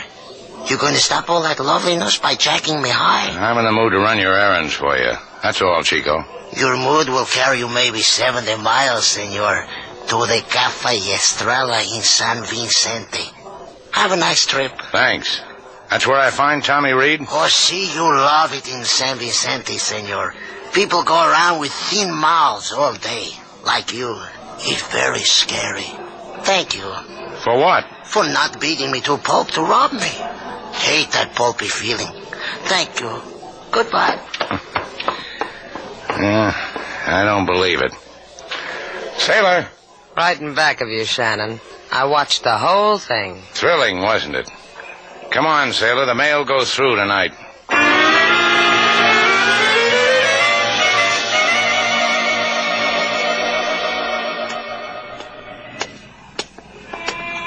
How do you like San Vicente, sailor? These outdoor pet shops send me. Hey, look, there's another one. Come on. Oh, isn't that a beautiful parrot? Look at the way he's looking at you, Slate. He hates you.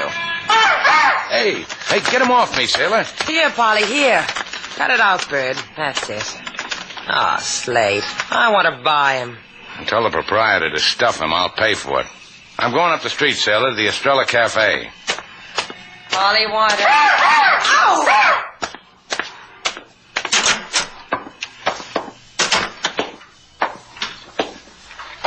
Hi, mate. What's your pleasure? Tommy Reed. Is he around? Tommy Reed, huh? Gee, there's a name I haven't heard since... In fact, I never heard of it. In case somebody introduces me to Tommy someday, who shall I say asked? Slate Shannon. Gee, mine's Bailey. You say Tommy Reed, senor? I'll take a walk for yourself, Lupe, before... Before what, senor? Nothing. One of these days you're going to get too close with that knife, baby. Yeah. Let me pull it out of the table for you, Lupe. Here. Gracias. One day I kill this man in the throat. Yeah, that's an opening conversation if ever I heard one. Let's sit down. Ah, what about Tommy Reed, Lupe? I'll talk to him. Away. Get away from here before I do the thing of the knife. I am clever with men. No, Senor Slate Shannon? A regular genius. Why you want this, Tommy? I don't want him. His wife wants him. He will not go back to her. Where is he? Try on Avenue Robles, numero 64. All right. Adios, Lupe. Slate. Hey, Slate. Oh, I see you found yourself a bird, too. You always were a handy man with a salt shaker. Did you buy the parrot? He nipped. She come for same man, too? Sailor came along for the ride. She cannot have him. She cannot... Watch her, Slate. She's got a knife. She always does. Come on, put it down, Lupe. Put it down. I will whip her. I will show you. Just drop the knife. Just take it easy. Sailor doesn't want anything from you. Take her out of here. Go. Yeah. Before I... Yeah, I know. The throat.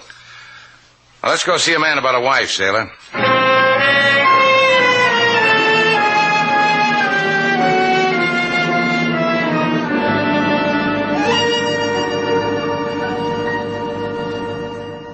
You came through all this, Bailey? Lupe? I almost didn't make it with Lupe. Classic, isn't she?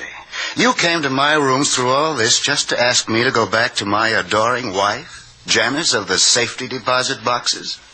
You going back to her, Tommy? The light's good in San Vicente. I've never done better sketches in my life. That Lupe's quite a sketch, too. Have you ever done one called Lupe Without Knife? I have.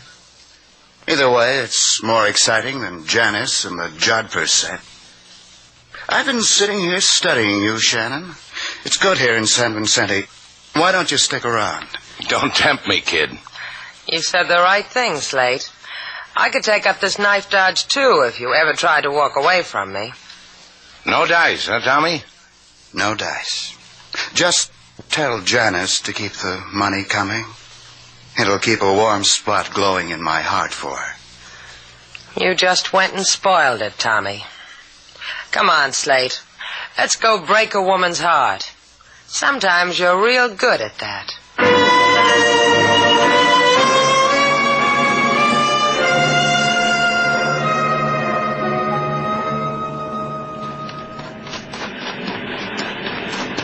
Miss Reed. Hey, Mrs. Reed. Hey, told me at your hotel you were out here on the beach. Oh, did you find Tommy? Yeah, I found him. Is he all right? Sure, he's fine. We had a nice talk together. What did he say? Well, he said he didn't want to... Hey, wait a minute. Look, up there. What? There's a man up there. He's waving to us. Oh, I wonder why. Do you know him? He's too far away. I can't make him out. Hello!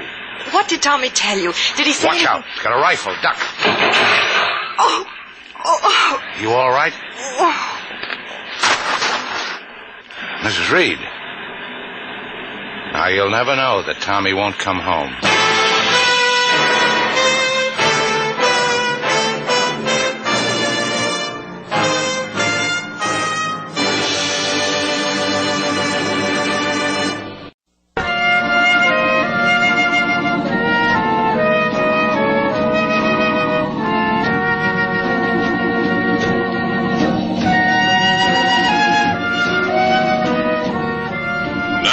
Back to Bold Venture. Our stars, Humphrey Bogart and Lauren Bacall, and the second act of our story.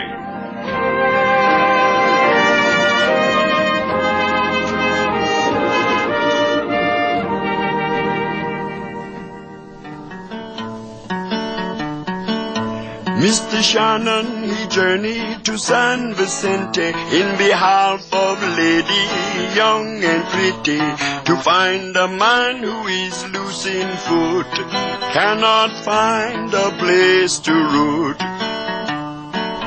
He said to Mr. Shannon, go tell my wife, without you, dearie, is very fine life. Mr. Shannon, he go to tell the word, but she shot from gun before she heard. Maybe she happier so, Mr. Slate. A woman who must love a man who drifts is a woman who must search the dark places for her heart. Cut it out, King. She's dead. Leave her alone. What's the matter with you, Slate? The man just made a comment, that's all. That's just what I need. Comments.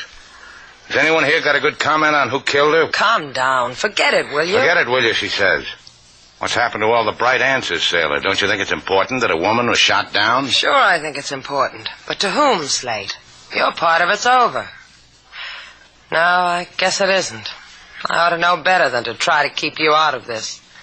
You just won't quit, will you? He won't quit, Miss Sailor. Mr. Slade will... Shannon speaking. Inspector LaSalle on the reverse side, senor. Now, what do you police want now? First, I ask you politely to appear to me at headquarters. Then, having heard you refuse, I warn you I will send 6 policemen after you, each of same having large muscles. Adios, Senor Shannon.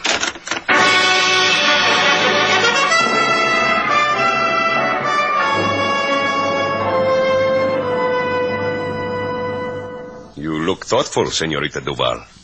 Whenever a girl gets shot for wanting her man back, it makes me stop and think. And you, Senor Shannon, the wrinkles are pensive on your brow. ¿Por qué? Translation, come how? And whenever I get arrested, it brings out the pensive in me, occupational disease. On the table is the question of what you know of the murdered Mrs. Janice Reed. Well, let's see. She was pretty. She was lovely. She came to... Because you wanted her husband back, remember? Yeah. Husband who was involved in a murder here in Havana. I have been poring over the file of the murder. The man Thomas Reed was vindicated. You mind if I pour over your shoulder, LaSalle? What for, Slade? What do you want with the file? My file is your file, senor. A saying we have in the police. Because there is a growing shortage of rope to wear about the neck.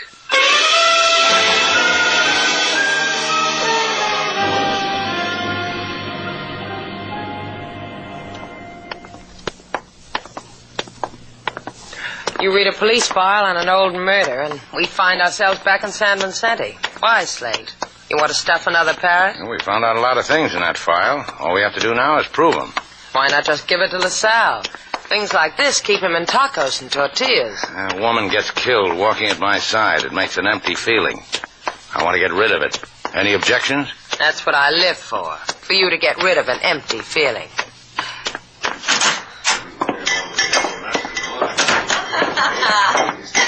Well, look who's here.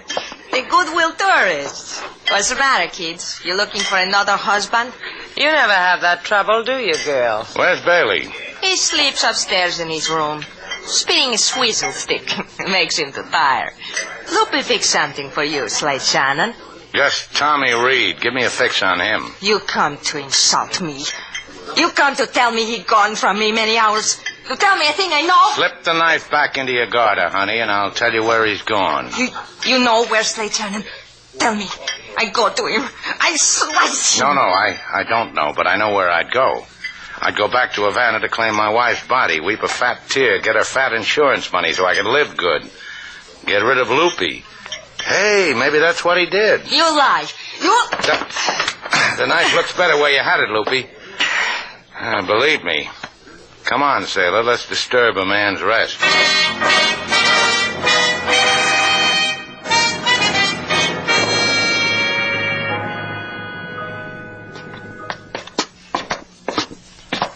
Now, you understand what you have to do, sailor.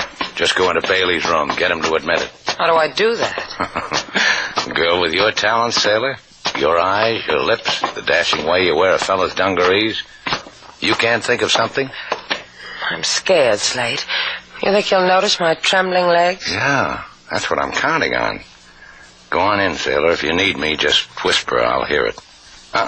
Don't knock. Just walk in like you were a dream come to roost. Oh, I could lay an egg. Why, Mr. Bailey, fancy meeting you here. I'll take it easy, Shannon. She'll be all right. It's the only way. How else could you... Huh? A Loopy. I have thought about what you say to me, Slade Shannon. About the man you call Tommy. Come with me. I give you proof of this thing you must prove. I'll do it my own way if you don't mind, Loopy. I do not mind. But this knife at your stomach, she mind. Sailor's going to miss me. Knives. A man just has to grow fond of you, doesn't he, Loopy?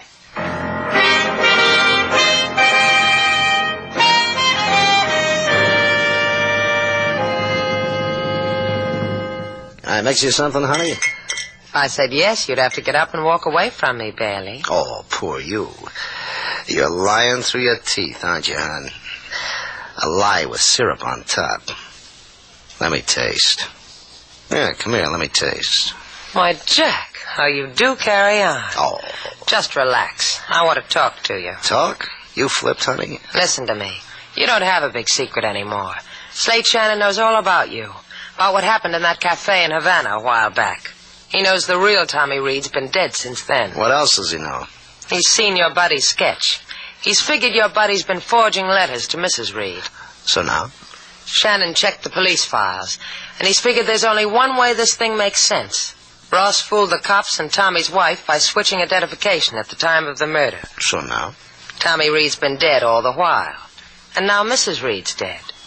You've got a good aim, Bailey. I've got aces and spades in. I got you. I can shoot my mouth off all night. Nothing happens to me because where I go, you go. Sure, I killed it. You know why? Slade, he admitted it. Slade, where are you? Expecting Shannon, huh? Oh, look at me, all the Twitter. Come back in, Mr. Val. You'll die in the doorway.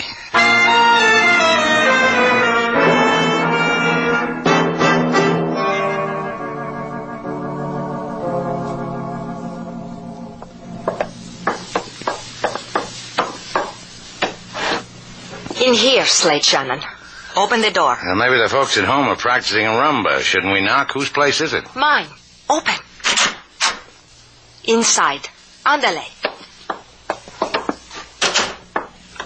I've heard that when a host holds a knife in his guest's back, it just isn't hospitable. The knife is to sharpen your hearing. Oh, you're going to tell me something. Todo. All. Everything. You could have saved yourself the trouble, Loopy. I know Toto, all, everything. That Tommy Reed isn't Tommy Reed, that his name is Ross, all of it. Now you can take that knife out of my back. No, I cannot. I do not know whether to stick you or no. I have not made up the mind. Let him alone, Loopy. Ross! Oh, Ross, mi alma. Where have you been? Where have you been? I hired a boat. I went fishing. Sea trout, Shannon, this big. You should have been there. Fun. Yeah, it would have been at that. I like you, Ross, but you killed a man 4 months ago. What's that between two guys like us? Let me kill him. You got yourself quite a kid here, Ross. Yeah. Protects me like anything. Man gets so he looks forward to that. A man gets a lot of ways. You, for instance. I can understand how you might have killed another man, but Mrs. Reed, why her? I didn't like that part of it either. My Ross hurts no woman. Bailey, Pig Bailey, he shot the senora. I envy you, Ross. You've got friends all around you. Even a guy who kills for you so you can inherit a fortune. Bailey likes to do things for me. And Loopy, too. Let me do it, Ross. Let me kill him. Shut up.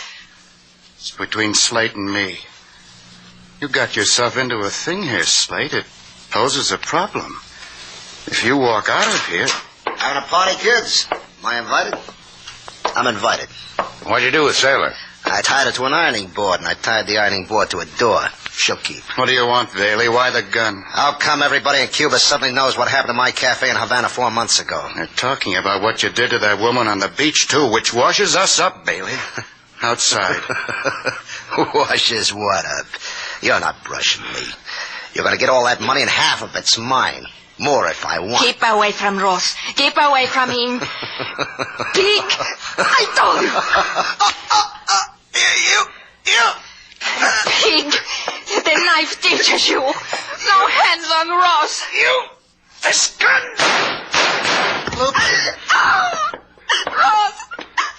Ross. Hold me. I do not want to. She's dead, Slate. I'll carry you, Loopy, and put you down. Here. Sleep well, Loopy. I don't think she'll like knowing she died the same time as Bailey. Never say that many words after the dead, Shannon. Well? Well, what? It's you or me. One of us have got to walk out of here. Yeah. You or me. You're good, Slate.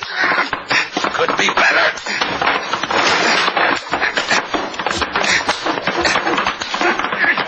Goodbye, Ross. Yeah. Goodbye. You fight a good fight, but killing softens you up. It's all over.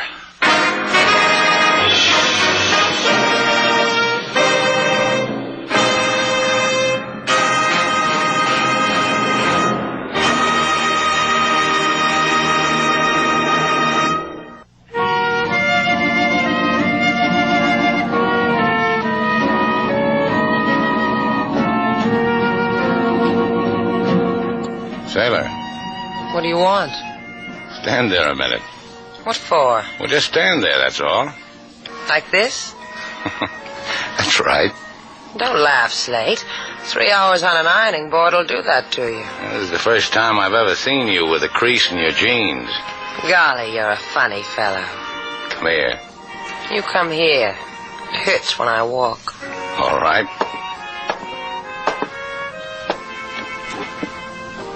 You like that? Poor, defenseless girl. Yeah, well, next time tell him to pour starch on you, sailor. You wrinkle too easy.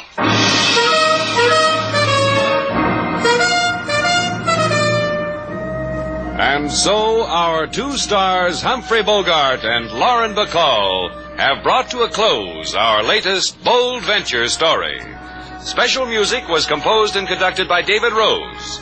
May we invite you to listen again next week at this time for another exciting adventure starring Humphrey Bogart and Lauren Bacall together in Bold Venture.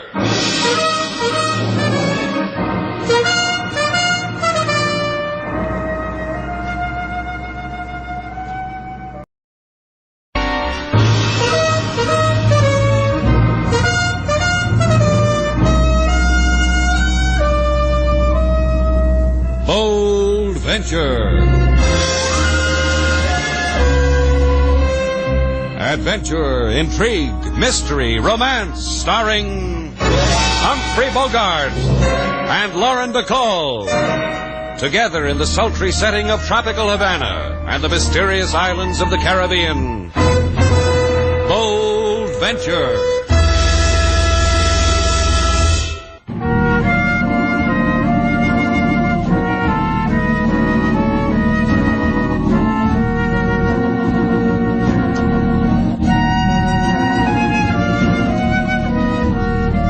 Once again, the magic names of Humphrey Bogart and Lauren Bacall bring you Bold Venture and a tale of mystery and intrigue.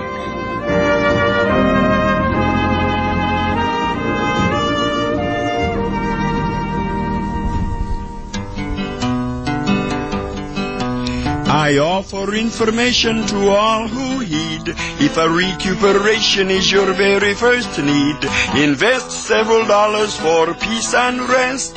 Come to Shannon's place and be our guest. We've a reasonable hotel right on the bay. Feature seafood marinated and filet. If keeping stomach happy you should chance to tire, just step to the beach, we've a boat for hire. Hey, that's a neat pitch for a hotel if I ever heard one, Shannon. Where'd you find King Moses? In a gin rummy game in Port-au-Prince. I knocked with 3. This is a new version of it, Joe. The last time Slate told it, he was sitting on the beach when a bottle washed up on the shore. He pulled out the cork, and there was King Moses.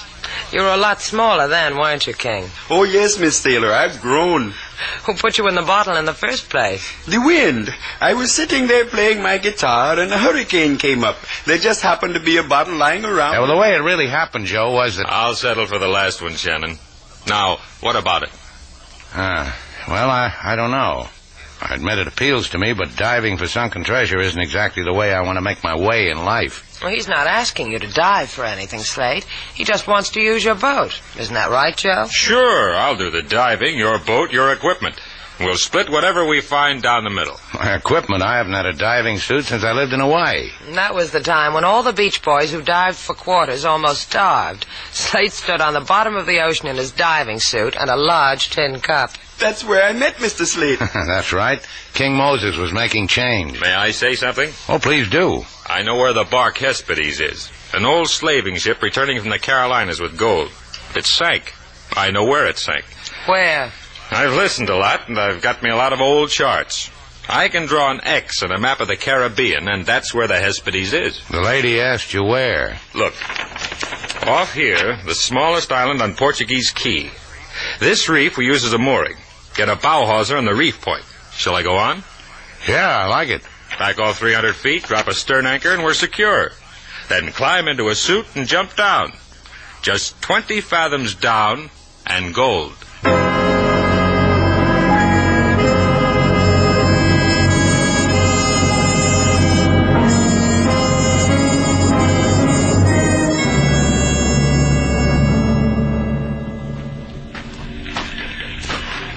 Seeing you this way, Danny, talking to the seagulls, feeding them, one could think you were a man of kindness. Yeah, would one, though.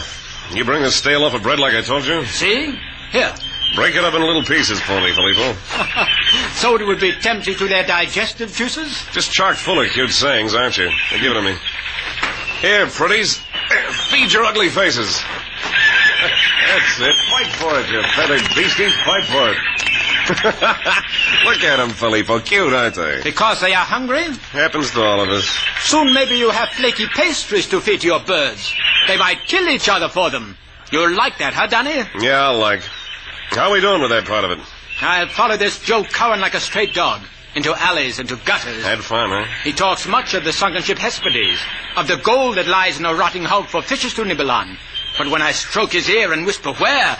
He'd kick me and laugh. Because you're a stray dog, Filippo. I once was of dignity. I, too. Yeah, I know. You were a big man in the deep-sea diving set, but you got the bend. Your lungs got tired. You're a cripple, Filippo, a cripple with an itching palm. And you are a prize to be dishonorably discharged from the Navy to gloat over hungry birds? That's why all that gold cries out to us, because we're cripples, you and me. We're not doing so good, huh, Filippo? We're doing excellent. Only in the last hour, Cowan went into the hotel of Shannon. I think to hire Shannon's boat. I think to hire Shannon, because he needs such things. to gorge himself on what is in the Hesperides. Well, what do you know about that? Now maybe we can stroke Shannon's ear a little. Hand me some more of that bread, Filippo. I feel kindly toward things. Chow time, please.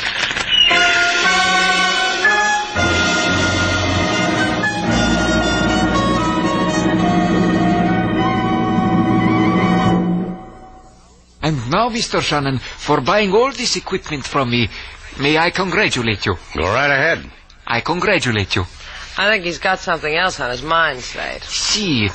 Now, what can it be? Is it possible? No. It is, senor, a feeling that you have forgotten something. I don't see what. I've got the compressor, the lines, the diving suit, everything. See, which means that now I have no compressor, no lines, no diving suit. Is that fair, I ask myself? Something's awry, huh, Chico? See, now it comes. Alakazam! You have not paid me. Oh, we've done business before. Put it on the cuff. But, senor, I cannot open the cash register. It is so stuffed with cuffs. White cuffs, pink cuffs. I'll tell you what. I listen. If I make any money out of this trip, I'll give you 10%. This is a modern way of payment? Only squares use money. Think of what you can do with 10%. I need some caulking compound, amigo. Oh, see, your cock is my command. It is in the back room. I will fetch it. My, what a lot of equipment you got, mister. Going diving? Uh-huh. Diving for what? Boiled shrimp. With hot sauce. Just asking. My, look at that. Real honest-to-Betsy deep-sea stuff. What are you looking for, mate, Gold? Slate, he's pinching the diving suit. Mother told me there'd be men like that. You got a yen for diving gear, Buster? For gold, huh? Lucky people. Need a hand? Uh-uh. For sunken gold. I'm nosy, curious, a dreamer. Tell me where so I can dream about it. Tell me. Back up, friend. Just whisper it. Come on. Come on, tell me or I'll... Dream about it, Buster.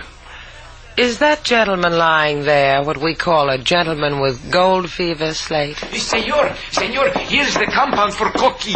Yay! What you do lying on the floor? He's got a split seam, Chico. Caulk him. Let's go, sailor.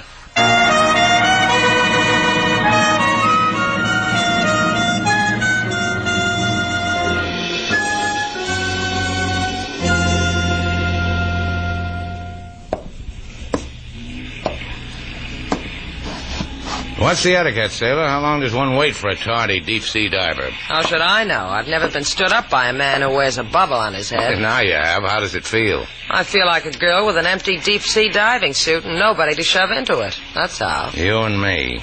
We're wallflowers, sailor. We've been invited to a dance and nobody wants to waltz with us. You'll show, Slate. If I know anything about men who get their kicks out of pacing the ocean floor looking for gold... You know, when I was a kid, I used to tickle my feet with dreams like this. Gold in a sunken ship at the bottom of the Caribbean. Let's go home, Slate. I'm tired. The Bold Venture's tired. It's all tired, all of it. Maybe something happened to Joe. Maybe somebody got to him, like the guy who tried to get to me. Yeah, maybe. That's why I want to go home. Come on, Slate. I'll buy you some gold-covered chocolates. Or maybe he's celebrating. Joe's a guy who likes to celebrate for any excuse at all. You're going to look for him, huh, Slate? Yeah. How'd you guess? I peeked through the hole in your head and saw the gold already folded in. Hurry back, Slate.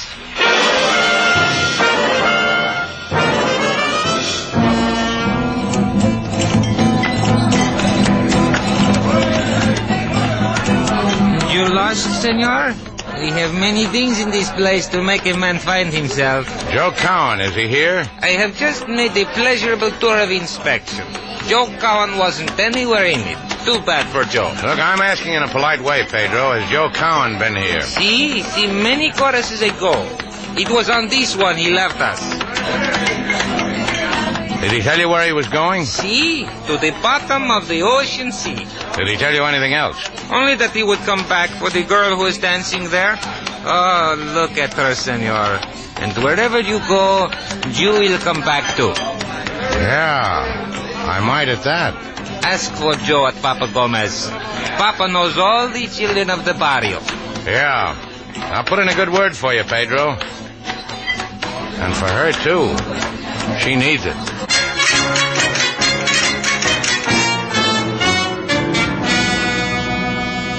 You are Slate Shannon. Your name is whispered in the barrio often. By Joe Cowan? By him also. Well, then maybe he told you why he hasn't met me like he was supposed to. Why you not go ask him yourself in the place where he sleeps? That's what I've been yearning to do. For 4 hours now I've been yearning like that. Where does a man like Joe sleep? The latest pillow is in a yellow house on Bolivar Street, number 8. This thing of you and Joe, my blessings, child. Thanks, Papa. I may be able to use them.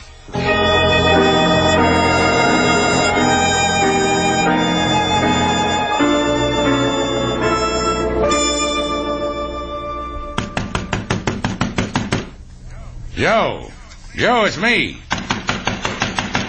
Slate Shannon, open up. Enter, Slate Shannon.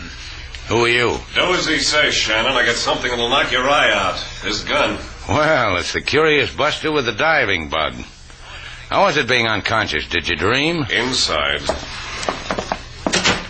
I must say it, Shannon. Your banging made almost enough noise to awaken the dead, but not quite. What are you talking about? Observe, please, the dirty couch. Then observe slightly on top of it. He is definitely dead, Shannon. Yeah, mostly he doesn't breathe. You jealous, Shannon? Why'd you kill him? Once he was useful. Thus he lived long enough to tell us the position of the Hespides. Under duress, I assure you. And thus his usefulness expired. And thus he died. Meaning we're going diving, Shannon. Him, me, you, that dame, your equipment, your boat. Diving, splashing. Oh, I tell you, we'll have fun. What do you think of it, Shannon? Splashing too, huh? Well, the man's already said it. We'll have fun.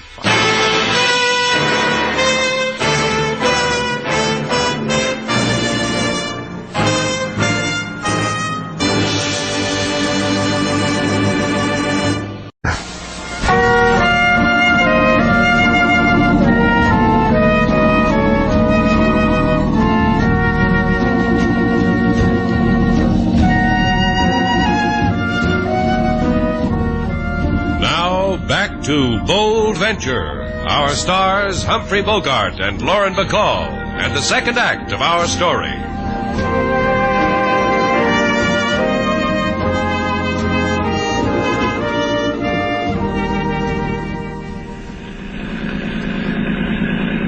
Feels good to have an old sea hand at your right hand, huh, Captain Shannon? Couldn't live without it. Hold the thought, kid, how you couldn't live without it. How you doing with the charts, Mr. Val? I tried to eat them like you told me, Slate, but I don't know. I've lost my taste for old parchment. I'm just jaded, I guess. Sailor Duval of the able body. The gun I hold on you don't make good sauce, does it, Candy Mouth? Try me without it. A promise I make to myself. Hey, Filippo, you've been gazing into the sea spaces long enough. Come up with something. Wait! Portuguese key off port bow! Steady as she goes! You made it, Captain. Now find the teeniest island, and I'll bet I'll find you a reef to moor my dreams to. Just like Dead Joey said. Feel in your pockets, Danny boy, because you forgot something. I got you, I got the charts, I got everything but a diver. You broke Joe Cowan in two, remember? That makes this a twilight cruise. It's been fun, Danny boy, just like you said. I remembered, Captain. I brought a diver. Filippo? You won't send him down.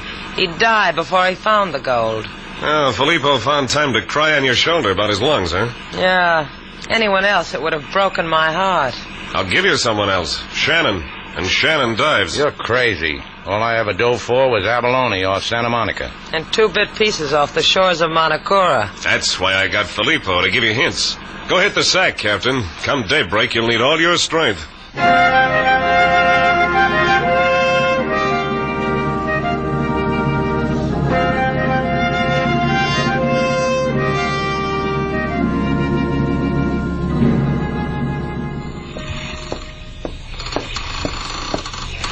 Slate, I've been watching you. Mind if I watch from up close? Don't make me talk, sailor. I'm going to save up on my breath. You could do that better if you slept. So they tell me. You'll die, Slate. They'll use you to bring up the gold. Then they'll let you die. The thought has occurred to me. Where are the playmates? They're asleep. Now, don't you believe it, baby. Nobody sleeps on a night like this. Not you, not me, not them. Nobody. There must be a way. There must be. I've been looking for it in the water, sailor. In the bright lights on the backs of the phosphorescent fish. So far, they haven't spelled out a word. Try me, Slate. It's a word on my lips. Read it. Yeah. Just the word I was looking for. A very romantical picture you two make in the tropic moonlight. What I tell you, sailor? Nobody sleeps. You're wrong, Shannon. Why'd you do that? He wasn't even... Because I owed him one. Because he needs his sleep, candy mouth. Like I told him. I didn't think he'd need a gun butt to sing him a lullaby. I'll kill you. I could enjoy it from you. No? I just throw a blanket over him. I want him all tingly and refreshed in the morning.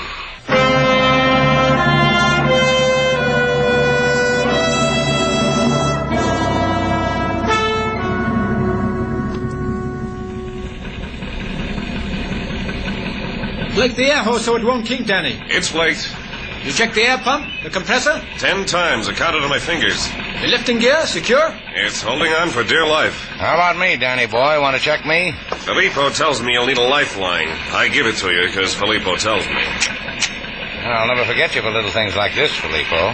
The helmet, and we are ready. Wait. Come back to me, Slate.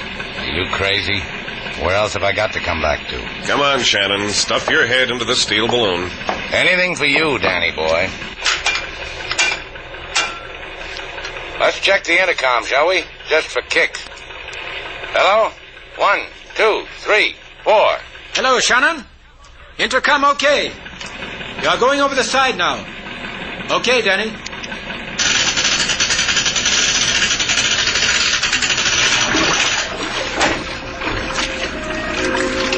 Shannon? Yeah, Filippo, who'd you expect? I give you your depth. Here comes 12 fathoms. Now. Thanks a lot. Can't we go any faster? As long as I'm doing this, I'd like to have a little thrill. Don't beg for it. It will come. You are safe at this speed, but no faster. What's my depth now? Here comes 14 fathoms. Now. How is it? Never had it better. Lots of light. Very blue. How's your air? Lovely. How's yours? The ship, do you sight it? Nothing. All I see is what's in front of my faceplate. I'm going round and round, real slow. The blue light. Pretty tropical plants. It's a world apart, Filippo. You don't know what you're missing. Hey, hold me up. Quick, hold me up. Trouble? Big trouble. A manta ray, a killer, is coming for me. Hold me up. Up. Shannon, if he's seen you, it's too late. Up. You have a knife, Shannon. Use it. Use it. It's you or me, killer. Okay, Shannon. Let's see how good you are against a manta ray.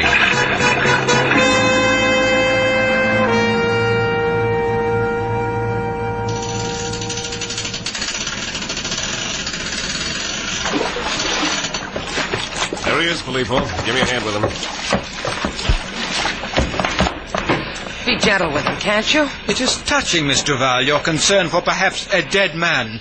But you are in the way. Yeah, let's get with that helmet. Let me help. As you wish it.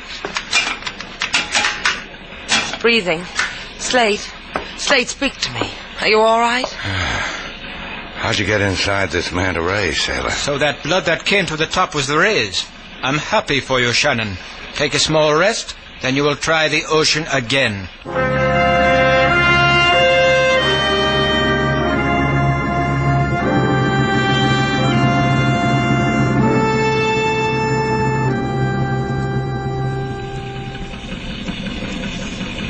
How is it down there, Shannon? Good footing. Give me more line. I want plenty of slack in both my lines. You heard him. Give him line. Miss Duval. What do you want? Shut up. There's something ahead. Wait. What is it, Shannon? Shannon, what do you see? Can you hear me? Give me that phone. Slate, what's the matter? Hi, sailor. I found me a boat. I will take it. The phone, Miss Duval. It's the Hesperides, all right. There's the name. Very good, Shannon. Can you get on deck? Sure, she's lying on her side. Looks like the boat's split in the middle, amigo. Half of it's gone. The gold was in the cabin. What of the gold? Well, now take it easy, will you? Shannon, the gold! Shannon! You want gold, Filippo? I've got it. Put it on the platform, friend of mine, and send it up to me. Do not be a fool. I can cut your airline. One ingot at a time, Filippo, so I'll know I'll be alive for the next one. Shannon, I will cut the... No, you won't. Then you wouldn't know where your next ingot is coming from. Haul up the platform, amigo.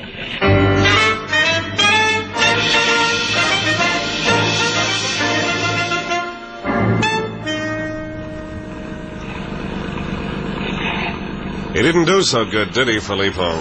6 lousy lumps of gold. You should have your lumps like that every day. Now, if I am correct, Shannon, you say we must return to Havana for more equipment. That's right. So, you two fellows drop us off at Havana, hire yourselves another boat, and go golding all by yourselves. Get her, comedian.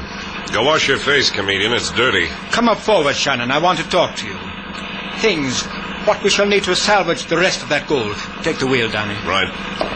First of all, we're going to need an awful lot of dynamite. Hi, Danny. Want to wash my face for me? Would you hold still? If you were gentle. Are you gentle, Danny? Want to try? Think of what the rest of our passengers would say. Yeah, they'd talk. If they could, they would. You kill me. That's not the idea.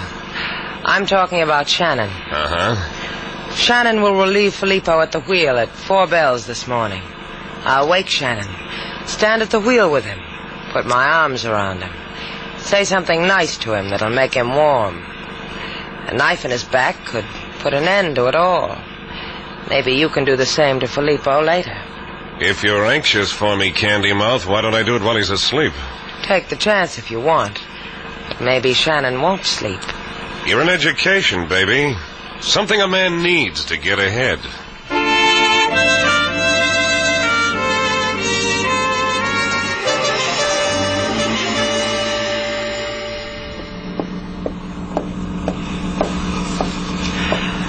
Beautiful night, isn't it, Filippo? Mr. Val, what are you doing here? Right now, admiring the way you handle the wheel. Get below. Wake Mr. Shannon. It is his turn at the wheel. After all I've done for you, look what I brought you. What? Me and Slate's pea jacket. To keep you warm. Put on the jacket. Go ahead. Put it on. Very well. Your sudden concern amazes me. And my arm around your shoulder. What's your reaction to that? Amazement. Filippo. Yes? Hold me. My dear. Hold me. Hold me. You set him up pretty, Candy Mouth. Hey, Candy Mouth, come back here. Okay, I'll throw him in the ocean myself. Slate, are you up? Huh? What's the matter? Don't talk, just listen to me. Danny just stabbed Filippo. He thought it was you. Let's get out of here. Get back on deck. Hey, this is Filippo. You tricked me. There he is, by the wheel. Listen to me, sailor. I'll get you, both of you. Crawl forward along the starboard side, circle around and grab the wheel. But he's standing there, Slate. I'll draw him away from the wheel. When I yell, grab that wheel and spin it hard. And open up the throttle. Aye, aye, Skipper. You looking for me, Danny? Yeah, I am. Come and get me. That's what I'm doing. You're shark bait, Shannon. Prove it to me. Yeah, I will. I work good with a knife, you'll see. Show me. Sailor! Where's your balance, kid? Shannon! So you got no foundation.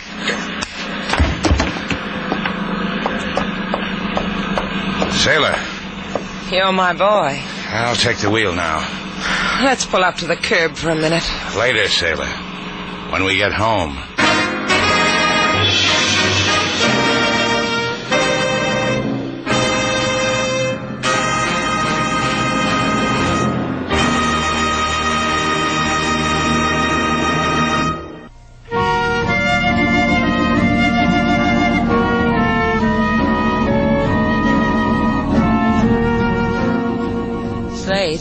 Yeah?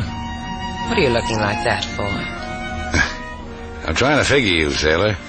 I'm trying to figure why you ran to the Cuban officials and told them where the Hesperides was located. And why did you give them those 6 gold ingots? 5 gold ingots. Oh, you held one back. Show it to me. I put it in my hope chest. What else you got in your hope chest? One doily. What kind of a hope chest is that? One doily and one gold ingot. It'll build. Come here, sailor. I did that even though you stole. I forgive you for it. Come here, Slate. I forgive you, too. For what? I looked in my hope chest a few minutes ago. All I've got is one doily.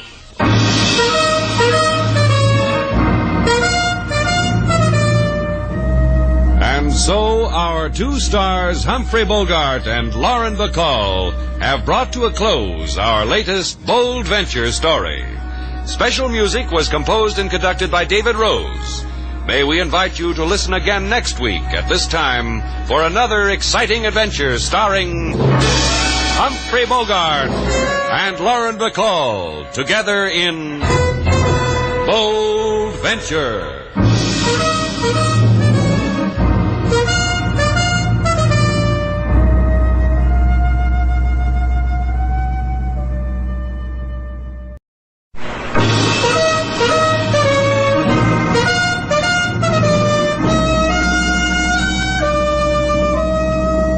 Bold Venture.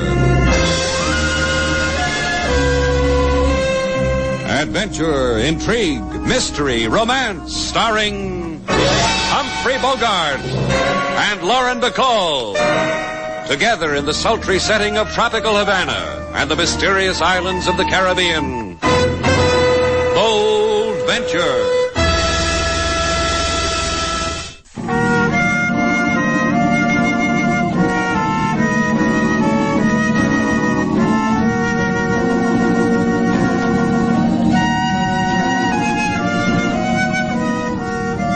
Once again, the magic names of Humphrey Bogart and Lauren Bacall bring you Bold Venture and a tale of mystery and intrigue.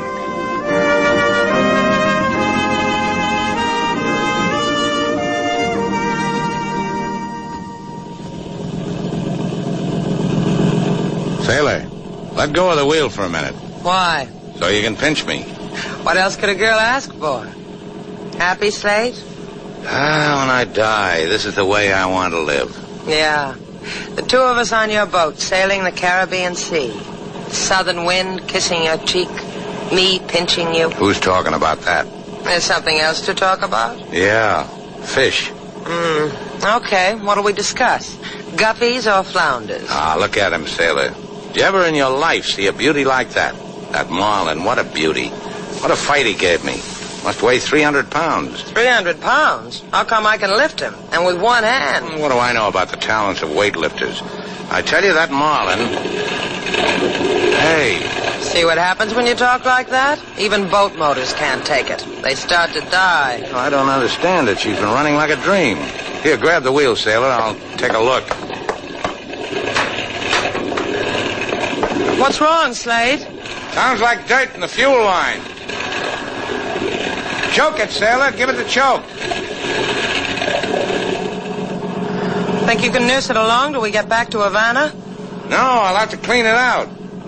Maybe we can get some help. Sure, we just dip a chubby little hand into the sea and bring up a mermaid mechanic. We could do that. Or we could hail that ketch drifting off our port bow in the cove there. What?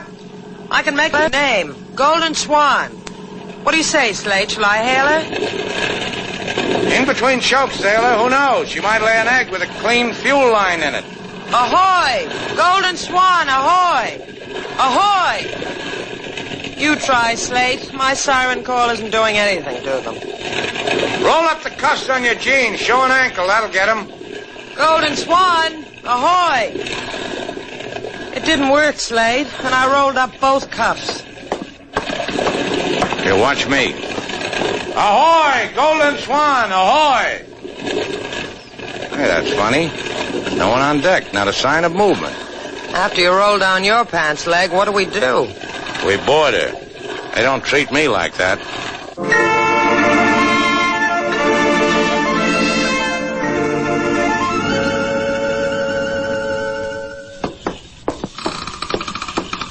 Hold my hand, Slate. I've never walked through a ghost ship before. Eerie, isn't it? The other hand. This one's got a stalk of celery stuffed with Roquefort I swiped off the captain's table. Catch riding off an uncharted key without a soul aboard. Who's going to miss a stalk of celery? The way that table was set, like a banquet. Hors d'oeuvres, chicken under glass. Who walks away from things like that? Not you, baby. Enjoy your chicken sandwich? Yummy. I don't understand it. Not even a dead man aboard. He's complaining. Come on, sailor. There's something about a deserted ship that brings out the lonely in me. Maybe we could tow her back.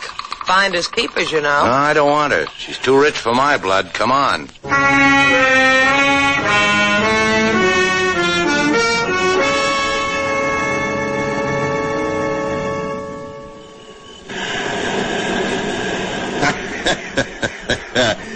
My boy. Cut it out, will you? Oh, now, Johnny, boy. Lad, don't take it to heart. Try it, Captain. Pick yourself a palm tree, lean against it, and enjoy the night. Just leave me alone. You don't like me. Captain Carey isn't good enough for you. He talks too loud. His hands aren't soft and pink like yours, eh? Now, let me tell you, Johnny, lad. Yeah, all right. Forget it. Forget it, Johnny says to me. No, I can't do that. No, boy. Something like you and me he's got. It's something Captain Carey's been looking for. A long time looking for. Look, Captain, maybe there's another way. Yes, indeed, there is. But I have to tell you, John boy, I'm not happy with you. And by this time now, your wife is supposed to be dead. You promised, lad. Hey, what's your wife doing now, Johnny? In her hotel room, I guess, sleeping. Margaret likes to sleep. Margaret Norman, a sleeper. In a fancy hotel room on silken sheets, I'd say. Why didn't your wife show up today? Why didn't you bring her to the Golden Swan? I told you she was tired. She didn't want to look at it. Didn't want to look at it, the lad says to me. So we had to hide the boat till another time. Kill her another time at another place. Now, look, Captain, and please. the thing I don't like, those people who boarded my ship. But they looked, they went away. Aye, they looked and they went away. Then other boats came and tried to find the Golden Swan. And lucky we are to have found this cove to hide her. Calm water, she'll just drift there. And lucky we are. Yeah, we're lucky fellas. Yes, indeed we are. To have such confidence, you and me, each in the other. Yeah, we're fortunate. Now, the final item, lad. Here. What do I want with a gun? Why, lad, but for a thing. Kill your wife with it. You're crazy. Be I now? Go on, take it. Hey, take it home with you, John.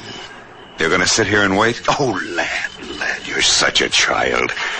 Listen, John, 2 people came to my boat today in a power cruiser. Its name I saw was Bold Venture through my glasses. And I must seek them out. Tell them how lucky they are still alive. Tell them it might not be so the next time.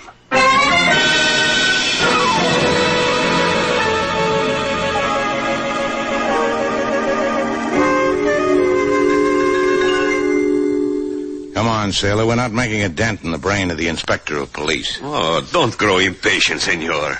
My brain is your brain. Make dents to your heart's content. Your brain is his brain, huh, policeman? That explains why Slate's been suspicious of me ever since we came off that catch. He can't believe that all I swiped was a chicken sandwich. Yeah, that's why. You have brought to me perhaps a slice of this chicken? What was it? White meat or dark meat? Eat your heart out, kid. It was with pickle relish. It is not that I have a tooth for chicken, senor. It is only that this would be a slice of evidence that you indeed saw a ghost ship. The Golden Swan, you called her? Because it was the name painted on her transom in big gold letters. What would you have called her? And you did not tow this ghostly ghost ship in? We told you why. Our fuel line was fouled up. In the approximate hour that you have been here, you two, I've had my harbor police combing the waters. You're going to say all they came up with was sea dandruff. I would if I could have thought of it. I was going to say my harbor police found no trace of a catch. The Golden Swan. Maybe she drifted out to sea. She was there, LaSalle. We walked her deck, spied into her cabin. I think you do not need police, senor y senorita. I think you need a psychiatrist. Let me recommend mine. Here, his card. He's good, huh? For people who see ghost ships, he's how you say, a dilly? Si, a dilly. Amuse yourselves, amigos. And please, stay away from me. I've got enough crazy already. Go away.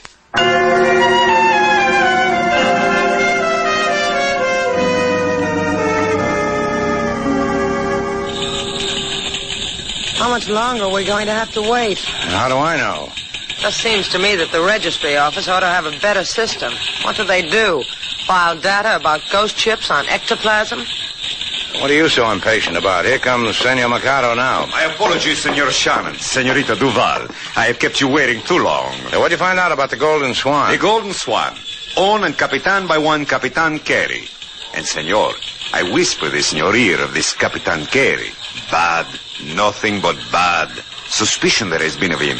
Like what? 2 ships of the Capitan blew up in port. One in Macau, another in Montevideo. Insurance was collected. However, the 2 words have been whispered. What 2 words? Skull and doggery. That goes without saying. Now, how about the Golden Swan? Of this I know nothing. It has not been reported in these waters. That is all I can tell you. That's enough. Come on, sailor.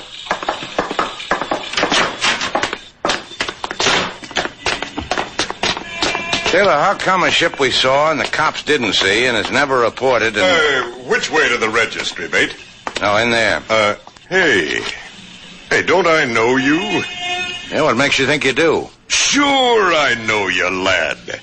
A shipmate once on the Golden Swan. Oh, the Golden Swan, huh? When were we shipmates? Oh, that old death ship, the Golden Swan. Oh, you see her again, mate, keep away from her. Take it from an old shipmate. You trying to tell me something, old shipmate of mine? I said it. Now look, Buster. My boy. Remember the old days? Old me, handy with the shiv, the knife and the ribs? Sure you remember. So remember about the Swan. Keep away from her. Goodbye, my boy.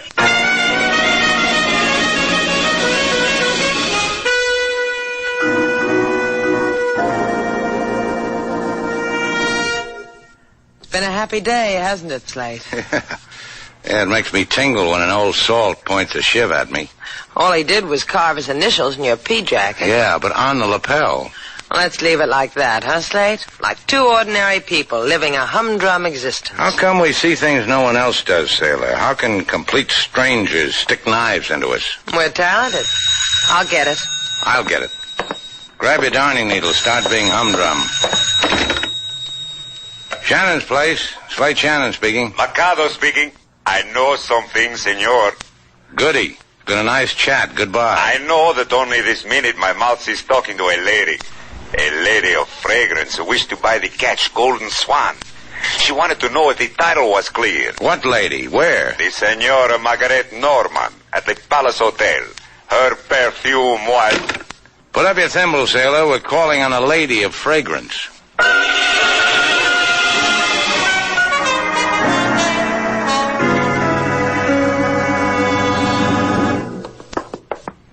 I'm telling you, mister, you can't go in there. That's Mrs. Norman's suite, and she... Yeah, I know. She left orders not to be disturbed. So make a snappy right turn, walk down the hall, turn right, turn left, and then you go through the door to the... Did you say something, miss? No. It was the man on this $5 bill talking. Have you ever noticed what a real old chatterbox he is? Well, what do you know? Mrs. Norman left the door unlocked. Thanks a lot, chums. Mrs. Norman? Mrs. Norman? Try the bedroom, sailor. All right. Mrs. Norman, I'm sorry to wake you up like this, but... Slate, come here, quick. What's the matter?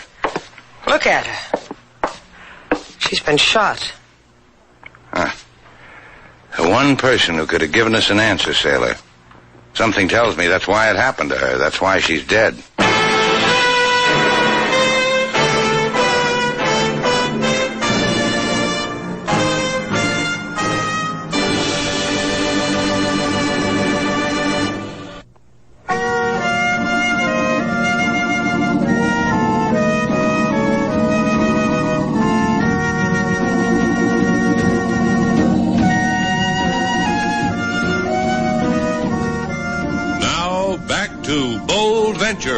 Our stars, Humphrey Bogart and Lauren Bacall, and the second act of our story.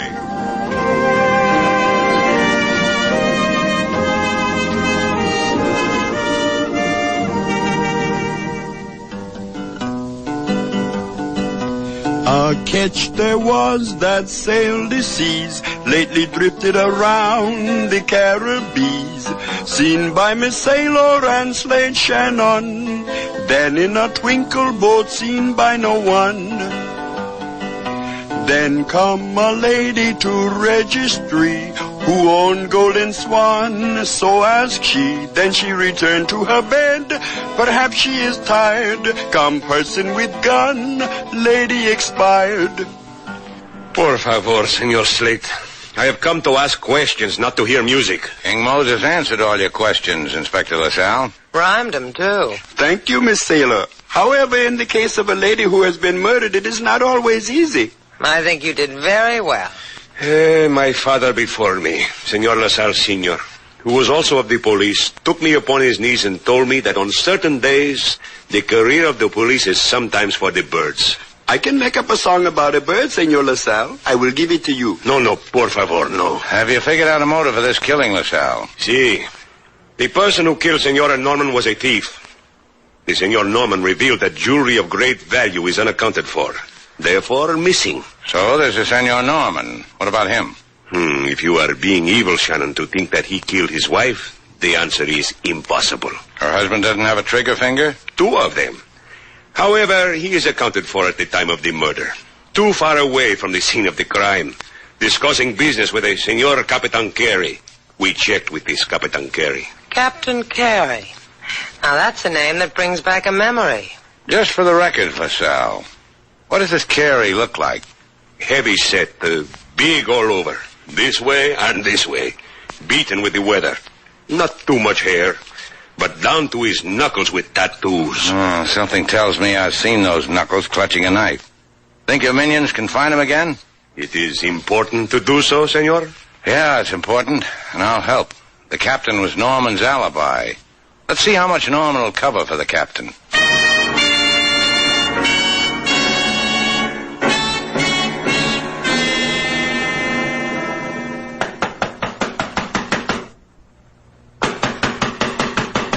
Who is it? Slade Shannon, Mr. Norman, with a friend. That's telling him. Go away. Get out. That's no way to talk, Mr. Norman. I told you, get out. Inside, Mr. Norman. What do you want with me? You working with the police? Mr. Norman. This is Slade's private project. Well, I told them I didn't kill her. I didn't kill Margaret, and I don't know who did. A beating won't make me know either. You don't understand, kid. That's not the project. All I want from you is an old shipmate of mine, Captain Carey. Captain Carey? All I know about him is he owns the ketch I wanted my wife to buy for me. That's what we were talking about on the other side of Havana when Margaret was murdered. And you wouldn't remember where that is? No. Not even if you... I know. Not even if I beat you. You're in for a disappointment, kid. I'm not going to beat you. Let's go, sailor.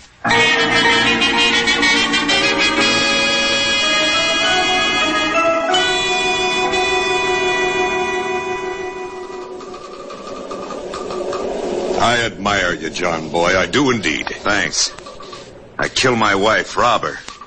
I get admiration from a guy like you. Oh, but a drop in the bucket, these gems, compared with all your wife's wealth, eh, my boy? The money you figured to get? Yes, scads and scads of it. One thing, Captain. It's going to take a little while for Margaret's will to be probated, for her estate to be transferred to me. I should get restless waiting, John boy.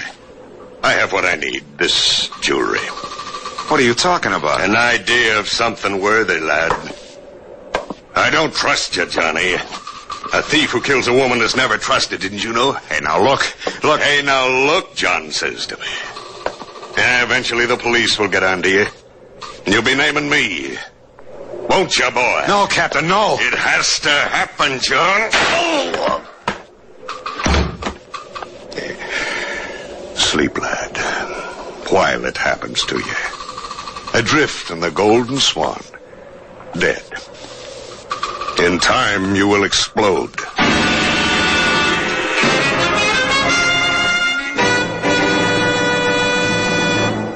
Come on, sailor, on your feet.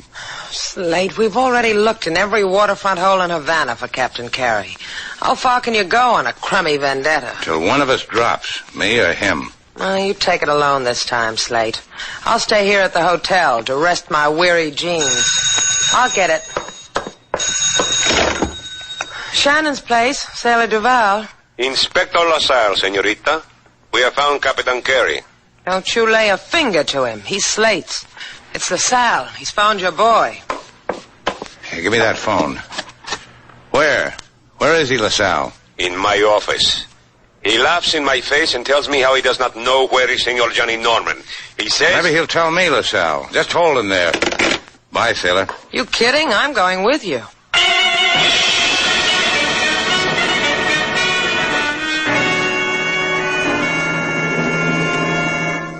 LaSalle, all I need is 10 minutes alone with him. We fellows of the sea have a language all our own. And in this language you will bring me the whereabouts of Johnny Norman? That too. I have just put a new grass rug on the floor in that room where he is. Be nice to it. Maybe I can get him to wear it for a skirt. Well, if it isn't the sailor boy, Slate Shannon. You come to help an old shipmate in distress? Yeah. It helps, doesn't it, Carey? Hey, it clears the head. You're the man to my liking, Shannon. None of that lily-fingered la-di-da. That shiv, where'd you point it, Carey? Here? No, a little higher. Nearer the heart. You're sharper with the knife, shipmate.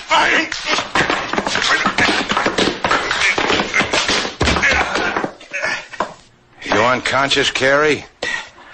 If you are, I'll hate myself in the morning. Hey, what makes your blood boil so, lad? What is it your brain's drooling for? I already got what I want, but I'm running an errand for a policeman. They want Norman. They want a murderer. All right, they can have him. I'm weary of the lad. Where? On the Golden Swan, 2 miles off Verdugo Key. Is there anything else your seaman's heart needs? Now that you mention it. So I'll hate myself in the morning.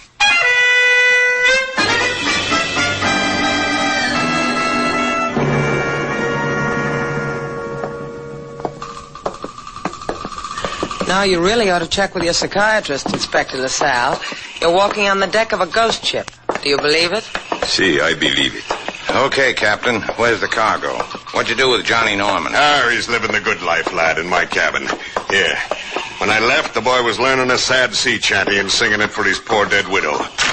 Hey, it's in here. John, boy. John, what are you doing lying on the floor, boy? Senor Norman is dead from a large caliber bullet. Is that what you do when you get tired of a buddy, Captain?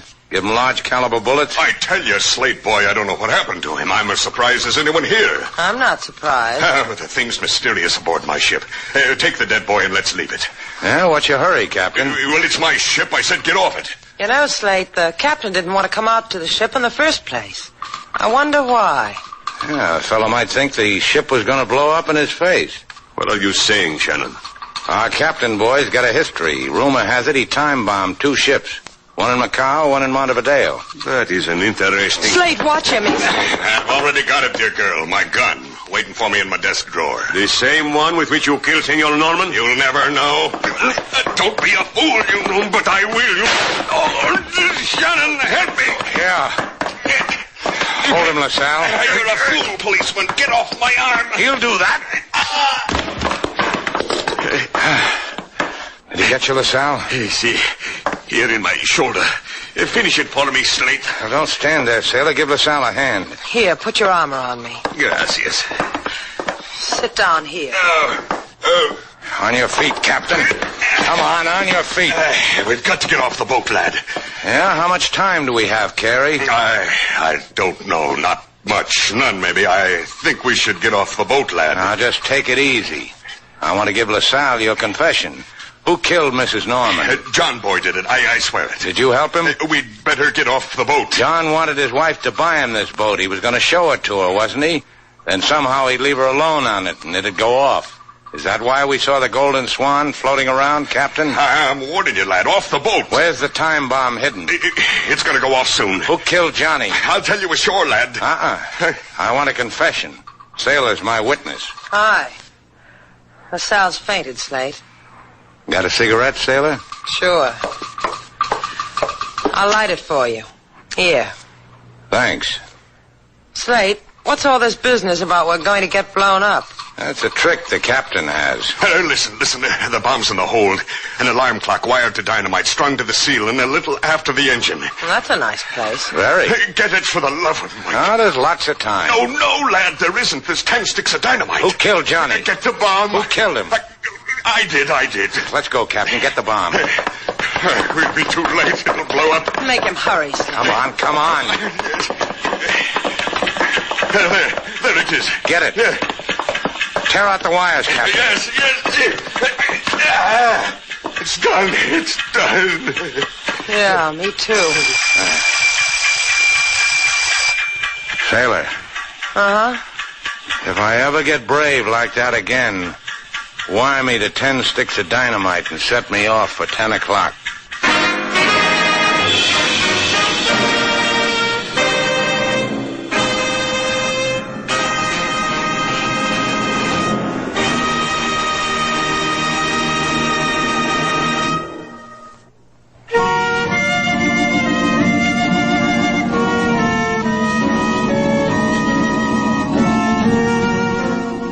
Slade?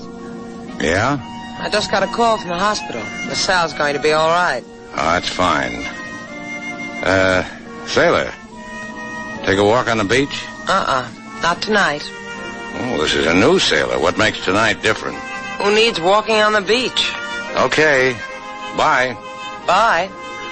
Where you going? I got a standing date with a hat check girl at the El Nido. We walk together between hats. That's nice. Bye. Well, aren't you going? Come here. You just want to be begged, don't you? Bye, sailor. Slade, come back here. Check your hat, mister. Check your hat. Oh, Slade, you weren't going to leave me, were you? Check this beret, sailor. Your floor show's great.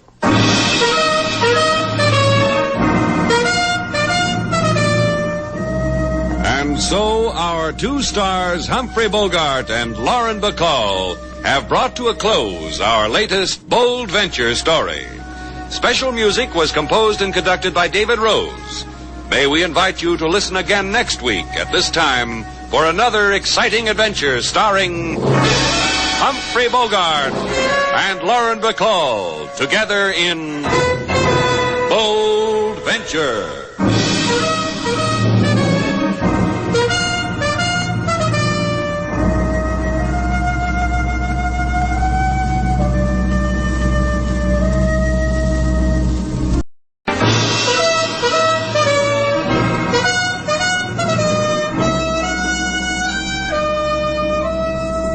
Bold Venture.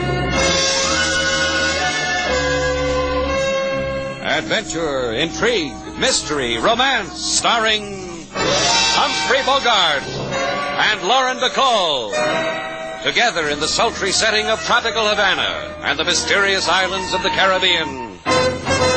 Bold Venture.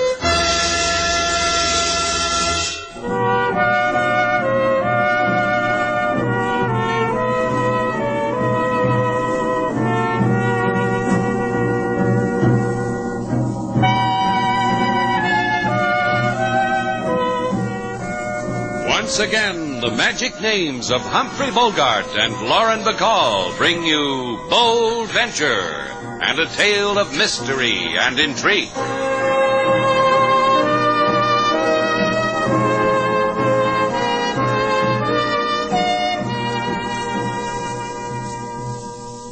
I don't see anything funny.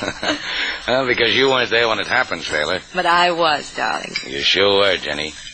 Will I ever forget that Mardi Gras with you and Rio? And how about that time in Acapulco spearfishing by torchlight? The fun we had in the snow in the Swiss Alps. You pulled sleds too, Jenny? Why don't you go warm yourself a saucer of milk? What's the matter with you, sailor? Jenny's an old crony. Crony? Now there's a word. How do you spell it? C-R-O-N-E? Look, sailor, Jenny and I want to talk about old times. You'd be bored. Nothing would interest you. You know how it is. So why don't you... Well, why don't you, sailor? All right, I will. Bye, fellas. Both of you. Hi, Jenny. Slate, darling. How's Slate? I think about you sometimes. You happy? Here and now. With you, looking at you, watching you. Saying Slate and knowing you'll answer and not an echo. But the other times, most of the times, no, I haven't been happy, darling. There was a Sunday there when I picked up the papers and saw you in a wedding dress beside a man in striped pants. I don't remember the whole week after that. He's here in Havana. I'm going to leave him, Slate. So many things we could have done. Did you hear me? I'm frightened of him. Afraid he might kill me, Slate. He's that kind of a man. I'm going to leave him. Then what, Ginny? I'll come back to you. You want that, don't you? You're Slate Shannon, remember? And I'm Ginny. And they were the old times. I'll come back to you, Slate.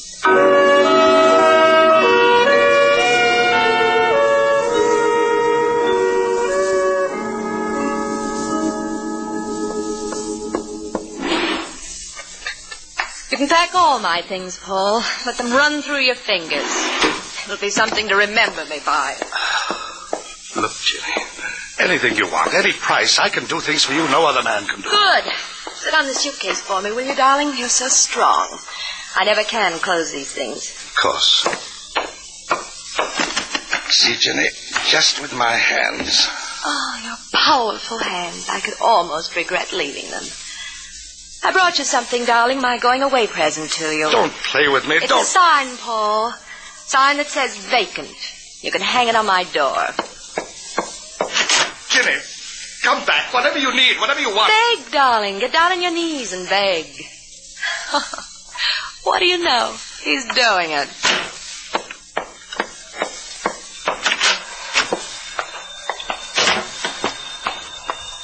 Help you with your bag, lady? Good evening, Bart. Kiss me, Bart. Sure, lady. How'd it go? You should have seen him, Bart. On his knees. Why not? Everybody kneels before he dies. Doesn't everybody? We'll ask Shannon how my husband died when he kills him for me. And Shannon will do that for you, lady? Anything I want. He owes me for the fun times we had together.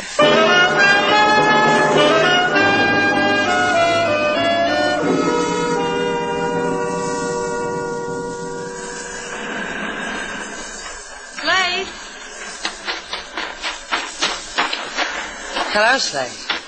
Hi, sailor. This where you've been all this time? Standing out here on the beach, staring at the moon and kicking sand? What do you want? You, mostly.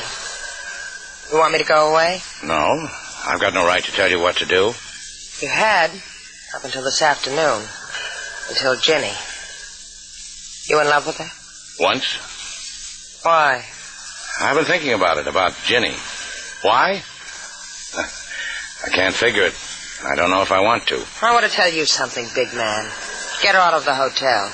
You crazy? Get her out, Slate. What's the matter with you? Jenny's a guest. She rented a suite. She's got as much right to move into Shannon's place as anybody. As much right as me? You or anybody? I just coined a cliche, friend of mine. She goes, or I go. You giving me your notice, sailor? All right. Kidding, aren't you? So long, sailor. Do you know what you just did? Yeah, I said so long. You told me to get out of your life. That's the way you heard it. That's the way it was. Just like that. No toast, one to the other. No big speeches, how grand it was. Nothing. Yeah. That was all of it. Goodbye, Slate.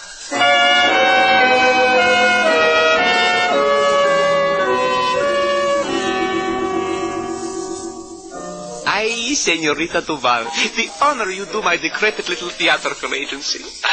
I cannot stand it. Here's a hanky. Blow my 10% of your nose. Gracias. Revive yourself. I can do other tricks, too. I sing in the shower. You got something there. But we knock out the shower. Too corny. I see it. I see it. You in a swimsuit. In a white dress. You got a job for me, Akila? Off the shoulder? It buttons at the throat. Off the shoulder get you raves from the music critics. Off the dime, Akila. Is there a job for me? You open tonight at the Club Flamingo. Slate Shannon will be your call boy? Who's Slate Shannon? That is how I like to hear a girl-female performer talk. Especially when... Watch it, kid. I got a trick you don't know about. I call it a right cross. We will have such a lovely 10% together. Keep the hanky, agent. It's a down payment on what I'll owe you.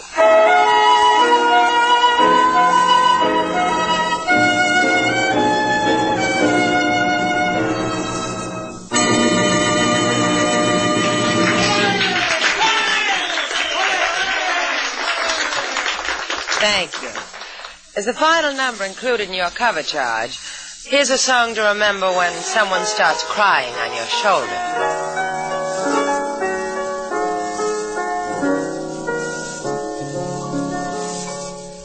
When you get to feeling mean and low, and your world has lost that golden glow, keep your troubles to yourself. Put your worries on the shelf. Don't sing those sad songs to me. When the blues start knocking at your door, and you know you can't take any more, please don't call me on the phone. I've got problems of my own. Don't sing those sad songs to me. Now you know the type. People who gripe, begging for sympathy. When they come my way, I just stop and say, forget it, kid. You won't get any help from me. So avoid me when you can't be gay. If you meet me, turn and walk away. Though I usually am mild, I can't stand a problem child. So don't sing those sad songs to me.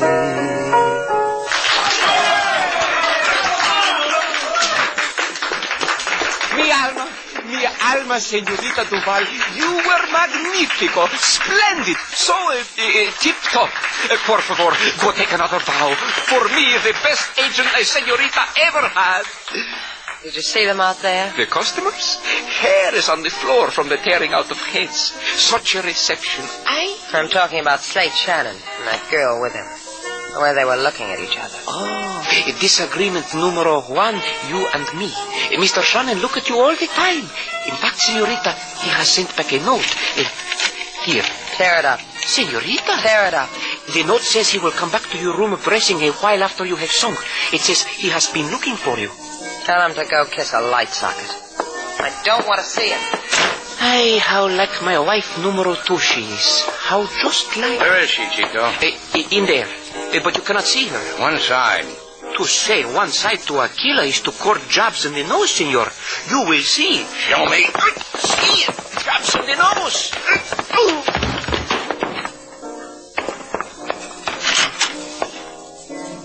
Did you get my note, sailor? What do you want here? I don't know. Maybe I made a mistake. Ginny and me. Well? Something's missing. Help me out, sailor. I'm trying to tell you something. Get out of here. Well, why don't you just listen to me? You listen. I want you out of here. Sailor. All right.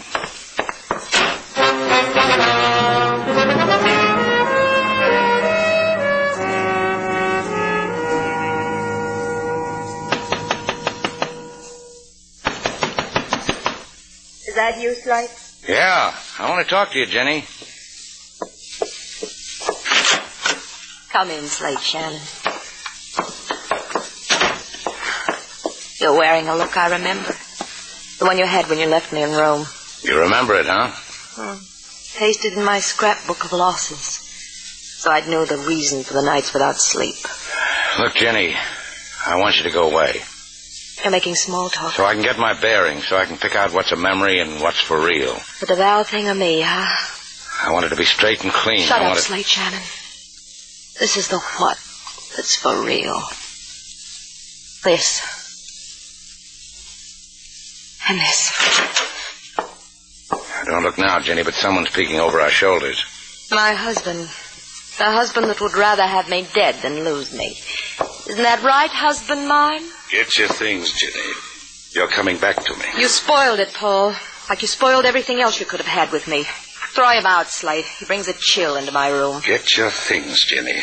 Or do you want me to beat you until you beg to come back, till you want it? Slate. Slate, he means it. He'll kill me. Relax, Jenny. You heard the lady, Mr. Ward. Right now, she doesn't care for you. You leave her cold. It's you she wanted. I can deal with a man like you. You'll spoil the natty crease in your flannels, Mr. Ward. I can deal. You don't care about the crease, huh? Maybe I can give you a new one. You took it. You're a good kid. Real. He'll kill you, Slate. He'll kill you. Hey, good at that. He's an ox. This bookend, Slate. Hit him with it. He'll kill you. He's going for a gun. I don't... Take it. He'll shoot you. Yeah. Your husband was good. Real good. Not anymore, Slate. I think you've killed him. What are you talking about? You've killed him. Stay, Slate. Don't run. I'll tell them it was for me. I'll tell them that... I wish I could be there to hear you, Jenny. I wish a lot of things. Don't run, Slate. Stay with me. Put it in that scrapbook of yours. Now we both won't sleep.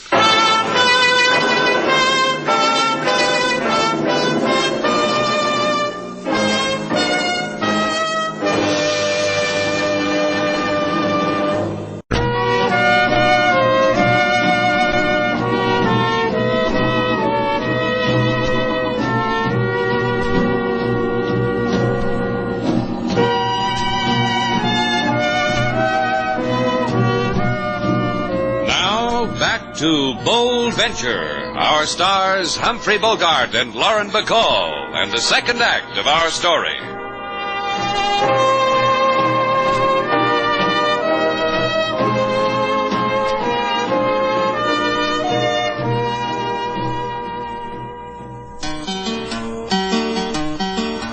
In Shannon's place is desolation. No lady, sailor, Mr. Slate on the run, because an old flame come and wink she eye. She husband sleeps and will maybe die. The place is empty, the place is... What's your language, King? I'm back. Lady Sailor! Hi. Miss me? There is only bitterness when you're gone. Yeah. When I'm here, too. It's pretty bitter what happened to Slate, isn't it?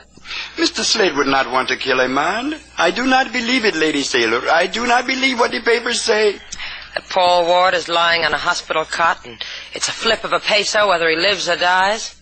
You don't believe that? Please, Lady Sailor. And that the police are looking for Slate. Charge attempted murder. Motive, a husband who wants his wife back.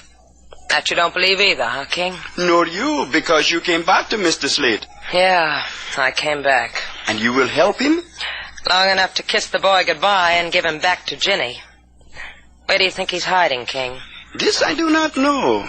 But perhaps Mrs. Jenny Ward. Yeah. Slate likes to share secrets with her. Memories, dying husbands. She's still here at the hotel? No, she at 56 Paseo Batista. I overheard when I carried she bags to the cab. Well, you come too, King. I'll need you to lace my gloves.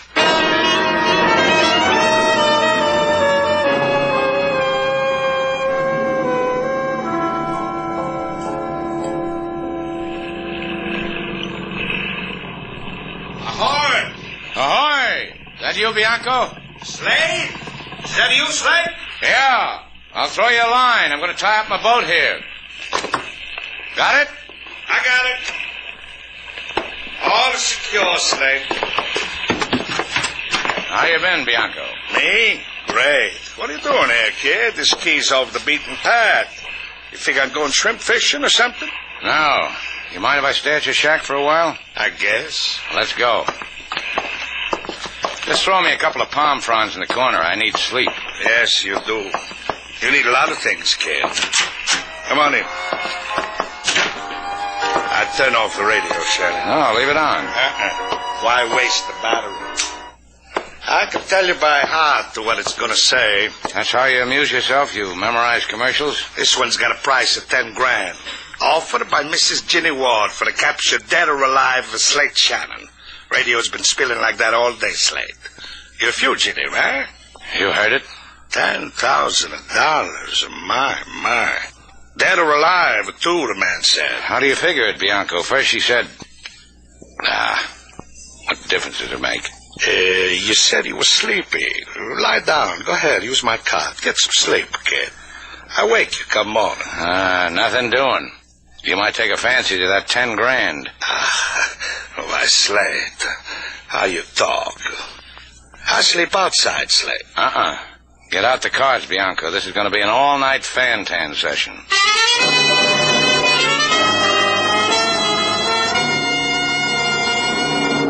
Bart. Come here, Bart. Something on your mind, Ginny? Come here and tell me what a clever girl am I. You're a clever girl, Ginny. Offering that 10,000 reward was a stroke of pure clever. And with the cops you were a love, too. How vivid it was how Shannon broke into your room, you in your husband's arms, and Shannon strikes him a foul blow. It made you cry, didn't it, Ginny? Tears chasing tears. Be a lamb, Bart. See who it is. Lamb. I'll remember you once called me that. Now look, it's a dream. Where's Jenny Ward? Ask her yourself, Dream. I bet I know what you want, darling. Where is he? Where's Slate? He's not here, darling. You can frisk me. He needs help. He almost killed for you. I'm taking bets that he made it. The killing, I mean. Paul doesn't die today. It'll be tomorrow. One lovely day. Look, you. Don't try violence, darling. Bart here doesn't like me with scratch marks on my face. It makes him brutal. Slade was in love with you. He would have told you where he was going. I tried, darling. I asked where. But his mouth tightened up on me. You know, the cute way it does. We've got to help him. Find him. I'm doing all I can. I offered $10,000 for him, dead or alive. What? $10,000. You wanted him to kill your husband. You have naughty thoughts, child. Escort the naughty girl out, Bart. The door you came through, Mr. Vall, it'll be the same one on the way out. When you die, Ginny, let me know. I want to go dancing. Oh, well said, Dream. Out, Dream.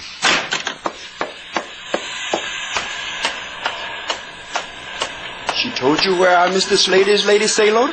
No, but while I was walking down that dark hall, something came to me, King. Remember how when Slate wants to check the world, he goes to a fisherman named Bianco? On Frenchman's Key? Uh-huh. Let's rent a boat, King. I think that will be difficult.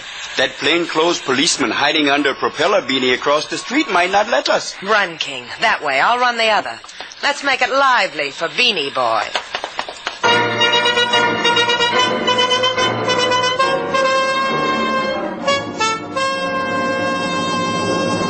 You want a small coffee, Slate? Deal the cards. Just ask, that's all. Me, I like mine hot. Deal them.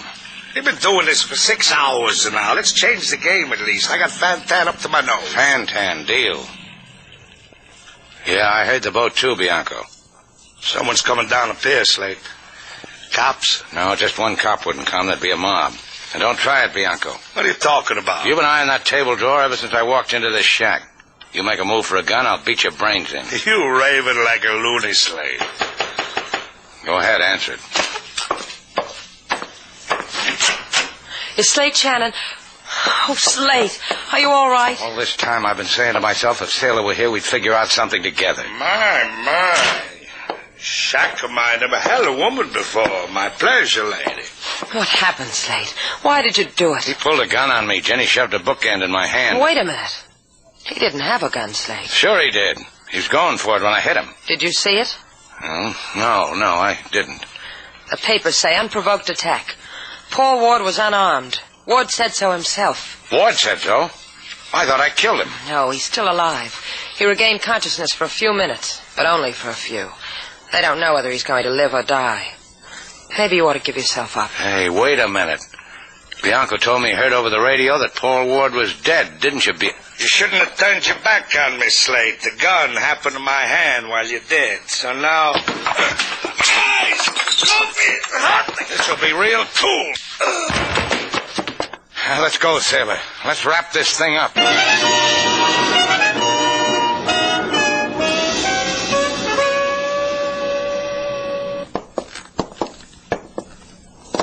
You wait out here, sailor. Let me go in with you.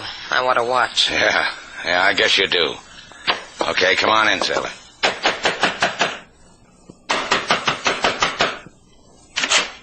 Yes? Oh, I brought you something, Jenny. Let's go inside, Jenny. Yeah, this is home here. Bart. What's the matter? Oh, you'd be the boy the police are looking for. You'd be Slate Shannon. I'd be a corpse if you had your way. Take it easy. Sailor told me about you, Buster. You're a Bart, a friend of Ginny's. I've been wanting to meet you. Come here. You want to play, huh? All right. You'll be messed up for the cops. You'll tell them all about it. Yeah. About you. About Ginny. About Paul. Slade, take this. Kill him. Uh-huh. He's got to talk to the cops, remember? There's your boy, Jenny. Should have killed him. Then it would have been... Slade, don't look at me like that. How am I looking at you? With hate. This is Ginny. The whole thing was a mistake. They called me from the hospital. Paul's going to live. I'll go back to him. He won't press charges. Will he be told exactly what happened? How you and that lying on the floor planned it all? Police department? Give me Inspector LaSalle. Don't let her call the police. Make her stop. LaSalle, old boy? Make her stop. Guess what I've got for you? An old dead flame. I'm sorry, Jenny. I really am. It's going to be a lousy memory.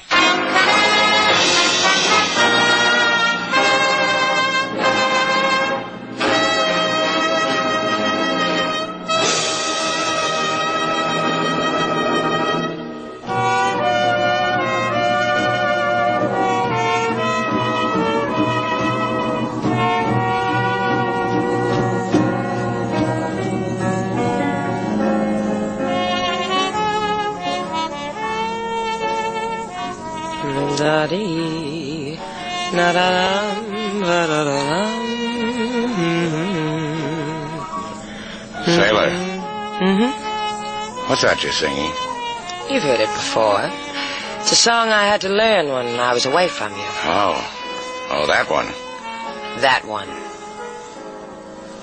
When the blues start knocking at your door, and you know you can't take any more, please don't call me on the phone. I've got problems of my own. Don't sing those sad songs to me. Come here. Why'd you do that for? I've never been kissed in the key of D flat before. Fine, isn't it? Stick with me, kid. You're liable to find the lost chord.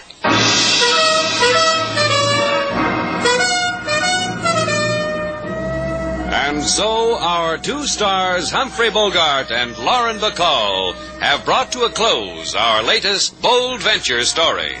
Special music was composed and conducted by David Rose. May we invite you to listen again next week at this time for another exciting adventure starring Humphrey Bogart and Lauren Bacall together in Bold Venture.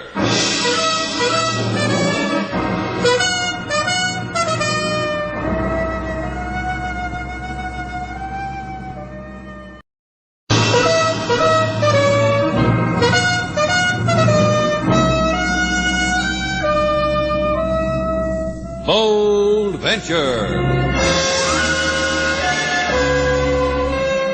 Adventure, intrigue, mystery, romance, starring Humphrey Bogart and Lauren Bacall. Together in the sultry setting of tropical Havana and the mysterious islands of the Caribbean. Bold Venture.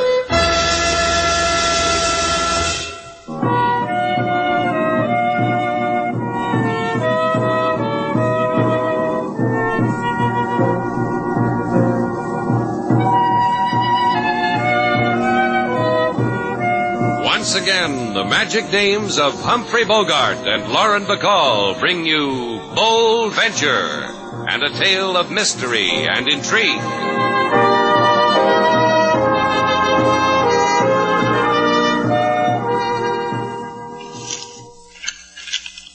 Taylor, come here a minute.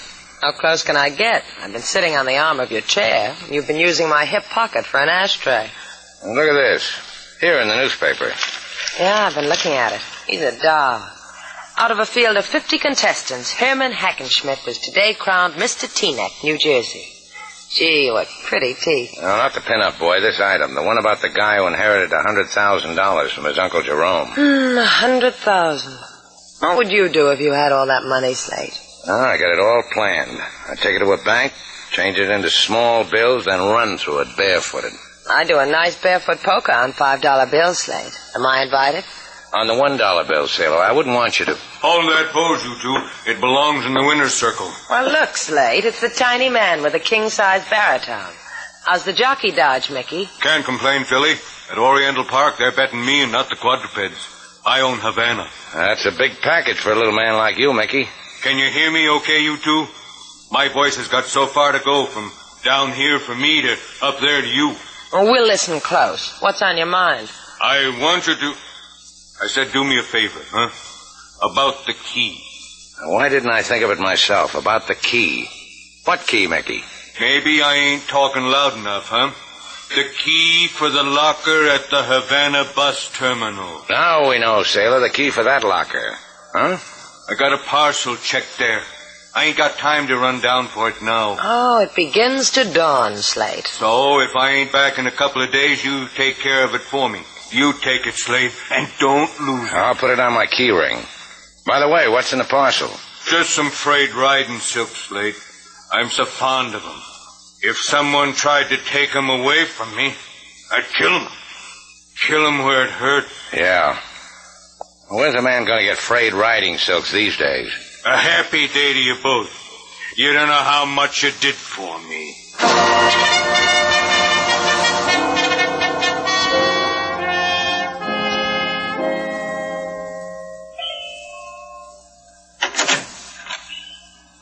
Hiya, Millie. How's old Red? Come on in. You gonna stay long enough to sit down? Can't do it, honey. What about that jockey, Mickey? Oh, look, Red, I've been chasing him all over town. He throws a look over his shoulder and runs. How fast can he run with $100,000 on him? Big kid are you. You've got to get that money, baby. Jockey went into a place called Shannon's. He talked with a man for a long time, buddy kind of talk. And then cagey. Did you get close enough to hear? Oh. And? So I paraded so this man the jockey was talking to could see me. Got so I owned a corner of his eye. He'll remember me when he sees me again. He'll like me. Be gentle with him, Millie. Depends upon his mood. Gentle. This guy knows anything about the 100,000, he might just wind up where the cats can look at him. So be nice. Pity him. I'll see when I get there.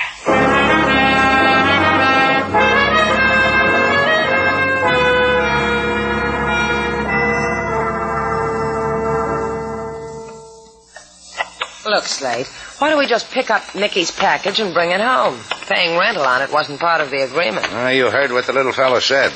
Kill anyone who'd take his silk pants away from him. We'll leave him at the bus terminal. That way we can frolic without a care. Sure.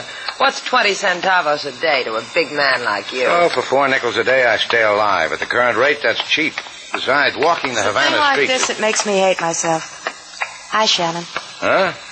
Oh, hi. I remember you from somewhere, stranger. Let's see. You were straightening a seam in front of my place yesterday. Yeah, same seam. You finally got it straight, huh? That's not why I hate myself. It's just that I'm such an honest girl. I don't have the price of a dream, and I'm honest. Here, you dropped this. What? This $100 bill, you dropped it. All you have to do, Shannon boy, is believe you dropped that money and listen.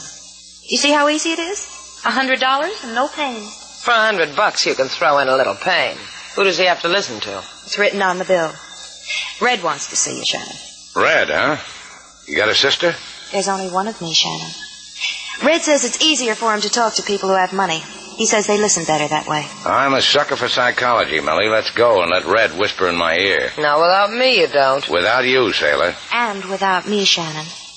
You earn your dough in a lonesome way. That's how it is. Yeah.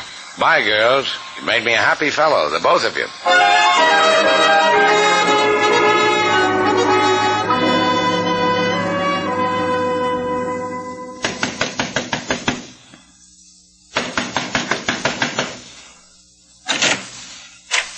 Hello. If your name's Shannon, you come right in. Thanks. Who's he? Can't miss him, can you? He's that big. Tell him your name, cabby. Juan de Casco Cabrio, my name. He wouldn't tell you, only I told him to. That right, cabby? What do you say, senor? You gonna give me some more money, Redhead? Say, you noticed it, huh? My hair, red. But look right here, I'm losing it. It worries me. What are you buying, Red? Talk. I'm buying words like an editor.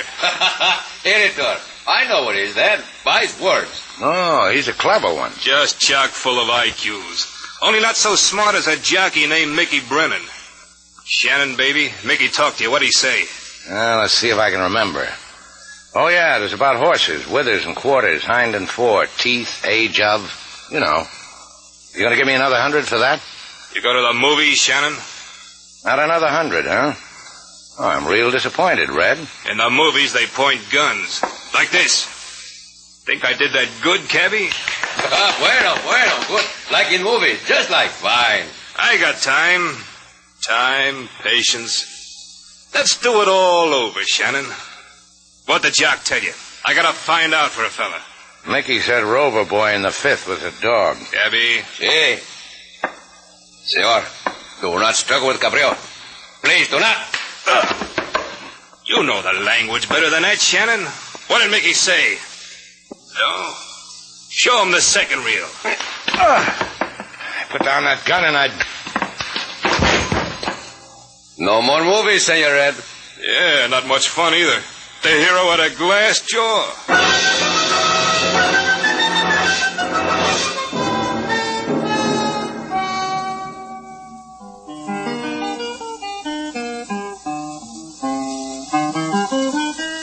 King, if a girl walked up to you and gave you a $100 bill she said you dropped, what would you do? What would I do? I'd say, King Moses, boy, don't cry, don't frown. Miss Santa Claus, she come to town. Yeah, that's what I thought. What is it with men, King? As it has always been, the money whispers. In my day, a girl could catch a fellow's eye by dropping her handkerchief. But a C-note under his nose. Oh, it's a tired world. Mr. Slate will come back to you, Lady Sailor. He has been gone often longer than this. He will come, touch the hurt from your mouth and... Hurt? Did I hear somebody say hurt? Pretty word. Yeah, you did. People hear words like that when they don't knock. She's a cutie, ain't she, cabby? As you say, Senor Red, a cutie, an hermosa. Red, you must be the redhead Slate went calling on. You boys have fun? It was crummy. A crummy time was had by all. Where's Slate? Me first, cutie. I ask things first. You had a caller the other day, Mickey Brennan. What pearls drip from Mickey Brennan's mouth? We talked about horses. Let's see. Forelocks, fetlocks. You and Shannon ought to be in vaudeville, cutie. You got the same routines. Now I ask you with my hand on your tender arm. No answer breaks it. Leave her alone, you. Take your hand from her. Get his hands off me, cabby. They're rough to the touch. See, Senor Red? Come away, little boy. This is for grown-ups. Let go. Let go. Don't choke him to death, cabby. Leave him some breath to live on. Well, cutie? That's what you did to Slate, huh? Paid him $100 so you could sick cabby on him and watch. What's the matter, cutie? You jealous? Don't be jealous. I might tell cabby to let it happen to you.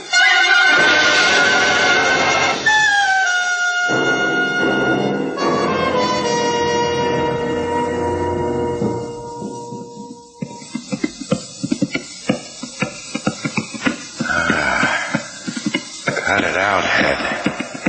Come on. Stop it. Yeah, that's better. That's nice. Senor, you are awake, senor? What? Huh? I did not mean to disturb your sleep, senor, but Gabi likes to practice on the drum in his room. Oh, then it wasn't my head. Oh, no, senor. Was Gabi on the bongo. One day in regular orchestra play. You see, maybe even 4 pieces. Help me up. Oh, see, come on. Do you see him in the corner, senor? Mickey Brennan. He's dead, senor. Killed dead.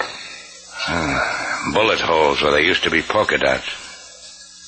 Okay, Cabby, where am I? Where is this place? Gabi's room, as I have explained. In Hotel Cavallo. Cavallo? Where the bookies meet the jockeys by the sea. Red told you to keep me here, huh? If you would try to walk through that door, I would beat you very bad. Only this time no one's holding a gun on me. No matter, I would beat you. Oh, Senor Gabi, almost forget. Senor Red said to give you that which is yours. A wallet, key ring, little black book. So if I'm found as a corpse, the police will know who should grieve for me. Thanks. And there's $100 bill that is yours. $100? Senor Red said it was yours. You said $100 like it hurt you. Oh, mucho dinero, a lot of money. Nice things, silk things to buy. Here, you can hold it a little while longer. Now go ahead, Cabby. Touch it, feel it. Go ahead. Senor, see. Yeah, feel this too. Beat you. Try this one on your bongo. Get up, Cabby. I got a real tricky rhythm I can show you. See, I cannot. See, I try. I cannot. My head. Oh, what a shame about your head. See you later, Cabby. But you cannot go. Senor Red said to keep you here. He'll be angry. Kill you.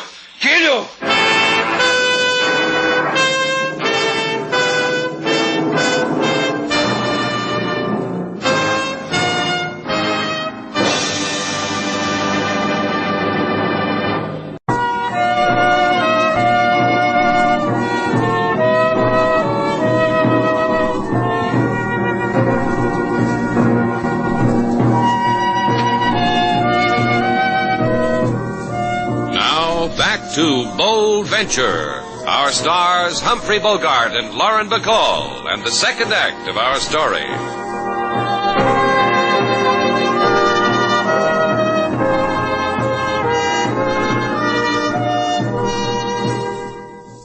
I tell you, I'm not hurt, Slate. King Moses was the one who had the bad time. They hurt you, King? It feel like I have long, thin neck where once I had short, broad one. You'd better go gargle again, King. In a little while. I wish now to look at you and enjoy the fact that you have not been harmed. You don't know how lucky you are, sailor. That big guy could have broken you in half. You know, it's a funny thing.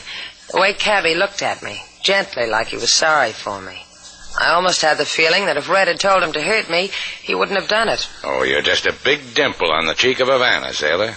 Children stop at play when they hear your name. From age 16 on up, Miss Sailor. Oh, fellas. And you convinced him you didn't know anything about Mickey, huh?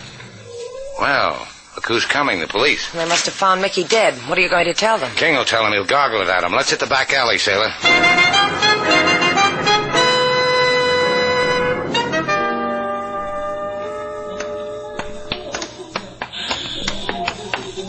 I think you're out of your mind, Slate, coming here to the bus depot. It's the first place the police would look for you. Sure, it's the first place they'd look for a common criminal, but I've taken great pains to build up a reputation in Havana.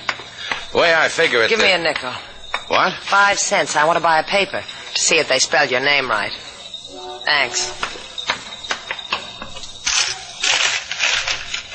Hey, look at this, Slate. How do you like that? They picked up Cabrillo when they found Mickey, and Cabrillo implicated me. I guess I was right not waiting for cop talk. But you're right in wanting to get Mickey's riding silks out of the locker, huh? A jockey's uniform in a locker. That's the greatest clue of all time. Sherlock would drool at them out. I've got the key. Come on. Let's see. Here it is. Number 68.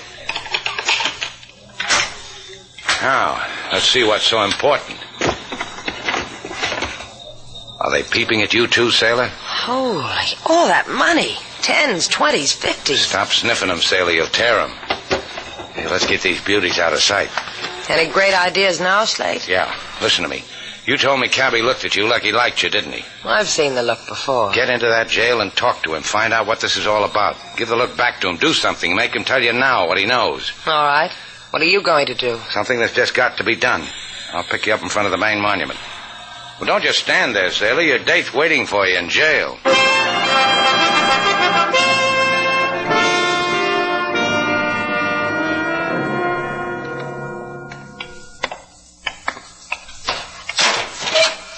It was downright sweet of you, God, to let me see my little old cabrio in his little old cell.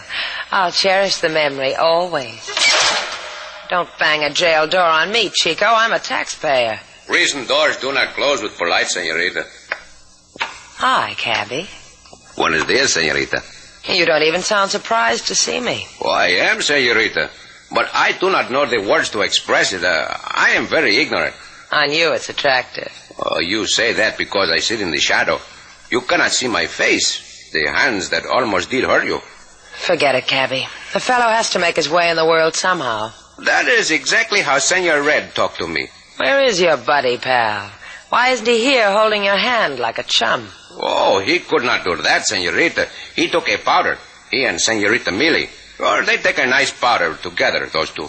And left you holding a great big bag with a dead jockey in it. See, but they gave me company, Senor Shannon. So I would not be lonely with the bag all to myself. Slate and I could be your friends, cabby. All you'd have to do is tell us what this is all about. That way you could go free. I tell you nothing. Senor Red say to tell nobody nothing, Cabby. You could practice your bongo. Maybe even play with a 4-piece outfit.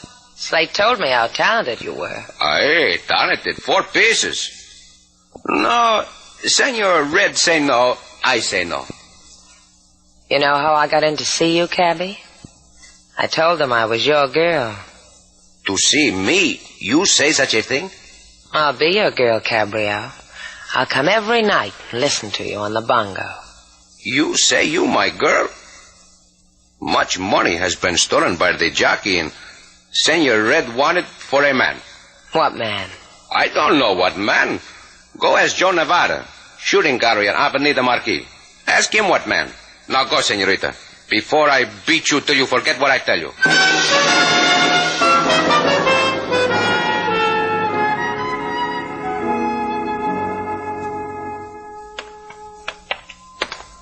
Cops, murders, stolen money.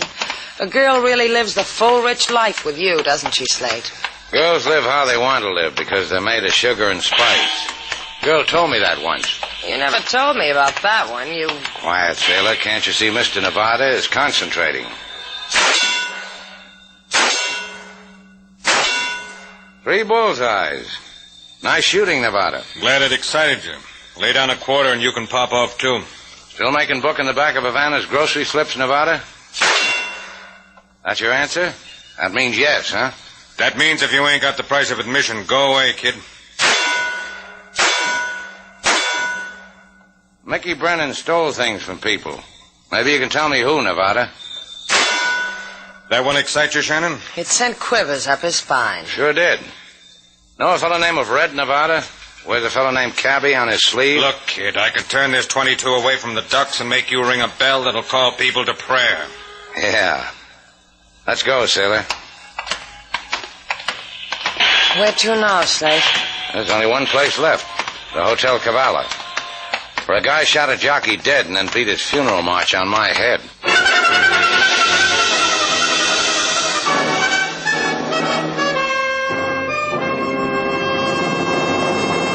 Don't hit me, senor. I am trying to explain. All you've said so far is that you were the new clerk here at the Cavallo. You're not doing real good on your job, Chico. Ask him again about the safe, Slate. Why such a big new one for such a small flea bag? You heard it, Chico. I was here a while ago, and there was a small safe over there. What happened to it? Yesterday, the tenants of the Cavallo opened the old one, and it gave back only a cold stare. What tenant? Those who live here, the bookies. Such a safe is much safer than a bank. Don't you see, Slate? Bookies. They keep their money in this hotel safe. Think we've got enough, Slate? Sure. Come on. Now, the way it looks, our jockey is a thief. Little Mickey heisted... He sure did, Shannon. Now just keep walking, or the redhead's gonna blast you all over the pavement.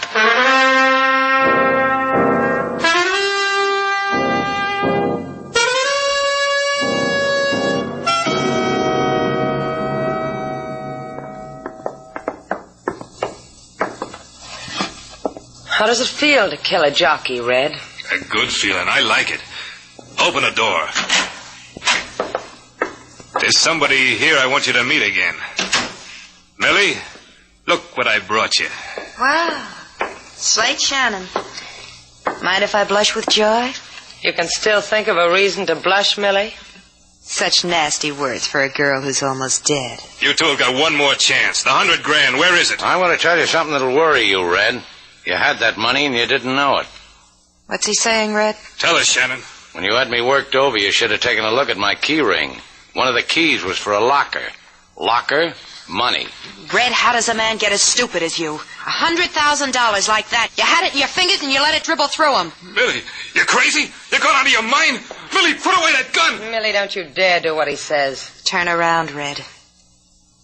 I said turn around. This is for now. You see, Sailor, why I never turn my back on a girl? As pistol whippers go, I think Millie did that quite well.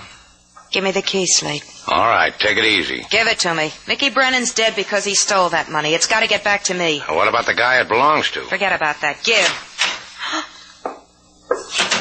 You gonna forget about me, Millie? Hi, Nevada. Who's taking care of the shooting gallery? Ducks are tired of being shot at. I put them to pond. Millie, are you gonna forget about me? Look, Shannon's got the key. He knows where the money is. Why's Red lying on the floor? Is he tired? Millie made him tired with the butt end of a 45. Ooh, what a tattletale. You wanted that dough for yourself, Millie. No, you've got to listen to me. Sure, I will. Throw your gun away, Millie. On the floor. Throw it away.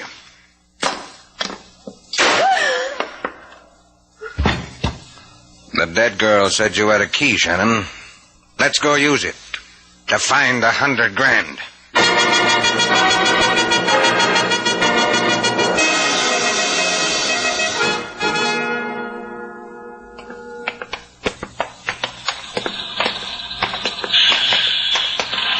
You know, I'm glad it's late. Not many people in the bus station. That's good. People ought to go to bed early. Keeps them out of trouble. Mind if I ask you something? My pleasure. Why didn't you just kill us and take the key? Why do you trouble the man with such stupid questions? The man has to make sure the money is where we say it is. Shrewd. You sparkle, Shannon. Locker 68. Ain't that what you said? That's right. Here's the key. Open it. Open it, Shannon, or this gun in my pocket will go off. Ruin my suit and you. It's all yours. $100,000. Let me look it. Simji, duck sailor. You ruined your suit coat, kid. Kid, where's that money? You may never know. I hate to interrupt your moment of glory, Slate, but now may I ask you a question? Sure. What? Where is that money? Oh, did I forget to tell you? I took it back to the hotel. It's on my office floor, spread out. Oh, you didn't wait for me. Still there until the cops call for it. Let's go home and take off our shoes, sailor.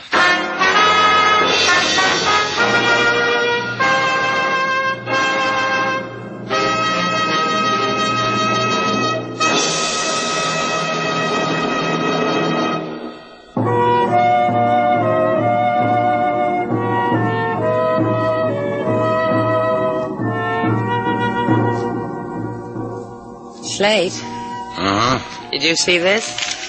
The front page of tonight's paper. Well, Slate Shannon's picture on the front page. I don't like that picture, though. That's the one I gave to the papers. I like it. What's the matter with it? I got better pictures than that. This one's in a turtleneck sweater you knitted for me. You can hardly see my face. Of course you can see your face. See? That's your face.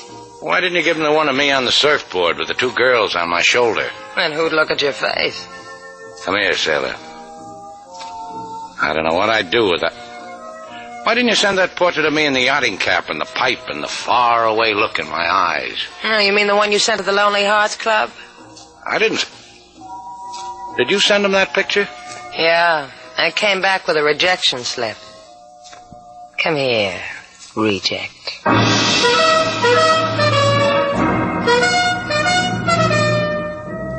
And so our two stars, Humphrey Bogart and Lauren Bacall, have brought to a close our latest Bold Venture story.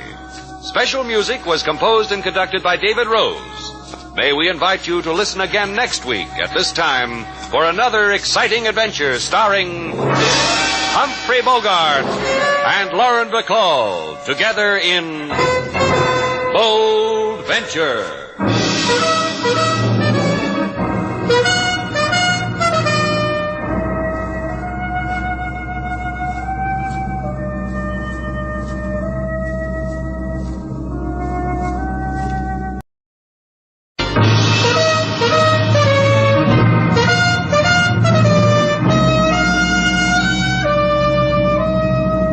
Bold Venture. Adventure, intrigue, mystery, romance, starring Humphrey Bogart and Lauren Bacall. Together in the sultry setting of tropical Havana and the mysterious islands of the Caribbean. Bold Venture.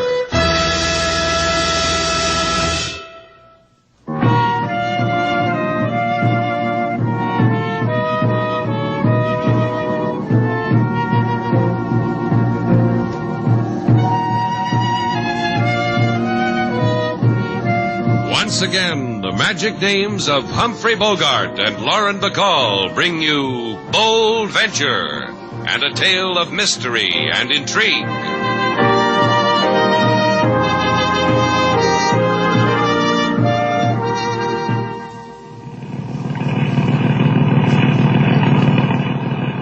And to leeward, sailor, we see Morro Castle, the famous fort guarding the entrance to Havana Harbor. It is constructed in 1589, contains many interesting and exciting relics of the past. Oh, shut up.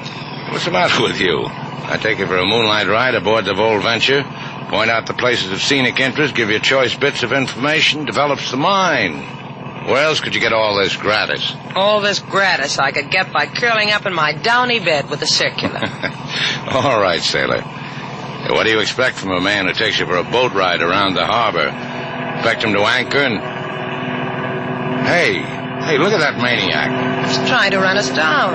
It's not a he, a she, just standing at the wheel, headed for us. That crazy fool, doesn't she know that...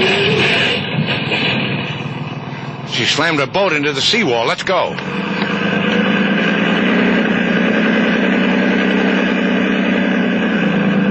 Folded it up like an accordion. That girl must... I'm going in after her.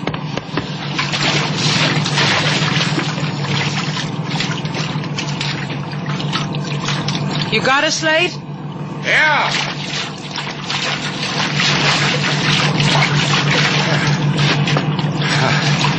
I'll hand her up to you.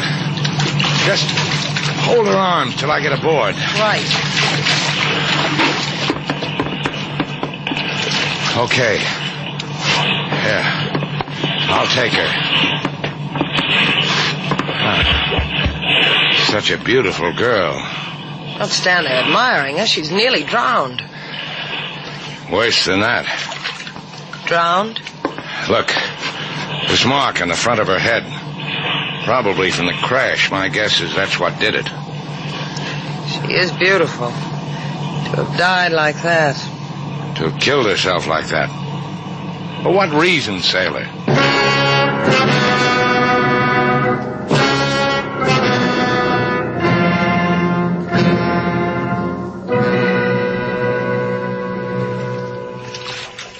Here, take my hand, athlete. Don't need it, gal. Been climbing aboard rafts in the moonlight ever since I can remember. Hey, hand me a towel, Punkin. The water was cold. Here. Thanks. They smiled on you tonight, Richard. Your stars smiled on you. People were there to watch how your girl died. Oh, I'm just lucky, Punkin. Always have been. Who watched? I saw it through the night glasses. A couple aboard a boat called the Bold Venture. I think they tried to help her. Goody. Tell me how it was, Richard. Tell me how you killed your beloved, my sister. She thought I was going to kiss her. She closed her eyes, and then all of a sudden she opened them and saw the gun against her, and she passed out. Well, then what? I propped her against the wheel, headed her boat for the seawall, opened the throttle, and dove overboard. Well, why do I tell you that part? You saw it. You watched me swimming in the moonlight. Oh, you fool. You've ruined it. It had to look like murder. It had to. We planned it that way. She's dead, Punkin. Why should I have stretched a muscle I can use another time? Don't you see, you fool? They'll call it suicide. They'll find out how she tried to kill herself before. They won't call it an accident. They'll call it suicide. And the insurance boys won't pay off on suicide. Yeah, I never thought of that. Now, easy, Pumpkin. Young Richard will think of a way.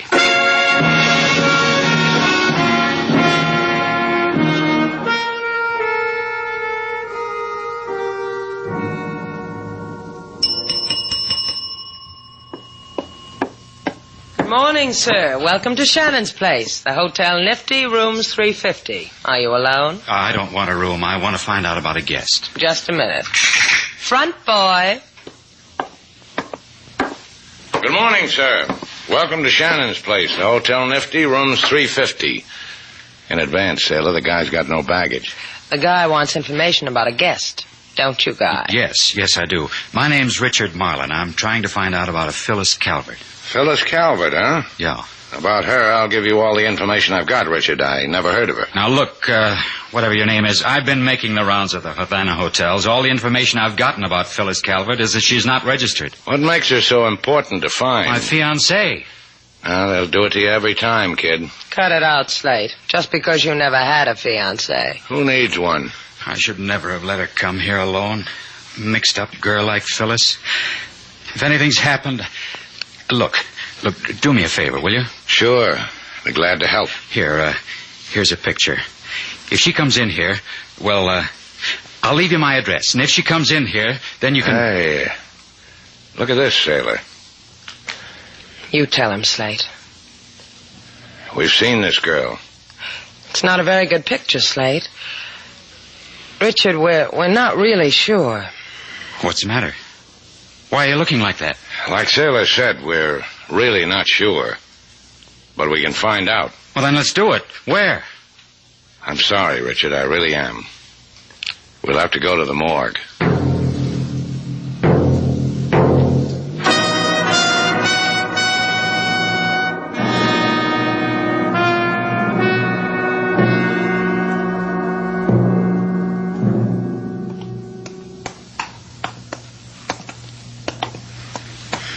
Make a note, Slate. Why, you forget something? Just make a note reminding us never to go calling in this place again. Yeah. I can't tell you how grateful I am you two came with me. If it's Phyllis that's dead, I'll want someone with me when it hits. With others I have seen, it has been that they wish to be with their dead in loneliness. But it is not always as we... You are prepared, Senor Marlin? Yeah. Show her to me, Inspector. I promise I won't scream and wake her. Wake any of them. Senor Marlin? It's Phyllis. Cover up her face again. It's not this way I remember her. We'll play like I never saw her this way. We're sorry, Mr. Marlin. Why? What makes you sorry? Was it you that killed her? Is that how killers feel about a girl they let die? No one killed her, Senor Marlin. It is our opinion it was suicide. You're crazy. You've seen so many dead you want to make it easy on yourself. Suicide. From what you have already told us of the senorita, that she tried to die twice before. Our technical experts think so. I think so. She was murdered. I told you Your grief has made you hysterical, senor. I respect it. I leave you alone with it. When you are more calm, come to me, and I will share it with you. You saw her, Shannon. You saw that bruise on her head. Someone killed her. Could have been from the crash. Maybe she lost control and... Phyllis lose control of a boat. She's been handling boats since she was a baby. And what LaSalle said has to be true, Richard. She wanted... She was murdered. Look, all I ask of you is that you prove it. How can she rest if they think she took her own life? How? And me, how do I sleep? All right, kid, we'll try. How much? 1,000? 2? For nothing, Richard. Isn't that how it should be? So you can sleep. Let's go, sailor.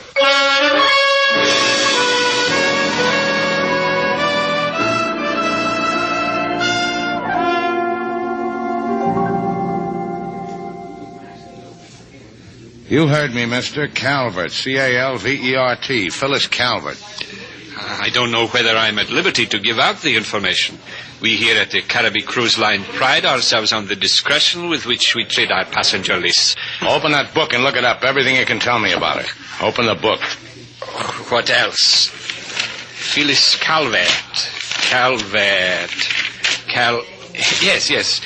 Here we are. Phyllis Calvert disembarked a week ago today. And what? And from the steward's notation, we learned that her baggage was sent to the Hotel Mozambique. Is that what you wanted to know?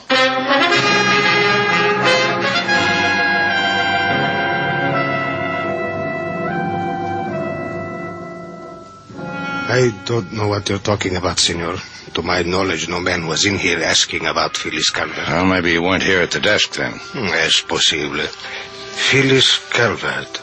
Ay, mucho muchacha. She's dead. I grieve. Permit me. Did you see her go out with anyone? Do you know anything about her? Last night she called the desk from her room. Please to reserve her a boat. I took care of this reserving myself. Where'd she hire the boat? From Segura. His little dock near La Fuerza. You say dead, senor. Ay, qué triste. Es muy triste.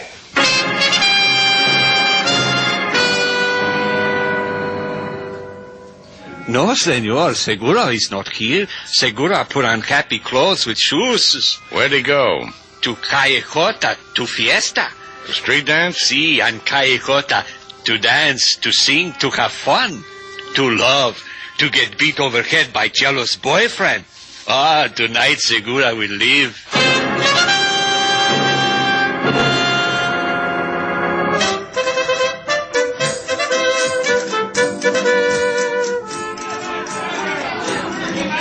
There he is, sailor. Go ask him for a dance. How do you know it's Segura? I asked the girls to point him out to me. They hid their giggles behind a fish he'd given each of them.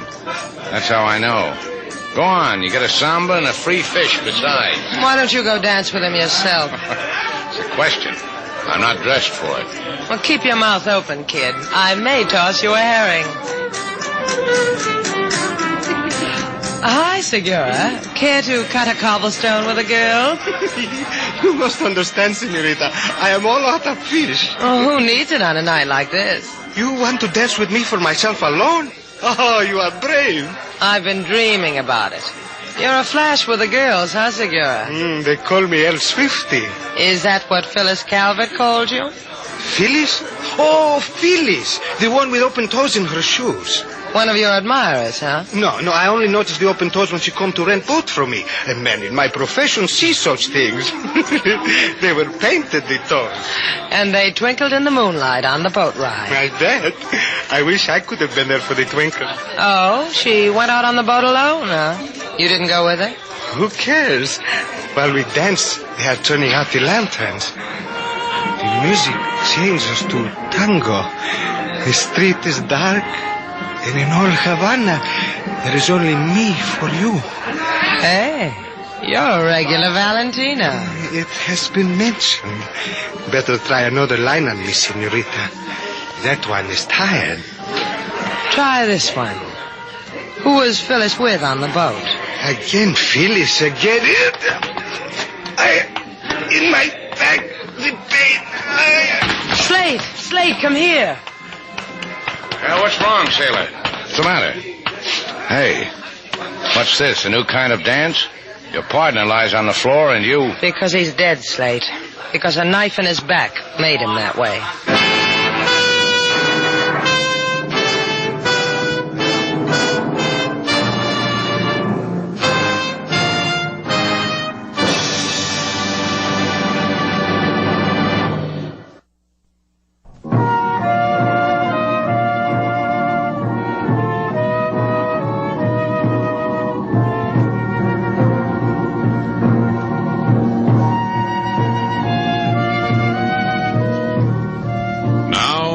To Bold Venture. Our stars Humphrey Bogart and Lauren Bacall, and the second act of our story.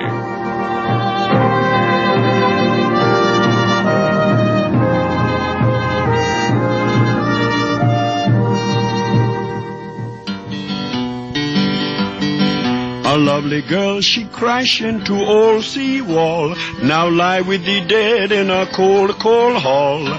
Police, he says she's suicide, but her lover this notion cannot abide. To help the lover, lady sailor, she dance in street with a man, a very warm glance. He hold her close and around her spin. When death tapped his shoulder on dance cut in. Don't remind me of it, King. If I hadn't danced with him, it wouldn't have happened. But you gave him a memory to take with him, lady sailor, your face. There are harder ways for a man to die, sailor. I could envy Segura for that.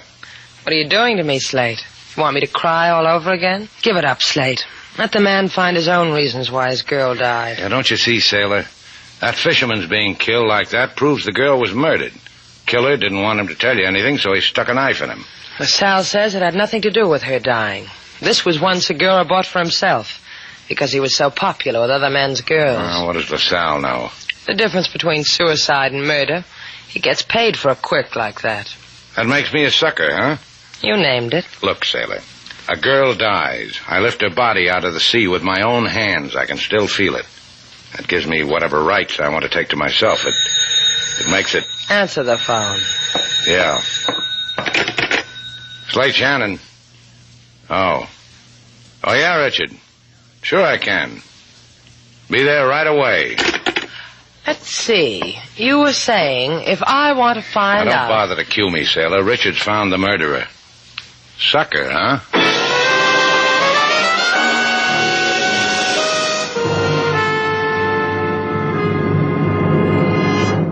I don't get it, Eileen. Why tell Shannon I've got something I haven't got? But you will have, and soon. Rest your muscles, Dickie boy. Oh, the life I've lived. Phyllis, Segura, Shannon's girl. You deprived me of that one. If she ever comes that close again, I'll give her to you. To kill. Shannon, too, if you want him. Come in.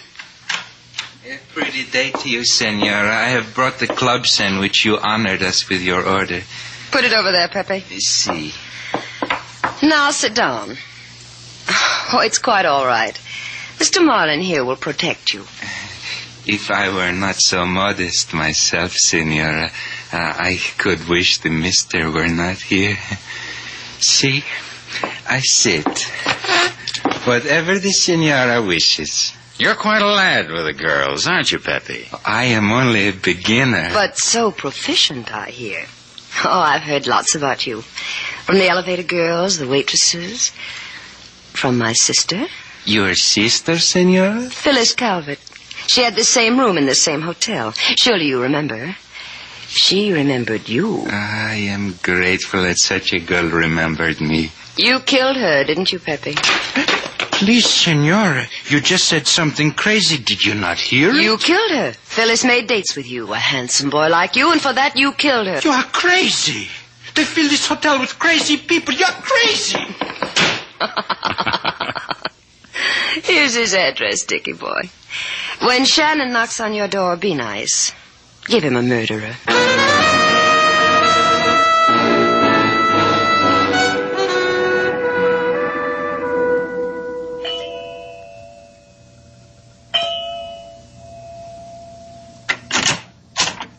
Mr. Shannon, Miss Duval. I don't know how to thank you. Take it easy, kid. Oh, please come in. And now it's all over. You've got to understand about a man like me. Someone I loved, murdered. An eye for an eye. You'll see, you'll know. Someone did to you what's happened to me. We're not going to be able to help you unless we know what you're talking about. We came here because you said you knew who murdered her. He hit her. And he propped her against the wheel, headed her boat against the seawall. All right, I'll buy all that. Now, who did it? A bellhop. His name is Pepe. If Phyllis was going to marry our friend here, what was she doing in a boat with a bellhop named Pepe? That's a good womanly question. Answer it, Richard. Well, Phyllis was... Well, people smiled at her. She liked people. Ben? She was fond of people. She didn't know what she was doing. She needed me near her. You didn't know, Phyllis. Okay, kid. Let's go down and interview a killer.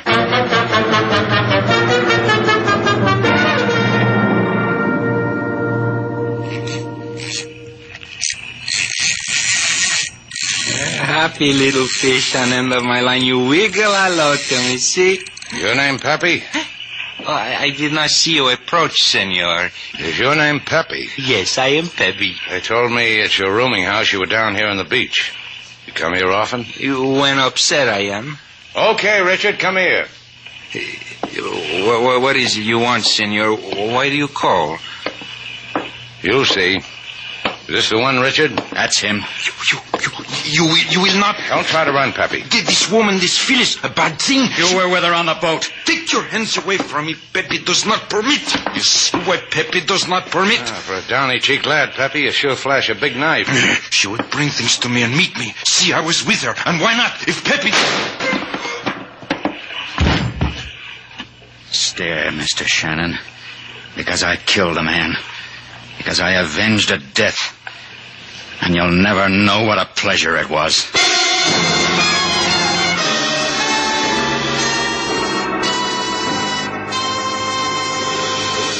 And that's the way it was, Inspector. Pepe pulled a knife. That's why we came here, to tell you about it. I don't care what you do with me. I want you to know that. Phyllis is dead now. Nobody's going to do anything to you. It was self-defense. There will be an inquiry.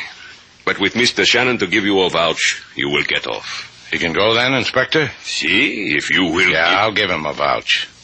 Let's get out of here, kid. Come on, sailor.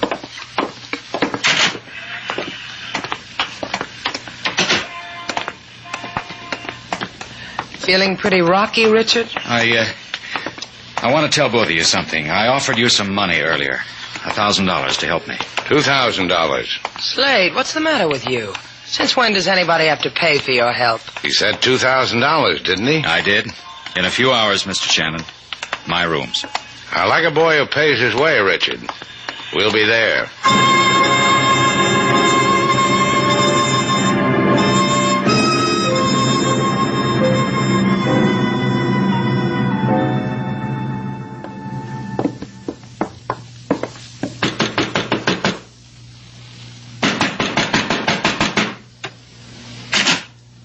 Hi, Richard. Hi, Shannon.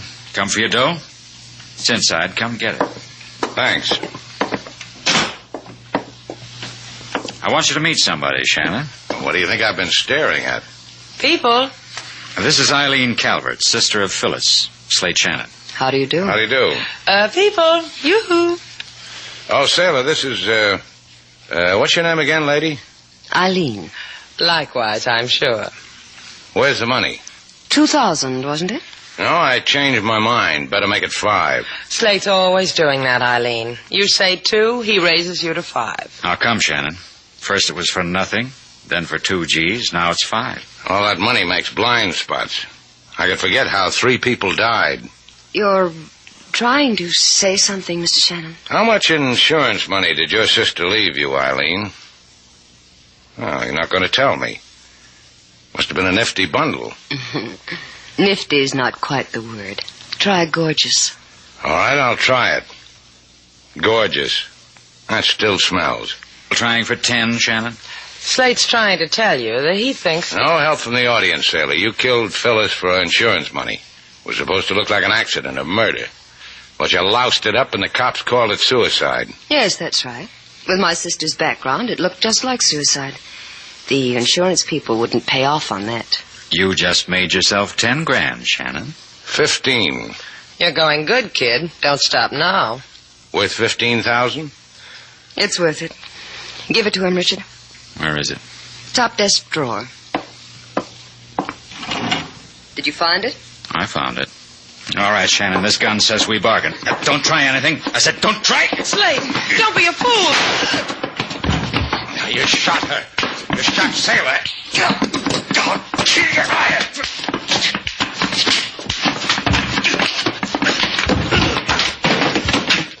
You didn't make it, did you, kid? Let go of that gun, Eileen. No. Drop it. No. I'll take it. Sailor. What? Does it hurt?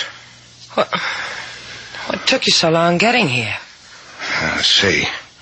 That doesn't look too bad. You'll be all right. I tried to help. Now, don't talk. Just don't talk. It'll be all right. I'll take you home.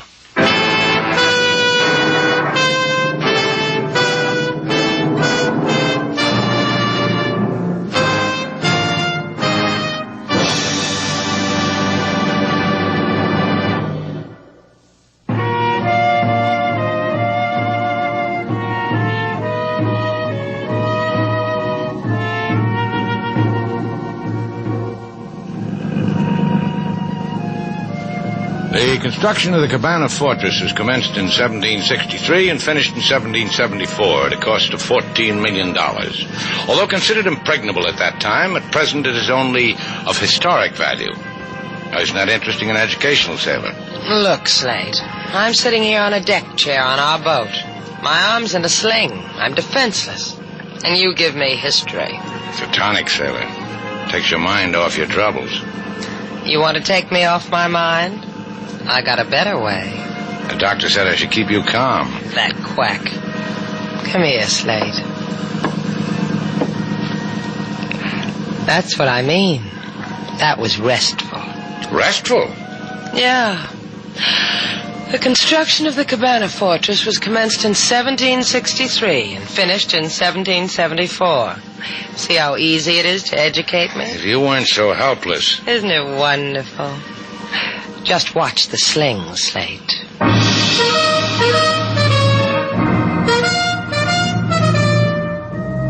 And so our two stars, Humphrey Bogart and Lauren Bacall, have brought to a close our latest Bold Venture story. Special music was composed and conducted by David Rose. May we invite you to listen again next week at this time for another exciting adventure starring Humphrey Bogart and Lauren Bacall together in Bold Venture.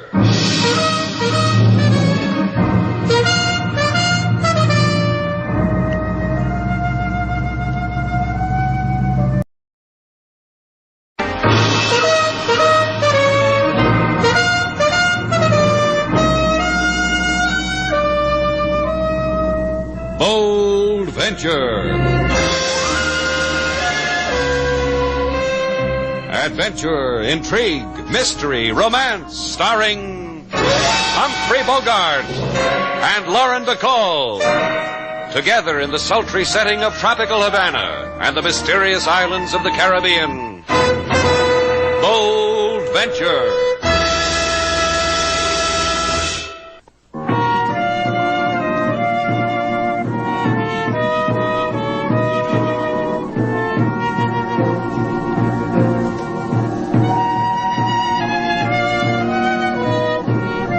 Once again, the magic names of Humphrey Bogart and Lauren Bacall bring you Bold Venture and a tale of mystery and intrigue.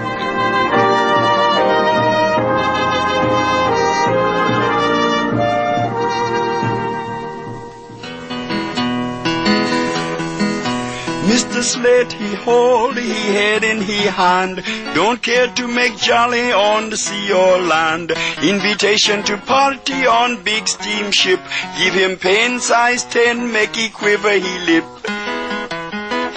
But the lady sailor, she all aglow. To formal dress party she yearn to go. To wear flower in hair and her beauty so clear. She'll convince Mr. Slate, even drag him by ear. You want to lay me odds, King?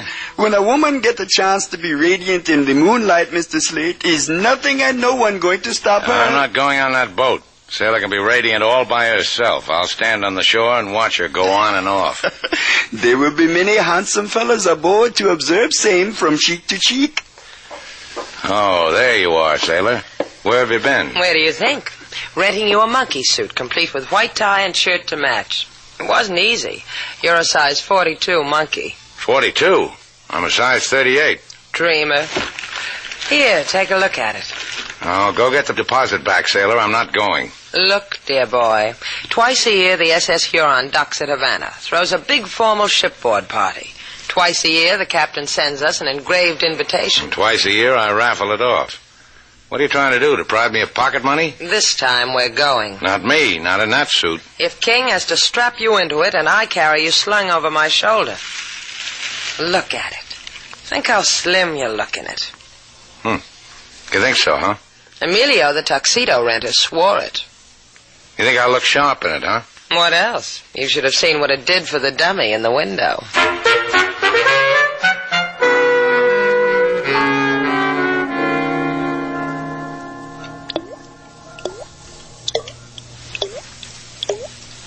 Can't you turn this faucet off, Gomez? I have tried, senor, for so many years.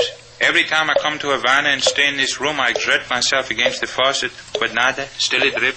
It annoys me, like so many things. This room, I've explained. Emilio lets me sleep in his room at the back of his clothes renting shop for free when I come from the boat. Where's your friend Emilio now? Quien sabe? Who knows, senor? He will not return perhaps for hours. Well, he ought to do something about that faucet.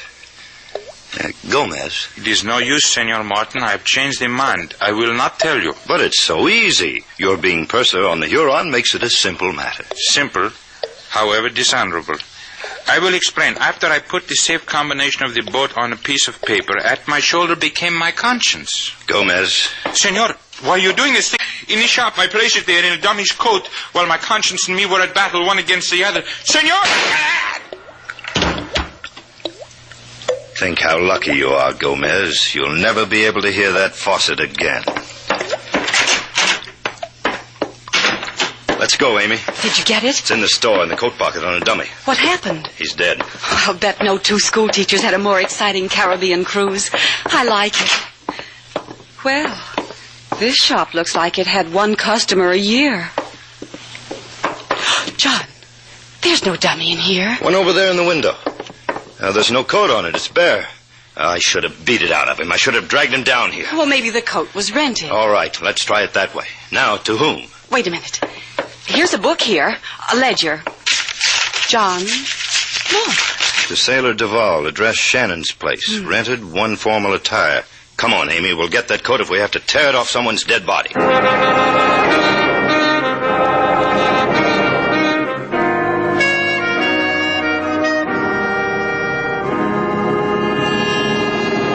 You ready, Slate? Be with you in a minute. You've been posing in front of that mirror for a half hour now.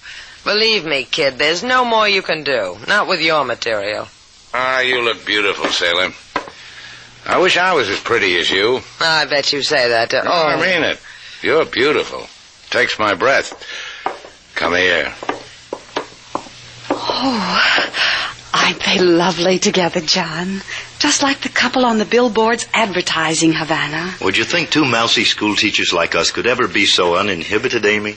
Work it out together, kids. Be with you in a minute.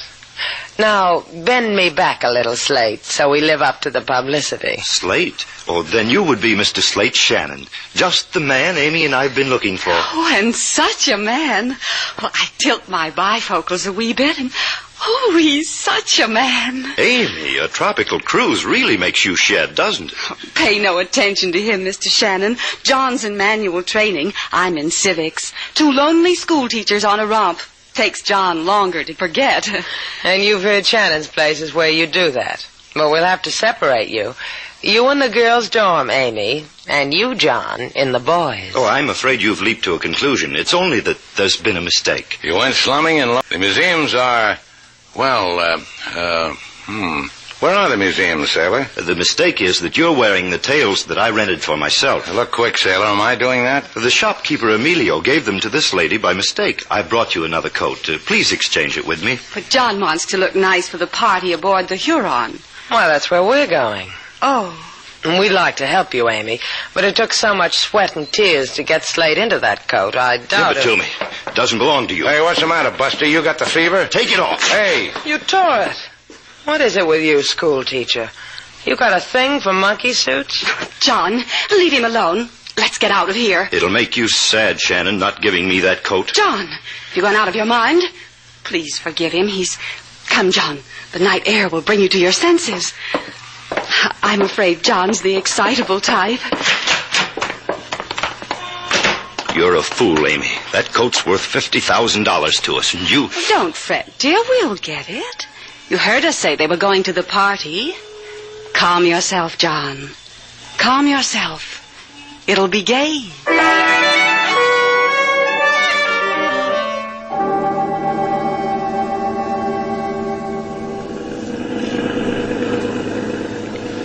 Jeep runs pretty nice, huh, Sailor? Like a doll. There's no other way to go to a formal party. Helter-skelter on a bucket seat. The wind whistling by. Take your hair out of my eyes, Sailor. I'm just trying to figure out why that school teacher wanted this coat. Why he...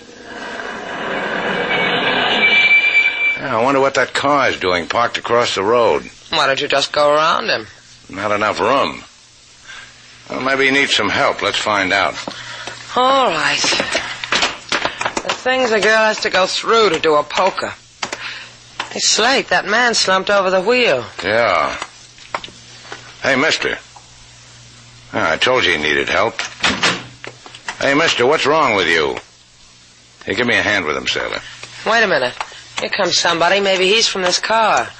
Hello there. You know anything about this man? Yeah. Purser off the SS Huron, docked this morning. What's the matter with him? Dead? Newly dead. Oh, now don't nod your head sadly, people. A bullet did it to him. Got mixed up in a hassle about a coat. Get back to the car, sailor. She stays. Offer that coat, mister. Give it to him, Slate. Sure. And I thought I was going to have trouble. You lost my whole evening. Give me the coat. Yeah. Here, right in your face. You know, sailor, I'm really getting attached to this coat just because so many people want it. Let's go dancing, kid.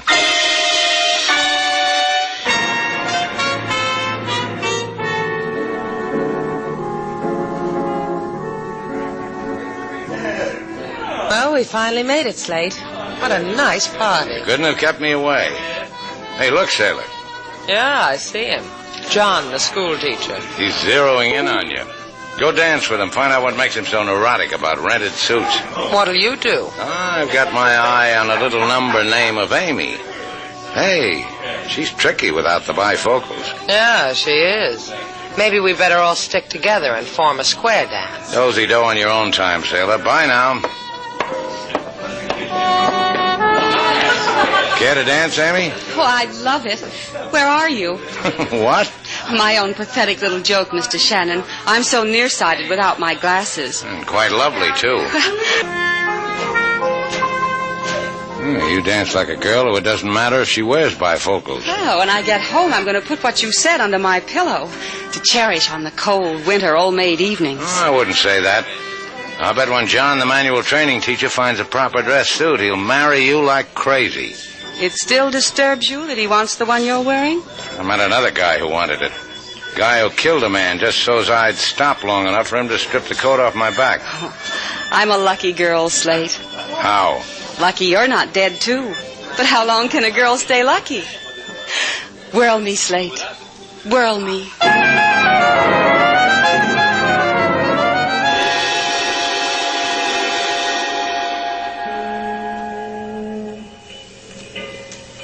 And that's the way my place is furnished, Miss Duval. I made all the furniture myself. Oh, it's so refreshing to talk to a man who's so handy with a cross-cut saw, Mr. Martin. Especially standing against a ship's rail. Please, there's something I must ask you. About a coat. About just that. How are we going to get that coat for Mr. Shannon? Oh, Slate'd give it to you if you'd let him know why you want it. Tell me. I'll tell him. I'm afraid I can't. Why not? Do I look like a girl who can't be trusted by a manual training teacher? Sitting here in this deck chair and listening, Martin, I'd say get rid of her. You need me? Come here, Ross. Recognize this man, Miss Duval? Sure. He got hit in the face with a coat. He kills Miss Duval. Don't you, Ross? It's happened. What about her, Martin? Take her to the cabin. Uh-huh. Keep her alive for a while. Maybe I can trade her for a coat pocket.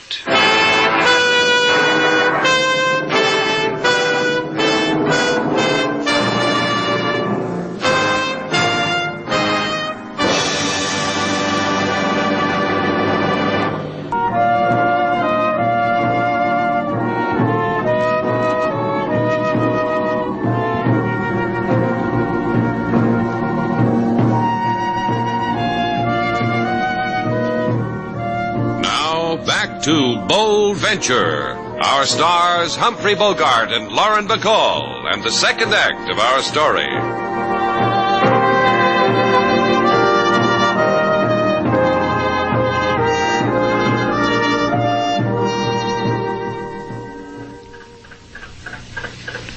This stateroom please you, baby? I'm trying to make up my mind. Silk drapes, beautiful furniture, crystal chandelier. Tell me something, Ross, you can call me that. And stay away from that porthole, sis. It don't lead to no place but the ocean. What's in Slate's coat? The combination to the ship's safe. The teachers and me are going to knock it over. I only tell you because when it happens, you won't be no place at all. Can I have my pocketbook? Sure, take it. I can enjoy watching a lipstick job. Thanks. You know, a funny thing happened this evening. Slate tore his coat. I mended it for him. And while I was playing nip and tuck with the thimble, something fell out of it.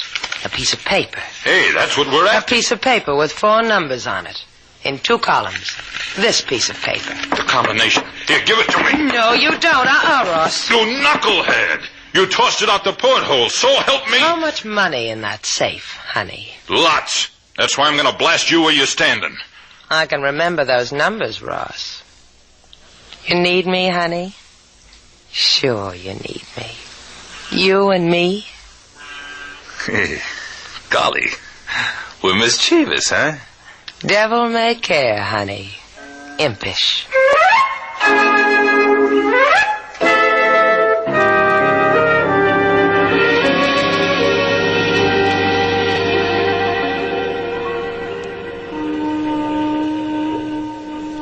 It's just as the travel folders told me it would be. I stand on a moonlit deck, watch Havana's lights glow in the water, a strong, dangerous man at my side. I found romance on the all-inclusive tour. And that was pretty, Amy. I'll get poetic about the tailcoat I'm wearing. Make it scan why a purser got a bullet through his heart. Why... Well, I didn't even raise my hand. Hi, Teacher John. You wanted to know why a man was killed? Yeah, it bothers me. I'll tell you in simple phrases. He annoyed us. The coat, Mr. Shannon. Take it off. Give it to me. You're cruel, Teacher John. I'd catch my death of cold. The correct usage is, you'll catch your death. No descriptive phrases. Yeah, I always stunk in grammar. Where's Sailor? I've left her in the hands of a man who makes a specialty of killing. Matriculated in it. Where is she? When you've rid yourself of the coat, I'll... Sure, John boy. I'll rid myself. That's right, Teacher. That's what I'll do. Your boyfriend swim, Amy? Like a fish. A rackety ray for him. Show me, Teacher. Hey, look at him. Fella could take lessons. Huh? If you're curious about the feeling in your back, it's a gun, Slate. It'll go away after I've gone through your pockets. Gee, this is adult education. The things a fella picks up. Tell me what you're looking for, Amy, and we'll play at twosies. Oh, it's not there. What have you done with it? It's not there. What's not there? We've been fools. Idiots. Like children. It's not there. Oh, don't cry, baby. It's a big world. There must be other fellas' pockets you can frisk. Here, let me hold the gun so you can blow your nose. Then we'll go find Sailor, huh?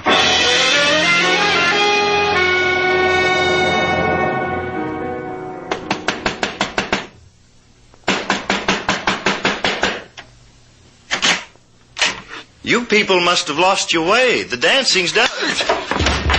How'd I do, honey? I liked it. Then I did good. Close the door.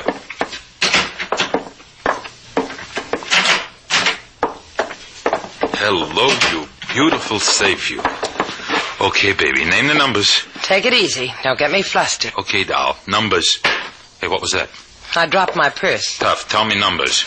Let's see. Come on. The first number was 16. Right or left? I don't know. Just the 4 numbers on the paper. The first was 16. We'll try to the right. 16. Then what? 35. Okay. 35. And? 22. Oh, happy day. Right, 22. The last number, honey? 43, I think. Don't think with me, honey. Not with me. I got a heater says... 43. That's my baby. Left 43. It don't open, honey. You're gonna die, honey. Right now, honey. You could have done something wrong. On a safe? On a saxophone, maybe. Not a safe. Close your eyes, honey. 48. Huh? 48. That's what the last number was, not 43. Well, we'll try. Money. Take a fistful, lady. I like it. Oh, pockets full. Do it. Then we'll tiptoe off this tub like a seafaring Arab. And drink a toast to a life of crime. Ain't it fun?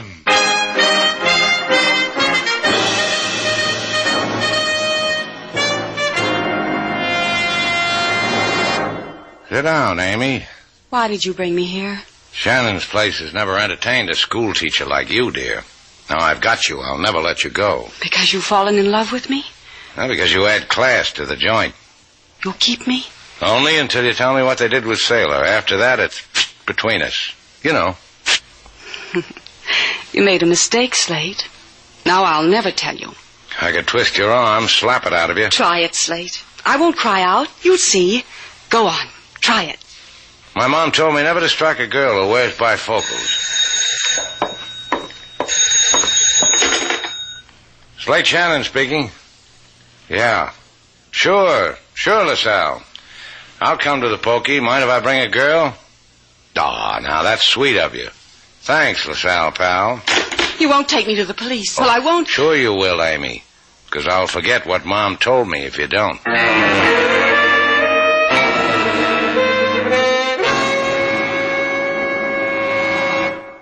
This thing of coat snatching, I do not understand, Shannon. It's not in my line. Try hard, LaSalle. I told you.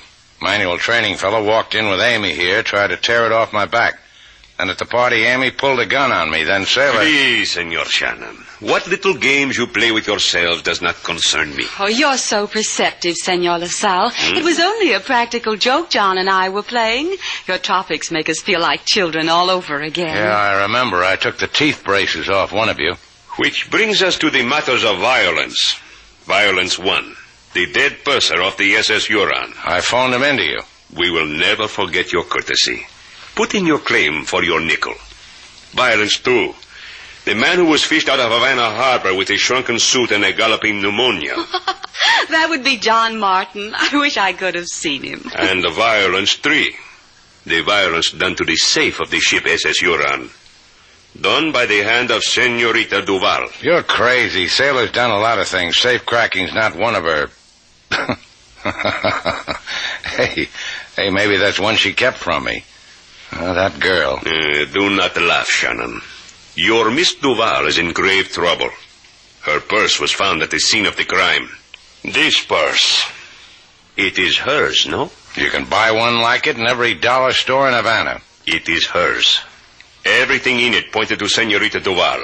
The perfume, the lipstick, the no money, and her name written on every loose piece of paper in the bag. That's my Sailor. Find her, Shannon. Bring her to us. If we find her first, I will not answer for the consequence to her. Adios, senor. Senorita.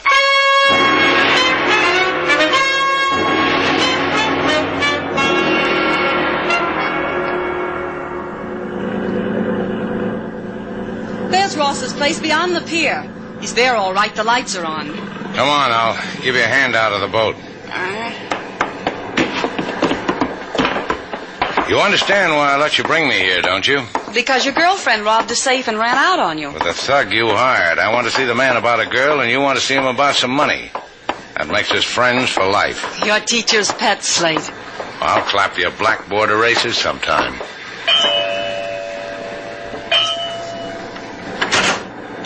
Well, if it ain't Amy and Shannon, come on in. You been expecting us, Ross? Sure. The fireplace is all aflame and the refreshments are ready. Come in, honey cake. I guess they're here. Hi, Slate. Cozy, isn't it? Hi, Amy. Where's the money? In 4 neat bundles. You, her, and me. To each a bundle. What about John? It's been bandied about he's too wet to handle money. That's right. You know, the rumor's liable to get around that he killed that purser. Let's see the money. Get it, honey cake? Anything you say, Boopsie. Everybody stand in line. This is a new sailor. Boopsie showed me how to get fun out of life. All you have to do is know numbers, open a safe, and the money just spills out at you. The things my Boopsie knows. Boopsie, my arm on your shoulder, my hand in yours. You're a better man than I am. Don't reach for anything, just the dough. Something bothers me about this, Slate. What? All that money. It doesn't have to be shared so many ways. Does it, Ross? What are you talking about? Amy, don't be crazy. You can... There's your new fellow, Miss Duval. Weep. That's all I'll give you. Now, take it easy, Amy. We came here for this, Slate. Look, you don't have to shoot me. You can have my part of the money. Mine, too. 4 bundles. You can have all of them. Here. Half is yours, Slate. No, here, take... I said take it. Ow! Get it out of the fire, Amy. Oh, my money. It'll burn. Oh, please help me. Help me get my money. Yeah, just let me have that gun. Come on, Amy. It'll burn. No, it won't. Thanks for the gun. Tell her not to break her heart, Slate. The dough's just toasted. Here. Now you can get me out of here. You burn your hands? My fingernail polish is running. That's tough. Let me ask you something. You dropped that pocketbook because you wanted someone to look for you, didn't you? I knew you'd find me. Let's go home. You've been gone a long time.